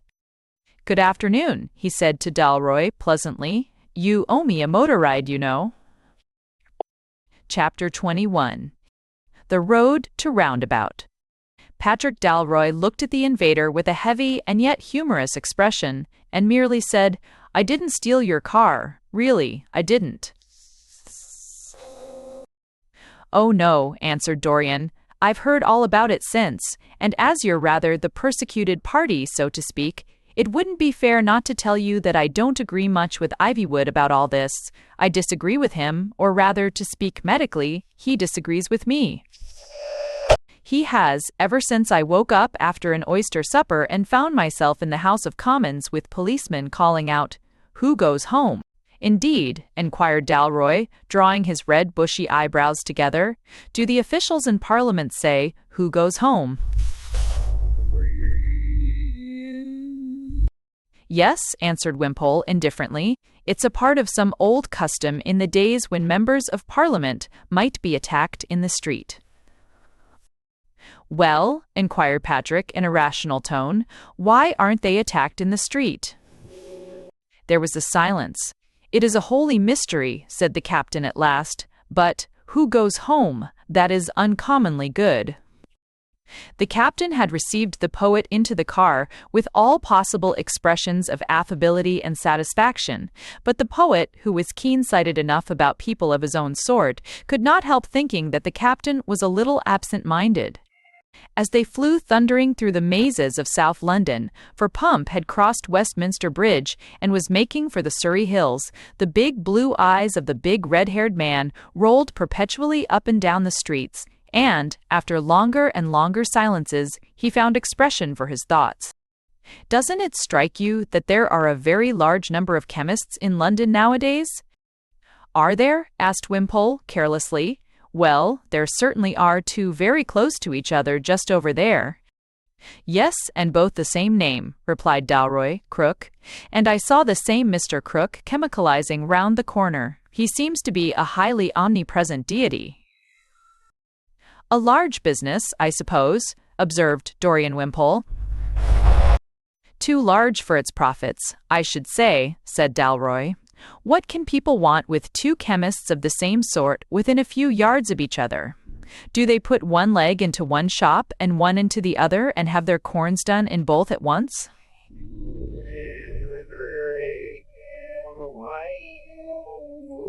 Or do they take an acid in one shop and an alkali in the next and wait for the fizz? Or do they take the poison in the first shop and the emetic in the second shop? It seems like carrying delicacy too far. It almost amounts to living a double life. So But perhaps, said Dorian, he is an uproariously popular chemist, this Mr. Crook. Perhaps there's a rush on some specialty of his. It seems to me, said the captain, that there are certain limitations to such popularity in the case of a chemist. If a man sells very good tobacco, people may smoke more and more of it from sheer self-indulgence. But I never heard of anybody exceeding in cod-liver oil. Even castor oil, I should say, is regarded with respect rather than true affection. After a few minutes of silence, he said, Is it safe to stop here for an instant, Pump? I think so, replied Humphrey, if you'll promise me not to have any adventures in the shop. The motor car stopped before yet a fourth arsenal of Mr. Crook and his pharmacy, and Dalroy went in. Before Pump and his companion could exchange a word, the captain came out again, with a curious expression on his countenance, especially round the mouth. Mr. Wimpole, said Dalroy, will you give us the pleasure of dining with us this evening? Many would consider it an unceremonious invitation to an unconventional meal, and it may be necessary to eat it under a hedge or even up a tree, but you are a man of taste, and one does not apologize for Hump's rum or Hump's cheese to persons of taste. We will eat and drink of our best tonight. It is a banquet. I am not very certain whether you and I are friends or enemies, but at least there shall be peace tonight. Friends, I hope, said the poet, smiling, but why peace especially tonight? Because there will be war tomorrow, answered Patrick Dalroy, whichever side of it you may be on. I have just made a singular discovery. And he relapsed into his silence as they flew out of the fringe of London into the woods and hills beyond Croydon. Dalroy remained in the same mood of brooding. Dorian was brushed by the butterfly wing of that fleeting slumber that will come on a man hurried through the air after long lounging in hot drawing-rooms. Even the dog Quoodle was asleep at the bottom of the car. As for Humphrey Pump, he very seldom talked when he had anything else to do. Thus it happened that long landscapes and perspectives were shot past them like suddenly shifted slides, and long stretches of time elapsed before any of them spoke again. The sky was changing from the pale golds and greens of evening to the burning blue of a strong summer night, a night of strong stars. The walls of woodland that flew past them like long assegais were mostly, at first, of the fenced and park-like sort, endless oblong blocks of black pine wood shut in by boxes of thin grey wood. But soon fences began to sink, and pine woods to straggle, and roads to split, and even to sprawl. Half an hour later, Dalroy had begun to realize something romantic and even faintly reminiscent in the roll of the country, and Humphrey Pump had long known he was on the marches of his native land. So far as the difference could be defined by a detail, it seemed to consist not so much in the road rising as in the road perpetually winding. It was more like a path, and even where it was abrupt or aimless, it seemed the more alive. They appeared to be ascending a big, dim hill that was built of a crowd of little hills with rounded tops. It was like a cluster of domes. Among these domes the road climbed and curled in multitudinous curves and angles. It was almost impossible to believe that it could turn itself and round on itself so often without tying itself in a knot and choking. I say, said Dalroy, breaking the silence suddenly, this car will get giddy and fall down. Perhaps, said Dorian, beaming at him. My car, as you may have noticed, was much steadier. Patrick laughed, but not without a shade of confusion. I hope you got back your car all right, he said. This is really nothing for speed, but it's an uncommonly good little climber, and it seems to have some climbing to do just now, and even more wandering. The roads certainly seem to be very irregular, said Dorian reflectively. Well, cried Patrick with a queer kind of impatience, you're English and I'm not. You ought to know why the road winds about like this. Why, the saints deliver us, he cried. It's one of the wrongs of Ireland that she can't understand England. England won't understand herself? England won't tell us why these roads go wriggling about? Englishmen won't tell us. IWM, you won't tell us. Don't be too sure, said Dorian, with a quiet irony. Dalroy, with an irony far from quiet, emitted a loud yell of victory. Right, he shouted. More songs of the Car Club. We're all poets here, I hope. Each shall write something about why the road jerks about so much. So much as this, for example, he added, as the whole vehicle nearly rolled over in a ditch. For, indeed, Pump appeared to be attacking such inclines as are more suitable for a goat than a small motor car. This may have been exaggerated in the emotions of his companions, who had both, for different reasons, seen much of mere flat country lately. The sensation was like a combination of trying to get into the middle of the maze at Hampton Court and climbing the spiral staircase to the belfry at Bruges. This is the right way to roundabout, said Dalroy cheerfully. Charming place, salubrious spot. You can't miss it. First to the left and right and straight on round the corner and back again. That'll do for my poem. Get on, you slackers. Why aren't you writing your poems? I'll try one if you like, said Dorian, treating his flattered egotism lightly. But it's too dark to write, and getting darker. Indeed, they had come under a shadow between them and the stars, like the brim of a giant's hat, only through the holes and rents in which the summer stars could now look down on them. The hill, like a cluster of domes, though smooth and even bare in its lower contours, was topped with a tangle of spanning trees that sat above them like a bird brooding over its nest. The wood was larger and vaguer than the clump that is the crown of the hill at Chanctonbury, but was rather like it, and held much the same high and romantic position.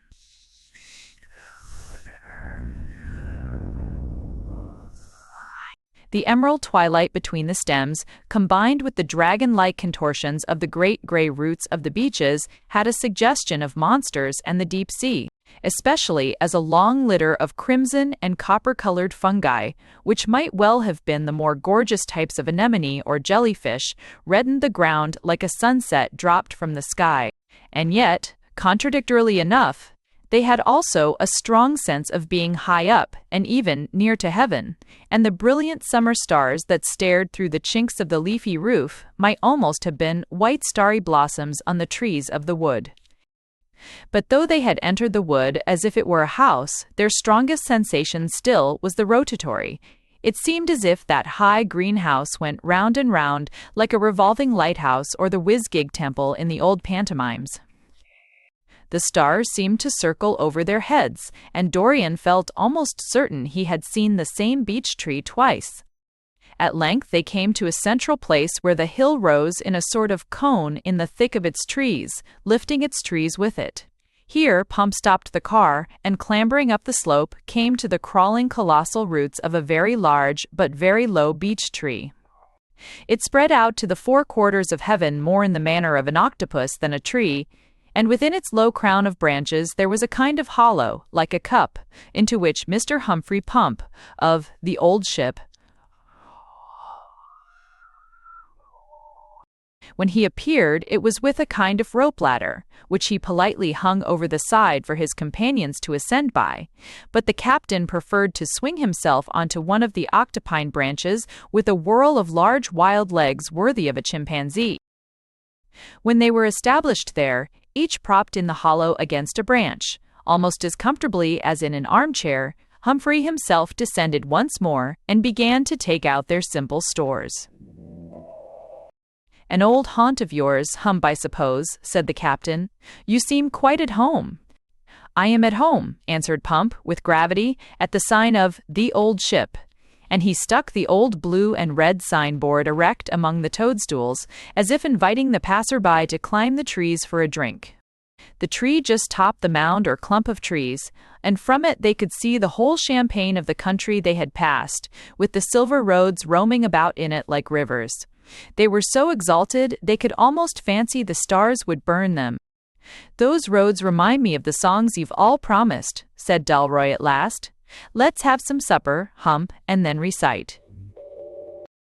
Humphrey had hung one of the motor lanterns onto a branch above him, and proceeded by the light of it to tap the keg of rum and hand round the cheese. "What an extraordinary thing!" exclaimed Dorian Wimpole suddenly. "Why, I'm quite comfortable. Such a thing has never happened before, I should imagine. And how wholly this cheese tastes!" "It has gone on a pilgrimage," answered Dalroy, "or rather a crusade. It's a heroic, a fighting cheese. Cheese of all cheeses, cheeses of all the world, as my compatriot Mr. Yeats says to the something or other of battle. It's almost impossible that this cheese can have come out of such a coward as a cow. I suppose," he added wistfully, "I suppose it wouldn't do to explain that in this case Hump had milked the bull.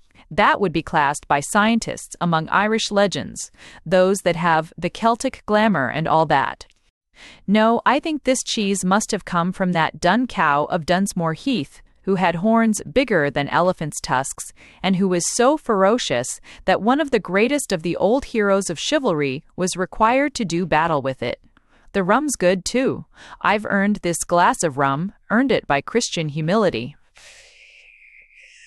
For nearly a month I've lowered myself to the beasts of the field and gone about on all fours like a teetotaler. Hump, circulate the bottle, I mean the cask, and let us have some of this poetry you're so keen about. Each poem must have the same title, you know, it's a rattling good title. It's called An Inquiry into the Causes, geological, historical, agricultural, psychological, psychical, moral, spiritual, and theological of the alleged cases of double, treble, quadruple, and other curvature in the English road, conducted by a specially appointed secret commission in a hole in a tree, by admittedly judicious and academic authorities specially appointed by themselves to report to the dog Quoodle, having power to add to their number, and also to take away the number they first thought of, God save the King. Having delivered this formula with blinding rapidity, he added rather breathlessly, "That's the note to strike, the lyric note." For all his rather formless hilarity, Dalroy still impressed the poet as being more distrait than the others, as if his mind were laboring with some bigger thing in the background. He was in a sort of creative trance, and Humphrey Pump, who knew him like his own soul, knew well that it was not mere literary creation. Rather, it was a kind of creation which many modern moralists would call destruction, for Patrick Dalroy was, not a little to his misfortune, what is called a man of action, as Captain Dawson realized when he found his entire person a bright pea-green. Fond as he was of jokes and rhymes, nothing he could write or even sing ever satisfied him like something he could do. Thus it happened that his contribution to the metrical inquiry into the crooked roads was avowedly hasty and flippant. While Dorian, who was of the opposite temper, the temper that receives impressions instead of pushing out to make them, found his artist's love of beauty, fulfilled as it had never been before, in that noble nest, and was far more serious and human than usual. Some say that Guy of Warwick, the man that killed the cow, and brake the mighty boar alive, beyond the bridge at Slough, went up against a loathly worm, that wasted all the downs, and so the roads they twist and squirm, if I may be allowed the term, from the writhing of the stricken worm that died in 7 towns. I see no scientific proof that this idea is sound, and I should say they wound about to find the town of Roundabout, the merry town of Roundabout, that makes the world go round. Some say that Robin Goodfellow, whose lantern lights the meads, to steal a phrase, Sir Walter Scott, in heaven no longer needs such dance around the trysting place. The moonstruck lover leads, which superstition I should scout. 1. There is more faith in honest doubt, us, as Tennyson has pointed out, than in those nasty creeds and but peace and righteousness, St. John, in roundabout can kiss, and since that's all that's bound about the pleasant town of Roundabout, the roads they simply bound about, to find out where it is. Some say that when Sir Lancelot went forth to find the Grail, grey Merlin wrinkled up the roads. For hope that he should fail, all roads led back to Lyonesse and Camelot in the Vale. I cannot yield assent to this extravagant hypothesis. The plain, shrewd Briton will dismiss such rumors, Daily Mail. But in the streets of Roundabout are no such factions found, or theories to expound about, or roll upon the ground about, in the happy town of Roundabout, that makes the world go round. Patrick Dalroy relieved his feelings by finishing with a shout, draining a stiff glass of his sailor's wine, turning restlessly on his elbow and looking across the landscape toward London. Dorian Wimpole had been drinking golden rum and strong starlight and the fragrance of forests, and, though his verses, too, were burlesque, he read them more emotionally than was his wont. Before the Roman came to Rye, or out to Severn strode, the rolling English drunkard made the rolling English road. A reeling road, a rolling road, that rambles round the shire, and after him the parson ran, the sexton and the squire. A merry road, a mazy road, and such as we did tread. I knew no harm of Bonaparte and plenty of the squire, and for to fight the Frenchmen I did not much desire. But I did bash their bagonets because they came arrayed to straighten out the crooked road an English drunkard made, where you and I went down the lane with ale mugs in our hands. The night we went to Glastonbury by way of Goodwin Sands. His sins they were forgiven him, or why do flowers run behind him, and the hedges all strengthening in the sun?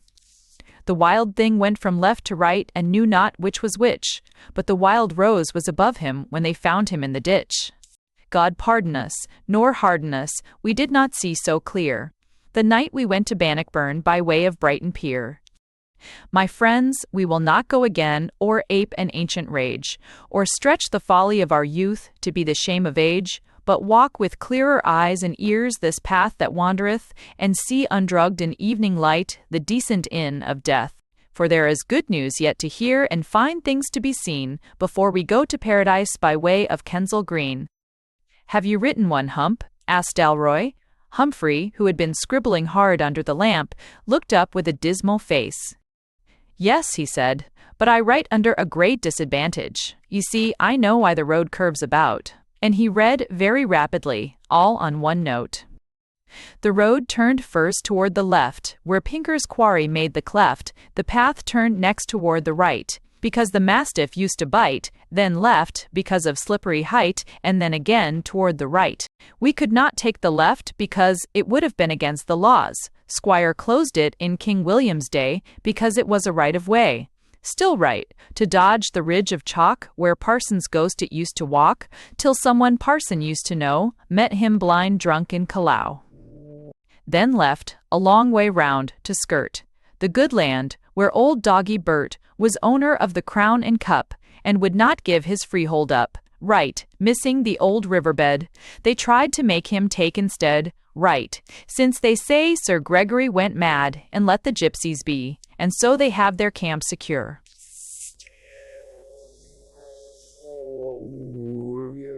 And, though not honest, they are poor. And that is something, then, along, and first to right, no, I am wrong. Second to right, of course, the first is, what the holy sisters cursed, and none defy their awful oaths. Since the policeman lost his clothes because of fairies, right again, what used to be High Toby Lane, left by the double arch, and right, until the milestone is in sight, because the road is firm and good, from past the milestone to the wood. And I was told by Dr. Lowe, who Mr. Wimpole's aunt would know, who lives at Oxford writing books, and ain't so silly as he looks, the Romans did that little bit, and we've done all the rest of it, by which we hardly seem to score, left and then forward as before. to where they nearly hanged Miss Brown, who told them not to cut her down, but loose the rope or let her swing, because it was a waste of string. Left once again by Hunker's cleft, and right beyond the elm, and left by Pill's right, by 19 nicks and left. Jackin. No, no, no, hump, hump, hump, cried Dalroy in a sort of terror. Don't be exhaustive, don't be a scientist, Hump, and lay waste fairyland. How long does it go on? Is there a lot more of it? Yes, said Pump, in a stony manner, there is a lot more of it. And it's all true? Inquired Dorian Wimpole with interest. Yes, replied Pump with a smile, it's all true. My complaint, exactly, said the captain. What you want is legends. What you want is lies, especially at this time of night, and on rum like this, and on our first and our last holiday. What do you think about rum? He asked Wimpole. About this particular rum in this particular tree at this particular moment, answered Wimpole. I think it is the nectar of the younger gods. If you ask me in a general, synthetic sense what I think of rum, well, I think it's rather rum. You find it a trifle sweet, I suppose, said Dalroy, with some bitterness. Sybarite, by the way, he said abruptly. What a silly word that word, hedonist, is. The really self-indulgent people generally like sour things and not sweet, bitter things like caviar and curries or whatnot. It's the saints who like the sweets. At least I've known at least 5 women who were practically saints, and they all preferred sweet champagne. Look here, Wimpole, shall I tell you the ancient oral legend about the origin of rum? I told you what you wanted was legends. Be careful to preserve this one, and hand it on to your children, for, unfortunately, my parents carelessly neglected the duty of handing it on to me. After the words, a farmer had 3 sons. All that I owe to tradition ceases. But when the 3 boys last met in the village marketplace, they were all sucking sugar sticks. Nevertheless, they were all discontented, and on that day parted forever. One remained on his father's farm, hungering for his inheritance. One went up to London to seek his fortune, as fortunes are found today in that town forgotten of God. The third ran away to sea. And the first 2 flung away their sugar sticks in shame. And he on the farm was always drinking smaller and sourer beer for the love of money, and he that was in town was always drinking richer and richer wines, that men might see that he was rich. But he who ran away to sea actually ran on board with the sugar stick in his mouth, and St. Peter or St. Andrew or whoever is the patron of men in boats touched it and turned it into a fountain for the comfort of men upon the sea. That is the sailor's theory of the origin of rum. Inquiry addressed to any busy captain with a new crew in the act of shipping an unprecedented cargo will elicit a sympathetic agreement. Your rum, at least, said Dorian, good-humoredly, may well produce a fairy tale. But, indeed, I think all this would have been a fairy tale without it. Patrick raised himself from his arboreal throne and leaned against his branch with a curious and sincere sense of being rebuked. Yours was a good poem, he said, with seeming irrelevance, and mine was a bad one. Mine was bad, partly because I'm not a poet as you are, but almost as much because I was trying to make up another song at the same time. And it went to another tune, you see. He looked out over the rolling roads and said almost to himself, In the city set upon slime and loam, they cry in their parliament, Who goes home? On there is no answer in arch or dome, for none in the city of graves goes home. Yet these shall perish and understand, for God has pity on this great land. Men that are men again, who goes home? For there's blood on the field and blood on the foam, and blood on the body when man goes home, and a voice valedictory, who is for victory, who is for liberty, who goes home? Softly and idly as he had said this second rhyme, there were circumstances about his attitude that must have troubled or interested anyone who did not know him well. May I ask, asked Dorian, laughing, why it is necessary to draw your sword at this stage of the affair? "Because we have left the place called Roundabout," answered Patrick, "and we have come to a place called Rightabout." And he lifted his sword toward London, and the grey glint upon it came from a low grey light in the east. Lee, Chapter 22, A Chemistry of Mr. Crook. When the celebrated Hibbs next visited the shop of Crook, that mystic and criminologist chemist, he found the premises were impressively and even amazingly enlarged, with decorations in the Eastern style. Indeed, it would not have been too much to say that Mr. Crook's shop occupied the whole of one side of a showy street in the West End, the other side being a blank facade of public buildings. It would be no exaggeration to say that Mr. Crook was the only shopkeeper for some distance round. Mr. Friend Crook still served in his shop, however, and politely hastened to serve his customer with the medicine that was customary. Unfortunately, for some reason or other, history was, in connection with this shop, only too prone to repeat itself. And after a vague but soothing conversation with the chemist on the subject of vitriol and its effects on human happiness, Mr. Hibbs experienced the acute annoyance of once more beholding his most intimate friend, Mr. Joseph Levison, enter the same fashionable emporium. But, indeed, Levison's own annoyance was much too acute for him to notice any on the part of Hibbs. "Well," he said, stopping dead in the middle of the shop, "here is a fine confounded kettle of fish." It is one of the tragedies of the diplomatic that they are not allowed to admit either knowledge or ignorance, so Hibbs looked gloomily wise and said, pursing his lips, "You mean the general situation." "I mean the situation about this everlasting business of the inn signs," said Levison, impatiently. "Lord Ivywood went up specially, when his leg was really bad, to get it settled in the House in a small non-contentious bill, providing that the sign shouldn't be enough if the liquor hadn't been on the spot 3 days. "Oh, but," said Hibbs, sinking his voice to a soft solemnity, as being one of the initiate, "a thing like that can be managed, don't you know?" "Of course it can," said the other, still with the same slightly irritable air. "It was. But it doesn't seem to occur to you, any more than it did to his lordship, that there is rather a weak point after all in this business of passing acts quietly because they're unpopular. Has it ever occurred to you that if a law is really kept too quiet to be opposed, it may also be kept too quiet to be obeyed? It's not so easy to hush it up from a big politician without running the risk of hushing it up even from a common policeman." "But surely that can't happen, by the nature of things?"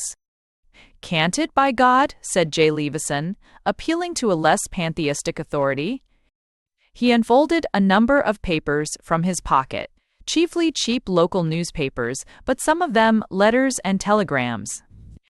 "Listen to this," he said. "A curious incident occurred in the village of Poltwell in Surrey yesterday morning. The baker's shop of Mr. Don Whiteman was suddenly besieged by a knot of the looser types of the locality, who appear to have demanded beer instead of bread, basing their claim on some ornamental object erected outside the shop, which object they asserted to be a signboard within the meaning of the Act.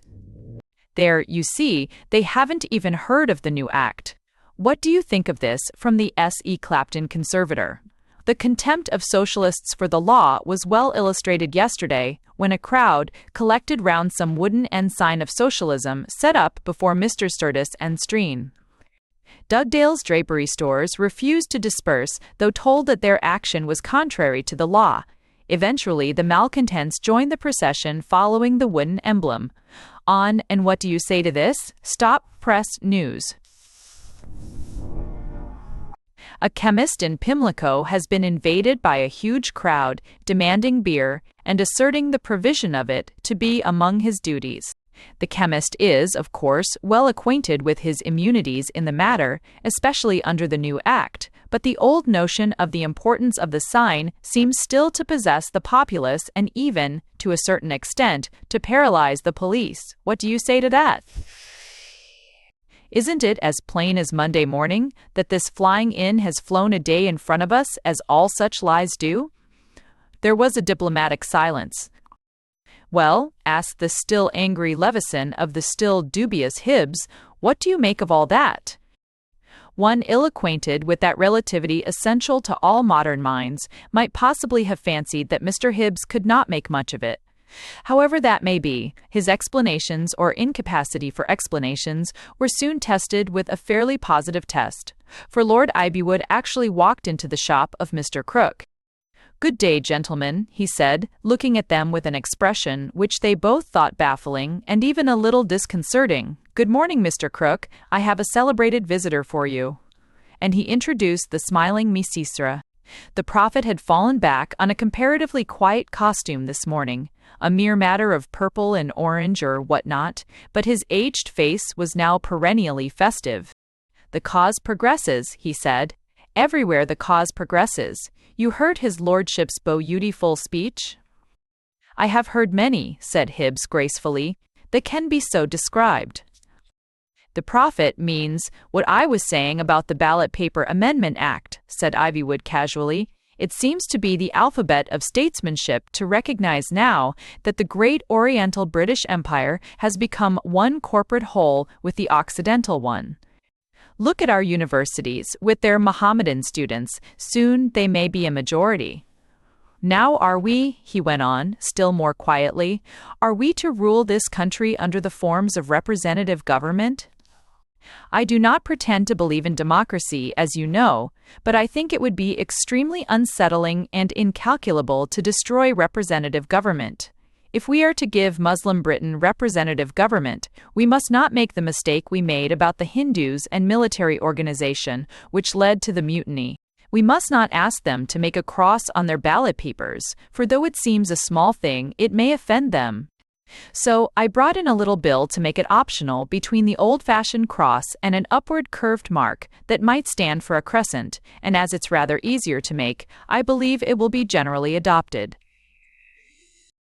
"And so," said the radiant old Turk, "the little, light, easily made, curly mark is substituted for the hard, difficult, double-made, cutting both ways mark. It is the more good for hygiene. For you must know, and indeed our good and wise chemist will tell you, that the Saracenic and the Arabian and the Turkish physicians were the first of all physicians, and taught all medicals to the barbarians of the Frankish territories. And many of the most modern, the most fashionable remedies are thus of the Oriental origin." "Yes, that is quite true," said Crook, in his rather cryptic and unsympathetic way. "The powder called aranine, lately popularized by Mr. Bowes, now Lord Helvellyn, who tried it first on birds, is made of plain desert sand. And what you see in prescriptions as Cannabis indiensis is what our lively neighbors of Asia describe more energetically as bhang. And so, in the Sa'ami way," said Misisra, making soothing passes with his brown hand, like a mesmerist, "in the Sa'ami way the making of the crescent is hygienic, the making of the cross is non-hygienic. The crescent was a little wave, as a leaf, as a little curling feather, and he waved his hand with real artistic enthusiasm toward the capering curves of the new Turkish decoration which Ivywood had made fashionable in many of the fashionable shops. But when you make the cross, you must make the one line so-o-l, and he swept the horizon with the brown hand, and then you must go back and make the other line so-o. And he made an upward gesture suggestive of one constrained to lift a pine tree. And then you become very ill." "As a matter of fact, Mr. Crook," said Ivywood in his polite manner, "I brought the prophet here to consult you as the best authority on the very point you have just mentioned, the use of hashish or the hemp plant. I have it on my conscience to decide whether these oriental stimulants or sedatives shall come under the general veto we are attempting to impose on the vulgar intoxicants. Of course, one has heard of the horrible and voluptuous visions and a kind of insanity attributed to the assassins and the old man of the mountain. But, on the one hand, we must clearly discount much for the illimitable pro-Christian bias with which the history of these eastern tribes is told in this country. Would you say the effect of hashish was extremely bad?" And he turned first to the prophet. "You will see mosques," said that seer with candor, "many mosques. More mosques, taller and taller mosques. till they reach the moon, and you hear a dreadful voice in the very high mosque calling the muezzin, and you will think it is Allah. Then you will see wives, many, many wives, more wives than you yet have. Then you will be rolled over and over in a great pink and purple sea, which is still wives. Then you will go to sleep. I have only done it once, he concluded mildly. And what do you think about hashish, Mr. Crook? Asked Ivywood, thoughtfully. I think it's hemp at both ends, said the chemist. I fear, said Lord Ivywood, I don't quite understand you. A hempen drink, a murder, and a hempen rope.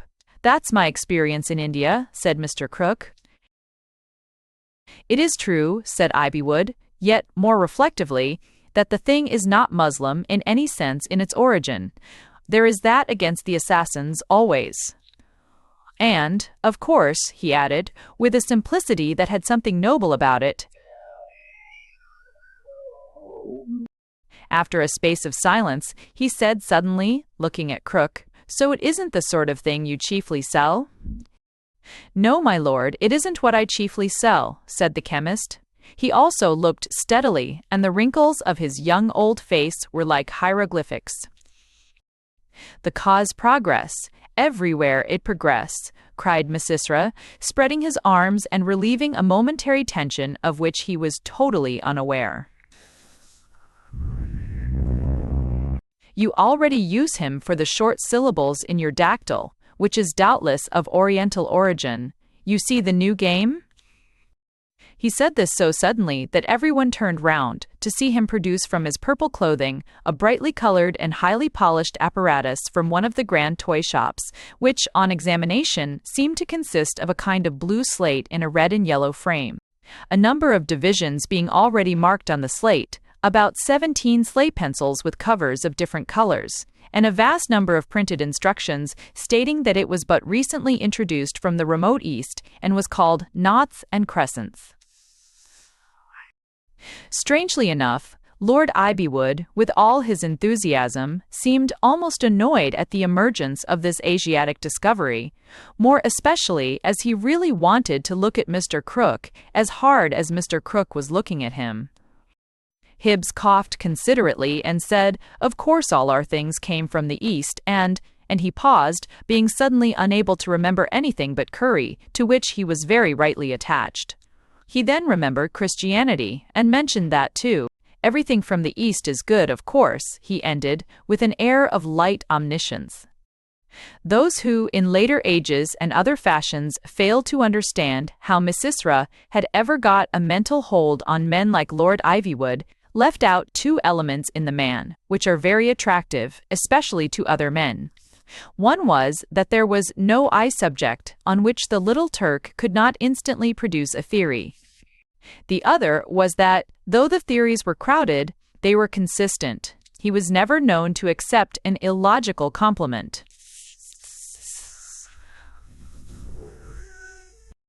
You are in error, he said solemnly to Hibbs, because you say all things from the East are good. There is the East wind. I do not like him. He is not good.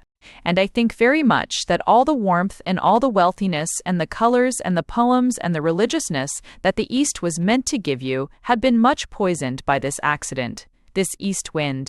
When you see the green flag of the Prophet, you do not think of a green field in summer. You think of a green wave in your seas of winter, for you think it blown by the east wind.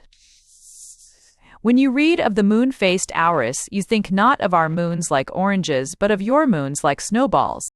Here a new voice contributed to the conversation.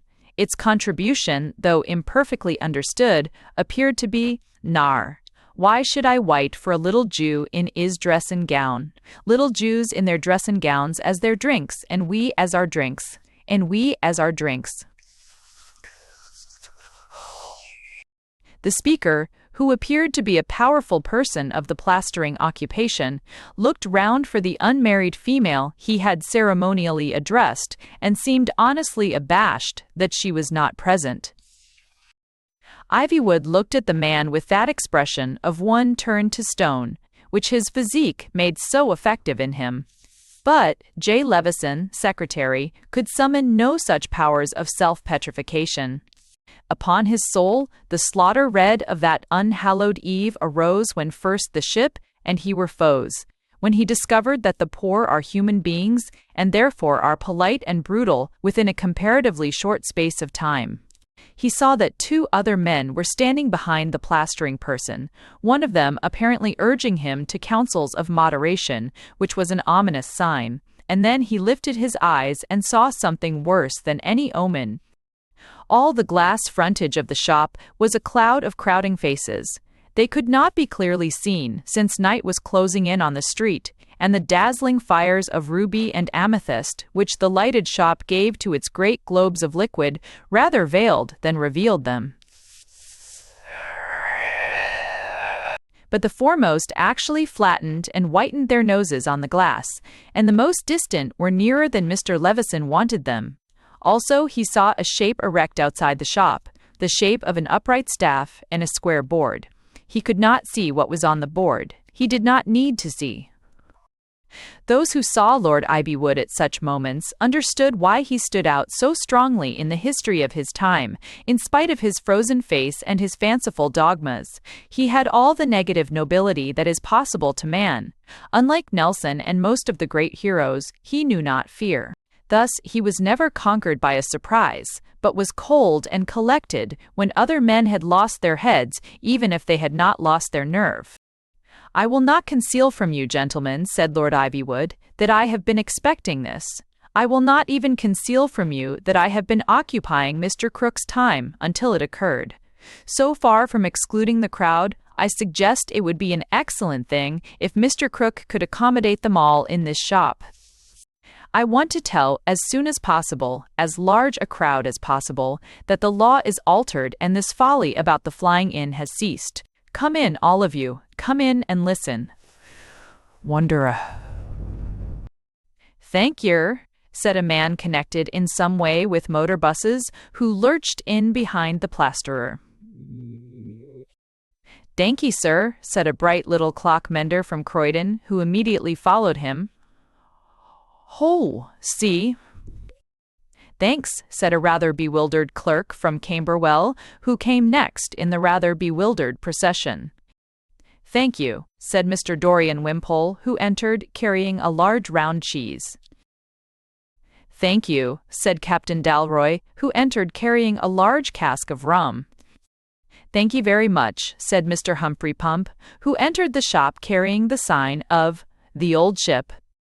I fear it must be recorded that the crowd which followed them dispensed with all expressions of gratitude. But though the crowd filled the shop so that there was no standing room to spare, Levison still lifted his gloomy eyes and beheld his gloomy omen. For, though there were very many more people standing in the shop, there seemed to be no less people looking in at the window. "Gentlemen," said Ivywood, "all jokes come to an end. This one has gone so far as to be serious, and it might have become impossible to correct public opinion and expound to law-abiding citizens the true state of the law, had I not been able to meet so representative an assembly in so central a place. It is not pertinent to my purpose to indicate what I think of the jest which Captain Dalroy and his friends have been playing upon you for the last few weeks. But I think Captain Dalroy will himself concede that I am not jesting, and shew." "With all my heart," said Dalroy, in a manner that was unusually serious and even sad. Then he added with a sigh, "And as you truly say, my jest has come to an end." "That wooden sign," said Ivywood, pointing at the queer blue ship, "can be cut up for firewood. It shall lead decent citizens a devil's dance no more. Understand it once and for all, before you learn it from policemen or prison warders. You are under a new law. That sign is the sign of nothing. You can no more buy and sell alcohol by having that outside your house than if it were a lamp-post." "Do you menter say, governor," said the plasterer, with a dawn of intelligence on his large face which was almost awful to watch, "that I ain't to have a glass o' bitter?" "Try a glass of rum," said Patrick. "Captain Dalroy," said Lord Ivywood, "if you give one drop from that cask to that man, you are breaking the law, and you shall sleep in jail." Are you quite sure? Asked Dalroy, with a strange sort of anxiety. I might escape. I am quite sure, said Ivywood. I have posted the police with full powers for the purpose, as you will find. I mean that this business shall end here tonight. If I find that policeman what told me I could have a drink just now, I'll knock his helmet into a fancy necktie. I will, said the plasterer. Why ain't people allowed to know the law? They ain't got no right to alter the law in the dark like that, said the clockmender. Damn the new law. What is the new law? Asked the clerk. The words inserted by the recent act, said Lord Ivywood, with the cold courtesy of the conqueror, are to the effect that alcohol cannot be sold, even under a lawful sign, unless alcoholic liquors have been kept for 3 days on the premises. Captain Dalroy, that cask of yours has not, I think, been 3 days on these premises. I command you to seal it up and take it away. Surely, said Patrick with an innocent air, the best remedy would be to wait till it has been 3 days on the premises. We might all get to know each other better. And he looked round at the ever-increasing multitude with hazy benevolence. You shall do nothing of the kind, said his lordship with sudden fierceness. Well, answered Patrick wearily, now I come to think of it, perhaps I won't. I'll have one drink here and go home to bed like a good little boy. And the constables shall arrest you, thundered Ivywood. Why, nothing seems to suit you, said the surprised Dalroy. Thank you, however, for explaining the new law so clearly. Unless alcoholic liquors have been 3 days on the premises, I shall remember it now. You always explain such things so clearly. You only made one legal slip. Why, it's only made one legal slip. And why not? Demanded the nobleman, white with passion. Because, cried Patrick Dalroy, and his voice lifted itself like a lonely trumpet before the charge, because I shall not have broken the law. Because alcoholic liquors have been 3 days on these premises, 3 months more likely. Because this is a common grog shop, Philip Ivywood. Because that man behind the counter lives by selling spirits to all the cowards and hypocrites who are rich enough to bribe a bad doctor. And he pointed suddenly at the small medicine glass on the counter by Hibbs and Levison. What is that man drinking? He demanded. Hibbs put out his hand hastily for his glass, but the indignant clock mender had snatched it first and drained it at a gulp. Scorch, he said, and dashed the glass to atoms on the floor. Right you are too, roared the plasterer, seizing a big medicine bottle in each hand.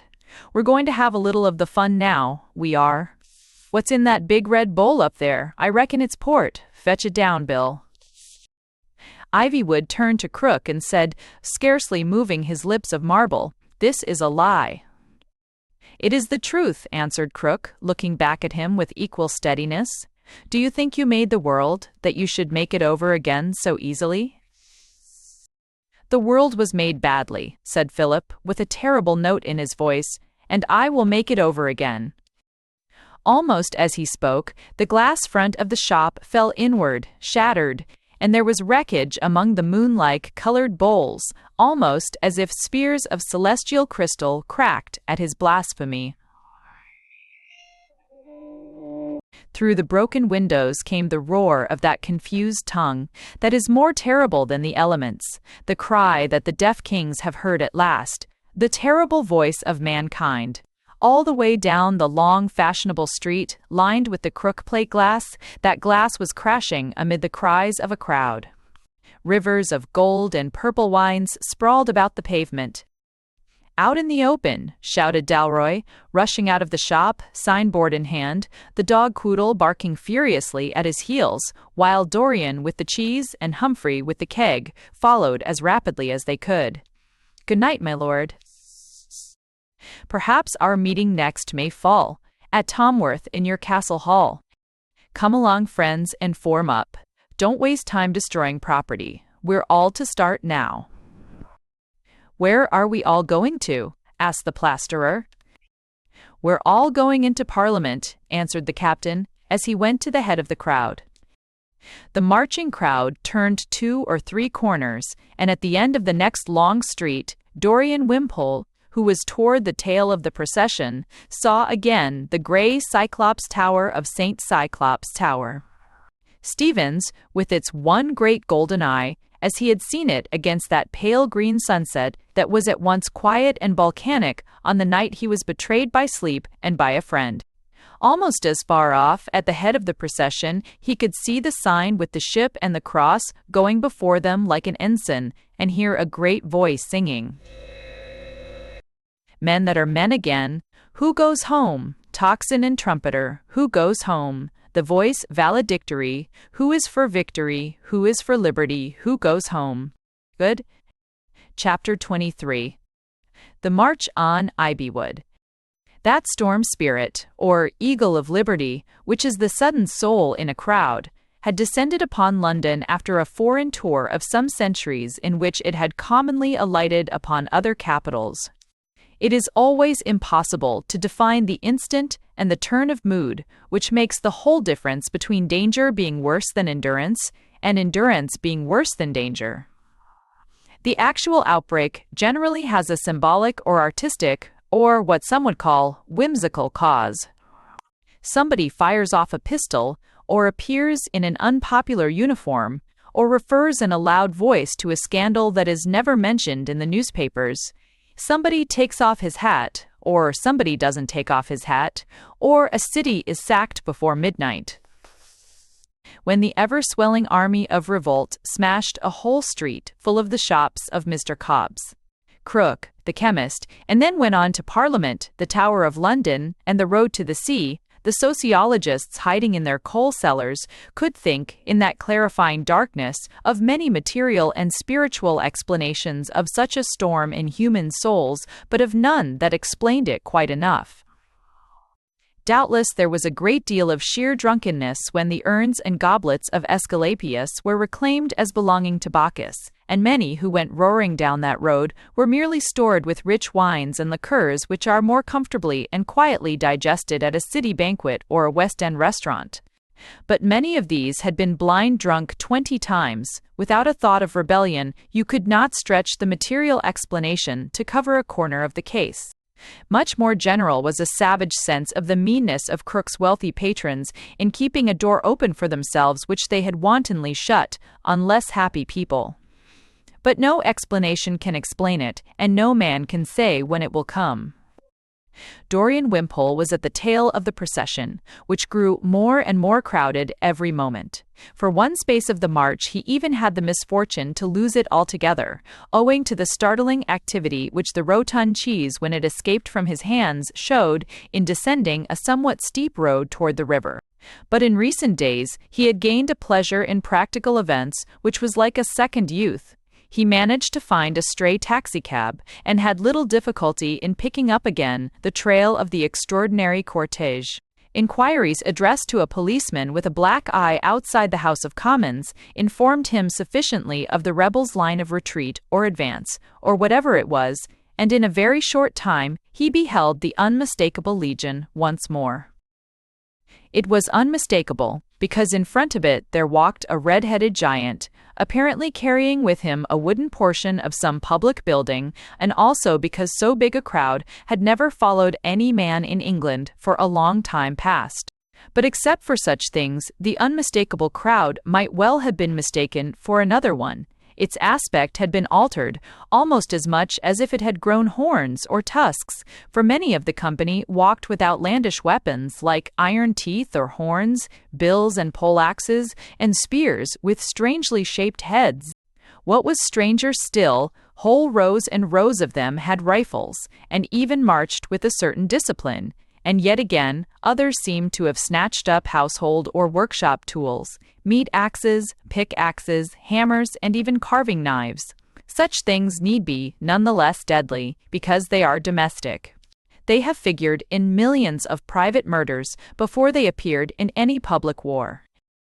Dorian was so fortunate as to meet the flame-haired captain almost face to face, and easily fell into step with him at the head of the march. Humphrey Pump walked on the other side, with the celebrated cask suspended round his neck by something resembling braces, as if it were a drum.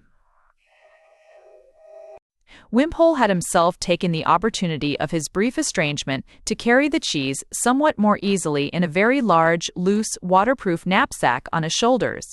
The effect in both cases was to suggest dreadful deformities in two persons who happened to be exceptionally cleanly built.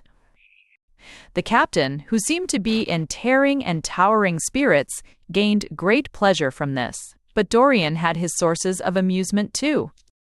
"What have you been doing with yourselves since you lost my judicious guidance?" he asked, laughing. "And why are parts of you a dull review and parts of you a fancy dress ball? What have you been up to?" "We've been shopping," said Mr. Patrick Dalroy with some pride. "We are country cousins. I know all about shopping. Let us see. What are the phrases about it? Look at those rifles now. We got them quite at a bargain. We went to all the best gunsmiths in London, and we didn't pay much. In fact, we didn't pay anything. That's what is called a bargain, isn't it? Surely I've seen in those things they send to ladies something about giving them away. Then we went to a remnant sale. At least it was a remnant sale when we left, and we bought that piece of stuff we've tied round the sign. Surely it must be what ladies called chiffon."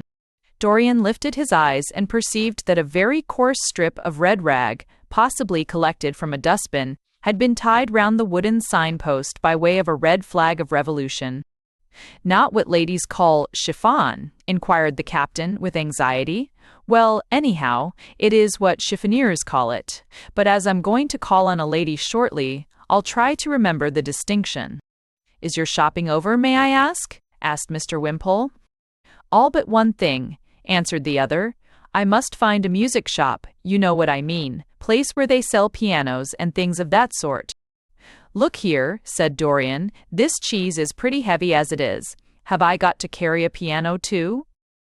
"You misunderstand me," said the captain calmly, and as he had never thought of music shops until his eye had caught one an instant before, he darted into the doorway. Returning almost immediately with a long parcel under his arm, he resumed the conversation.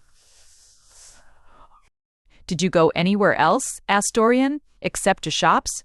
"I am people and, except to shops. I am people in the four of the pasting all regular, i.e.z. go anywhere." And many confusing her RQ, and the complex formated from one building in its intents of the air section, or of a critical historian.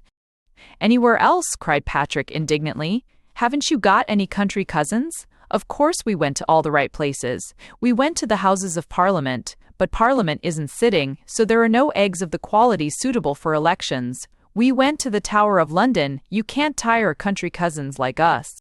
We took away some curiosities of steel and iron. We even took away the halberds from the beef-eaters. We pointed out that for the purpose of eating beef, their only avowed public object, knives and forks, had always been found more convenient. To tell the truth, they seemed rather relieved to be relieved of them." "And may I ask," said the other with a smile, "where you are off to now?" "Another beauty spot," cried the captain boisterously. "No tiring the country cousin.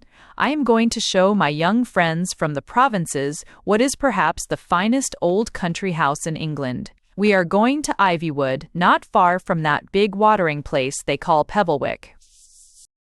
"I see," said Dorian, and for the first time looked back with intelligent trouble on his face, on the marching ranks behind him. "Captain Dalroy," said Dorian Wimpole in a slightly altered tone, "there is one thing that puzzles me. Ivywood talked about having set the police to catch us, and, though this is a pretty big crowd, I simply cannot believe that the police, as I knew them in my youth, could not catch us. But where are the police? You seem to have marched through half London with much, if you'll excuse me, of the appearance of carrying murderous weapons. Lord Ivywood threatened that the police would stop us. Well, why didn't they stop us?" "Your subject," said Patrick cheerfully, "divides itself into three heads." "I hope not," said Dorian. "There really are three reasons why the police should not be prominent in this business, as their worst enemy cannot say that they were. He began ticking off the 3 on his own huge fingers, and seemed to be quite serious about it. "First," he said, "you have been a long time away from town. Probably you do not know a policeman when you see him. They do not wear helmets, as our line regiments did after the Prussians had won. They wear fezzes because the Turks have won.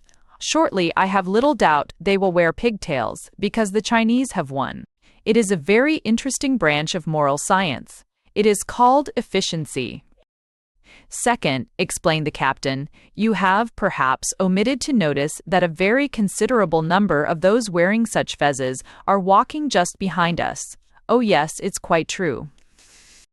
Don't you remember that the whole French Revolution really began because a sort of city militia refused to fire on their own fathers and wives, and even showed some slight traces of a taste for firing on the other side?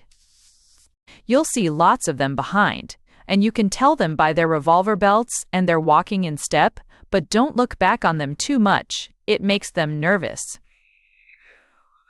"And the third reason?" asked Dorian. "For the real reason," answered Patrick. "I am not fighting a hopeless fight. People who have fought in real fights don't, as a rule. But I notice something singular about the very point you mention. Why are there no more police? Why are there no more soldiers? I will tell you. There really are very few policemen or soldiers left in England today." "Surely that," said Wimpole, "is an unusual complaint." "But very clear," said the captain gravely, "to anyone who has ever seen sailors or soldiers. I will tell you the truth. Our rulers have come to count on the bare bodily cowardice of a mass of Englishmen, as a sheepdog counts on the cowardice of a flock of sheep. Now, look here, Mr. S. Wimpole, wouldn't a shepherd be wise to limit the number of his dogs if he could make his sheep pay by it? At the end, you might find millions of sheep managed by a solitary dog. But that is because they are sheep. Suppose the sheep were turned by a miracle into wolves. There are very few dogs they could not tear in pieces." "But, what is my practical point, there are really very few dogs to tear." "You don't mean," said Dorian, "that the British Army is practically disbanded?" "There are the sentinels outside Whitehall," replied Patrick, in a low voice. "But, indeed, your question puts me in a difficulty. No, the army is not entirely disbanded, of course, but the British Army wins full. Or did you ever hear, Wimpole, of the great destiny of the Empire?"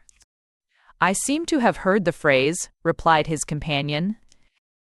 "It is in 4 acts," said Dalroy. "Victory over barbarians, employment of barbarians, alliance with barbarians, conquest by barbarians.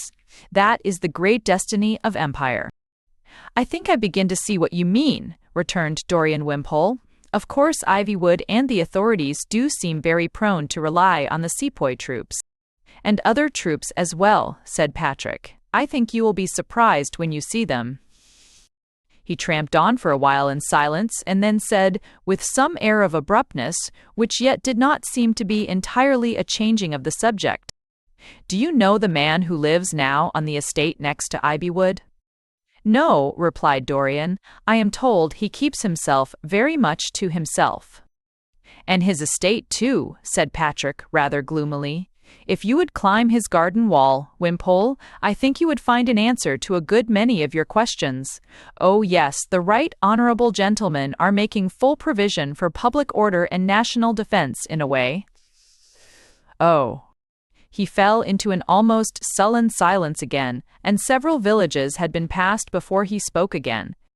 They tramped through the darkness, and dawn surprised them somewhere in the wilder and more wooded parts where the roads began to rise and roam. Dalroy gave an exclamation of pleasure and pointed ahead, drawing the attention of Dorian to the distance. Against the silver and scarlet bars of the daybreak could be seen afar a dark purple dome with a crown of dark green leaves, the place they had called Roundabout. Dalroy's spirit seemed to revive at the sight, with the customary accompaniment of the threat of vocalism. "Been making any poems lately?" he asked of Wimpole. "Nothing particular," replied the poet. "Then," said the captain, portentously, clearing his throat, "you shall listen to one of mine, whether you like it or not. Nay, the more you dislike it, the longer and longer it will be. I begin to understand why soldiers want to sing when on the march, and also why they put up with such rotten songs."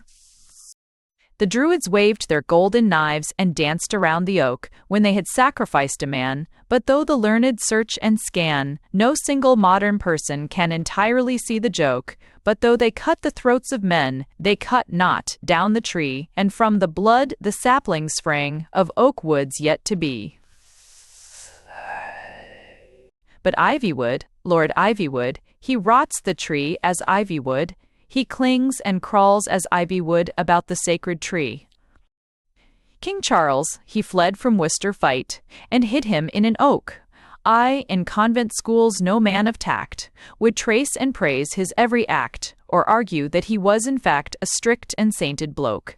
But not by him the sacred woods have lost their fancies free. And though he was extremely big, he did not break the tree. But Ivywood, Lord Ivywood, he breaks the tree as ivy would, and eats the woods as ivy would, between us and the sea. Great Collingwood walked down the glade, and flung the acorns free, that oaks might still be in the grove, as oaken as the beams above, when the great lover sailor's love was kissed by death at sea. But though for him the oak trees fell, to build the oaken ships, the woodman worshipped what he smote, and honored even the chips. But Ivywood, Lord Ivywood, he hates the tree as ivy would, as the dragon of the ivy wood, that has us in his grips. They were ascending a sloping road, walled in on both sides by solemn woods, which somehow seemed as watchful as owls awake. Though daybreak was going over them with banners, scrolls of scarlet and gold, and with a wind like trumpets of triumph, the dark woods seemed to hold their secret like dark, cool cellars, nor was the strong sunlight seen in them, save in one or two brilliant shafts that looked like splintered emeralds. "I should not wonder," said Dorian, "if the ivy does not find the tree knows a thing or two also." "The tree does," assented the captain. "The trouble was that until a little while ago, the tree did not know that it knew." There was a silence, and as they went up, the incline grew steeper and steeper, and the tall trees seemed more and more to be guarding something from sight, as with the grey shields of giants. "Do you remember this road, Hump?" asked Dalroy of the innkeeper.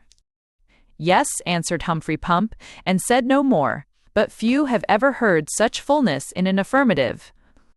They marched on in silence, and about 2 hours afterward, toward 11 o'clock, Dalroy called a halt in the forest and said that everybody had better have a few hours' sleep.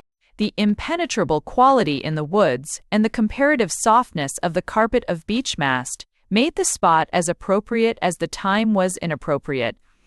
And if anyone thinks that common people, casually picked up in a street, could not follow a random leader on such a journey or sleep at his command in such a spot, given the state of the soul, then someone knows no history. "I'm afraid," said Dalroy, "you'll have to have your supper for breakfast. I know an excellent place for having breakfast, but it's too exposed for sleep. And sleep you must have, so we won't unpack the stores just now. We'll lie down like babes in the wood, and any bird of an industrious disposition is free to start covering me with leaves. Really, there are things coming, before which you will want sleep."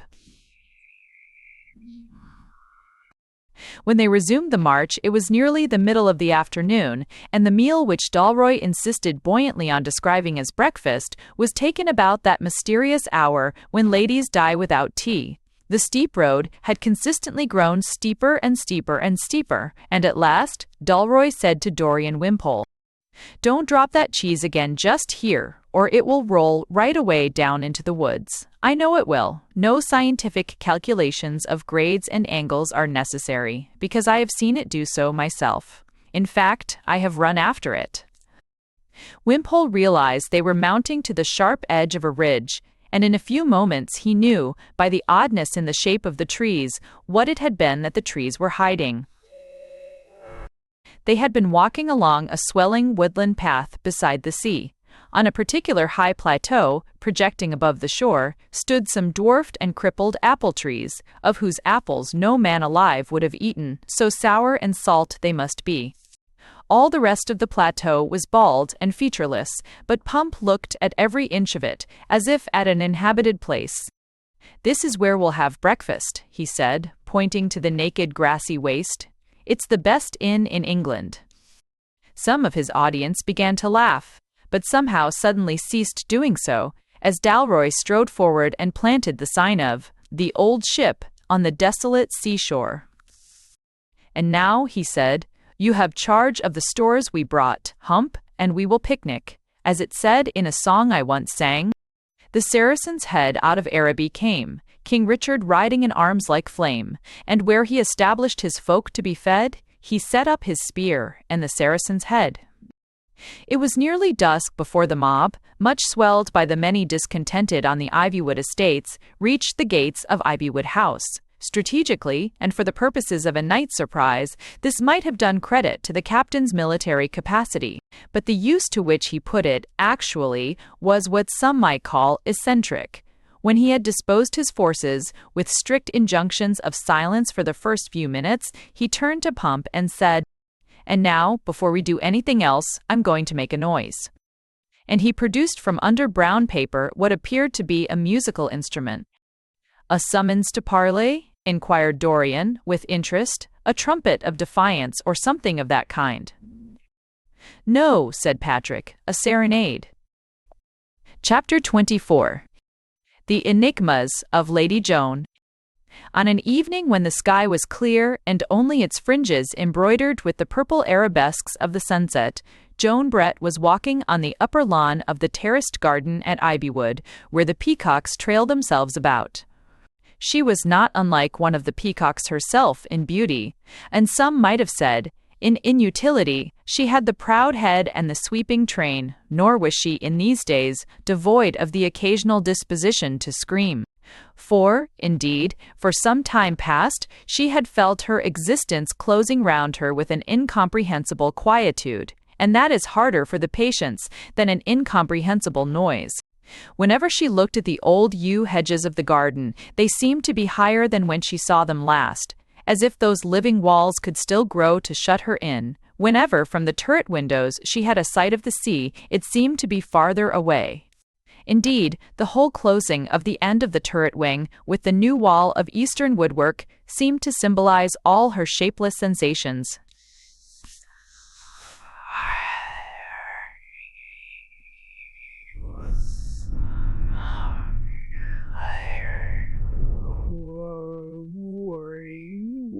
They led to an uncultivated copse and an abandoned railway tunnel, to which neither she nor anyone else ever wanted to go. Still, she knew what they led to. Now, it seemed that this scrap of land had been sold and added to the adjoining estate, and about the adjoining estate nobody seemed to know anything in particular. The sense of things closing in increased upon her. All sorts of silly little details magnified the sensation. She could discover nothing about this new landlord next door, so to speak, since he was, it seemed, an elderly man who preferred to live in the greatest privacy. Miss Browning, Lord Ivywood's secretary, could give her no further information than that he was a gentleman from the Mediterranean coast, which singular form of words seemed to have been put into her mouth. As a Mediterranean gentleman might mean anything from an American gentleman living in Venice to a black African on the edge of the Atlas, the description did not illuminate all Sember 7, all Sember 7, all Zembers, an ex-gentleman, all Sember 7s, are teaching inventity, are teaching, dropping in, RT timbers. She was also, in her somewhat morbid state, annoyed by the fact that the uniforms of the old Pebblewick militia had been changed under the influence of the Turkish prestige in the recent war. They wore fezzes like the French zouaves, which were certainly much more practical than the heavy helmets they used to wear. It was a small matter, but it annoyed Lady Joan, who was, like so many clever women, at once subtle and conservative. It made her feel as if the whole world was being altered outside, and she was not allowed to know about it. But she had deeper spiritual troubles also, while, under the pathetic entreaties of old Lady Ivywood and her own sick mother, she stayed on week after week at Ivywood House. If the matter be stated cynically, as she herself was quite capable of stating it, she was engaged in the established feminine occupation of trying to like a man. But the cynicism would have been false, as cynicism nearly always is, for during the most crucial days of that period she had really liked the man. She had liked him when he was brought in with Pump's bullet in his leg, and was still the strongest and calmest man in the room. She had liked him when the hurt took a dangerous turn, and when he bore pain to admiration. She had liked him when he showed no malice against the angry Dorian. She had liked him with something like enthusiasm on the night he rose rigid on his rude crutch and, crushing all remonstrance, made his rash and swift rush to London. But, despite the queer closing-in sensations of which we have spoken, she never liked him better than that evening when he lifted himself laboriously on his crutch up the terraces of the old garden and came to speak to her as she stood among the peacocks. He even tried to pat a peacock in a hazy way, as if it were a dog. He told her that these beautiful birds were, of course, imported from the East, by the semi-Eastern Empire of Macedonia. But, all the same, Joan had a dim suspicion that he had never noticed before that there were any peacocks at Ivywood. His greatest fault was a pride in the faultlessness of his mental and moral strength. But, if he had only known, something faintly comic in the unconscious side of him did him more good with the woman than all the rest. They were said to be the birds of Juno, he said, but I have little doubt that Juno, like so much else of the Homeric mythology, has also an Asiatic origin. I always thought, said Joan, that Juno was rather too stately for the seraglio. You ought to know, replied Ivywood, with a courteous gesture, for I never saw anyone who looked so like Juno as you do. But, indeed, there is a great deal of misunderstanding about the Arabian or Indian view of women. It is, somehow, too simple and solid for our paradoxical Christendom to comprehend. Even the vulgar joke against the Turks, that they like their brides fat, has in it a sort of distorted shadow of what I mean. They do not look so much at the individual as at womanhood and the power of nature. I sometimes think, said Joan, that these fascinating theories are a little strained. Your friend Miss Isra told me the other day that women had the highest freedom in Turkey, as they were allowed to wear trousers. Ivywood smiled his rare and dry smile. The prophet has something of a simplicity often found with genius, he answered. I will not deny that some of the arguments he has employed have seemed to me crude and even fanciful, but he is right at the root. There is a kind of freedom that consists in never rebelling against nature, and I think they understand it in the Orient better than we do in the West. You see, Joan, it is all very well to talk about love in our narrow, personal, romantic way, but there is something higher than the love of a lover or the love of love. What is that? Asked Joan, looking down. The love of fate, said Lord Ivywood, with something like spiritual passion in his eyes.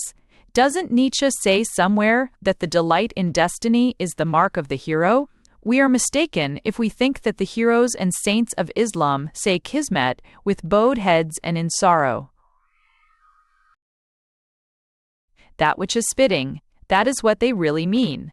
In the Arabian tales, the most perfect prince is wedded to the most perfect princess, because it is fitting. The spiritual giants, the genii, achieve it, that is, the purposes of nature.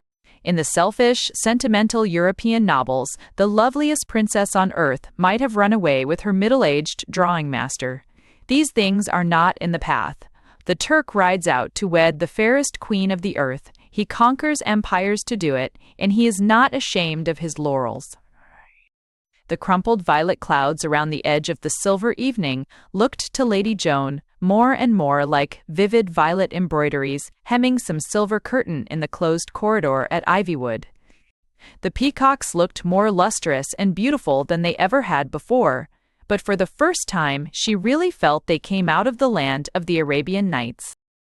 Joan, said Philip Ivywood very softly in the twilight, I am not ashamed of my laurels. I see no meaning in what these Christians call humility. I will be the greatest man in the world if I can, and I think I can.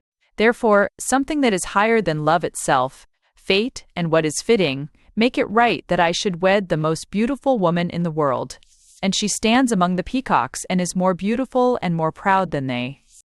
Joan's troubled eyes were on the violet horizon, and her troubled lips could utter nothing but something like, "Don't." "Joan," said Philip again, "I have told you, you are the woman one of the great heroes could have desired. Let me now tell you something I could have told no one to whom I had not thus spoken, of love and betrothal. When I was 20 years old in a town in Germany, pursuing my education, I did what the West calls falling in love. She was a fisher girl from the coast, for this town was near the sea. My story might have ended there. I could not have entered diplomacy with such a wife, but I should not have minded then. But a little while after, I wandered into the edges of Flanders, and found myself standing above some of the last grand reaches of the Rhine. And things came over me but for which I might be crying stinking fish to this day. I thought how many holy or lovely nooks that river had left behind, and gone on. It might anywhere in Switzerland have spent its weak youth in a spirit over a high crag, or anywhere in the Rhinelands lost itself in a marsh covered with flowers. But it went on to the perfect sea, which is the fulfillment of a river. Again, Joan could not speak, and again it was Philip who went on. Here is yet another thing that could not be said, till the hand of the prince had been offered to the princess. It may be that in the East they carry too far this matter of infant marriages, but look round on the mad young marriages that go to pieces everywhere, and ask yourself whether you don't wish they had been infant marriages. People talk in the newspapers of the heartlessness of royal marriages. But you and I do not believe the newspapers, I suppose. We know there is no king in England, nor has been since his head fell before Whitehall. You know that you and I and the families are the kings of England, and our marriages are royal marriages. Let the suburbs call them heartless. Let us say they need the brave heart that is the only badge of aristocracy. Joan, he said, very gently, perhaps you have been near a crag in Switzerland, or a marsh covered with flowers. Perhaps you have known a fisher girl, but there is something greater and simpler than all that, something you find in the great epics of the East, the beautiful woman, and the great man, and fate. My lord, said Joan, using the formal phrase by an unfathomable instinct, will you allow me a little more time to think of this, and let there be no notion of disloyalty if my decision is one way or the other? Why, of course, said Ivywood, bowing over his crutch, and he limped off, picking his way among the peacocks. For days afterward Joan tried to build the foundations of her earthly destiny. She was still quite young, but she felt as if she had lived thousands of years, worrying over the same question. She told herself again and again, and truly, that many a better woman than she had taken a second best, which was not so first class, a second best. She liked listening to Philip Ivywood at his best, as anyone likes listening to a man who can really play the violin, but the great trouble always is that at certain awful moments you cannot be certain whether it is the violin or the man. Moreover, there was a curious tone and spirit in the Ivywood household, especially after the wound and convalescence of Ivywood, about which she could say nothing except that it annoyed her somehow. There was something in it, glorious, but also languorous. By an impulse by no means uncommon among intelligent, fashionable people, she felt a desire to talk to a sensible woman of the middle or lower classes, and almost threw herself on the bosom of Miss Browning for sympathy. But Miss Browning, with her curling, reddish hair and white, very clever face, struck the same indescribable note. Lord Ivywood was assumed as a first principal, as if he were Father Time, or the clerk of the weather. He was called he. The fifth time he was called he, Joan could not understand why she seemed to smell the plants in the hot conservatory.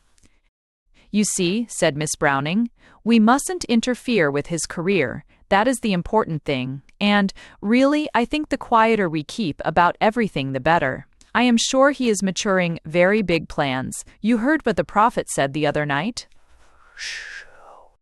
The last thing the prophet said to me, said the darker lady in a dogged manner, was that when we English see the English youth, we cry out, "He is crescent," but when we see the English aged man, we cry out, "He is cross." A lady with so clever a face could not but laugh faintly, but she continued on a determined theme. The prophet said, "You know, that all real love had in it an element of fate, and I am sure that is his view too. People cluster round a center as little stars do round a star, because a star is a magnet.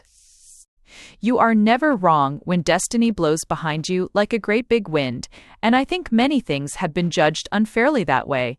It's all very well to talk about the infant marriages in India." "Miss Browning," said Joan, "are you interested in the infant marriages in India?" "Well," said Miss Browning, "is your sister interested in them? I'll run and ask her," cried Joan, plunging across the room to where Mrs. McIntosh was sitting at a table, scribbling secretarial notes.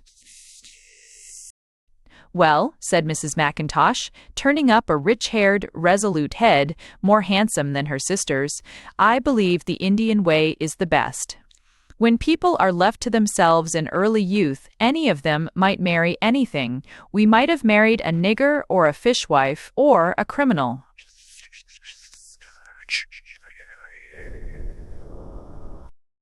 "Now, Mrs. McIntosh," said Joan, with black-browed severity, "you well know you would never have married a fishwife. Where is Enid?" she ended suddenly. "Lady Enid," said Miss Browning, "is looking out music in the music room, I think." Joan walked swiftly through several long salons and found her fair-haired and pallid relative actually at the piano.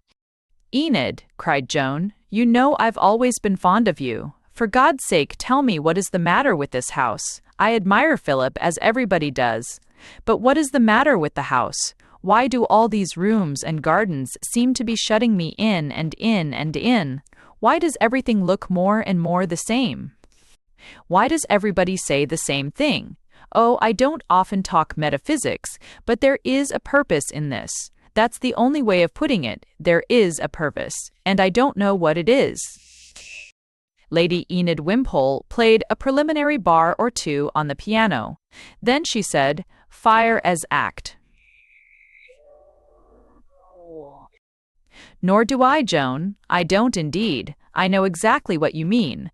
But it's just because there is a purpose that I have faith in him and trust him." She began softly to play a ballad tune of the Rhineland, and perhaps the music suggested her next remark.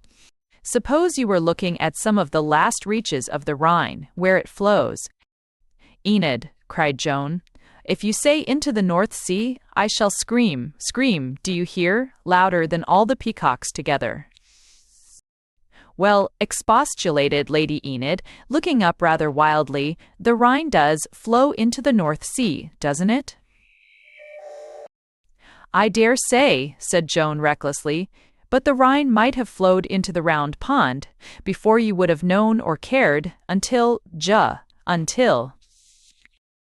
"Until what?" asked Enid, and her music suddenly ceased. "Until something happened that I cannot understand," said Joan, moving away.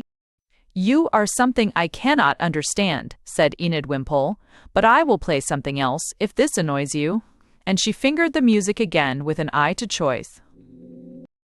Joan walked back through the corridor of the music room and restlessly resumed her seat in the room with the two lady secretaries.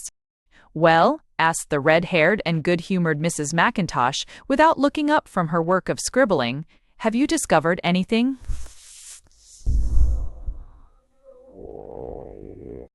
For some moments Joan appeared to be in a blacker state of brooding than usual. Then she said, in a candid and friendly tone, which somehow contrasted with her knit and swarthy brows, "No, really. At least I think I've only found out two things, and they are only things about myself.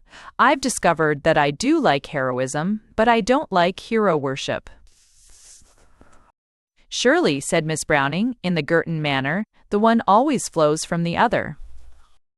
"I hope not," said Joan. "But what else can you do with the hero? asked Mrs. McIntosh, still without looking up from her writing. "Except worship him." "You might crucify him," said Joan, with a sudden return of savage restlessness as she rose from her chair. "Things seem to happen then." "Aren't you tired?" asked the Miss Browning, who had the clever face. "Yes," said Joan, "and the worst sort of tiredness, when you don't even know what you're tired of. To tell the honest truth, I think I'm tired of this house. It's very old, of course, and parts of it are still dismal," said Miss Browning, "but he has enormously improved it. The decoration, with the moon and stars, down in the wing with the turret, is really—" Away in the distant music room, Lady Enid, having found the music she preferred, was fingering its prelude on the piano. At the first few notes of it, Joan Brett stood up, like a tigress.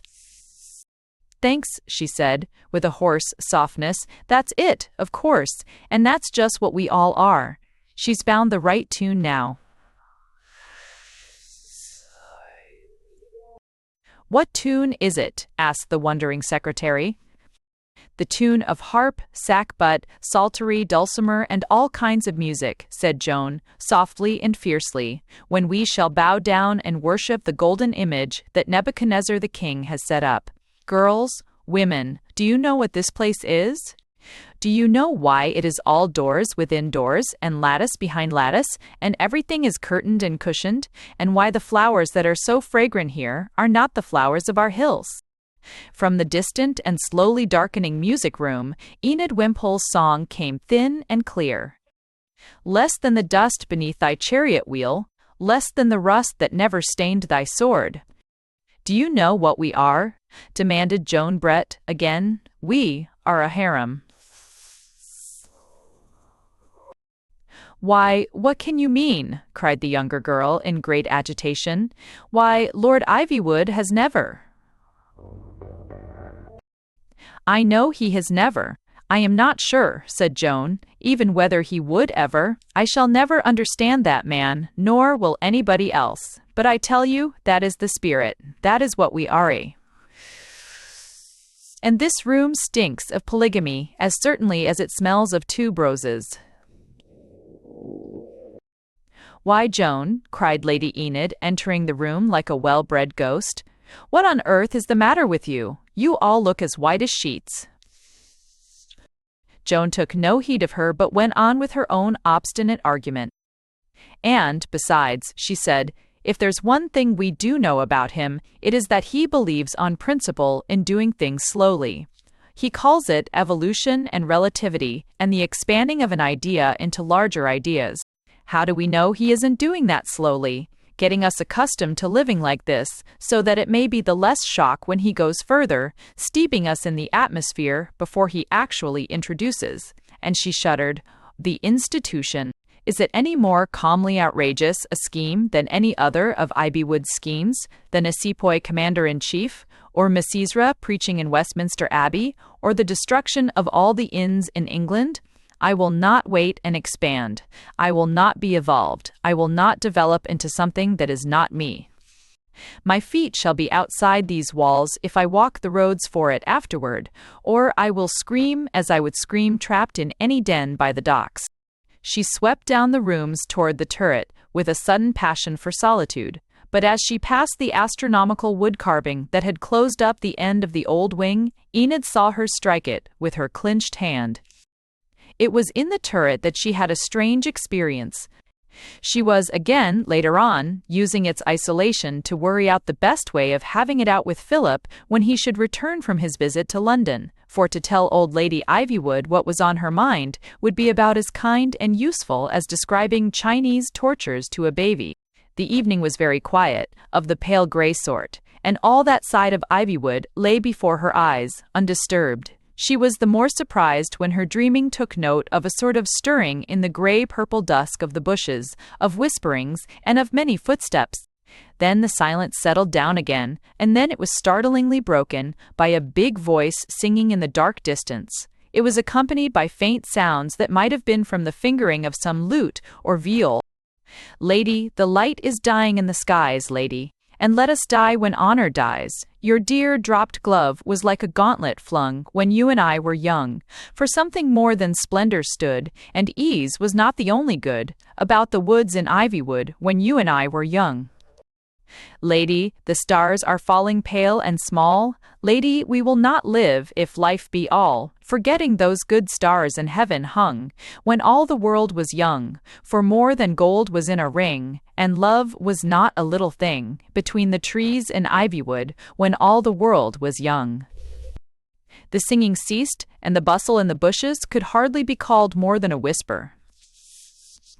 But sounds of the same sort and somewhat louder seemed wafted round corners from other sides of the house, and the whole night seemed full of something that was alive but was more than a single man. She heard a cry behind her, and Enid rushed into the room as white as one of the lilies. "What awful thing is happening?" she cried. "The courtyard is full of men shouting, and there are torches everywhere, and—" Joan heard a tramp of men marching, and heard, afar off, another song, sung on a more derisive note, something like, "But Ivywood, Lord Ivywood, he rots the tree as ivy would." "I think," said Joan thoughtfully, "it is the end of the world." "But where are the police?" wailed her cousin. "They don't seem to be anywhere about, since they wore those fezzes. We shall be murdered, or—" 3 thundering and measured blows shook the decorative wood paneling at the end of the wing, as if admittance were demanded with the club of a giant.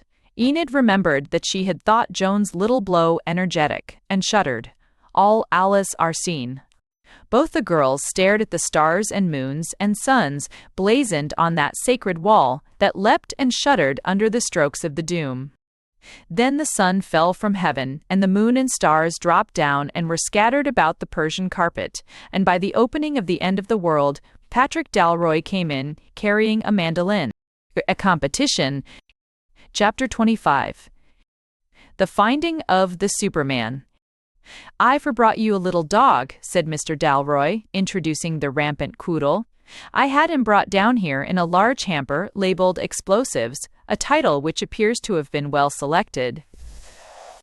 He had bowed to Lady Enid on entering and taken Joan's hand with the least suggestion that he wanted to do something else with it. But he resolutely resumed his conversation, which was on the subject of dogs. "People who bring back dogs," he said, "are always under a cloud of suspicion. Sometimes it is hideously hinted that the citizen who brings the dog back with him is identical with the citizen who took the dog away with him. But the returners of dogs, that prosperous and increasing class, are also accused," he went on, looking straight at Joan, with blank blue eyes, "of coming back for a reward. There is more truth in this charge." Then, with a change of manner more extraordinary than any revolution, even the revolution that was roaring round the house, he took her hand again and kissed it, saying, with a confounding seriousness, wheezing, "I know at least that you will pray for my soul." "You had better pray for mine if I have one," answered Joan, "but why now?"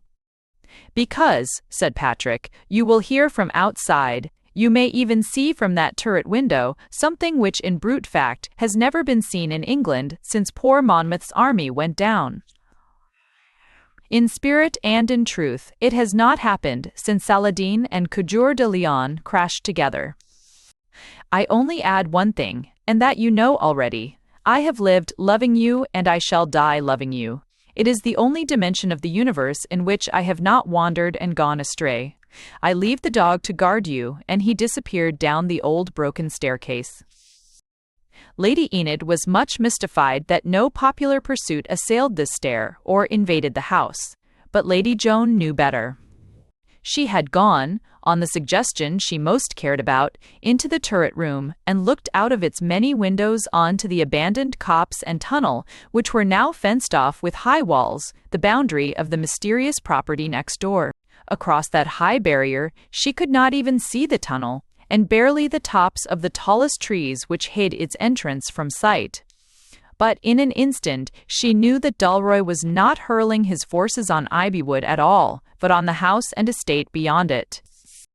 And then followed a sight that was not an experience but rather a revolving vision. She could never describe it afterward, nor could any of those involved in so violent and mystical a wheel. She had seen a huge wall of a breaker wash all over the parade at Pebblewick, and wondered that so huge a hammer could be made merely of water. She had never had a notion of what it is like when it is made of men. The palisade, put up by the new landlord in front of the old tangled ground by the tunnel, she had long regarded as something as settled and ordinary as one of the walls of the drawing-room. It swung and split and sprang into 1,000 pieces under the mere blow of human bodies bursting with rage, and the great wave crested the obstacle more clearly than she had ever seen any great wave crest the parade. Only, when the fence was broken, she saw behind it something that robbed her of reason, so that she seemed to be living in all ages and all lands at once. She never could describe the vision afterward, but she always denied it was a dream. She said it was worse, it was something more real than reality. It was a line of real soldiers, which is always a magnificent sight. But they might have been the soldiers of Hannibal, or of Attila. They might have been dug up from the cemeteries of Sidon and Babylon, for all Joan had to do with them. There, encamped in English meadows, with a hawthorn tree in front of them and 3 beeches behind, was something that has never been in camp nearer than some leagues south of Paris, since that Carolus called the Hammer broke it backward at Tours. There flew the green standard of that great faith and strong civilization, which has so often almost entered the great cities of the West, which long encircled Vienna, which was barely barred from Paris, but which had never before been seen in arms on the soil of England. At one end of the line stood Philip Ivywood, in a uniform of his own special creation, a compromise between the sepoy and the Turkish uniform. The compromise worked more and more wildly in Joan's mind. If any impression remained, it was merely that England had conquered India and Turkey had conquered England. Then she saw that Ivywood, for all his uniform, was not the commander of these forces, for an old man, with a great scar on his face, which was not a European face, set himself in the front of the battle, as if it had been a battle in the old epics, and crossed swords with Patrick Dalroy. He had come to return the scar upon his forehead, and he returned it with many wounds, though at last it was he who sank under the sword thrust. He fell on his face, and Dalroy looked at him with something that is much more great than pity. Blood was flowing from Patrick's wrist and forehead, but he made a salute with his sword. As he was doing so, the corpse, as it appeared, laboriously lifted a face with feeble eyelids, and, seeming to understand the quarters of the sky by instinct, Oman Pasha dragged himself a foot or so to the left and fell with his face toward Mecca. After that the turret turned round and round about Joan, and she knew not whether the things she saw were history or prophecy. Something in that last fact of being crushed by the weapons of brown men and yellow, secretly entrenched in English meadows, had made the English what they had not been for centuries. The hawthorn tree was twisted and broken, as it was at the Battle of Ashdown, when Alfred led his first charge against the Danes. The beech trees were splashed up to their lowest branches with the mingling of brave heathen and brave Christian blood. She knew no more than that when a column of the Christian rebels, led by Humphrey of the Sign of the Ship, burst through the choked and forgotten tunnel and took the Turkish regiment in the rear, it was the end. That violent and revolving vision became something beyond the human voice or human ear. She could not intelligently hear even the shots and shouts round the last magnificent rally of the Turks, or I am.